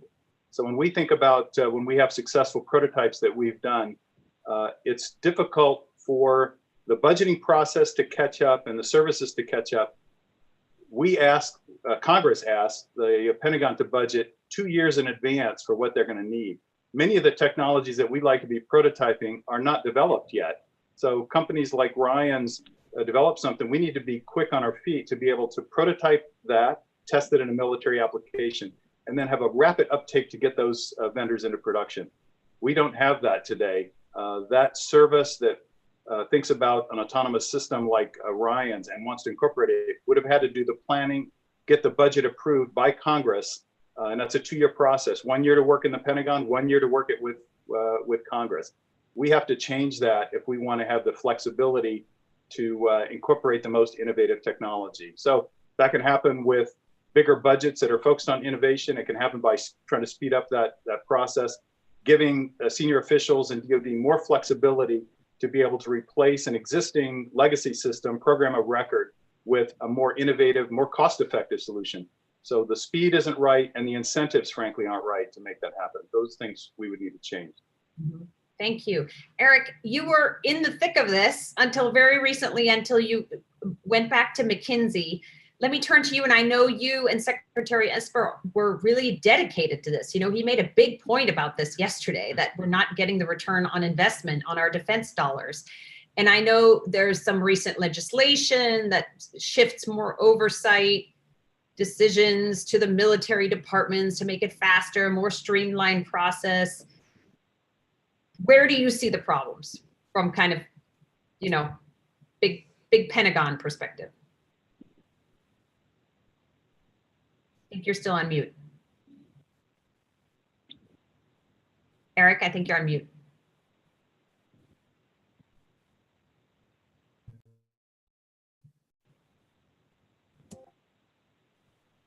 Great, thanks. Sorry, the host had me on mute there. I was chained. Sorry. Thanks, Anya. No worries at all. Let me tell you, you've done it to me too. Yeah, it's okay. Listen, I think what everyone's scratching at here is the monolithic nature of the problem. And it really, as I think about it, it's because of 3 things. Defense innovation requires 3 elements to work in tandem: technology, warfighting concepts, and then acquisition. Each of those are necessary, and collectively they're necessary, and individually, what you see often is we may get the warfighting concept, but we don't have the technology in place, or working very hard on the acquisition reform, but we can't get the technology sourced. And so I think what you've seen in the past is we've focused on one side of the triangle, but not the other 3. And I think we're at a moment now where we recognize that we've got to move all 3 in tandem for the system to work. And, you know, recently, I think we've done a pretty good job, though clearly much more needs to happen, about trying to get each of the sides of the triangle in order. You know, if you think of the technology angle, the fiscal year 21 R&D budget was the largest ever requested by the department. You know, and those investments are being used in part to generate technological spillover effects to the commercial sector, which is something, you know, Mike and I have talked a lot about. When you think about the investments the department made in the 80s and 90s, we created technological spillover effects for the commercial sector. And the department needs to do that again. I think what we're doing in 5G is a good example of that. In addition, on the technology side, the department went through the largest reorganization since the Goldwater-Nichols Act with the restructuring of AT&L and the creation of the Undersecretary of Defense for Research and Engineering. So we've made some progress on the technical side, but obviously more needs to be done on the warfighting concepts. As you mentioned, Secretary Esper tasked the Joint Staff and the services to come up with a joint warfighting concept for all domain operations by December of this year. Each of the services are working on a specific piece of that. And so as they're working the concept and as we're freeing up the technology, then you have to get the acquisition to work. And what Ellen Lord and the team have done at ANS about an adaptive acquisition framework is arguably the most dramatic acquisition reform we've seen in 20 years. And so while everyone wants us to move faster, and we certainly need to, and more work needs to be done, progress has been made in the last 2 or 3 years that I think we're all hopeful will begin to bear fruit here shortly. So Eric, this is great and exactly where I want to go. Let me press you a little bit for those people in the audience who are laymen, don't know ATL, what Ellen Lord is doing. Just explain a little bit how acquisition works, how long it normally takes, and what you're now trying to get to. Yeah, so what the department has done is looked at how do we think about acquisition as a channel for doing work with the department. And so one of the challenges that we typically have would be a company like Ryan's, smart, innovative, really great technology, but an average DoD development cycle was going to take, 5 to 10 years. It would require a lot of money investment on Ryan's end to do work with us because, he'd have to have a cost accounting system that was compliant with our systems. And for young startup companies, or big out of business by then. Yeah, they need to show growth right away, right? And so, one of the focuses, and Mike and the DIU team have been in the forefront of this, is how do we create more nimble contracting mechanisms so that we can create a contracting mechanism to work with somebody like Ryan. And someone like a Lockheed Martin or Northrop Grumman can have a different type of contracting mechanism. Now, we may use other agile OTA type vehicles with their partnerships as well. But this idea that says, listen, you can't treat every problem through the same contracting process. You've got to tailor a contracting process for how you want to go about and create a solution. And that's what the department's working on right now. Thank you. Brian, let me turn to you because we had this great conversation a few weeks ago where you've actually said it's been great. You've worked really well with DoD, which is not something I hear from most entrepreneurs. So tell us just a little bit about what Shield AI does and then why it's worked for you. Are the new contract mechanisms working? Yeah, great. Thank you. So Shield AI is about a half decade old, and we are focused on operationalizing AI on the edge to get the right information at the right time to the right people to enable the best possible choices. And our experience or our timeline has very much matched up with that of DIU. We started in 2015, the same year the DIU kicked off, and the work that organization has done has been tremendous. They gave us an opportunity to exist and an opportunity to grow, and there have been many positive aspects of our interaction with doing business with government. Of course, I think there are many challenges, and I think Mike, Eric, both hit it on the head. At the end of the day, I think it comes down to speed, and breaking that down. I think what's important to look at is why does innovation happen in the private sector? And I think at the end of the day, the following needs to be true. Companies and investors need to believe that if they take risks, they work hard, they get ahead, there will be a return. And that is true in many markets. And that's why we see this cycle of innovation where new entrepreneurs, new companies are created and they take risks, they invest and drive forward innovation. And this is not always true in the defense market. There are characteristics of the defense acquisition system that work strongly against the incentives for innovation. And the things brought up here start to get at some of those underlying structural challenges. So Ryan, can I ask you honestly, if not for DIU, would have you been able to sell into the Department of Defense? No. And they provided us an amazing opportunity to get our foot in the door. But Mike was just talking about, the scale becomes something that's very important. When you think about the best-in-class venture investors, you have to move at the speed and scale of relevance if you want them to participate and you want their portfolio companies to participate. And so I think that DIU has done an incredible job of energizing Silicon Valley, energizing innovative technology companies in that investor base. But it still remains to be proven whether or not DoD can move with both the speed and scale of relevance in the acquisition of these critical technologies. Yeah. Oh, sorry. Did you want to jump in? Yeah, just let me jump in. I think the point around the scale gets back to the warfighting concept angle. So, let's say we solved the how do we contract with Ryan. Then for Ryan to really get scaled, the services are going to have concepts that employ the technology he's describing. So until you're able to develop the concept that knows how to use the technology, getting the contracting mechanism in place, it's great that we've got that, but you're not going to see the scale until the warfighting concept is codified. Absolutely. Jump on that piece. Yeah, that's okay.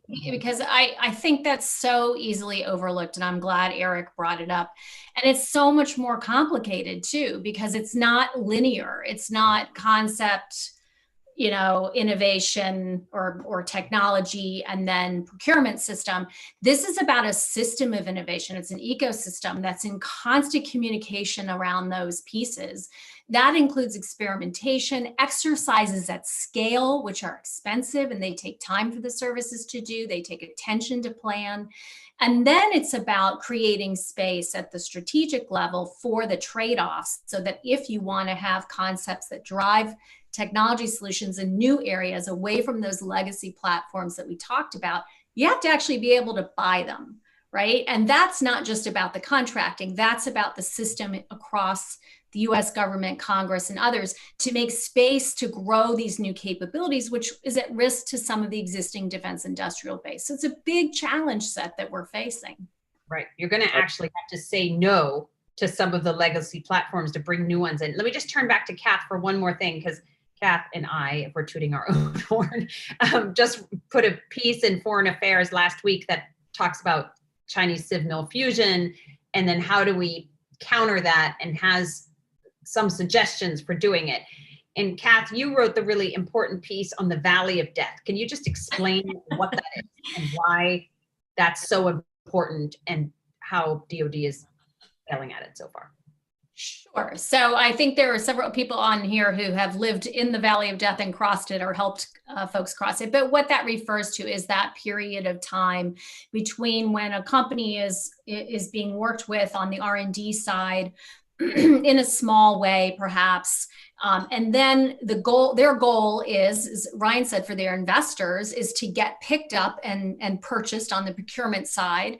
And that's the risk that they're taking, that they're doing this early work, but the big payoff for them and the reason that they're investing in the innovation is that they're going to get a contract for procuring actual capabilities, buying capabilities. And right now, that's what we call the Valley of Death, because it's really hard to transition. We've had this problem, by the way, for decades. Really hard to transition programs from that R&D up to that procurement point for all the reasons that Eric and Mike were pointing to, in terms of making sure that the services are going to buy, or the component is going to buy the capability at the end, that they have room in the budget to buy it, that the investors can wait the 2 years that it now takes typically in the congressional authorization process to get approval to have a program move up as a new start. So there are a lot of barriers to entry for a new company, for a non-traditional player. It's also a big problem for traditional players, by the way, but they've baked it in. They've learned how to absorb that risk, but it's still very challenging for them. Right. And let me just get Ryan or Mike to jump in here, because I think, well, let me just get you both to jump in to see if you want to add anything.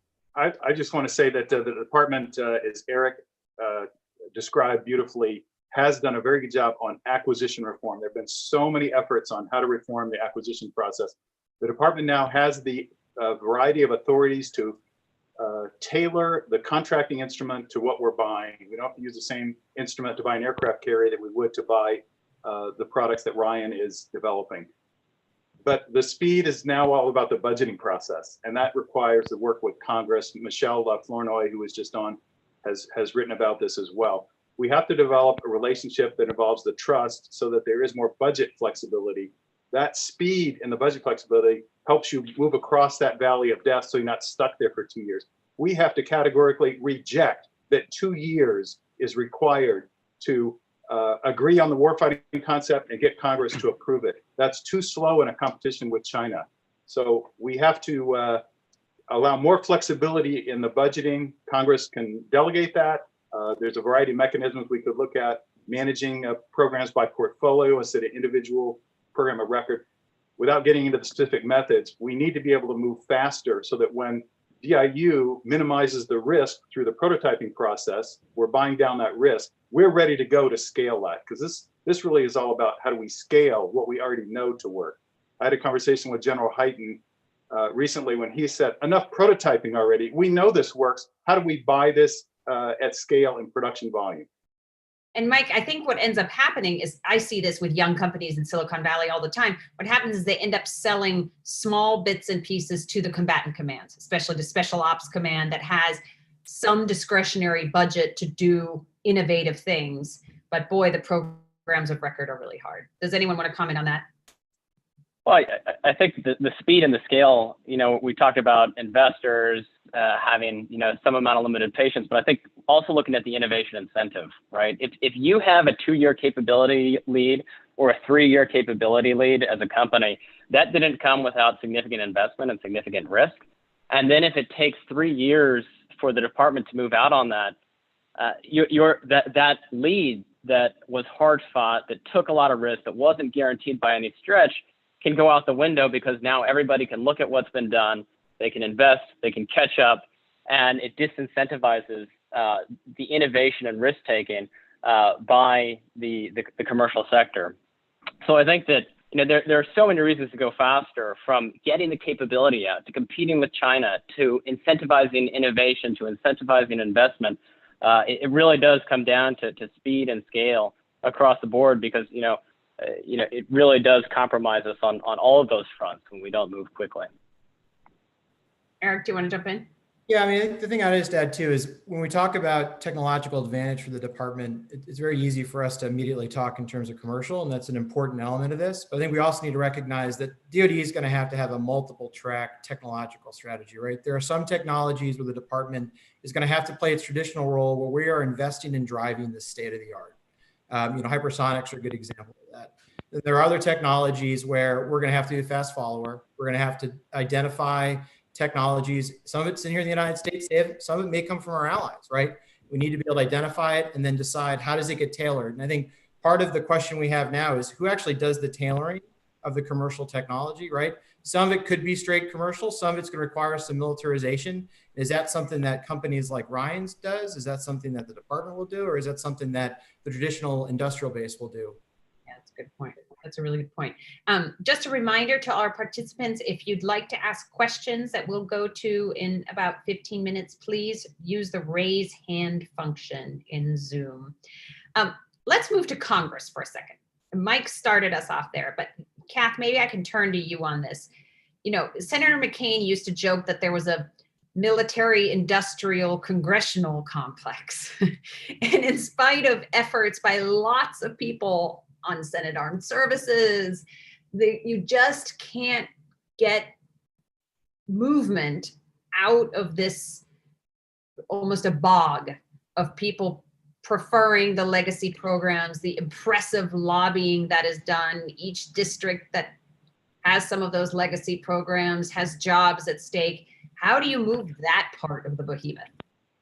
Well, first, let me give Congress credit for putting a lot of time and effort into acquisition reform. I think there's still a lot of debate about whether all the changes that Congress has pushed through have been beneficial to the department. But there's no doubt that both on the House and Senate sides, under both parties, they have been focused on acquisition reform. So at that level, they get that there's a big challenge here and that there's change needed.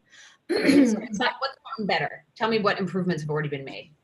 Well, so they've, again, back to the points that Mike was making in terms of creating greater flexibility. Other transactional authorities, the most obvious example of that, allowing a much looser use of ways of procuring needed items in order to allow experimentation. So we've seen this explosion in increasing use of other transactional authority in lieu of traditional procurement processes. And that's one of the examples of ways in which Congress has helped facilitate some of this innovation cycle.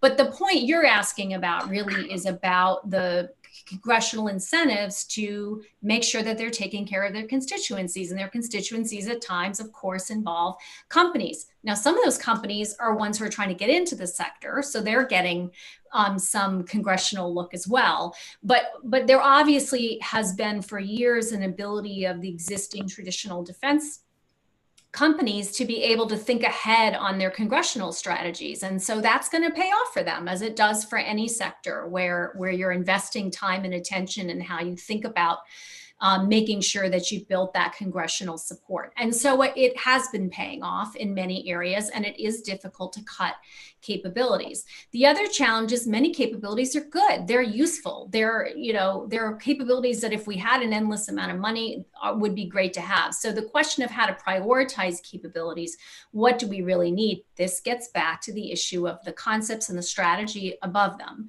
What do you want the capabilities for? And this is where I think the Defense Department has been particularly weak since the late 1990s, which is making sure that it has invested itself fully in understanding its theory of war, what it is we want to achieve, what are the capabilities we need to do that, and having chiefs and combatant commands up on Capitol Hill saying, no, no, no, I know this is a really great capability. I have nothing against this or that system, but I really need this system. And just the culture, even inside the Defense Department, to get that, to have them, for instance, move to unmanned systems, as we've already seen, very difficult to move the internal culture there. And I think a piece of that is because they don't really have buy-in on what that theory of victory and set of needed capabilities should be. Eric, you're nodding. Yeah, I think we're entering a very interesting budgetary period where I think you've got bipartisan consensus on the need to modernize the military in line with the national defense strategy. I think you're going to see the convergence of a theory of victory, as Kath said, by the department. And you're going to see a flattening budget environment, which is going to force trades, right? And it's going to force trades around modernization versus preservation of legacy equipment. And then it'll come down to political will, right? And are we more concerned with the need to modernize the force, or are we more concerned with the need to preserve legacy constituencies? Yeah, and can I ask you guys the really hard follow-up? Which legacy systems do you think should be on the scrap heap? No one ever wants to answer that one. I think the department in the 21 budget that we submitted to Congress began to indicate where we thought some of those trades needed to be. Though until you've got, as Kath had said, and as I said earlier, sort of a warfighting concept, you can't make that full set of trades. And so once you've got that warfighting concept in place, then you can begin to make trades, frankly, between platforms and between services, as you think about who needs what to play their role in the joint fight.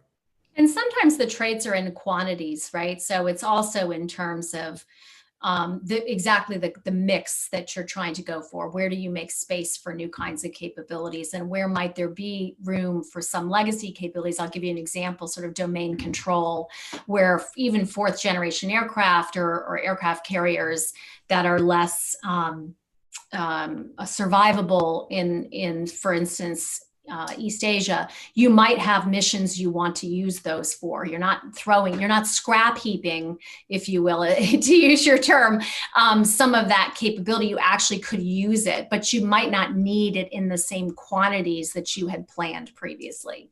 Mm-hmm. I'd just like to add, building on what Eric and Kath are saying, we need to be bolder in terms of our experimentation. So the conventional wisdom is we plan, we come up with very detailed requirements, then we go buy. The world is moving way too fast in the technologies that are commercial, maybe a little different when we're calling the shots on a technology like hypersonics. But in the commercial world, we really can't wait for that, or we're going to be behind in terms of what we're delivering to warfighters. So what we need to do is give the department more flexibility to experiment, and then use the commercial sector where we can inspire much more competition and let the taxpayer dollars stretch further. This is going to be a bright spot in an environment where the defense budgets are flattening. to take advantage of commercial technology, have much more competitive bake-offs of who are the best providers of that, and deliver that faster. We're not making it clear what the downsides are of not doing that experimentation and the cost of moving slow. Ryan, would that help you? I think so. You know, one of the things that we hear often is, this is great, but we don't have a requirement for that, so we can't buy it. And I think one of the important things to remember is that, you know, nobody asked for the Model T. Nobody asked for the iPhone. But when people saw it, and said, wow, this is going to change my life, I should buy it, nobody said you can't buy it because you didn't write a requirement for that. And so I think that, you know, in terms of the warfighting concepts are super important. We need to know what we're building and why, but there has to be an aperture that allows for the acquisition of extremely innovative technologies and capabilities that people didn't plan for. And that's allowed in most markets. It's much harder to do in the defense market. So I would just add that we need to find a way to accommodate those things.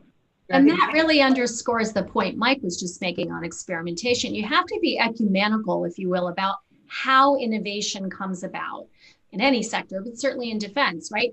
It could be coming about because you have a new concept that you've, you know, surmised from intelligence and information and operational art. And then you say, here's the kind of technology that would enable that. That's one way. Another way, I shouldn't say the other way. Another way is very much what Ryan said, which is, here's some tools. What do you think of these tools? What could you do with them? Well, how do you find out what you could do with them? You go try them and you use them, and that's experimentation. And the traditional way of defense is that deliberative path of first one, then the other, some time passes, there's a 4-star meeting, and then the idea doesn't make it. Whereas what you really need, again, is this pretty innovative ecosystem that's funded and has forces available for doing these kinds of interactions where the intelligence folks, the technology folks, and your operators are able to interact and try things out and come up with new ideas. I think you're so right. This is so key. I may be getting the anecdote slightly wrong, but I think Bill Perry, who's no slouch in terms of technology, was asked in a congressional hearing in the very late 70s, like 1979, will there ever be a role for the personal computer? And he said no. Right? So just to, you know, underscore Ryan's point. Exactly. Let me move to another issue that, Kath, you've written about and others, and that's, how do you train the workforce in the Pentagon to take greater risk? Yeah. Right now, they are completely disincentivized from that. And I don't know who wants to answer first. Well, I'll say first, I could not say that I think they're completely disincentivized, because that wouldn't give a fair cut at the great efforts on acquisition workforce reform, which again, Capitol Hill has been supportive of over the years. So I defer to Eric and others who've been in the building more recently than I have. But I will say in general, the challenge, of course, as it is anywhere, is who gets promoted and what are the incentives for that? What are the bonus structures or incentive structures, quality step increases, if you will, in government speak? How are you thinking about how innovation is rewarded or hurt? And this, again, goes outside the contract workforce itself to Capitol Hill and other areas where is there always a hammer on you if you try something and it fails? And is that considered a failure, if you will, in a career sense? Or is that considered a necessary part of how one innovates? So there's the workforce itself, sure, how it's trained, what it understands, who comprises the workforce, do they understand the technology community? Are they drawn from the technology community? Are there avenues of exchange between the two? But then it's very much about the incentive structure that is put upon that workforce. That's true of program managers as well, not just, if you will, the contracting officers, but those who are running major programs. Typically in the services, the reality is you want to get in and out of that program manager position with nothing happening on your watch. That runs highly counter to an innovation culture. That's about a no mistake culture, and that's not a culture that's going to advance big new concepts and capabilities.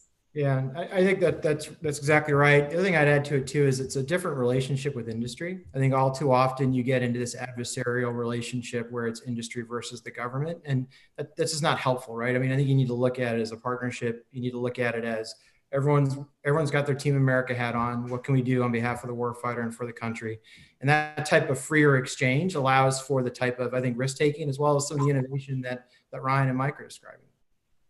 You know, I like to quote. Push for an even, I don't know, would you change the incentives in terms of how people are compensated in addition to just trying to train people in a different culture?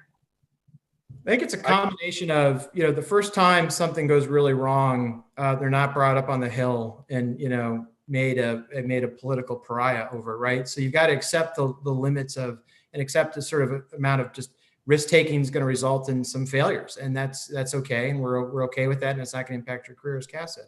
Second thing is I think the more fluidity in the workforce, I think, is important to understand what the state of the art is, right? And then also understanding the different experimentation that's occurring across the services. We have a very federated model, right? And MDA may be experimenting with different acquisition concepts or technology concepts that are applicable to what's going on in the Navy or Space Force or somewhere else. Sharing those cross-learning is important. And I think the ability to migrate talent across those different areas is important, because you've got to give folks the right career path in acquisition to retain the kind of talent that you're going to want to have. And what's preventing us from migrating the talent? And do you mean in and out of the private sector, like of tech or VC, or you mean I think it's both. I think you want people in and out of the tech sector. I think you want to move people in and out of government. I think you want to move them within government just so they can begin to get a 360-degree view of the problem set. So not to be a little bit flip, but I asked a senior DoD official about exactly this, rotating people in and out of Silicon Valley, maybe on 6-month stints. And he said to me, you know, the problem is they all smoke pot. We're starting with Israeli barriers here. Israeli military, it's interesting, right? So the Israeli military, obviously, you've got a very innovative culture. You also have a culture where everyone has to serve. And so I know when I spent some time with the Israeli military, what struck me was a lot of their entrepreneurs had just rotated out of the military, had a good idea, and then thought how they could then use technology to apply those problems. I think that's the type of virtuous cycle that if we had a little more of, I think it would help everybody. I mean, Mike, I think what they would. You were the CEO of a tech company, and now you're serving us in the U.S. government. How do you see it? Well, I was just going to add to the last point. We need more than 6 months. You've got to dedicate a couple of years. It took me at least 9 months to figure out what some of the acronyms were, the congressional budgeting process, et cetera. So it's a very complex organization we're talking about changing. So we need a commitment of a couple of years for folks. But I do agree with Eric, more fluidity would be a very good thing. I also see a tremendous amount of innovative spirit in our armed forces, the airmen, sailors, Marines. They have instinctual views of what could be changed to make their capability enhanced. It's the fact that the processes in the Pentagon are aimed at driving for predictability, which is kind of a false sense of security, and making sure that we don't experiment. We, are hyper-focused on fraud prevention, which is a good thing, making every cent of the taxpayer's dollar go to what we have allocated that for. So again, very little flexibility. But if we were to free up and say, we want more experimentation, we need to be moving faster, we want to have implementation of new ideas, some of which are going to fail, all of the right things would start to happen. It's really, from my standpoint, much more an incentive issue than it is a training issue. Mm-hmm. So Mike or others, I think advocate a system where you have some part of the defense procurement budget put aside for this kind of experimentation, more like a venture capital fund, where you know that 9 out of 10 are going to fail. 1 out of 100 is going to be the big thing that saves DoD a huge amount of money and makes us that much more competitive and better. And how would you implement that if you're advocating that? Well, it's not quite as a venture capital firm would see. You just need some amount of the budget. 10% would be a huge amount compared to what we're doing now, where the department has flexibility to make some other choices rather than what they thought 2 years ago. And then you can use the commercial market to say what's been successful. So the department, unlike when it's developing hypersonics and you have to make these big bets and you may not have as much to go on. We can look at the commercial market and say, there's already a proving ground. There's a very competitive market in place. Let's do a bake-off and see who's got the right capability. So I think you could do it with a lot less risk than is implied in this conversation, because you can leverage what commercial competition is doing. And we're going to get capabilities to the warfighters faster, and it's going to be much more cost effective. And we're going to need that both to compete with China and in an era of flattening defense budgets. All right, Ryan? I was just going to say that I think what people would find if they went between the two sectors, and Mike has probably already seen this, in a technology company, you have to opt out of taking risk. Kind of the default expectation is that you're going to push forward, you're going to take chances, you're going to innovate. When we work, with our counterparties in the national security sector, people have to opt into taking risk. I have to fill out a sole source justification to do this. I have to explain why I'm going to do this differently. And it's that opting out versus opting in of risk that I think drives a lot of the behavior and decision making. And so if we could find a way to encourage an incentive structure or a culture where you actually have to opt out of taking a risk, and that could be done through experiments and different components or different commands, I think the results could be pretty profound and interesting. Yeah, thank you. We've got a bunch of questions lined up. Let me maybe start with Murray Purvis, who had a question.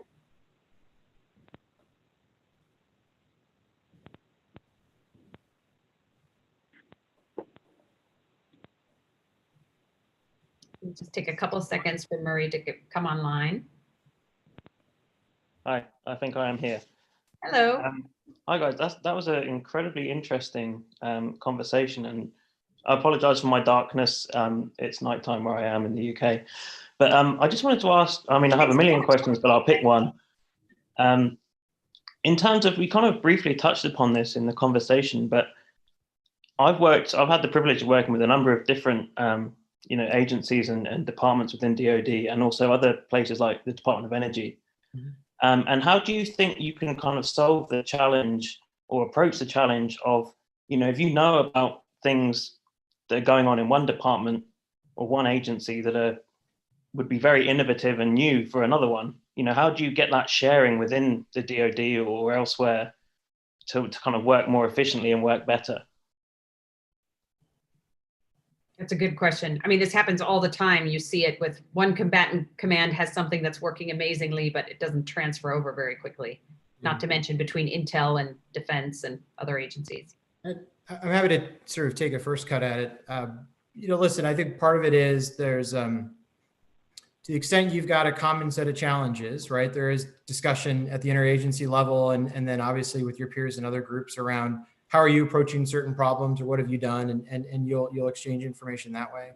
I think the other is those who bring solutions to government, right? And so we're always talking to various industry partners, and if someone comes and says, listen, we saw a similar problem or issue at Department X or Facility Y, and it's similar to an issue that you have, that's another way for the cross exchange of ideas. I think Murray, it comes in a couple of different ways, but your ability to learn is definitely part of the job description. Eric, is there a formal process for that, or is that all informal? It depends on the type of problem we're talking about. At the sort of the highest level, right? The National Security Council will run certain interagencies actions around distinct problem sets. But a lot of the good stuff is informal, right? And it occurs at a working level. And, this is the benefit of, I had a UK colleague of mine, we're talking about the differences between the US system and the UK system. And one of them is, when there's a change in political leadership in the United States, there's a change in political leadership relatively far down in the organizational structure of the various government agencies. Whereas in the UK, if there's a changeover, it's something effective only like two folks at the MOD switch jobs. And so I think it's part of that refreshing that can occur that also enables that type of learning. Does anyone else want to jump in? I just add, we had the fortune of hosting an embedded person from UK Ministry of Defense. And so what a great opportunity to exchange ideas. And in fact, The UK has its own defense innovation unit, as China does as well. We're not collaborating with them, but it was great to see what is the UK doing and exchange some ideas there to share best practices. Kath? I mean, I will just take on exactly what Eric said on the interagency, and then inside DoD, this is all about governance structures and processes and trust. And it's usually set by the tone from the chairman and the secretary. And that goes a huge way in terms of the degree to which you see sharing of information on issues like this. So I know one example from this administration is the service secretaries have gotten together on hypersonic approaches. Obviously, we have the JAIC for AI. There have been in previous administrations, there are examples like this where there are particular areas. It's been intelligence, surveillance, and reconnaissance before, lots of different areas where there's a decision at the top that the area is so important, the capability set is so important, that there will be a concerted effort to make sure there's information sharing and prioritization so that you do get best practices across them rather than in the case of the services, 3 different or 4 different investment streams. But you could imagine, for example, the CIOs of various US government departments getting together and saying in a much more pedestrian way, hey, this platform is working, this isn't, and I don't think a whole lot of that happens. But correct me if I'm wrong. There is a meeting of the CIOs that does happen across the federal government. Yeah, so some of that is happening. Yeah, it does. True. That's great. Let me go to one more question, which is Stephen Keenan.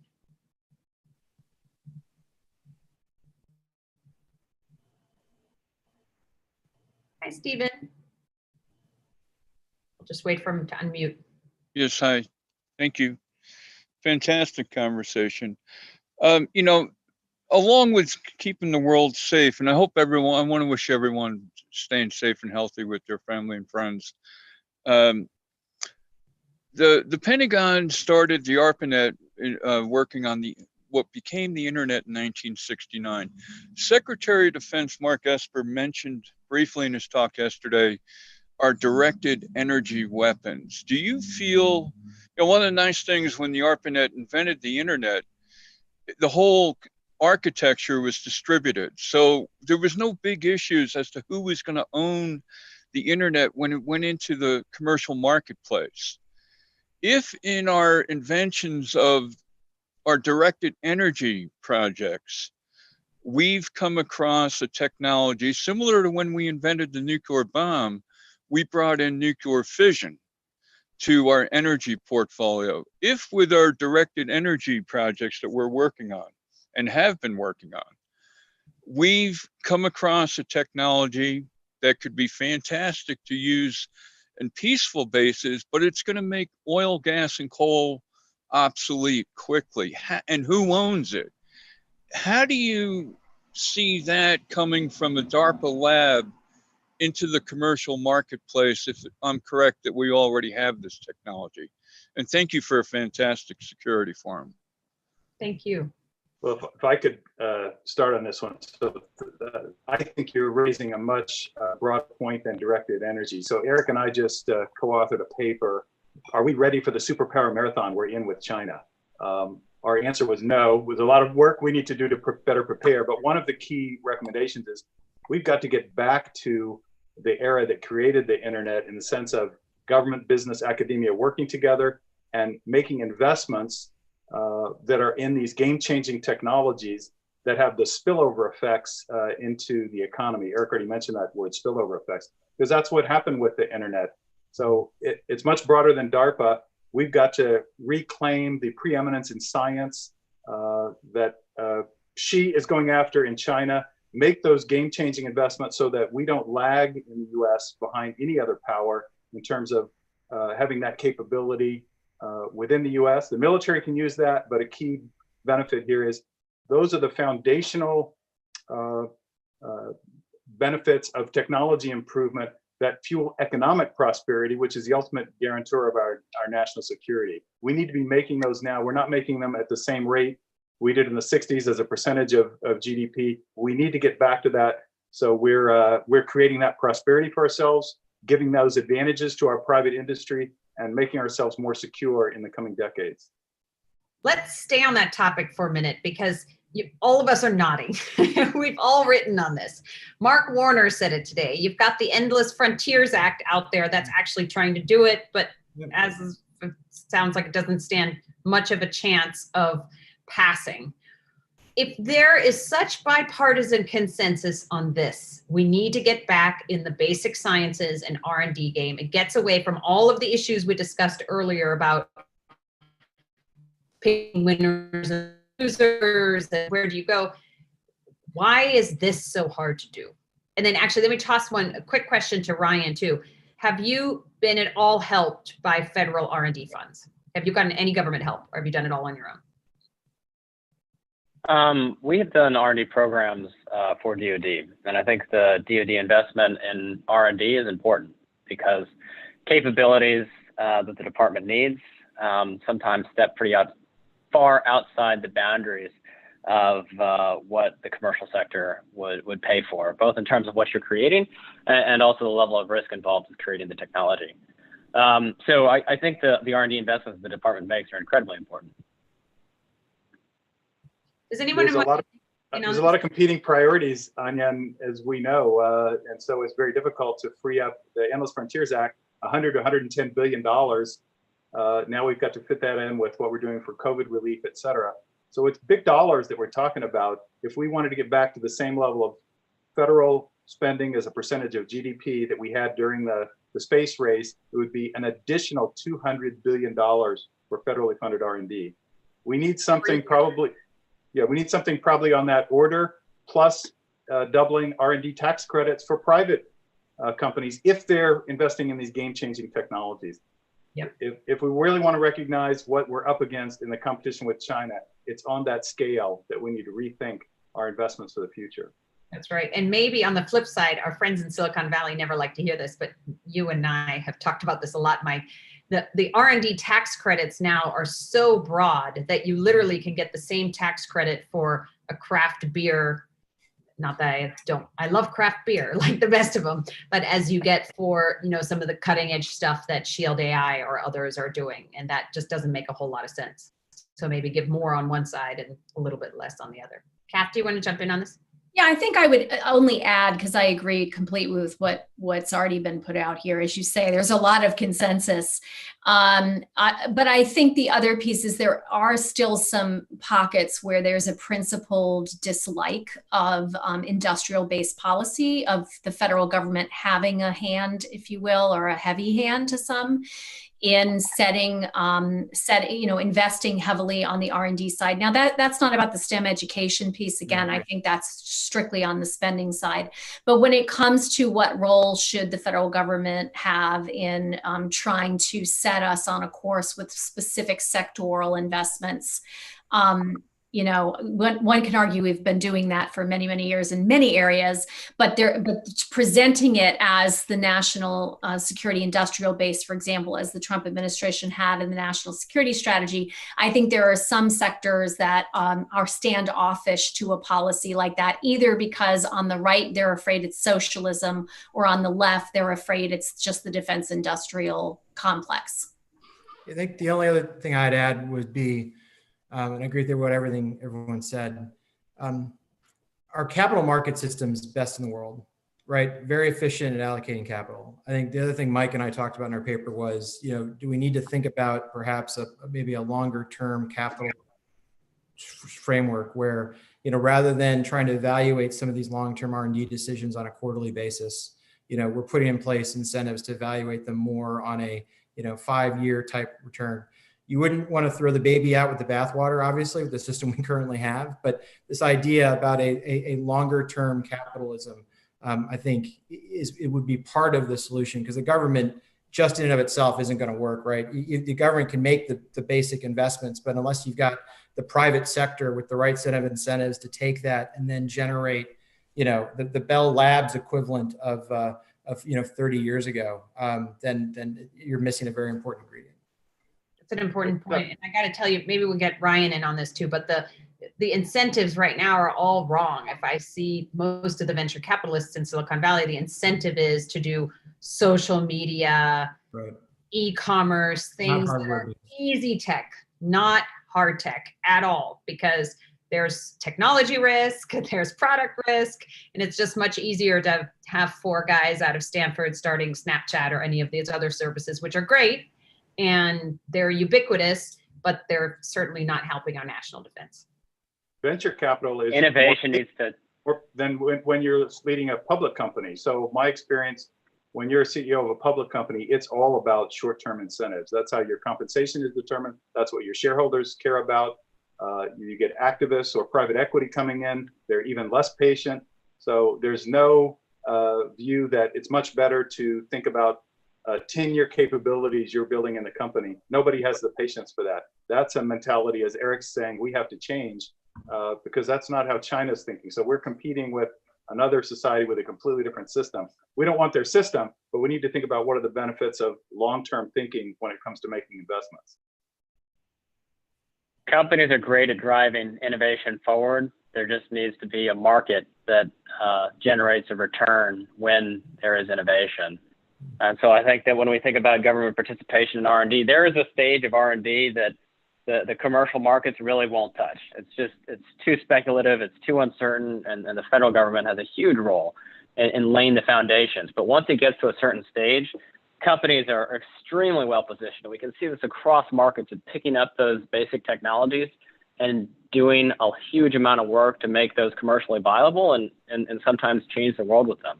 And I think just, you see that in markets where the incentives are right, where innovation generates returns. And I think that the DoD and the national security sector needs to find a way to allow companies to generate returns from their investments in innovation.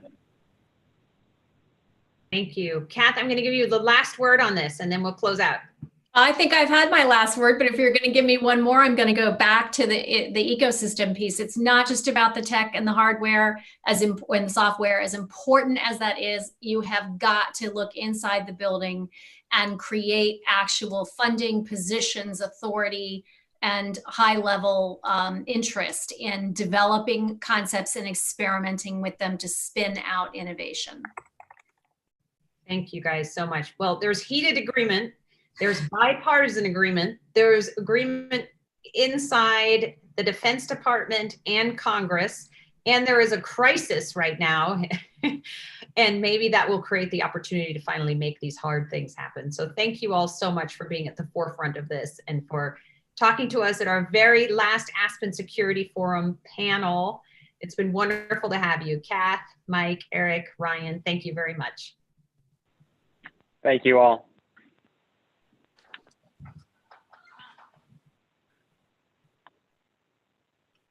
Ladies and gentlemen, that brings us to the very end of the Aspen Security Forum. So I'm going to turn it over now to Nick to sum up all of the great things that we've learned. Well, let's try to do this in less than 5 hours. Now, just for people on board, we're going to take just a couple of minutes to some reflections and some thank you. Anya, when I think of these last 3 days, 28 panels, speakers from all over the world, taking on the biggest issues, I just have three reflections very briefly. Number one, we are living in uniquely challenging times, especially here in the United States. We have an epidemic of crisis proportions, a pandemic. David Leonhardt's article in the New York Times this morning says, of all major nations, the United States has fared worst. And so we Americans really have to reflect on what it's going to take to stop the pandemic in a way that protects our society and protects our people. We are experiencing a terrible recession, and as Larry Summers said this morning, it's not going to be a V-shaped recovery, it may be a K-shaped recovery.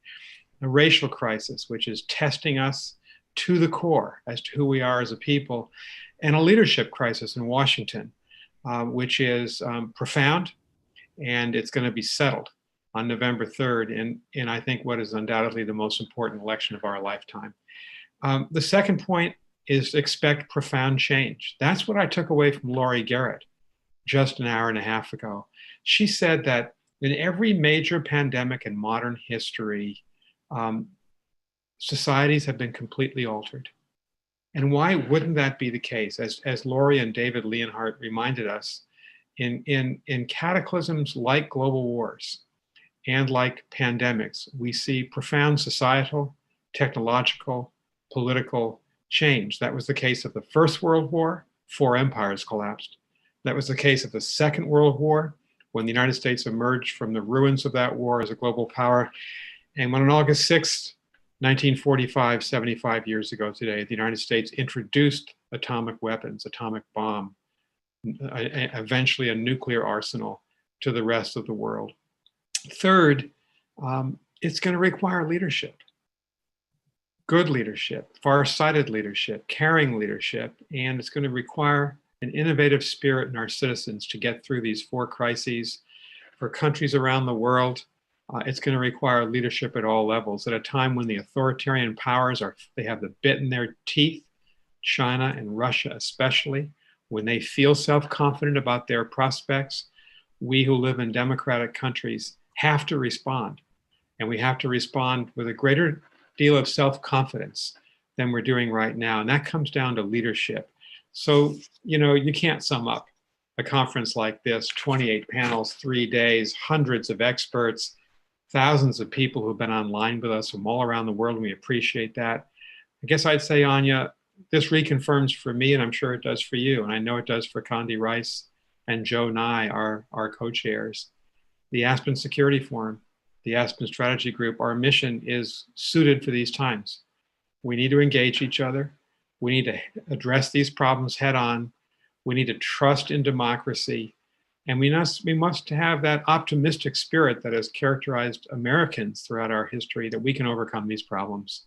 And certainly, as Condi said in the very first interview with Peter Baker 3 days ago, Tuesday morning, it seems like 3 years ago, she reminded us there is an argument to be made that the Great Depression and the Second World War were a greater test for America.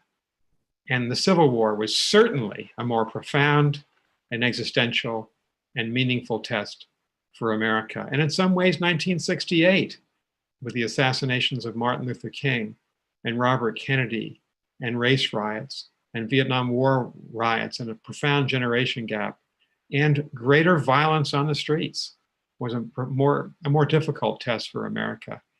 But with that in mind, we're facing big obstacles. We can succeed with leadership and with vision. And I want to thank you. You've been such a great partner in this process. And I've enjoyed listening to all your interviews, and I want to thank you. And why don't you say a few words? Then we're going to bring, final act, bring out, ask our great team to sign on, show themselves. We'll thank them all as a group and individually. But over to you, Anya. You're ready to sign on, to take a bow.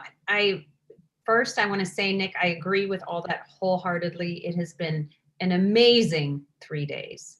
A lot of conversation, a lot of different perspectives from around the globe, from Greece to Australia to Singapore to India.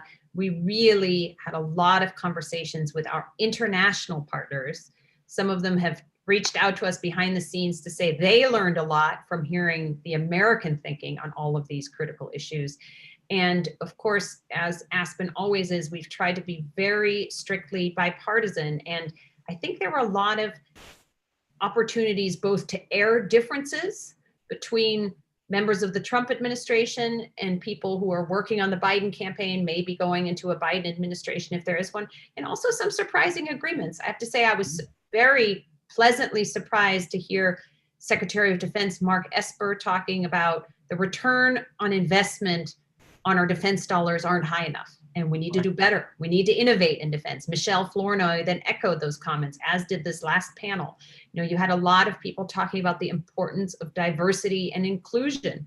Yeah. Those are all important areas of agreement, and we need to start acting on them. And I just want to close by coming back to, why do we do this? Why do we spend 3 days talking about all parts of the world? And I think I was just touched by the fact that by complete chance, today, the last day of the Aspen Security Forum, is the 75th anniversary of the Hiroshima bombing.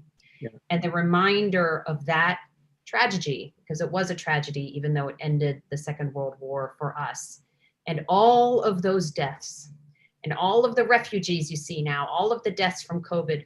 Why are we in this business?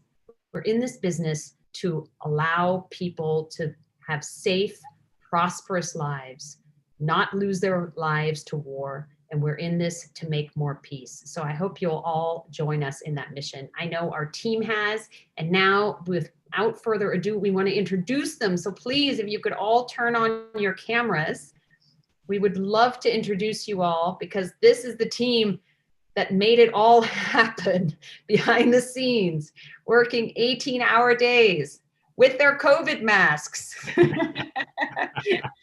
There's John. Thank you to Kathleen. Thank you to Tobias. I don't see Emily, but I'm sure she's there. Thank you to John Hogan, who's been such a big part of this. Thank you to Leah Batunis. Thank you to Deb Cunningham. The great Neve King, making her Aspen debut this week. Have we missed anybody? I hope not. Well, there's all the wonderful Aspen AV team, Ben, and all of your colleagues. You guys have been indefatigable. Yeah, you're doing something entirely new. You made it happen. Congratulations. John Purvis and the entire Aspen comms team that has helped us out even late at night. You guys have just all been spectacular. So thank you. Thank you to the Aspen Institute, and congratulations all on a fantastic conference. Cheers. This is a team effort, so we thank everybody at Aspen. We thank Dan Porterfield, the president and CEO. We thank Elliot Gerson. We thank everybody who's believed in the Aspen Institute. You know, you all know the old saying, next year in Jerusalem, let us have a vaccine next year in Aspen. Thanks so much, everybody. Here's to that. Next year in Aspen.